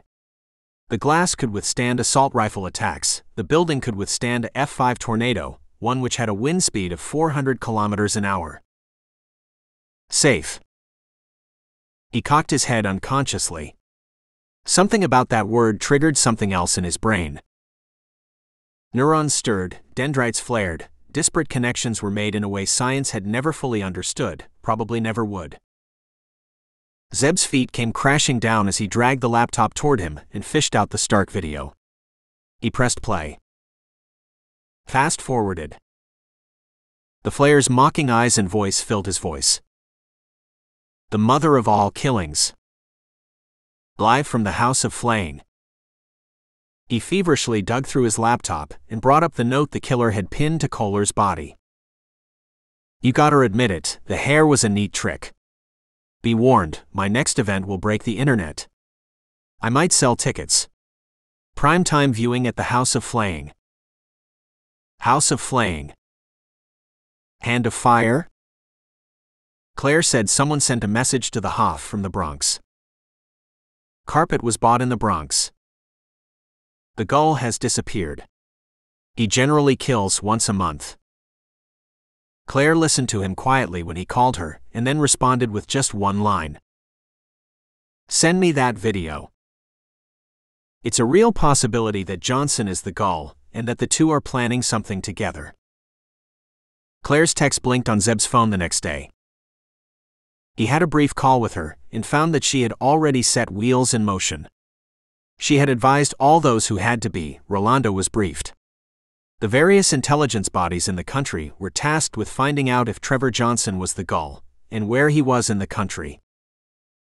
If you had to strike in New York, where would you? Rolando asked his senior team later that day, in a meeting in which Zeb sat in on. A chorus of voices rang out. The Counter-Terrorism Bureau already had a list of high-profile targets that were constantly monitored and protected. Several of those names were repeated in the meeting. The attack could be anywhere. A man opening up with a rifle on a street. No place is safe, no place can be made fully secure. A grizzled commander said. Rolando nodded. But remember, these guys want the eyes of the world on them. A guy opening up on the streets, why would they send their high-profile hitman for that? Anyone could do that. Heck, we know they could have cells here. Those cells could execute those jobs. The grizzled veteran shot back, you think the gull will behead in the middle of Times Square? He'll be full of holes before he even draws his knife out. No, I am not saying that. But a random attack on a street isn't what they'll go in for. They'll want the location to be a prominent one. Nods of agreement around the table. More names rang out, more discussions on security and intelligence. Zeb tuned out. He had already got what he wanted. He had databases of camera images and recordings from all the high-profile sites, and Werner was crunching through those even as they discussed. In addition, the various site cameras were now being linked to Werner's facial recognition program, in real time. A text message would go out to Zeb's crew and the task force if the match was even 30%. The NYPD had its own such software, but Werner was better. They just don't want to admit it, Broker used to chortle whenever the topic came up. Chong and Pizaka still lead the task force, which now had additional members from the Counter-Terrorism Bureau.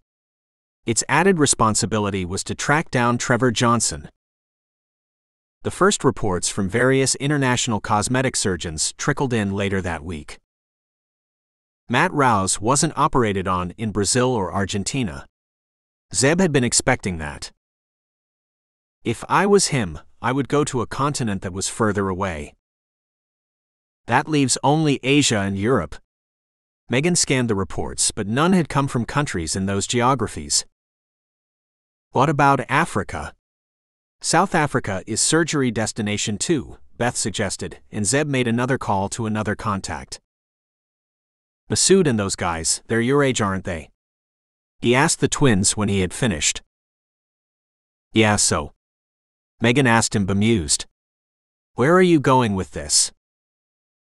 People your age listen to a lot of music. You've always got your headphones on you. Where do you buy and store your music? Photographs? Mail? The cloud. Both of them yelled at the same time. They dug out the email accounts of the 5 men, their phone providers, and Zeb made another call to Claire. She would lean on the service providers to share data. 4 green eyes were shining when he hung up. Things are moving. He nodded. For the killers too. Chapter 26. February 5th th 11th. The Flayer was following Sarah Howell. He knew her routine from way back when, but he had to make sure it hadn't changed. She's my signature event. Howell was CEO of an events company that organized promos for movies, theme parties for billionaires, birthday parties for Hollywood stars who had more money than sense. She was frequently in the celebrity news, frequently seen hanging out with handsome men. She was a divorcee, had a 17-year-old daughter who lived with her in her duplex apartment in Greenwich Village. The Flayer wanted to broadcast the killing live, but he hadn't been able to convince the Gull. The Gull had adamantly refused, had said he would walk away if the Flayer persisted. The Flayer gave in. Guess a recorded video will do the job just as well. He gunned his engine when Howell came out of her apartment and kissed her daughter. The daughter headed in the direction of the nearest subway. Howell flagged a cab. He kept a few vehicles behind and followed the cab as it threaded through rush hour traffic. The cab turned into Penn Station at 9 in the morning. He parked illegally, his vehicle was a disposable stolen fake plates, and followed her inside. 20 minutes later, she boarded an Amtrak train to Trenton, New Jersey. She hasn't changed. Howell had an office in Trenton where all the real work happened. The events were planned and coordinated there. Her Manhattan office was the show office where she did the client schmoozing. Twice a week she visited Trenton. Gotta keep an eye on the wage slaves.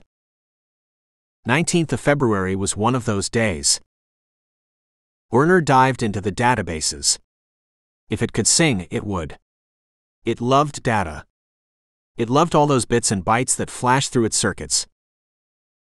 It went through the first sites, the Statue of Liberty, the Freedom Tower, 1pp, and rejected them. It checked out Times Square. Nope. It tossed the scanned databases in a different folder. JFK LaGuardia met the same treatment. It went through the list of sites Megan had programmed and found not a single match. Werner paused and thought for a moment. Those sites weren't the only high-profile sites in the city. It dug into a different database and started scanning. 2 hours later it went home, or rather it would have if it could. It looked at the image from multiple angles. It threw 150 nodal points, such as the length of the nose, distance between eyes, width of forehead, and a very high percentage came back as positive. It then did complex 3-dimensional rendering of the image in the database, and compared that to a similar rendering of the image from the phone. On the outside, it was quietly humming. Inside it went, "Yeah, baby." It ran a few more tests that mere mortals couldn't understand, and licked its lips a final time and posted a message on its screen. The message was ignored. Zeb was with Rolando, Beth was with Mark, Megan was on the phone with Cleary discussing carpet fibers, Bawana was shadowing Beth, and Roger was hanging out near the office. Werner was used to being ignored. Humans did that. The message blinked patiently while it attacked the other images. A yell assaulted Zeb's ears the moment he returned. Malouf. Majid Malouf. Megan was hopping, almost jumping, her hair askew, her eyes glowing. Zeb took a second to place the name. What about him? Werner placed him at Grand Central. Here, have a look at this. Her fingers danced nimbly, and a set of photographs came up.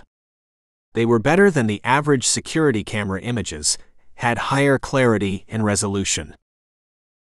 Of course they do. She sniffed when Zeb commented on them. These aren't CCTV camera images. I programmed Werner to look into not just the databases you got from the various sites, but also at photographs and videos of various locations from various social media websites. She blew air out in exasperation at Zeb's blank look. Zeb, people take photographs, videos, post them on websites. Those get commented on, shared, forwarded. They acquire a life of their own. These are for everyone to see. Yeah.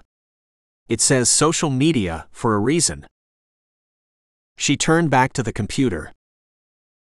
So here we have a security camera image from Grand Central. This was a high match for Malouf. Werner then checked out various social media sites that had the Grand Central tag, and here we are. She enlarged the photograph, and Majid Malouf filled the screen with surprising clarity. He was on the Grand Concourse, looking up, almost straight at the camera. That same person took a few more photographs. Must be a tourist. Another image came up, this time Malouf with a phone in his hand, on the west balcony. Though his face was partly shielded by his hand, there was no mistaking him. When were these taken? She mentioned a date in November. Both sets of images were taken on the same date? The CCTV one and random tourist one. Yeah.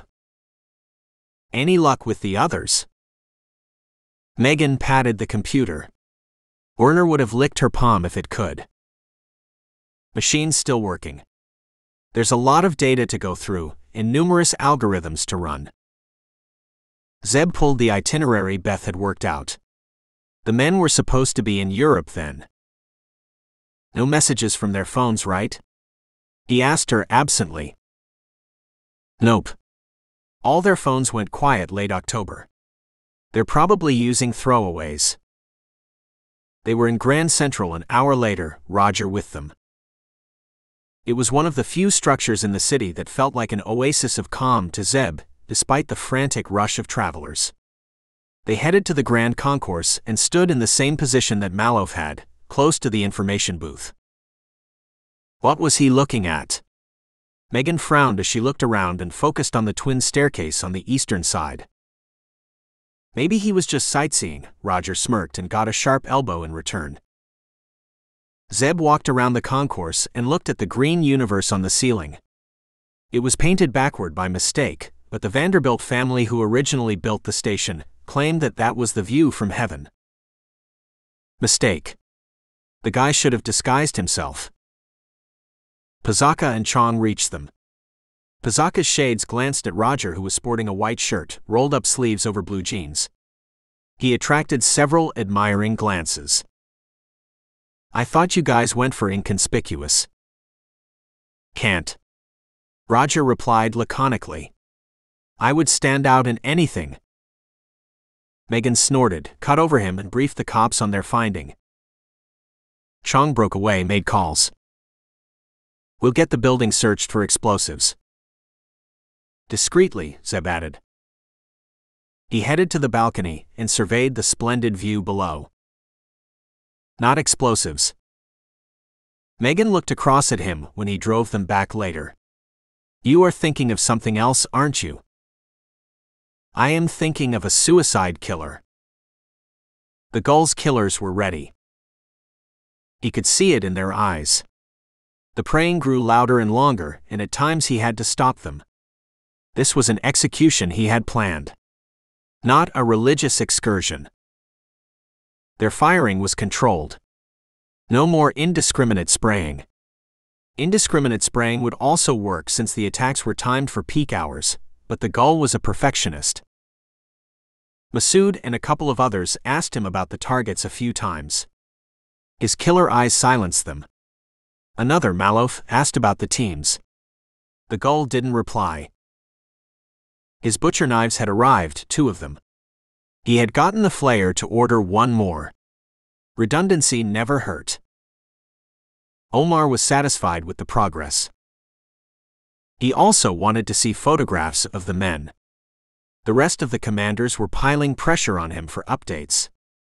He knew what they were thinking, that the gull had disappeared to the great Satan because he had cracked. He could no longer come up to the reputation that the butcher had acquired. "What did you say?" the gull asked him. "Nothing. Let them talk. Idle minds will find something to occupy their time with," Omar answered coldly. "Once they see what you have achieved, then they'll know."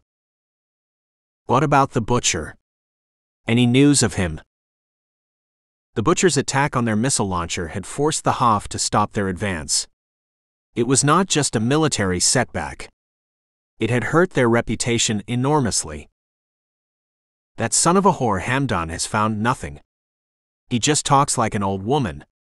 Sometimes I wish." Omar curbed his savage attack. The gull didn't need to know. "I want to kill him. I want to expose him and show the fear in his eyes to the world." The gull filled the silence. "You will." "How do these recognition programs work?" Zeb interrupted Roger and Megan's banter. "Are you sure you want to know, Zeb? It's highly technical, you know." She asked him doubtfully and slapped a high five with Roger. "Oh, all right." She relented when she saw Zeb's expression. "This software works very similarly to the way the human eyes and brains work. We look at shapes of heads, eyes, ears, features, heights, walks, and all those inputs go into our mind, which makes connections and says that's Joe Public. Of course, all this happens in nanoseconds and is a subconscious activity. Werner looks at similar nodes in images or videos and compares, and then comes up with percentages." She went into more details of algorithms, neural networks, machine learning, stopped abruptly when she saw she had lost him. "Does that answer your question?" He didn't answer. Instead, he hung a left abruptly, ignored the protesting horns behind, and sped. Megan recognized the neighborhood, quieter streets, and white-fronted homes. "Why are we heading back to them?"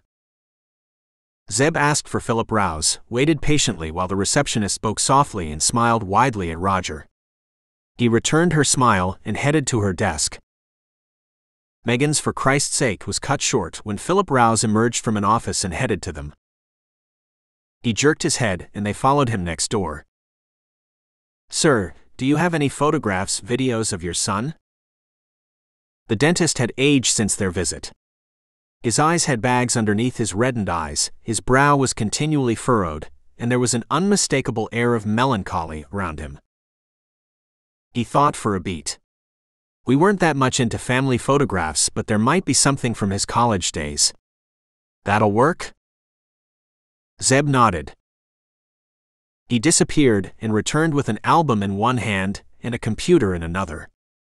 Megan flicked through the album rapidly while he brought up a folder on his laptop, searched among all the files and clicked on one.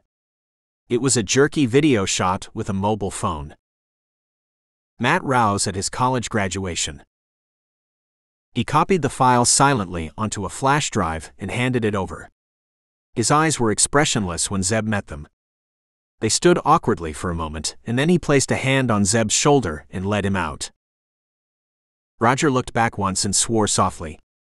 No parent should have to be in that situation. Zeb punched numbers, a voice came on, a British accent, his MI5 contact. "Hey Zeb. At this rate, we might as well get married." British humor. "Your cameras spotted Trevor Johnson at a train station and in Heathrow. Your software come up with anything else?" The man responded after a few minutes of silence. "You know people dig you up here. Speak about how you get things done, how nice and polite you were. I don't see any of that." Polite and Zeb don't fit together, Roger snarked loudly. Another pause. You've got company, Zeb. They cleared for this? Yeah. Get to it. Zeb replied impatiently. You got anything else? Nope. Just him at those 2 locations. You got video at those locations? Or just images? Keys clicked across the Atlantic and he came back seconds later. Video at Heathrow. A minute long and it has got audio too. How did you get audio? The security cameras didn't capture him. However, that day, there was some kind of promotion being filmed, and we entered that tape into our database. Can you send it? I live to serve, mate. I am at your and Her Majesty's service. It should be with you in the next few. Zeb thanked him and floored the gas. Werner didn't mind 2 more jobs. Its processor could more than cope with parallel jobs, all running on either the same or different databases. It greedily sucked in the 2 videos Megan fed in and examined them, and then threw them against the other videos she specified. One was the Flayer's video outside the discount store with Lena Diaz. The others were a couple of the Gull's videos as he killed his victims. At the same time, it continued searching for Masood and his crew. It had exhausted the databases and was now trawling the net for their likenesses. It changed its mind when Megan entered a few commands. Matt Rouse and Trevor Johnson became its priority. It would have sighed in disgust at the humans if it could. It could have easily handled the additional searches too. Humans. What did they know? Zeb paced the office, hung around the computer till Megan rose and pushed him toward his usual couch. Hovering around Werner will not make it go faster. Werner didn't require a lot of time. An hour later, it had performed the nodal analysis, the 3-dimension comparison. It had also compared intonations, voice pitch, vocabularies. Megan shrieked and punched the air when she read the message. High probability match for Trevor Johnson. Good match for Matt Rouse. Werner had accounted for the masks the Gull and the Flayer wore and had compared all other nodal points. Now we know for sure, Roger grinned expansively. He slapped Zeb's back. Good deduction, Sherlock. I wouldn't have thought of that. His grin faded. Why's the probability higher for Johnson? The machine had audio to compare as well. More comparison points, the better the results, Zeb replied. An accusing look spread on Megan's face. You knew all along about that recognition shit, didn't you? You were just yanking my chain then. I knew some of it. If you spend as much time with Broker as I have, you will end up getting some idea of how his pet possessions work. Now what? Now we find out where they are. Chapter 27. February 12th, 18th. Zeb made another round of calls to Poland, Switzerland, South Africa, and South Korea. The gloves came off this time. His contacts had to put pressure on the various clinics and get results fast. He listened to promises and let his silence convey whatever they wished to read into it. He got the twins to bring up Google Maps and mark the coffee shop from where contact had been made with the Hoff, now presumably by the Flayer, and where he had bought the carpet. What about that mailbox center? Where Shayna Rogers worked? Beth inserted the address without waiting for Zeb's reply. Another flag went up on the map. 3 flags now. Can you get residential addresses of all apartments and houses within an hour's commute? They thought for a while. Sure. But checking those out will be a bitch of a job. Get them. We'll figure out how to whittle them down. They got to work, Megan hitting the phone to Chong, Beth hitting Werner. The Flayer had a dilemma. The plastic sheets he had on the floor hadn't been changed in a long while. After each killing he sponged them and then wiped them clean. It took a couple of hours, and when done, he burned the cleaning material. But the sheets were starting to fray now, and he had almost slipped a couple of times. With 2 of us in the room, it'll get worse. He usually ordered replacements well in advance, using online sites that delivered to one of his storage locations. But those locations were blown now. He had known the moment he visited one of them, and found the faint scuff marks on the floor of the container. He could hire another storage facility, but that would require exposing his legend, and he didn't want to take that risk. He could order online and have it delivered to the neighboring home. May not come in time. He could do that one-day delivery shit, but that still carried the risk of an overzealous delivery guy remembering him. He considered his options, kicking himself at the same time. Bad planning results in dead killers. No one's going to kill me. I do the killing. He looked up at various stores that stocked on the sheets, called a few and found only 3 that stocked in enough quantity that he wanted. He inquired about the size. About the size of a rolled-up carpet. People will remember something that size. So minimize contact with people. The Gull spent the day with his men. He picked them up very early in the morning and took them to the state park. Relax, he said after he removed their blindfolds. Today is just to relax and think about the glory you will bring to yourself. Your names will be remembered forever. All believers in the world will swear by you. He saw the fire burn in their eyes and knew they were ready. They played cards, they talked, he listened, drank from a bottle of wine he passed round. Alcohol was okay today. Not too much, and hence just 1 bottle shared by the 6 of them. He felt their inquiring eyes occasionally. Eyes that dropped away when he looked. They were figuring out who would be in the first kill team. It wasn't time to tell them. Not just yet. There was a reason for picking them up that early. Suicide killers often had last-minute second thoughts. He wanted to see if any of them were going through any agonizing. He would kill any of them who weren't full committed. All he saw was religious fire and a burning intensity. He asked them to write the names of their parents on slips of paper. Each killer's parents would get $100,000 once their son died a martyr. They wouldn't, of course. However, it was important for the men to believe him, and he watched with quiet satisfaction as their hearts swelled with pride. He drove them back when it was dark. Less time for them to be alone and change their minds. He followed one of them upstairs to his apartment while the rest waited in the vehicle, cuffed and blindfolded. You have the job tomorrow, he told the first one, and the man's eyes grew wide. He embraced the Gull, who gave final instructions. The Gull took the man's phone. It wouldn't be needed anymore. He searched the man's apartment and made sure nothing in it gave him away. A final embrace, and he drove the remaining 4 back to their apartments. He followed another man up. You are part of the first kill team. The man crushed the Gull in a hug, wept in joy, and promised he would stick to the Gull's instructions. Back in his own apartment, the Gull took the men's phones and broke them. He flushed the SIM cards down the toilet, had a frugal dinner, and had a brief conversation with Omar. It was done. Samir Haddad and Majid Malouf made his first attack team. They were ready. The guns were loaded. They would fire tomorrow.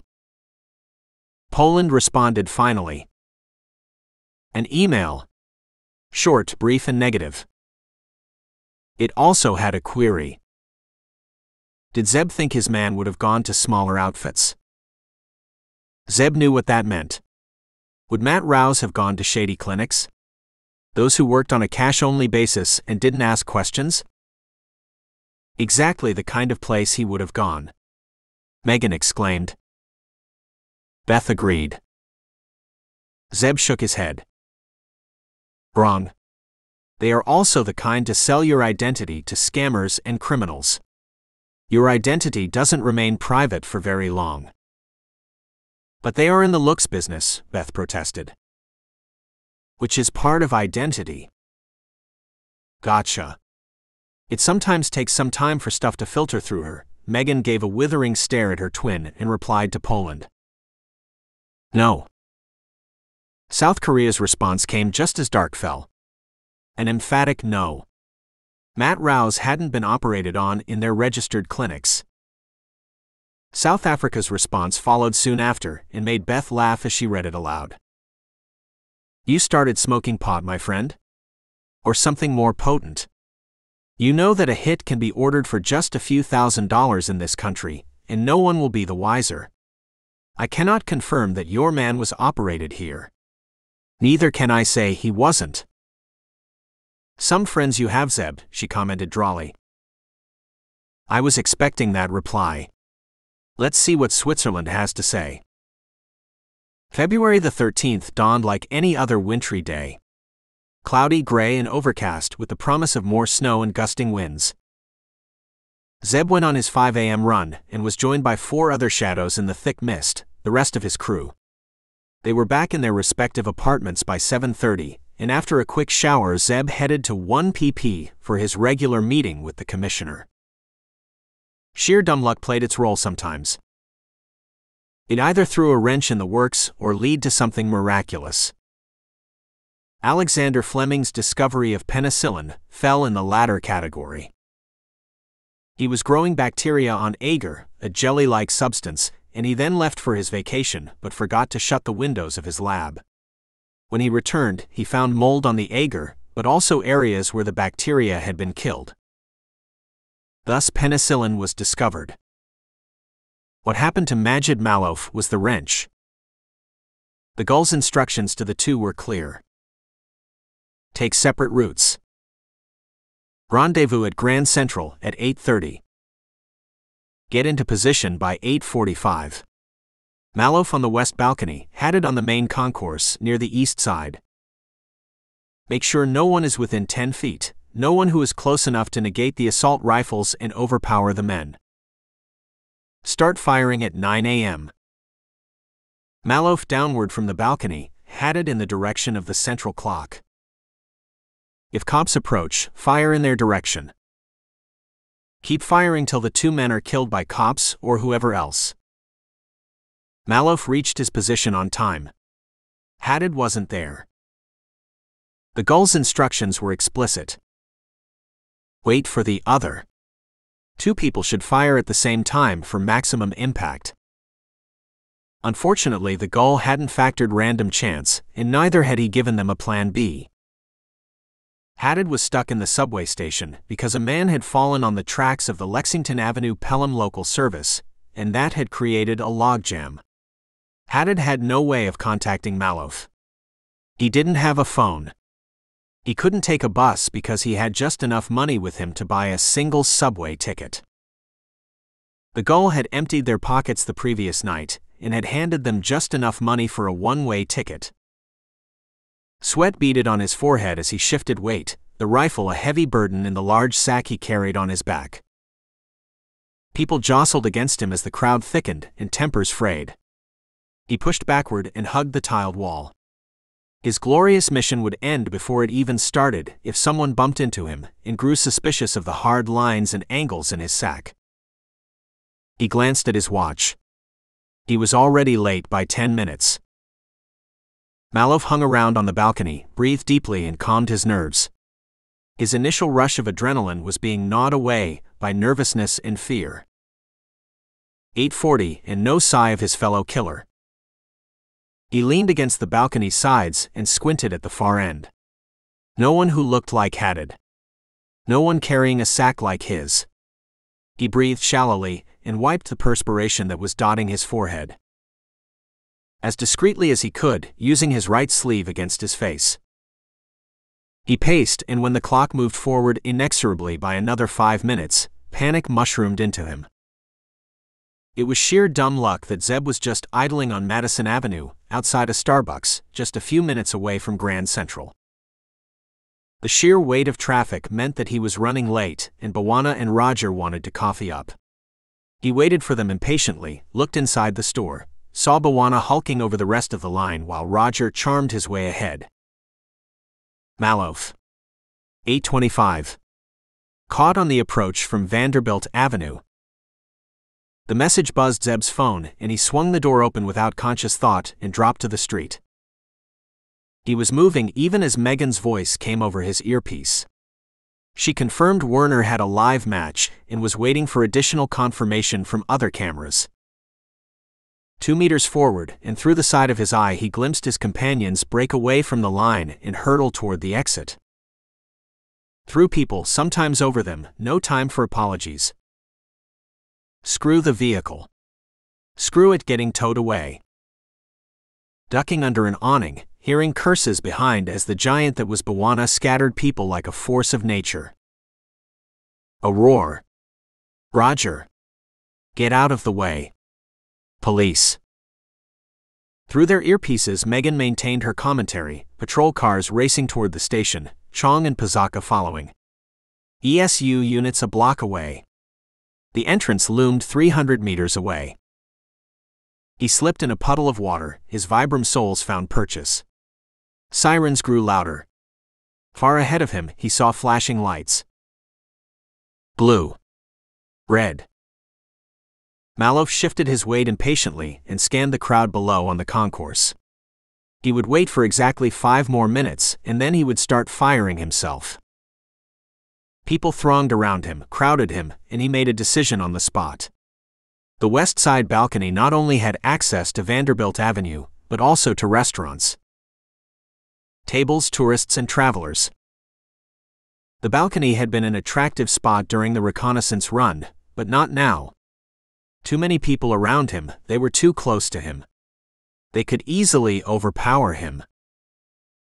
He would go to the bottom of the stairs to the concourse and then fire. The concourse had enough room for him to have his space. That would mean disobeying the gull's explicit commands, but Malouf was okay with that. After all, he would not meet the Hoff killer again. The man in the field had to make independent decisions sometimes. The rifle felt heavy on his back, and after looking around nervously, he got the sack off his shoulders and rested it between his feet. Hot. It felt hot and humid, even though it was biting cold winter outside. He glanced at the clock in the center, at his watch, gripped the sack and peered through the crowd. At last, he saw a man hurrying through the crowd at the far end, carrying a similar sack. Hatted? Yes, hatted. Malouf mumbled curses at him, curses that were lost in the noise. He waved wildly at the man. Jumped up to get his attention. People would notice him, but his nerves were strung too tight to care. Wait. He gestured at his fellow shooter. He pointed to the stairs. I am coming down. Hatted nodded and then raised his hand in the air, in the universal thumbs-up gesture. Malouf saw him take his position in front of the stairs on the east side. No one was within 5 feet.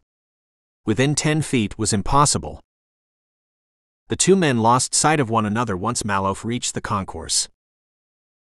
That was okay. Now it was just a matter of finding his kill spot, removing his assault rifle and cutting loose. Zeb burst through, almost tripped over a baby carriage, let the shouted curse from Mommy wash over him. He threaded through the crowd. Where? He scanned the west side balcony. Waiters. Patrons. Luggage. People. No one looking like Malouf. He shoved people aside and went to the edge, scanned below. No one like him on the stairs. Scan in sections. Left to right, right to left. Watch for abnormal. There. Dark hair. Hoodie. Something between his legs. Move. The man bent. Unloosened his sack. Run faster. Apologize later. Maybe 150 meters separating them, but at a downward angle and past the stairs. Got him, he said in his mic. Just below the stairs. Bawana and Roger are flanking the east side, came Megan's reply. Orner has spotted Haddad. Zeb's legs were pumping, arms were flying. Ignore Haddad. Bawana and Roger and the rest of the cops will handle him. Malouf opened the mouth of the sack. Something glinted. Gun. Police. Zeb roared. His Glock appeared in his hand. People screamed. Scattered. Broke for the exit. Duck. Weave. Down the stairs. Get away. Man with a gun. Down last 10 steps. Leap. Land. Leap. Slipping. Brace with left hand. Riding. Assault rifle coming up. Malouf ignoring everything. Everyone. Glock going up. A warning shot in the air. Screams become louder. Crowd heaving and breaking to exit. You. Put your hands up. No response. Malouf not even looking back. Assault rifle leveling. To hip. To shoulder. 10 feet away now. Close enough to see sweat on man. Close enough to see finger on trigger. Tightening. Trigger break. A burst. Too late to stop it. Falling. Ignore. Skidding. Ignore. Brace with left hand. Breathing steady. Take your time. Ignore everything but Malouf. Glock to eye. Eye to sight. Sight to Malouf. Eye. Sight. Target. Invisible electric line. Malouf depressing trigger again. Trigger break. Red mist. Flow to feet. Move ahead. Check. Man dead. Check around. People on floor. Cops flooding. Check east side. Man on knees. BWANA, Roger on him. Someone behind. Take step. Turn. Glock coming up easily. Hold. Friend not foe. ESU commander. Saying something. The beast went back inside, time sped up and became normal. Normal became deathly quiet. Not exactly, but compared to the normal hustle of the terminal, it was. People sobbed as they were lead away, some wailing, most of them with panicked, whitened faces. Cops flooded the concourse, directed people out swiftly. Efficient, practiced, moves honed to perfection ever since 9/11. ESU units with dogs patrolled, made the place secure. The ESU commander spoke again. His eyes were bleak. We got lucky. Very lucky. The man was nervous. His palms must have slipped on the gun. Most bullets went high and wide. Zeb focused on his lips. Most? An elderly man got one in his shoulder. A woman was hit in the legs by a ricochet. Just 2 injuries. Just 2. Yeah. Lucky. Zeb looked for them and found just an expanse of marble gleaming in the light. Malouf, what remained of him, lay a few feet away. Haddad. Your men reached him before he could even remove his AR-15. It caught in the sack, gave us extra time. He turned back as one of his men approached and had a brief conversation. Concourse is secure. Terminal is shut down. People are being evacuated. So far, no signs of anyone else. Zeb's eyes sharpened. Media. Lockdown. They're outside. They are being dealt with. How many people know about Hadid? Know what? That he's alive?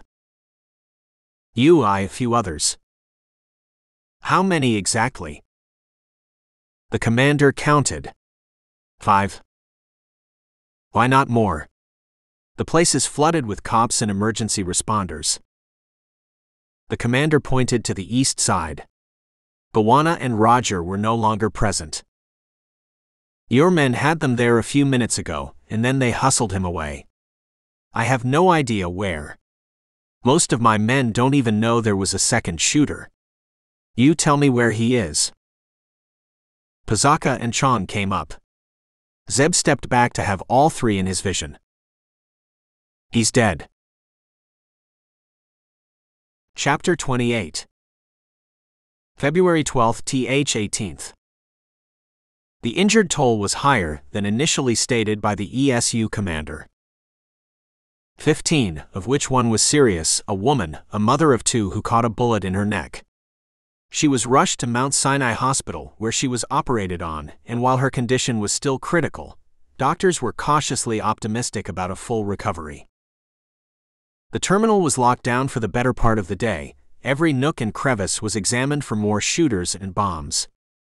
The commissioner and the mayor held news conferences almost every couple of hours, feeding the 24-hour news cycle that had gone berserk. Terrorist strikes city again. Death comes visiting. After Boston, it's New York again. Homegrown extremists unleash terror. Headlines ran on screens all day. Several newspapers brought out special editions. Talk show hosts analyzed the causes of homegrown radicalism. Experts came on air and gave their comments. Hadid and Malouf's families in New Jersey received death threats. The president convened an emergency meeting of the Homeland Security Council and listened grimly to reports from the director of the FBI, the Secretary of Homeland Security. He followed it up with meetings of the National Security Council and sat in on a meeting of the intelligence community. He met Claire last and listened to her. You are still advising that we don't advertise we know of the Gull's presence. Yes, sir. Let them think that. He ran his fingers on the Resolute desk, made from the timbers of the British vessel, HMS Resolute. The desk was a gift from Queen Victoria to President Rutherford Hayes, the 19th president. How confident are you that we'll find him? Very. Her voice was strong, her gaze was clear as she met his eyes. She didn't elaborate. He requested her to wait and went to address the nation in a live broadcast that was watched the world over. She rose when he returned an hour later and sat down at a gesture from him. The president was in his second term and was riding a popularity wave on the back of strong economic growth, jobs creation. He had put in appropriate controls over the intelligence agencies so that they didn't turn rogue, but at the same time had given Claire a free hand. All he asked in return was that she deliver. The president and she went a long way back. She was the first female director of the agency, an appointment made on merit and not out of a nod to token symbolism. She had never let him down. Both killers are dead. Yes, sir. Hadid wasn't. The thought had struck Zeb the moment the ESU commander told him that just a handful knew that he was still alive. Roger and Bawana seemed to anticipate his thoughts and had bundled the captured man away through the fleeing crowd to an anonymous van that had turned up outside the terminal. The van had driven to a safe house owned by the team, one that not even Claire knew of. The man led out and secured. Zeb told the commissioner about the location only much later to contain the circle of knowledge, and an elite interrogation team from the NYPD swooped down on the house. We should have interrogated the ratshit, Roger growled. We don't own the mission, bro. Bawana slapped his shoulder. Multi-agency mission and all that crap. Much later, when they reminisced about the events, Bawana would boast that he had broken Usain Bolt's record as he flew across the marbled floor toward the second gunman. Hadid held out for a day. And then he broke. As a martyr, his name would have been sung by the believers. As a prisoner of the U.S. justice system, all that he had to look forward to was years and years of prison time. He was likely to die in prison. An interrogator said they would not request the death penalty, thus preventing his martyrdom. That broke him. He told everything that he knew. He corroborated all that Zeb and the twins had found and deduced about them working in Masood Deeb's cabling company, about the previous world tour, about the 6 months of fighting in Iraq. He gave them valuable intel on how extremists went from the United States, Britain, and other Western countries and joined the HAF. The various channels, the access points. He gave them names and places. He confirmed the Gull's presence in New York. He identified the Gull from the photograph found on the Clementon shooter's phone. The atmosphere in the room went electric. He told them about Harriman Park. He told them about killing the other men. One of his interrogators left the room to chase that down. He told them about the apartment he was staying in. He didn't know where the others stayed. He explained the blindfolding and cuffing. He gave them his phone number. His phone was with the Gull. No, Hadid didn't know where the Gull was holed up. He confirmed a second attack was imminent. He didn't know when. He didn't know where. All he had been tasked with was to find possible sites. He listed the sites he had surveyed. They were the ones the task force had already identified as possible targets. He told them where they had bought guns. He gave names about HAF commanders, those he knew of. He gave details of various cells in the U.S. that he knew of. They squeezed him like a sponge, and when they had finished, he looked like a limp rag. They asked him one final question. Why? His head lifted. I fight for the cause. My shame is that I didn't kill more people. You didn't kill a single one. Not one person died. They left him with his shame. They had no pity for him, no sympathy, and many of the cops secretly thought it would be good if he just disappeared. But he would stand trial and get a fair one at that.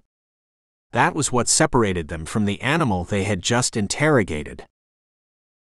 Zeb got the entire download from Chong and Pazaka a couple of days later, in a meeting organized by the commissioner. The city was on the highest alert. People looked warily at those who carried bulky backpacks or bags. Several Muslims were assaulted in different parts of the country. Almost simultaneously, peace rallies broke out supporting minority ethnic groups. Many of them bore "We Are American First" placards. The mayor appealed for calm. Rolando reassured the city's residents. The president addressed the country again. Media vans prowled through the city looking for stories, interviewing people, getting Joe Public's reaction to what the NYPD's investigation thus far had revealed. It was anger that this could happen in their city. Rage that people born in America could turn guns on their own people.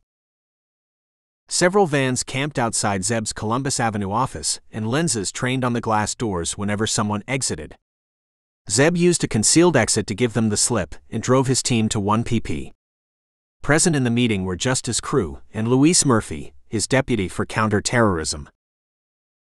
The intel has gone to all other agencies, and they are cracking down on various cells. Zeb nodded. He knew that from Claire and his own network. A team went to Harriman Park and found the kill site. They recovered the bodies, and the families have been notified. All families are being questioned, including those of the 3 missing men. Masood Deeb, Ayub Awad, and Nasib Botros, who were still at large. The media ran its own investigation and had discovered the cabling company the 2 men worked with. It also found that Masood Deeb, the owner, was traveling. A smart reporter spotted Malouf and Hadid's profiles and noticed that they too were supposed to be traveling. The story broke that the cabling company was a hive of extremism and that several of its employees were missing. Rolando handled the questions with skillful ease, not wishing to fuel speculation nor wanting to crimp the investigation. Pizzacca continued.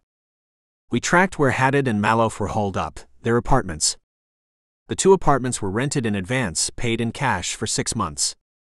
We are checking out all other apartments in the Bronx as well as in the other boroughs, but it's not easy.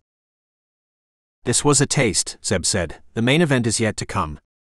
It will be better coordinated, better planned. I think Haddad and Malouf were the weakest members of the team.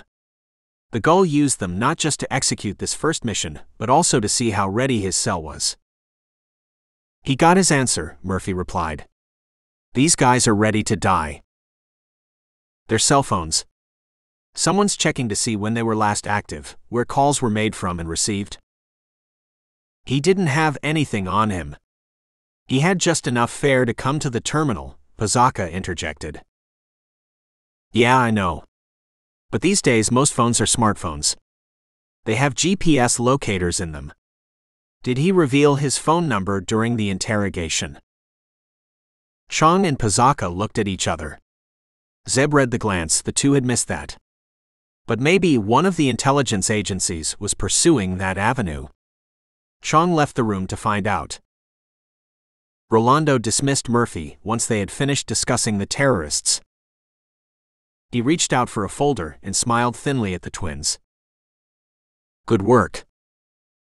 They knew what the Flayer looked like. Despite the Grand Central attack taking most of the task force's resources, the twins had plowed away.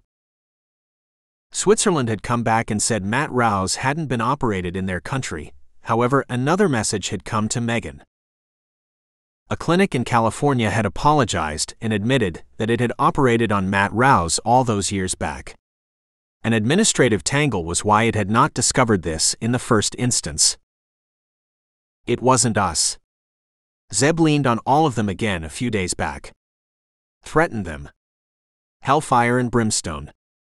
His version of those kinds of things. Zeb's version of persuasion always works. Rolando hid a smile and pulled out the photograph. Matt Rouse's chin had been thinned down, his nose flattened, and his lips were fuller. A scar on his left cheek eliminated, and another on his forehead reduced, almost invisible. Rolando placed before and after photographs, and it was easy to tell why no one would have recognized Rouse now. The changes were small, but together with the absence of the scars, gave the man a different visage.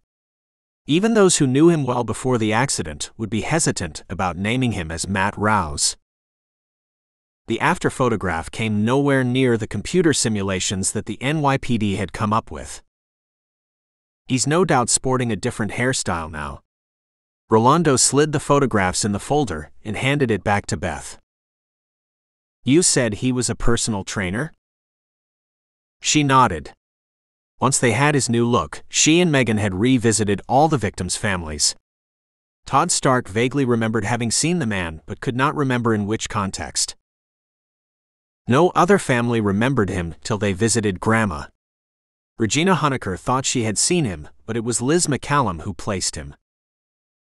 That's Trent Beatty, she yelled, jabbing her finger and denting the photograph. I remember him. He used to wink at us whenever he came, and always gave us an Oreo. He used to come to the house a couple of times a year and give Mommy massages. The thought transmitted between the sisters in a flash. That writing Cleary detected, age 945. A massage appointment. Beatty had been Mary McCallum's trainer for 2 years, but she had stopped using him for several years before the killing. Liz scrunched her face as she tried to remember why. I think she changed her gym. No, that's not it. Her office built a gym in their basement, and since then she stopped using him. The sisters went back to the families with the newfound information and made more progress. Guilt etched deeply on Todd Stark's face when he finally placed Beatty. He swore as he wiped his eyes. You folks asked me to list down all her associates, contacts. Beatty just slipped my mind. He wasn't her current trainer.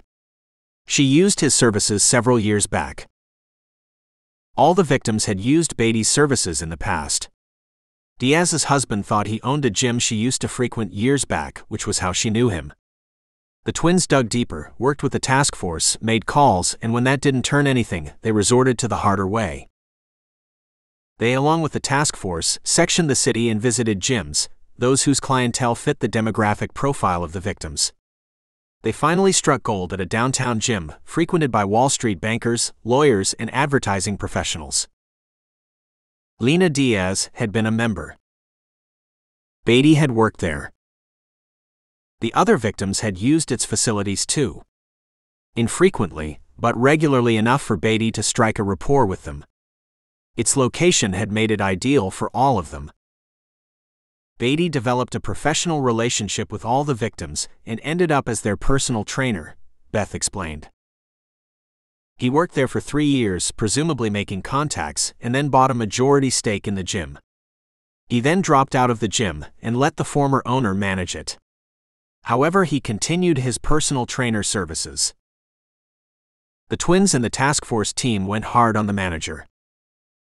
Why didn't he remember when Megan first called?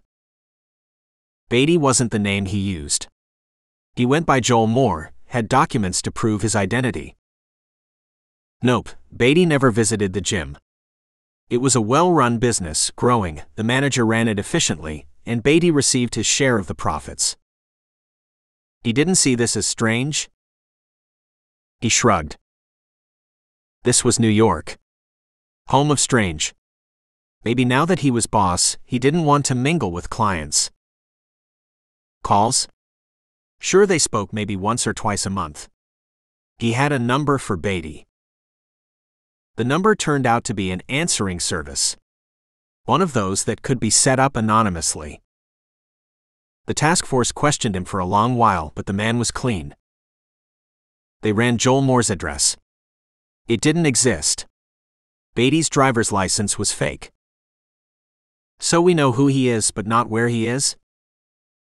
We know he was in the cafe when that message was sent to the Hoff, Pazaka replied. A couple of baristas recognized him when he showed them the photograph. They remembered him from that small scar on his forehead. He saw the question in the commissioner's eyes. He paid in cash. Of the 3 stores which stocked the kind of carpet Kohler was wrapped in, one of them think it was Beatty who bought the carpet.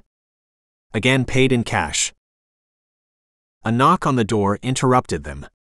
An aide thrust his head and reminded the commissioner about a press conference. Along with the mayor. Rolando sighed and rose. Got to feed the press. Omar was exultant. He devoured the news broadcasts, listened to the talk show heads, and laughed loudly when they said the threat was neutralized. The Gull and he did not make contact. They had agreed that as soon as the first killing happened, the Gull would go quiet.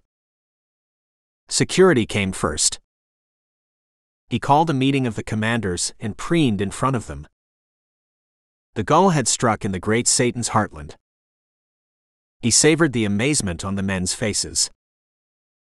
That was the Gull's doing? Razak didn't hide the incredulity in his voice.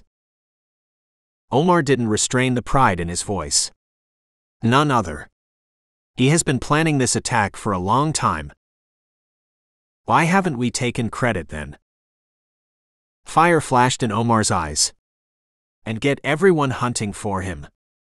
Make it even more dangerous for him. When is he coming back?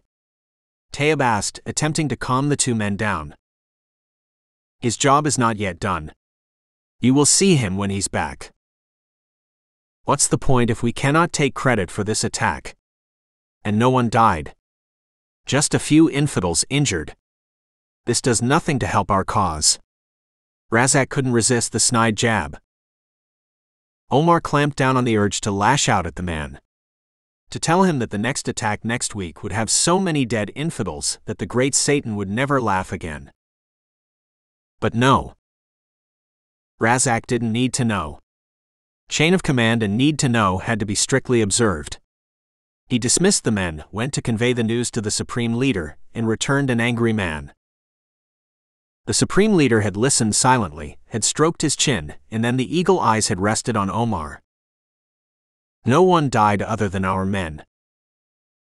No one was killed.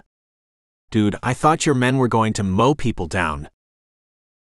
Beatty, who preferred the title the media had conferred on him, the Flayer, looked at the gull in astonishment. They were in his basement, getting ready for the 19th. The gull polished his butcher blades and didn't reply. He picked a blade, wiped it with a soft cloth, applied a light layer of polish and rubbed it slowly, methodically. He inspected the blade when he had finished. It shone in the light, wicked, quiet, and deadly. They were my weakest men, he said finally. I didn't think they would get even that far. He had watched the news unfold in a bar, had tamped down his bitter disappointment when he learned that not a single American had been killed. Both his men had been killed. Both had become martyrs, but it was better to be a martyr after killing infidels. He spent the next day with the 3 remaining men. He didn't need to tell them about the attack. They knew. Their rooms had no TVs, but they had caught the news outside. The gull looked in their eyes deeply to see if any of them had any second thoughts. All he saw was shame. Shame that their companions hadn't killed. He also saw determination. They would do better.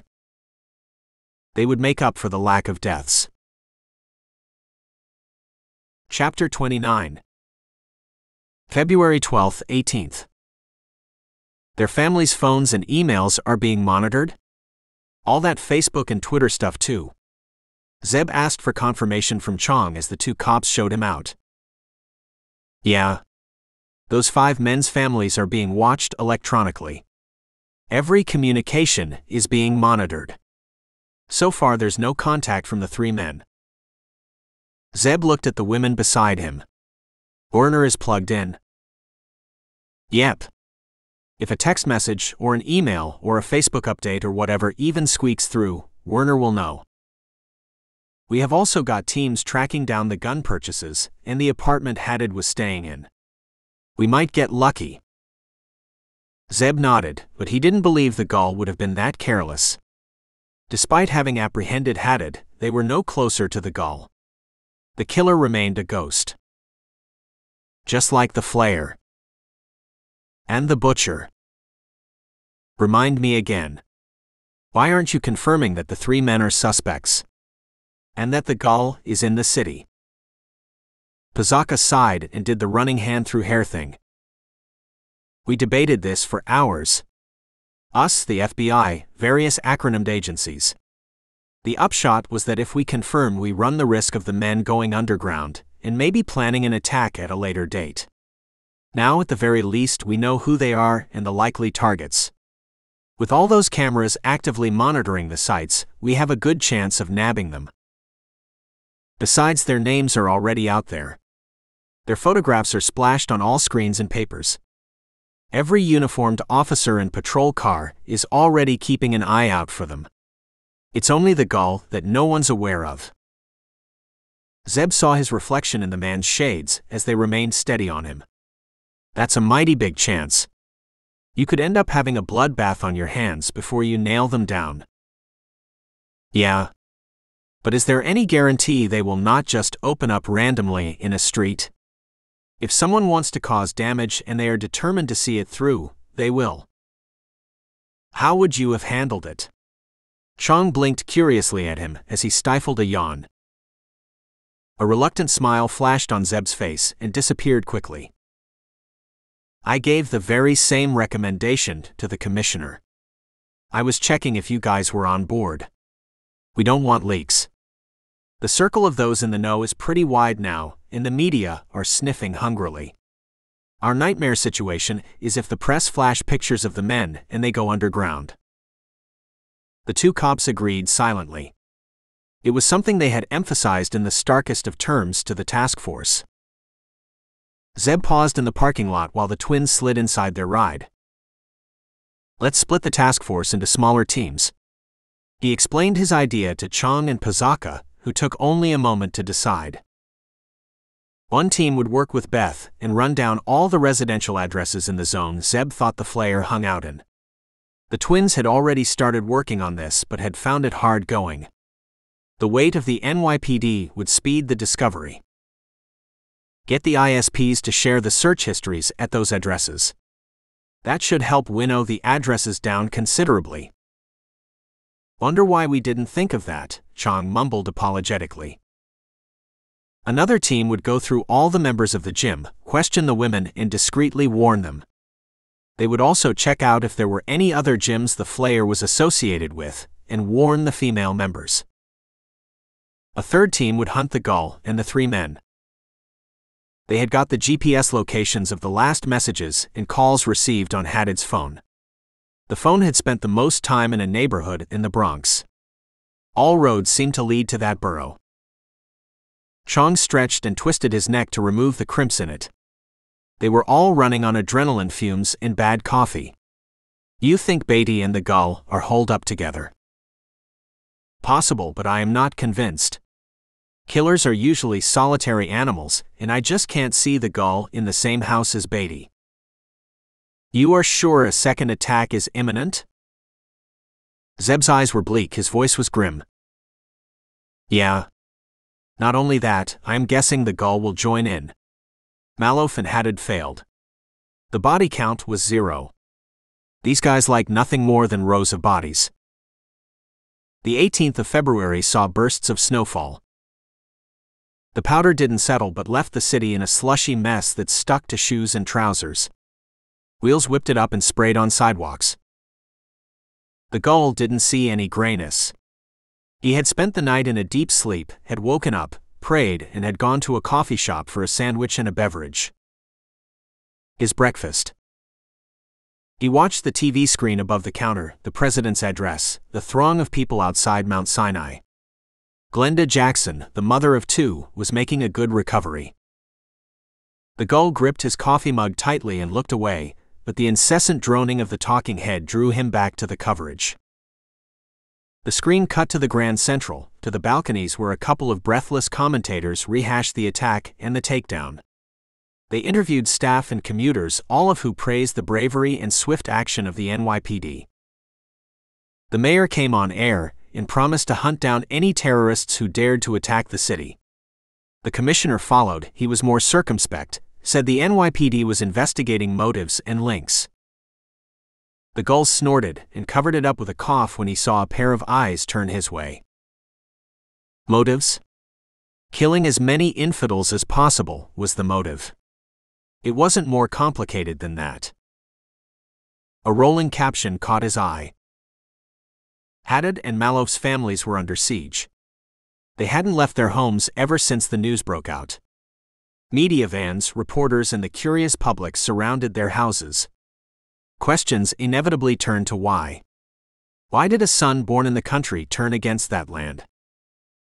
What went on in those homes for a person to be so radicalized that he ended up hating his own country?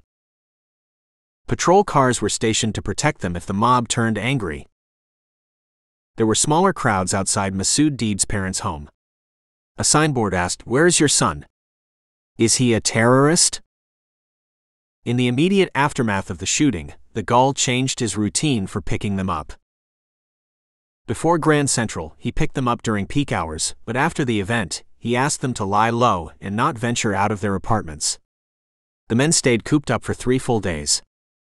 The gull was sure they hadn't ventured out. Their phones were stationary. He was also confident they wouldn't be made. The men were average-looking and bore little resemblance to the photographs plastered in the media. Those photographs, obtained from their social media sites, were a few years old, and the gull himself had a hard time recognizing them from those images. People put their best photographs on all those sites. Besides, I have taught them a few tricks. On the 17th, the 4th day from the shooting, he picked them up at dawn in a yellow cab. He had procured the vehicle through the Hoff network in the country, and that gave the perfect cover. A cab in New York was invisible. Men getting in and out of cabs were not seen. He blindfolded and cuffed them as usual. That hadn't changed. The rear windows of the cab were tinted. No one would see the temporary blindfolds. He drove them around the city the whole day, not once stopping anywhere. They relieved themselves in plastic bottles which he later threw away. He drove randomly, aimlessly, and all the while he questioned them, assessed them. How did they feel, now that their identities were public, their families under siege? They were suspects now. How did they feel about that? Did they have second thoughts? He spoke in an even tone, not letting his voice or his posture show that there was no turning back. Anyone who had a change of heart would die. The answers reassured him. They were strong, firm, and angry. The eyes revealed more. Their desire was unchanged. The three men wanted to make up for Malouf and Haddad's deaths. They wanted to go out guns blazing, bodies piled in front of them. The gull encouraged them, motivated them, spoke of the rewards awaiting them in paradise. He brought them back late at night and made final plans for the 18th. A man jostled him in the cafe, hot coffee splashed on his hand and brought him out of his reverie.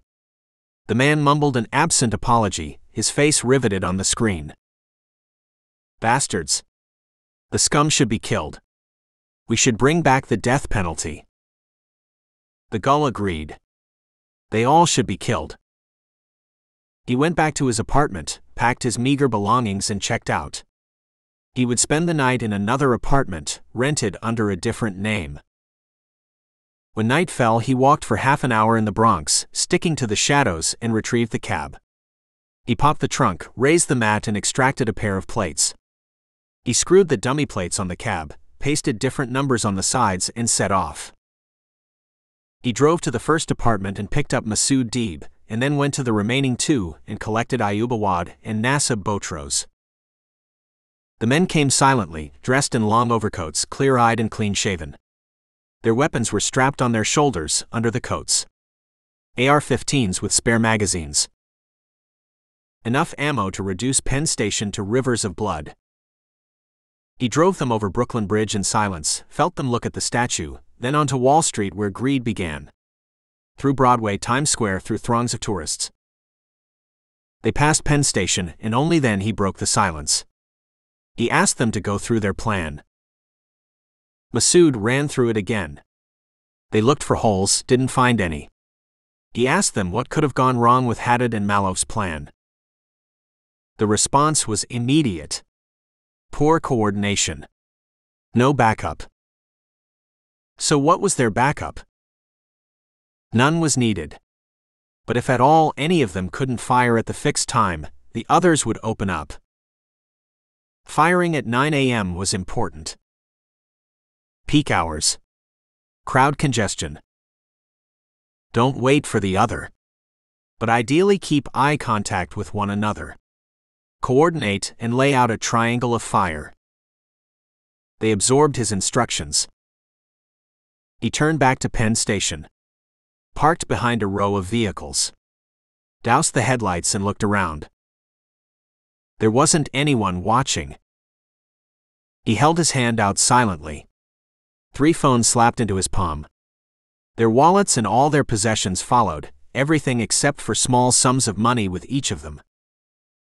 He made eye contact with them, gripped their shoulder, and then silently exited the cab. The men would sleep in it and walk to the station in the morning. The gull walked away without a backward glance. The die was cast. Megan's hair was a mess after raking her fingers through it for hours. She blew out in frustration, kicked her desk and winced as the unyielding wood met her toes. No luck, her sister grinned at her. Not one frigging dipshitting bit. Zeb never swore. The sisters had unconsciously picked that up, but now and then a curse broke through. Like now.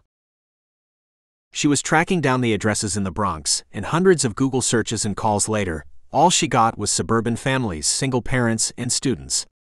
But not a single person resembled Beatty or Trevor Johnson. Beatty can't just disappear into thin air. He's got to be out there somewhere, he's got to have bills, taxes. She stood up and paced, glared at Zeb who was watching the screen, at the video. You are just lying there while Beth and I work our asses off. I am thinking. He's thinking. She turned to her twin. We'd better be quiet, babe. His thinking will save the world. Chill, sis. Here, why don't we swap jobs? You call the rest of the ladies in that gym, and I'll have a crack at the addresses. The task force helping out? They are, but they aren't any closer either. We have divided the neighborhoods among ourselves. The sisters swapped seats and computers, and silence fell in the office again. Silence in which the screen's rolling news coverage could be heard. The Hoff had finally taken credit for the Grand Central attack, and threatened more. When Zeb looked at the sisters hunched over their computers, both of them with headsets, murmuring into them. The light caught on Megan's hair and flared for a moment before it disappeared.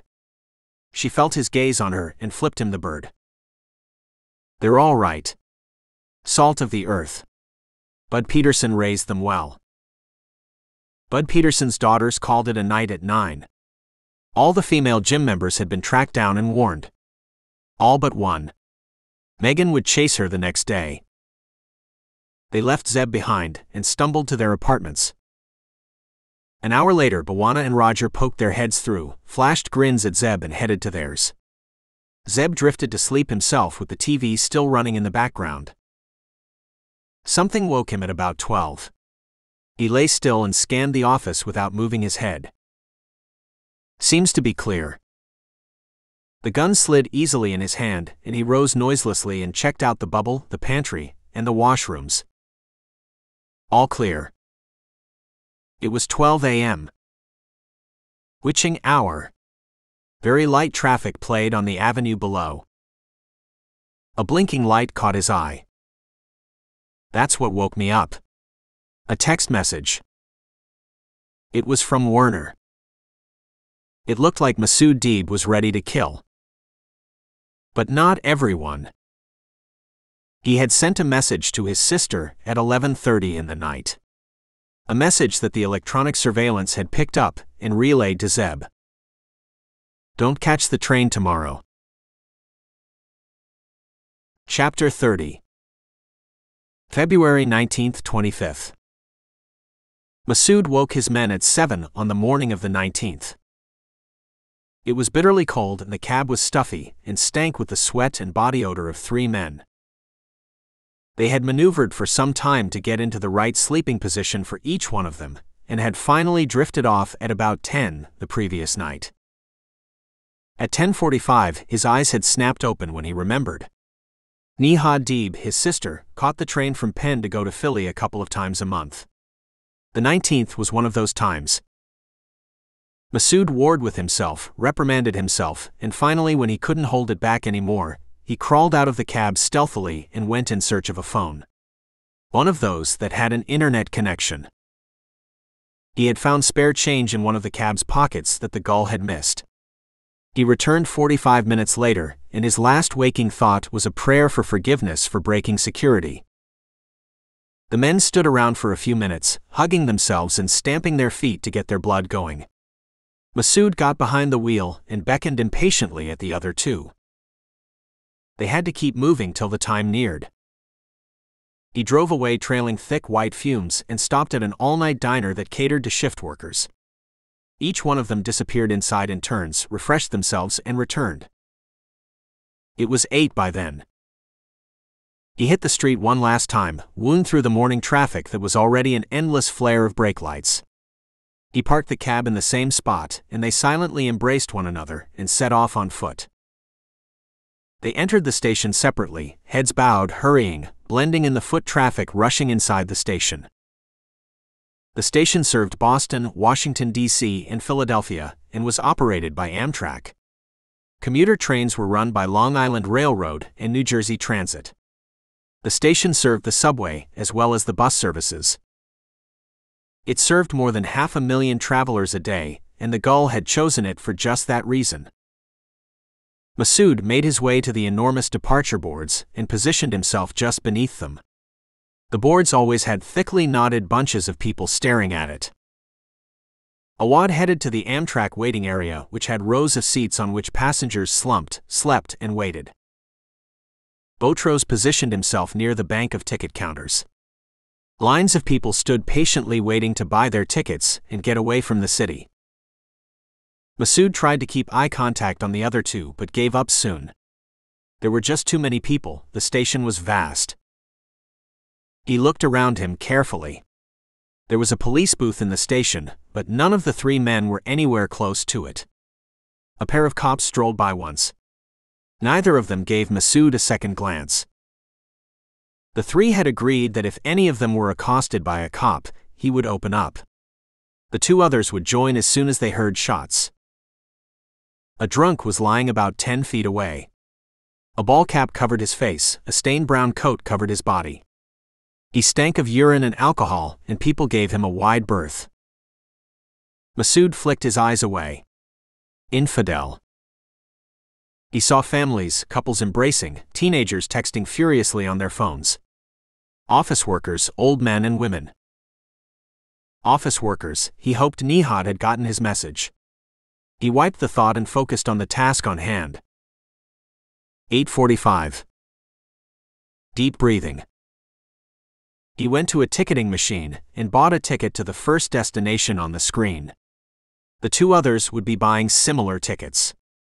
He held the ticket in his hand and went back to his position, looking across the crowd as if waiting for fellow travelers. The clock crawled agonizingly slowly. 8:53. Nothing changed where Masood stood. He detached his mind the way the Gull had taught them and thought about the glory awaiting them. His hand slid under his coat and fingered the butt of his AR-15. It felt comfortable. Remember. Point and shoot. Don't bother aiming. Just press the trigger. Magazine change when empty. If you aren't dead by then. He nodded to himself, and a passing commuter nodded back. Fool. You'll be dead in a few minutes. 8:59. He drew a deep breath, tried one last time to spot his men. He couldn't. He threw off his overcoat in one practiced move. He opened his mouth and roared in Arabic. Death to the infidels. The AR-15 filled his hands, the barrel started rising. Gasps. The first screams. The nearest started ducking. But suddenly the hall was transformed. People shrugged off coats. Guns appeared. Brown and blue uniforms filled the hall. Trap. It's a trap. Masood's thoughts raced as he took in the sudden appearance of cops and guns. Hundreds of guns. All trained on him. Another thought raced through him. The mission should go on. The AR-15 continued its upward move, and then a blur caught at the edge of his vision.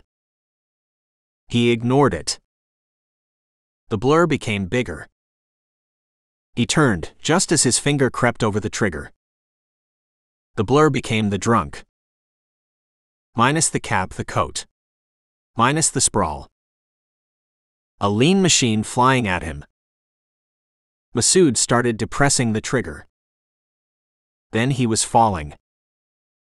Zeb the drunk slammed into him and yelled. Don't shoot. Need him alive. A hand went under the gun arm, swept it up, and bullets sprayed the ceiling. More screams. Panic. But controlled panic. The flood of cops doing their job efficiently. Zeb swept the man's feet from underneath them, and they fell. Masood kicked his legs up to dislodge his attacker, but Zeb dodged them. Masood brought up the gun again, wanting to let loose shots that counted. Zeb countered, gripped his right wrist and forced it back. His eyes burned in the fallen man, the beast yapped and surged through him and his forehead rocketed forward. Masood's eyebrow split. Another blow, his nose split. Blood ran down the extremist's face, onto the floor. Masood lunged up, screaming, yelling hate and venom. Zeb broke his wrist, then dislocated his shoulder. The screaming and yelling turned into a whimper. A punch to the man's throat rendered the man limp, the fight leaving him like a pricked balloon emptying. Zeb rolled him over roughly, patted him down and cuffed him, ignoring the man's groans. He then looked up at the circle of guns covering him. He rose and let the cops haul the man away. Cops, plainclothes policemen and women, ESU teams and dogs dotted the vast floor wherever the eye roamed. Few travelers remained, and they were shepherded out quickly. He searched for Botros and Awad. Botros had twisted his gun up beneath his coat and planned to fire through it. He heard Masood's yell and opened his mouth to join the call to rain lead and death. The call got stifled in his throat as a massive hand clamped over his mouth. Another gripped his right hand and squeezed it in a vice. The vice tightened and his wrist snapped. Rough hands turned him around, and his dazed eyes met the dark eyes of a black giant. The giant rumbled, "In my day, terrorists were tougher."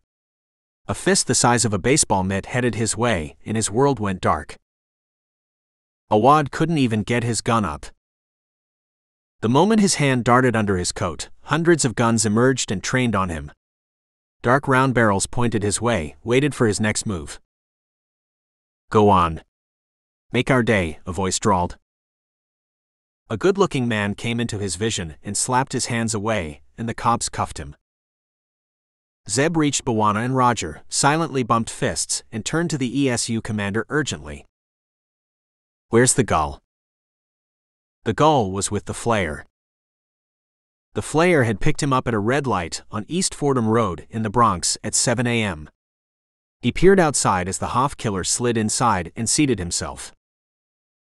"So this is where you hang out, huh?" The gull ignored him and looked silently ahead. "Big day for you, dude." He gunned his car forward and reached out to turn on the radio. The gull slapped his hands away. "Don't. Dude, let's hear what's going on. Whatever your men have been up to. Aren't you interested?" "No." The brown eyes blazed at the Flayer. "They will succeed or they will fail. Either way, it no longer matters. Now it's my turn."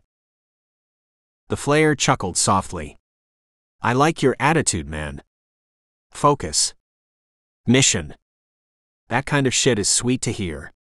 Just pray that your men don't fail. All that planning would be such a waste." "They won't." The gull's voice was low and fierce.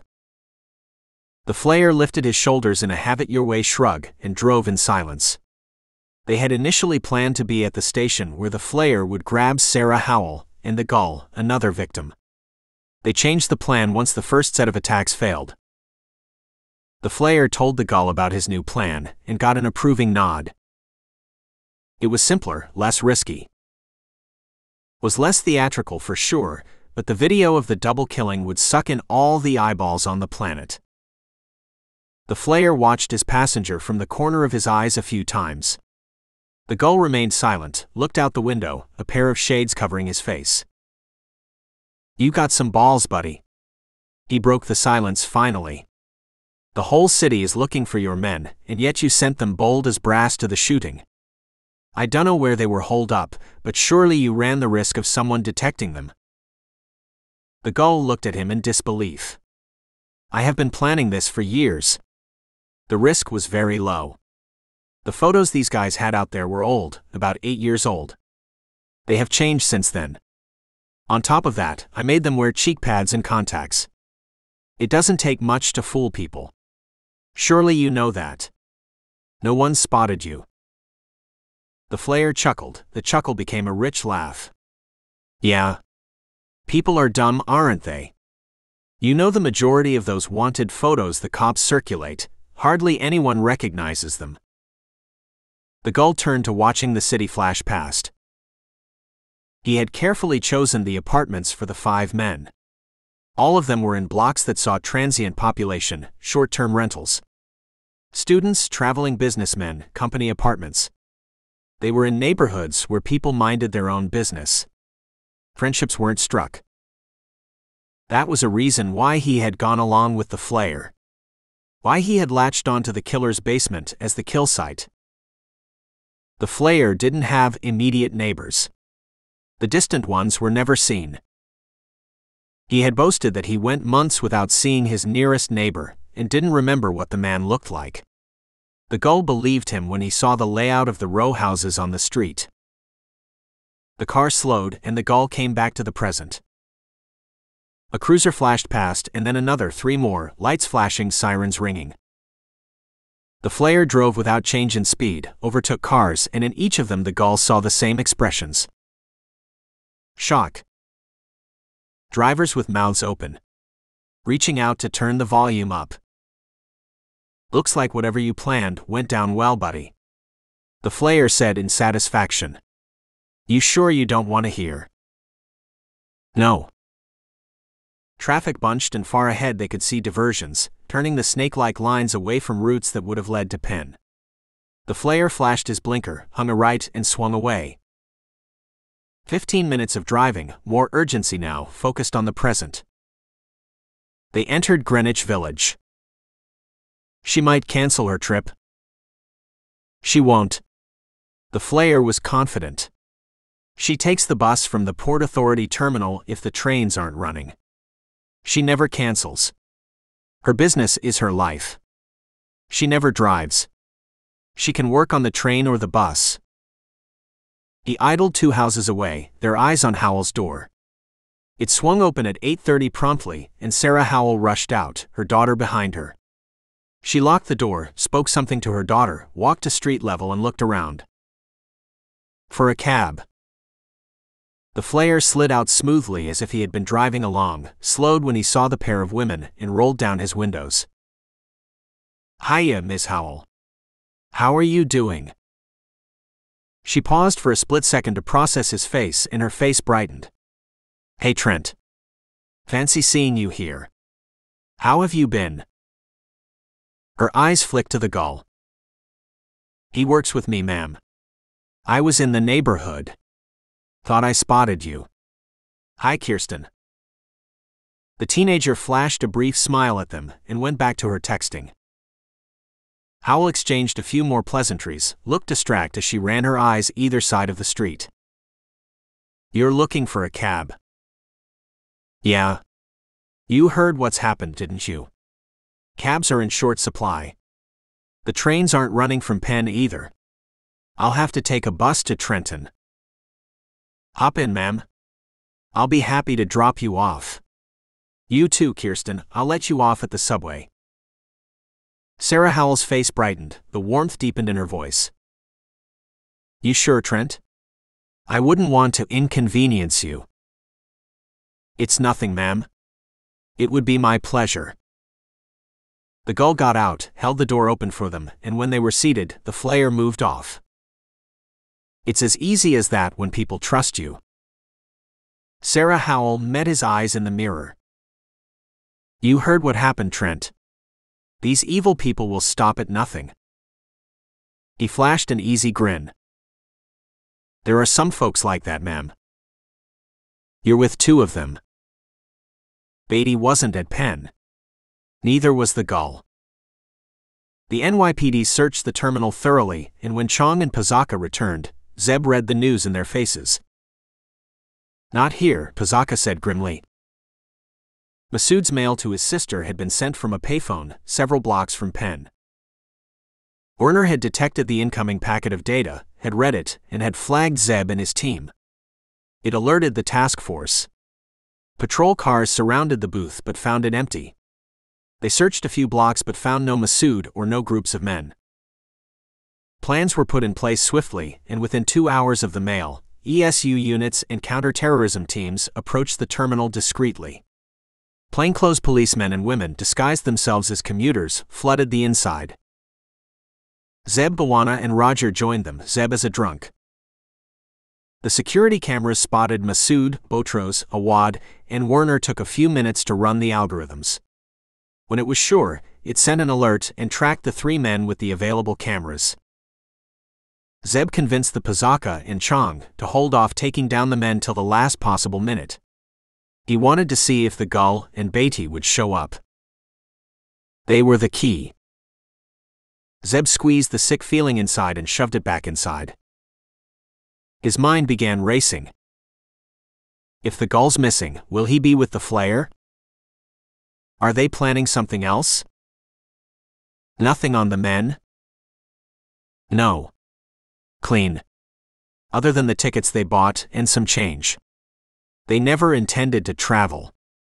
Those destinations were the first on the machine. Explosives teams are going through the terminal. Interrogation. They have clammed up. They're talking about rights, lawyers, that kind of shit. He didn't keep the disgust out of his voice.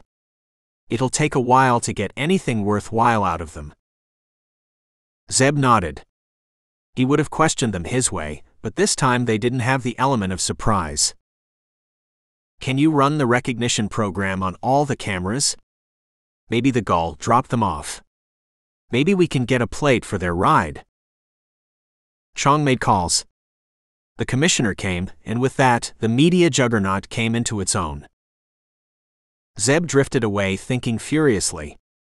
He could sense the gull in the city, the way a predator sensed danger, felt the presence of another hunter. He didn't register Bawana's words till he tapped him on his shoulder. Your phone. Megan's calling you. He stuck his earpiece and thumbed it. Yeah? Zeb. He was running before more words came out of her. Her tone, the urgency in it was enough for the beast in him to unleash and power him out. We have a woman missing. Chapter 31. February 19th, 25th. He raced past Chong, heard him yell something and ignored it. 2 pairs of footsteps pounded behind him. Roger, Bawana. They hustled outside, the black SUV roared to life and rubber burned.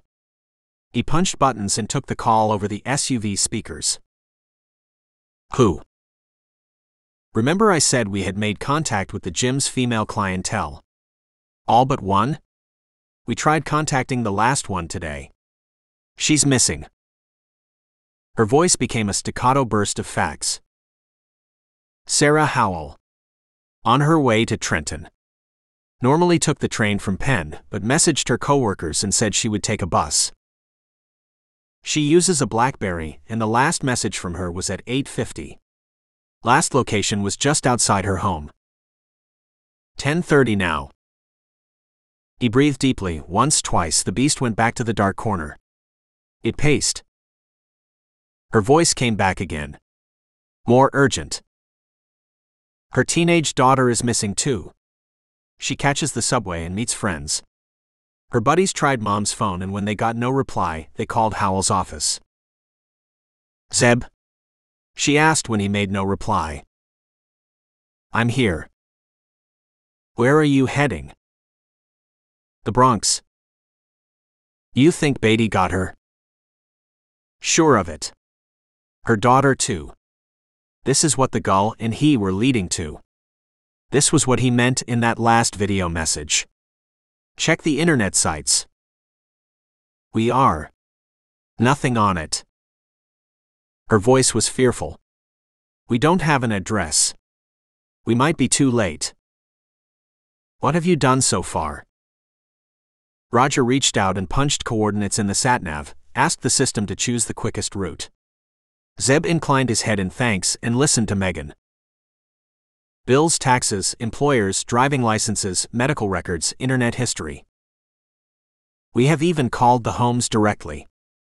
There's a team doing that even now. We are down to about 20 addresses in the Bronx. Check Howell's phone, calendar, computer. Did she have an appointment with Beatty? No, she replied promptly. That was the first thing I checked. Neither did she exchange any messages or mails from anyone remotely suspicious. He caught Bawana's look in the mirror, grim, foreboding, as he typed something on his phone. The phone angled toward Zeb, and a search engine's page came up. Bro? Zeb looked up. What if he's not in the Bronx? We are screwed then. Tension ratcheted in the vehicle at that, a feeling that went through the air and to Megan back in their office. Zeb, her voice was desperate. Yeah. He's had them for more than 90 minutes. I know. 10:45. 45 minutes to an hour to get to Bronx in traffic. Traffic's really bad today. Half an hour to set something up. But he could kill quicker. He could. But he wouldn't. This is big for him. He'll take his time. He'll introduce the gull. The two will work together. He'll build it up. Tell me about the remaining addresses again. She recited them. Melrose, East Tremont, Concourse, Baychester, Pelham Gardens, and a few more. Where are you stuck on these? Most of these seem to be owned by single men. No families. However, there isn't enough data to rule these guys out. We are trying to contact them, but none of them are answering. In one case, we aren't even sure who owns the property. Layers of companies. A flash behind him. Bawana's phone, as he did something on it.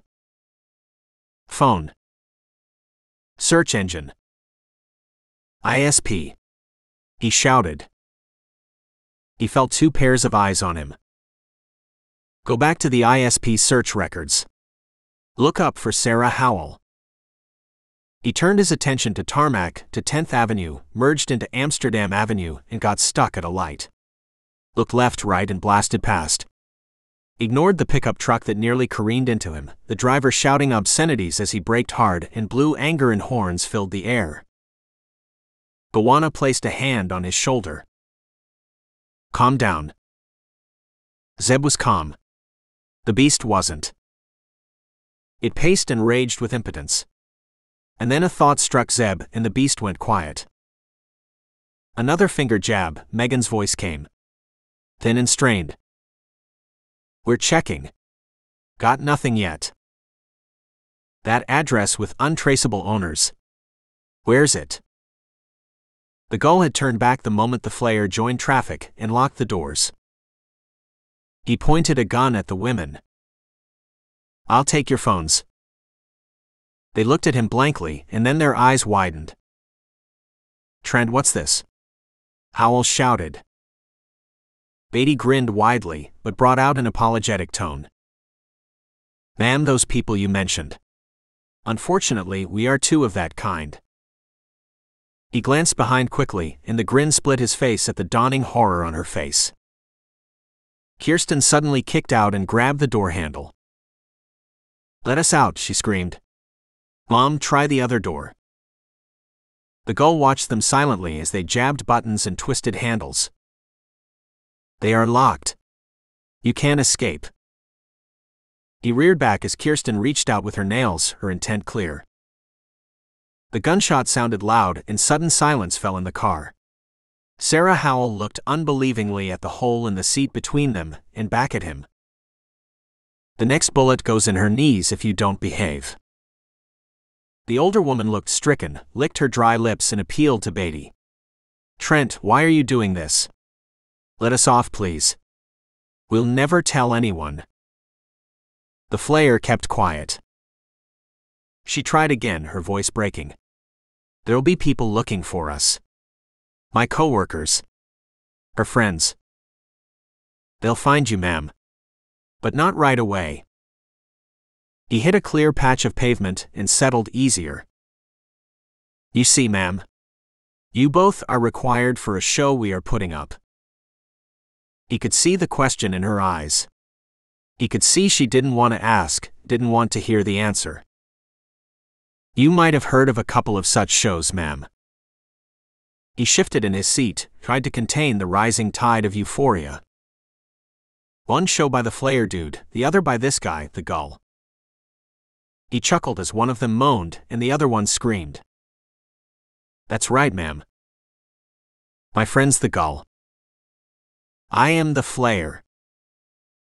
The Flayer reversed his vehicle and backed it up on his drive. Right till the rear fender kissed the single step at the door. The gull had taped and cuffed the women with some difficulty during the ride. Both women had put up a fight, and he had slapped them repeatedly till their faces were swollen and their lips bled. A hard blow to each of them had made them dizzy, to the point of unconsciousness. Dude, we need them alive. The Flayer had shouted from the front. They are, the gull replied shortly. The Flayer got out, stretched casually, and surveyed the neighborhood. Not a person on the street or at any window. It was office time, school time. He unlocked the front door and kept a watch as the gull dragged the women in. First the mother, then the daughter. He dumped them unceremoniously and looked at the Flayer. Beatty unlocked the basement, helped the women down, returned, got into the vehicle, and drove it away through several streets and backed it up against a van. He spent several minutes wiping it clean and left the keys in it. "Yo hoods, a gift for you." He knew he was smiling stupidly. The enormity of what lay ahead was making him lightheaded. "We'll break the internet." Did any killer in history ever do that? He headed back home, ran back 10 minutes later, slid the rear door open and removed the women's bags. Dumb Beatty. You almost left that behind. Focus on the job. He riffled quickly through the contents. Their phones had long been disposed of. Lipstick, tissues, sanitary napkins, chocolate bars, water bottle, keys, pads, pens, and iPad, more cosmetic gunk. He shook his head. Women. He ran back home, slowed, forced himself to walk normally. As normally as a man could while carrying 2 ladies' bags. The gull looked at him questioningly. Where'd he been? And he briefly explained. The gull nodded, ignored the rest of his explanation, and pointed to the women. Which one will you have? I want the mother. A thin smile cut the gull's face. Perfect. The daughter had more shock value. The women were hyperventilating. Their eyes were wide as they took in the basement, the tanks, and the bodies in them. Kirsten looked at the jars on the rack and retched. A dry heave. They started shouting unintelligibly from behind their tape when the gull's words sank into them. He slapped them. They struggled, kicked. The daughter managed to stand and rammed into him. She shuddered when he twisted her arm brutally and rained blows on her. Sarah Howell made furious noises, rage, terror, pleading. The Flayer ripped her tape off and the bottled-up words fell out. Don't, Sarah Howell shouted. Please don't hit her. Don't kill us, please. We'll do anything for you. Please, please, please. Sorry, ma'am. No can do. The Flayer grunted as he struggled with her and somehow got her on top of the table. He ducked a kick, a headbutt, and swiftly threw a securing belt over her middle. Look at the upside. We aren't raping you. 15 minutes later, the women were secure.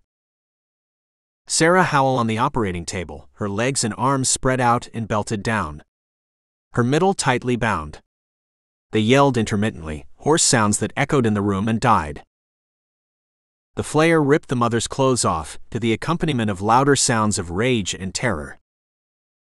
The gull bound Kirsten Howell to a chair. Her eyes were wide, glazed over. A continuous moaning came from her, her body jerked as if she was receiving shocks. The Flayer checked his recording equipment, tested it, and then nodded at the gull. They both donned masks and gloves, and after a shared glance they picked their knives. The gull held his butcher's knife to the light and began chanting in Arabic. He ignored the Flayer's look of surprise but switched to English. He delivered a monologue of hate against America, said this would be just the first of the Americans he would kill on U.S. soil. He went behind the girl, looked straight at the camera, and lifted her hair contemptuously. Watch this, America. You can only watch. See how powerless you are. His knife drifted to the white neck. The Flayer's scalpel tickled the mother's hand. He grinned behind his mask. Waited for the right moment so that they could draw blood together.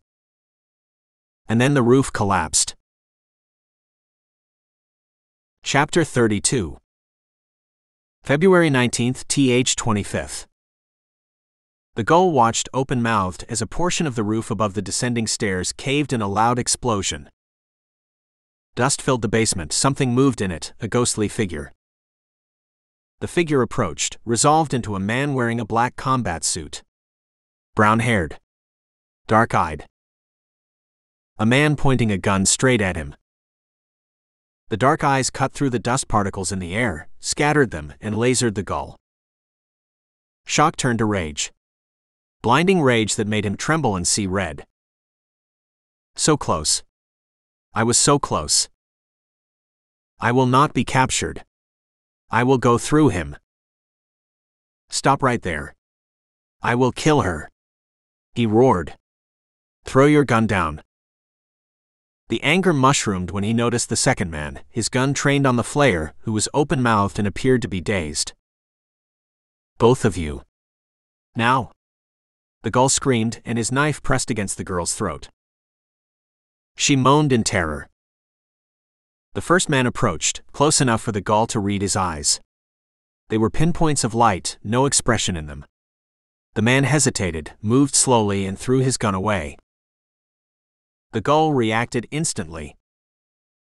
He hauled the girl up, threw her at him. She will burden him. Slow him down. No cops yet. My escape is clear. He slashed at the girl's back, but the man moved faster than the gull anticipated. He wrapped his hands around the girl, twisted, his back to the killer. They fell, but not before the gull's knife cut through his suit, tore a slice off it. The gull thought he cut through skin too, but he couldn't be sure. The man fell, rolled, thrust the girl away, and rose to his feet, a single move like a snake gliding and raising its hood. The gull sprang at the man and slashed. He ducked. But before he could finish his move, the gull's left hand flickered, and a second knife stabbed the air. A Silat Mubai move aimed at tearing into the opponent's stomach as he ducked the first blade. The gull had learned the almost forgotten fighting skill from an Indonesian Hof fighter who had trained him rigorously. The man twisted away from the flashing blades with ease, took a step back and then forward as he moved away from the fallen girl. The gull attacked again, silently, furiously, turning the air into flashing steel. Thrusting and slashing, the man ducking, dodging. Till his foot slipped on the plastic underneath and the gull sprang on him. The Flayer recovered quickly, saw the gull dealing with the first, saw the second man drop his gun. No, he shouted silently. All my planning has come to this. He felt the second man's eyes on him, weighing him up. The man was handsome, his eyes dancing with mirth despite the grim surroundings. I can still cut her and escape. Through my tunnel. He hurled a blade with his left hand at the second man, who ducked easily. Enraged, the Flayer leaned forward and slashed down on Sarah Howell. His scalpel didn't touch her. Even as she screamed, the Flayer's hand was stopped by an iron grip, as the man leaned across from the other side of the table and gripped his wrist. The Flayer threw his weight on the blade as the two men strained above the woman, the scalpel dancing a couple of inches above her naked belly. The Flayer stared at the man, at the beads of sweat that dripped down his face, at the fierce eyes that tore through the air at him. You can't stop me, he said between clenched teeth, and braced himself against the table and forced the knife down. An inch. The man didn't reply, he seemed to freeze, all his focus on stopping the Flayer's wrist, his free hand gripping the side of the table. No give. Suddenly, incongruously, the man grinned, his eyes flicked to Sarah Howell. Gimme a few moments, ma'am. I'll deal with this pest and then free you. A red mist descended on the Flayer as the man drawled. He placed the accent. Texan. Asshole thinks this is a game. He shoved the table forward and rammed it into the man's middle. The gull's blade sought out the supine man, who reached through his seeking hands and in a blur of motion, punched the killer in his abdomen. The gull went numb initially, and then fire spread through him as he gasped agonizingly, and his world went dark momentarily. Another flash of movement, and he turned his head just in time for the man's fist to sail past his throat. The gull followed the movement and slashed at the man's arm, a sliver of blood appeared. Another slash met empty air, and a third slash got his right hand trapped in a wrist lock. He thrust with his left hand, and the eyes below him seemed to mock him as that thrust was parried. Empty hands. He's fighting bare-handed. Rage swept through the gull as he pulled fiercely, got his arms free and bent over the man to renew his attack. Mistake. The words echoed dimly through him as a hard leg slammed into him and swept his feet away. The gull fell, shouted in rage and humiliation. He scrabbled away just in time to dodge a glancing blow to his temple. He thrust himself up and faced the man who flowed to his feet too. Movement caught his eye. The Flayer's move didn't work. The table cut into the Texan, but he just went with it and took a step back. His grip tightened on the Flayer's wrist and hauled him right along with the table. Caught by surprise, Beatty couldn't stop himself in time and the hard metal side rammed deep into his abdomen. His breath left in a burst of anger, and above Howell's moaning he heard a sound. A chuckle. His eyes flashed to the attackers, found a smile in them. The red mist darkened. His left hand reached back, found the tray, and another scalpel slid into his hand. It pierced the air and sped straight to the captive's neck. The Texan saw the move, slammed back the steel table, and simultaneously released Beatty's wrist. The Flayer's feet slipped, he fell. He sensed a slither of movement. His attacker bending down, sliding underneath table. Heading at him. Beatty whirled round in a flash. Time to escape. He stumbled upright, took 2 steps and pushed aside racks. His collection of jars fell and burst, spilling their contents. Broken glass and liquid spread on the plastic. The Flayer pushed at the hidden door. It opened. 1 foot inside. Another, and it would shut behind him. He would be free. Then he was falling. The Texan launched himself at Beatty's legs and the 2 men went down. The gull spotted the open door. Tunnel. He feinted a move toward Kirsten, his knife rising. His assailant moved to intercept. The gull broke off and flew to the open door. He saw the Flayer brought down by the other man. Leap over them. His right foot came down prepared to spring. His assailant hurtled into him, and the 2 men went crashing into a rack. Bottles rained on them, some broke on their heads. He twisted to take the impact on his shoulder, lost his knives, brought an elbow down hard on his attacker's head.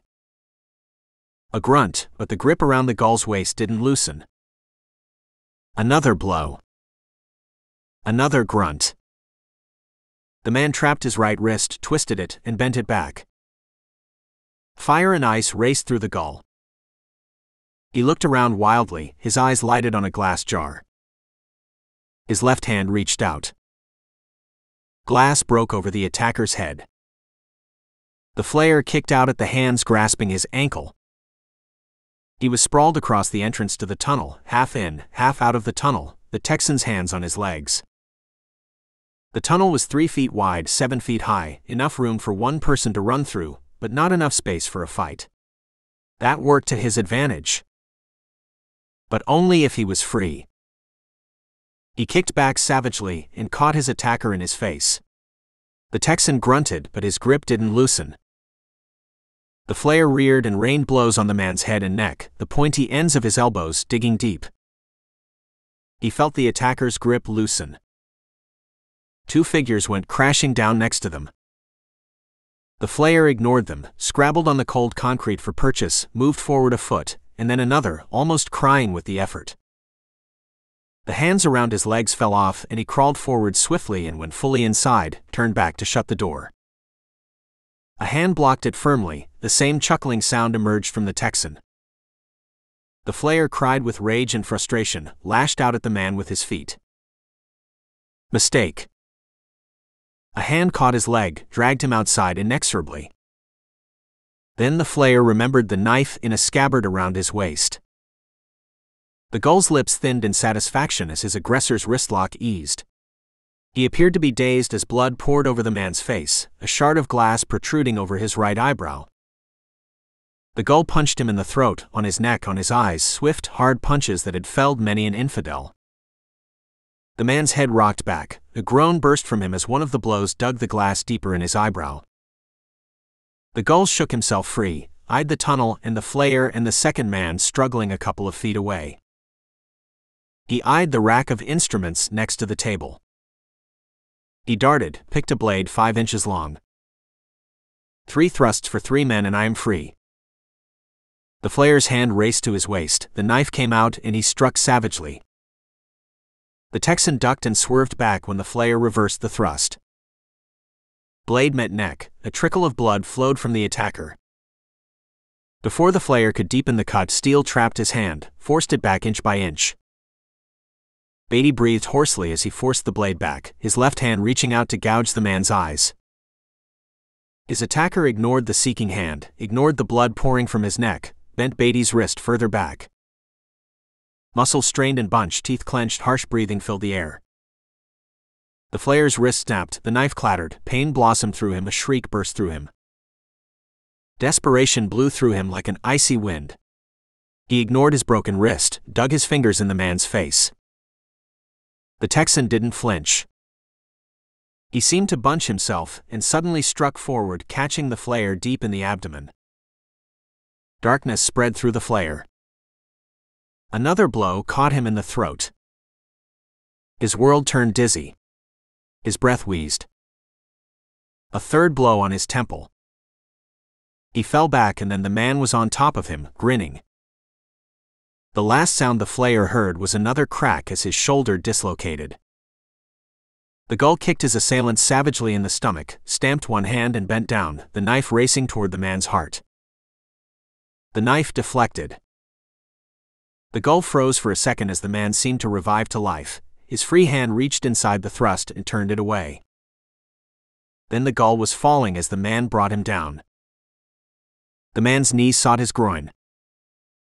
The gull turned just in time, caught the blow on his thigh. It went numb, deadened by the impact. His attacker rolled smoothly, gone was his stupor, and gone was his slowness. His hands reached out and locked the gull's shoulder. Hopkido. The gull thought, dimly remembering the lock from his training days. He struggled, kicked, bit, but the lock didn't ease. His assailant's grip tightened. The gull's breath left in a whoosh, his knife dropped. He used his rage to fuel a savage attack. A rabbit punch to the assailant's throat.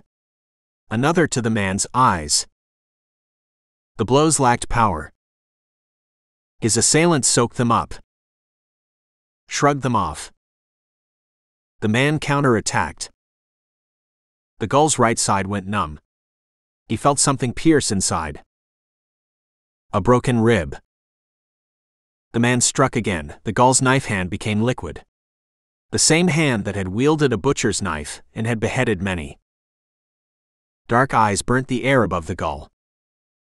Pierced into him. The assailant's lips moved. Shock flooded through the gull like white ice. It pierced through the fog of pain and rage and despair. The assailant was speaking in Arabic. Fluent Arabic with an Iraqi accent. I have been hunting you for a long time. His assailant paused, breathed harshly. Sweat rolled off his face, fell on the gull. You know me well. I am the butcher. The man moved one last time, and a blade entered the gull. Chapter 33. February 26, March 4th. Controlled chaos. That was the commissioner's term for dealing with the aftermath and with completing the investigation and joining all the dots. You should have waited for us, Rolando smiled at Zeb, taking the sting out of his words. Zeb, sporting stitches on his eyebrow and on his back, shrugged. Waiting was not an option. Not with 2 victims with the killers. The room was packed with the entire task force, Zeb's crew, the commissioner, Luis Murphy, the counter-terrorism deputy commissioner, and several others. Zeb's hunch had turned out to be right. The Bronx address in Pelham Gardens, with untraceable owners, was the Flayer's base. He had used layers of shell companies to mask his ownership of the 2 semi-detached properties. Megan got final confirmation when one of Kirsten's friends called while Zeb was racing to the address. Sarah Howell had bought Kirsten an iPad just the day before, a device with a SIM card in it. Megan tracked the device and found it at the Pelham Gardens address. She relayed this to Zeb, to the NYPD, but by the time ESU units reached Beatty's hideout, Zeb and Roger had already breached it. Bawana had hung outside to secure the second house. The ESU units were ready to provide backup, but the confined space and the presence of the women had held them back. As it turned out, they weren't needed. Flayer captured. Flayer's killing days are over. Headlines screamed the next day, and the media took over the attention span of the city. Joe Public never came to know about the Gull's existence. Claire's recommendation that the Gull's presence be hushed up was readily accepted by the National Security Council and by the Commissioner. The Gull's escape plan was pieced from the few notes he had on his body and the numbers on his phone. He had planned to lie low for a week before making his way south, crossing the Mexican border under a different legend. He had hired a container in a storage lot, had outfitted it with provisions, and was planning to make it his temporary base. Great planning, Chong was unable to hide the admiration from his voice. Yeah. He made only 2 mistakes. One was recruiting this team. They weren't as hardened as him, Zeb replied. All pairs of eyes swung toward him, waiting for him to continue. What was the second one? Beth prompted when he kept quiet. An embarrassed look crossed his face. He shouldn't have stopped to kill me. I was nearly unconscious. Roger was grappling with Beatty. He could have escaped via that tunnel. So how did you stop him? Pazaka asked him curiously. Zeb shrugged and didn't reply. Even if he did, none of them would understand. The beast had come to his rescue. The beast always did. It was why it existed. Various intelligence agencies were pouring into the Gull's life, trying to trace back his movements, trying to identify any communication channels to see what they could learn of the Hoff. Zeb knew the NYPD would never be privy to those findings. How are the victims? He asked the commissioner. Rolando laughed. You haven't watched them on the news? Sarah and Kirsten Howell had rejected offers of counseling, and despite wanting to remain private, the media had hunted them down, and now they were part of the news cycle. They didn't appear to bear any scars. Sarah had gone back to work the very next day with her usual ferocious energy, while her daughter became the most sought-after girl in college. Cleary had begun the gruesome process of identifying all the body parts in the basement, while Chong and Pazaka worked with Stark and Diaz's families on returning their bodies. Rolando paused in his summation to share in the family's grief. Anything from Masood and his men? Luis Murphy replied. They are singing. Looks like the attractions of being a jihadi are fading very fast. We know of more cells now, all those are being shut down. Their families are being questioned, but so far they don't have anything for us. They don't seem to be involved. Bet Masood regrets sending that message, Roger drawled. The Texan had a new fan in Sarah Howell, who had kissed him after she had been freed. She hadn't stopped gushing about him, and it was only after great persuasion from Zeb that she had refrained from mentioning Zeb and Roger in her interviews. It's my personality. Women can't help themselves. It's a burden I carry with great responsibility. Roger was straight-faced when the twins joshed him about his newest fan. Zeb left for Washington, D.C. the next day, an escape from the hard time his team was giving him. Roger had heard him speak to the Gull, and knowing the language himself, had briefed the rest of the team. The twins, spitting fire, had turned on him, accused him of lone wolf operations, and had sought assurances that he would never again conceal operations from them. I can't give those, he said, and refused to discuss it with them. His cab made its way through monuments, federal buildings, and bunches of tourists. It stopped outside an imposing structure, a stone's throw from the most famous address in the world. Zeb inhaled deeply and looked at the patches of blue high above. I alone will bear the knowledge and risk of such operations. Claire was waiting for him, a surprise guest by her side. General Klaus, the National Security Advisor. The general, who had seen active combat duty and bore the wounds of it, was not only in the know, but also a staunch supporter of the agency. Son, what do we do about the butcher? He eyed the stitches on Zeb's face but didn't make any comments. His iron handshake had conveyed everything that needed to be said. They discussed various ideas. One of them was for the butcher to make another broadcast with the gull's body by his side. They'll then know I am American, Zeb shouted down. They discussed till late in the evening, and finally when the general glanced at his watch and muttered about briefing the president, Zeb made his suggestion. Let us not say anything about him. Let them assume whatever they want to. He explained, and the dawning light in their eyes was their seal of approval. He returned to New York the next day, went to another safe house in Queens that no one knew of, and donned the now familiar black mask and suit. He stood against the usual backdrop and began recording.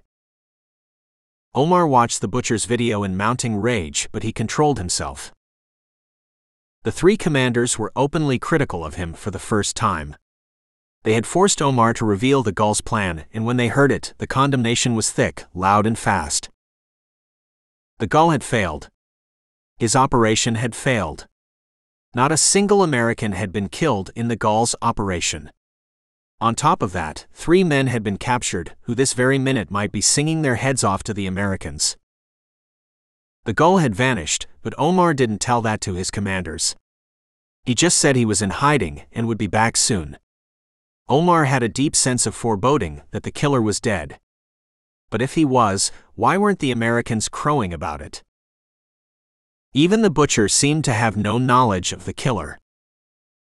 The butcher was calling them cowards on the video. He accused the gull of behaving like a woman, hiding behind men, killing behind a security cordon. You can hide all you want. I will get you. One by one. He signed off with his usual slogan. Razak spat on the ground and left the meeting without a single word, without looking at Omar. The others followed him. Omar sat alone nursing his rage and growing sense of disquiet. What if the gull had defected? Zeb reached his office late the next day. A paper plane sailed out and greeted him. He turned it around and read Beth's writing. You are still the wise one. She had drawn a face next to it, its tongue stuck out impertinently. The twins, Bawana and Roger, were looking expectantly at him. He nodded back, and it was as if an invisible weight disappeared. He sprawled on his usual couch and listened to the sisters bickering, the men planning a vacation. Roger and Bawana went traveling together whenever they could, living in the wild, living off the land. My team. They would die for me. I would do the same for them. Understanding doesn't come into it. He woke suddenly when he heard the silence, looked up and saw Liz McCallum holding Zoe's hand, behind them, Regina Honecker. He swung to his feet and watched Liz and Zoe gravely shake hands with Roger and Bawana and hug the sisters. They came his way. Zoe crooked a finger. He bent down and she kissed his cheek. Zeb stayed back long after they had left, after the twins and the men had gone out for dinner. He turned off the lights and headed to street level. You have a new fan, Dad. Zoe. You think so, son? Yeah. She thinks you walk on water. 2 days later, Zeb was in Austin.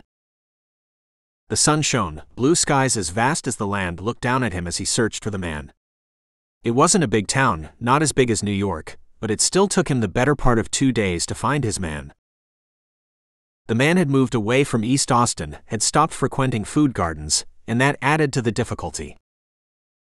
Zeb finally found Gunnery Sergeant Carl Studebaker at a women's home in West Austin. It was late in the evening, and Zeb didn't recognize him initially. Gone was the scruffy look. Gone were the torn clothes. Carl was now clean-shaven and sported a buzz cut. His clothes were old, but when Zeb raised his binoculars, he noticed they were clean. He watched as Carl smiled widely at the woman who saw him out. Carl walked 2 miles, bought a burger, and washed it down with a bottle of water, and went to sleep on a bench in a park.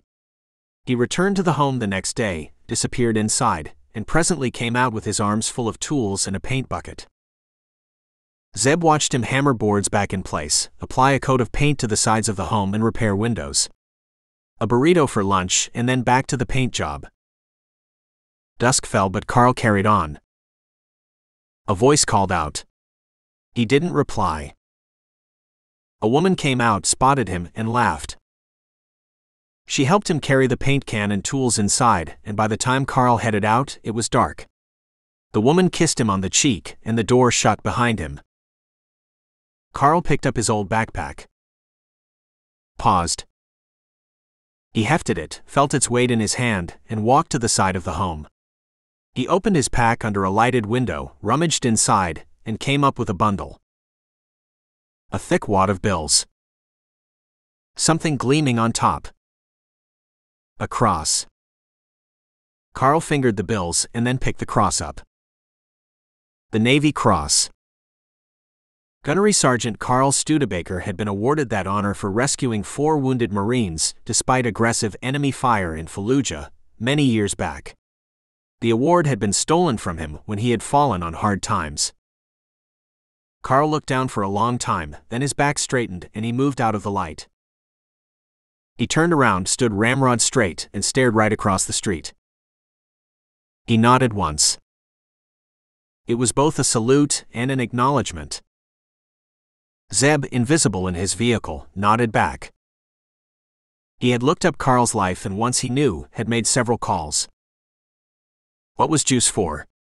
Carl was his people. He followed the man with his eyes till Carl became one with the night.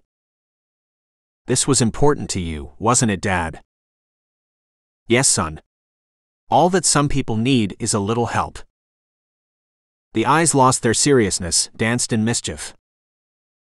Remember what you promised, Dad? I would restart our vacation. Yeah. Get to it then, Dad. Zeb smiled in the darkness. Alone. But not alone. He turned the key. Life began. The end. Bonus chapter from behind you, the next in the series. 5 years back. The 3 men took turns raping Elena Petrova. One of them was bald and built like a retired boxer, another was of average build and had a pockmarked face, the last one had long straggly hair tied back in a ponytail. The first one finished, the second ponytail took his place. They cracked jokes while they were at it. Commented on her body. Ponytail slapped her face, brought her back to consciousness. She looked at him with dull eyes, her body jerking with every thrust he made. Her feet were spread apart and tied. Her hands were tied. Her mouth was uncovered. She had screamed when they had grabbed her. Screamed till she went hoarse. They had laughed. There wasn't anyone to hear her in the expanse that was Wyoming. They were in a small shack surrounded by miles of nothing. Flat land, sparse vegetation, the occasional coyote that didn't care if Elena screamed her heart out. It was Boxer's turn then. He looked at Ponytail and made a crude remark. They all laughed. He was vicious and brutal, drew blood. Elena didn't feel it. She had lapsed into darkness again. Boxer slapped her awake. She came to sluggishly and then jerked in shock when Pockmark threw a bucket of cold water on her. Boxer's mean eyes narrowed at her as he squeezed her breast cruelly. This is the first warning. This is the only warning you'll get. They left her in the shack still tied down, with nothing but the dark to keep her company. She heard them driving away, and then the silence grew on her and mocked at her. Elena shouted in the dark, but no one came to her rescue. Her head fell back. I am going to die. Her eyes couldn't even squeeze out tears. Present. Elena Petrova woke up screaming in the night. Her hand clawed out and knocked over a glass of water. Its shattering woke her fully. She was in her 2-bedroom apartment, in a block not far from the governor's mansion in Cheyenne. The night was balmy and silent. She listened keenly but heard nothing alarming. Nothing than her own harsh breathing. She looked at the night clock. 2 a.m. Such nights were common, especially since she had restarted her investigation.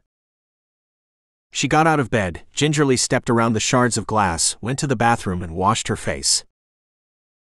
She rinsed her mouth, ignored the hollow eyes set in a pale face looking back at her in the mirror. She brewed tea, let its warmth fill her as she powered on her computer. She read all that she had typed. Made some corrections. Made some notes. She would start making calls the next day. Today, she reminded herself. Next day was now. Elena Petrova was a journalist. An investigative journalist whose hard-hitting exposes on the misdeeds of politicians and government leaders had landed her accolades on the East Coast.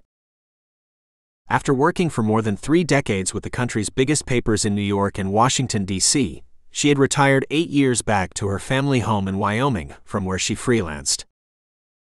She was 50, single, no immediate family, a few close friends, not weighed down by debt, a lifestyle envied by many.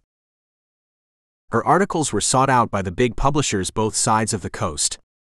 But now that she wasn't hostage to deadlines, her exposés went deeper, were harder, and at least 2 city governments had toppled because of her writing. 6 years back she had come across the man in Wyoming. Very few people in the country knew him. That was his knack. Flying beneath the radar. He had enormous wealth. No one quite knew how he had amassed it. He had power. He was power. The few people Elena spoke to told her to forget him. Drop her investigation in him. Elena scoffed. She had been to several White House dinners, had the country's senior-most politicians on her speed dial, and hobnobbed with the richest businessmen. Some small-town guy wasn't going to scare her off. One night her pickup truck was broken into. A note was tied to a brick. Back off. Nothing else. She took the note to the sheriff. He shrugged, said he would look into it. Nothing much happened. Elena continued asking questions, interviewing people. It became a project that nagged at her. Then she was raped. 5 years back. That memory was like yesterday. She had managed to free herself the next day of her rape. Her wrists were bruised from rubbing rope against the wooden posts in the shack. Once free, she had washed herself, dressed in her clothes which were scattered on the ground. She had walked 5 miles before she hit blacktop. Another 2 hours of waiting in the sun before she thumbed a ride. Going to the cops wasn't even an option. Boxer, ponytail and pockmark hadn't bothered to cover their faces. It was the man's message to her. He was power. She got herself tested, thanked God, who she no longer believed in, when all the tests came back negative. She dropped the story. Journalism was in her blood. But blood required a living heart to pump. She sold her family home and moved to Cheyenne. Bought an apartment close to the heart of the city. Felt safer. But the story didn't leave her. It shamed her in the quiet times of the night. It popped up from nowhere when she was with friends. When the tendrils of steam from her brew enveloped her face. It made her feel small. So she started again a year back. Cautiously. Using all the guile she could command. She created several fake identities, used those to email questions. She used disposable phones to call people. She traveled under fake identities and used a wig and dark glasses as a disguise. She thought she was getting somewhere. Getting the full picture on the man. What she knew scared her. What she would find out would terrify her, of that she was sure. She never got the chance to find out. A week from the nightmare, Elena Petrova returned to her apartment after her weekly grocery shopping. She dumped food in her refrigerator, stuck the electric kettle on, and turned to head to the bathroom. A scream burst through her, her bag fell. Boxer was lounging against a wall. Ponytail was sprawled on her couch. Pockmark was chewing on a toothpick as he fiddled with her TV remote. Elena Petrova hyperventilated. Gun? No guns in her house. She didn't believe in them. Knife? She was too far from the kitchen counter. Nevertheless, she whirled and darted to the knife rack. A rough hand grabbed her hand and jerked her back. She screamed again. Shout all you want. No one out there. Boxer said carelessly and backhanded her. She fell, her lips burst and bled. He hauled her up and slapped her again. Slowly, methodically, her head rocking with each blow. The way he would build a rhythm with a speed bag. She struggled, she clawed at him and she kneed him. There was no effect. She was against a rock. When he finished, she lay bruised, bleeding and semi-conscious. Pockmark flicked his eyes at her. She ain't done yet. I know. Boxer pulled out a knife and turned Elena on her back. She opened her eyes and saw the blade. One last scream escaped her before he went to work. They bundled her body in a carpet and drove through the night. When dawn came, they were in the foothills of the Wind River Range, in an area so remote that Google Maps didn't know of its existence. Boxer knew the area well. He had buried many a body there. They dug a shallow grave, made sure there wasn't any trace left by them, and departed. They should have burned her body, but the man had a peculiarity. He thought the dead had to be buried. Who was going to argue with him? You sure it won't be discovered? Ponytail looked back the receding grave. Boxer rolled down his window and spat a stream of tobacco juice. Betcha my life on it. Never seen another human there. Dumb folks go to all those hiking trails. No one comes here. Ponytail was satisfied. Boxer was the best at getting rid of bodies. They drove back, consuming miles of black top, discussing where they would halt for lunch. Boxer was right. Humans didn't go to that burial spot. It just wasn't on any map, was so remote, lacked water and vegetation, and was hard to get to. Boxer hadn't reckoned on the one man who went camping in just those spots. One man who was restarting a vacation he had abandoned a while back. Zeb Carter discovered the grave a week later. Zeb looked around. No grave marker. He was attracted by the scavengers around it, and after scanning the ground, reading what he could into it, he dug up the grave. He widened the grave further and drew a breath when he saw the wounds. He pulled out his satellite phone and made a call. And said in train events that Boxer had never anticipated. The end. Author's message. Thank you for taking the time to read Flay. If you enjoyed it, please consider telling your friends and posting a short review. Check out Ty Patterson on his website, typatterson.com. Search for the Facebook group of Ty Patterson's readers on Facebook and join it.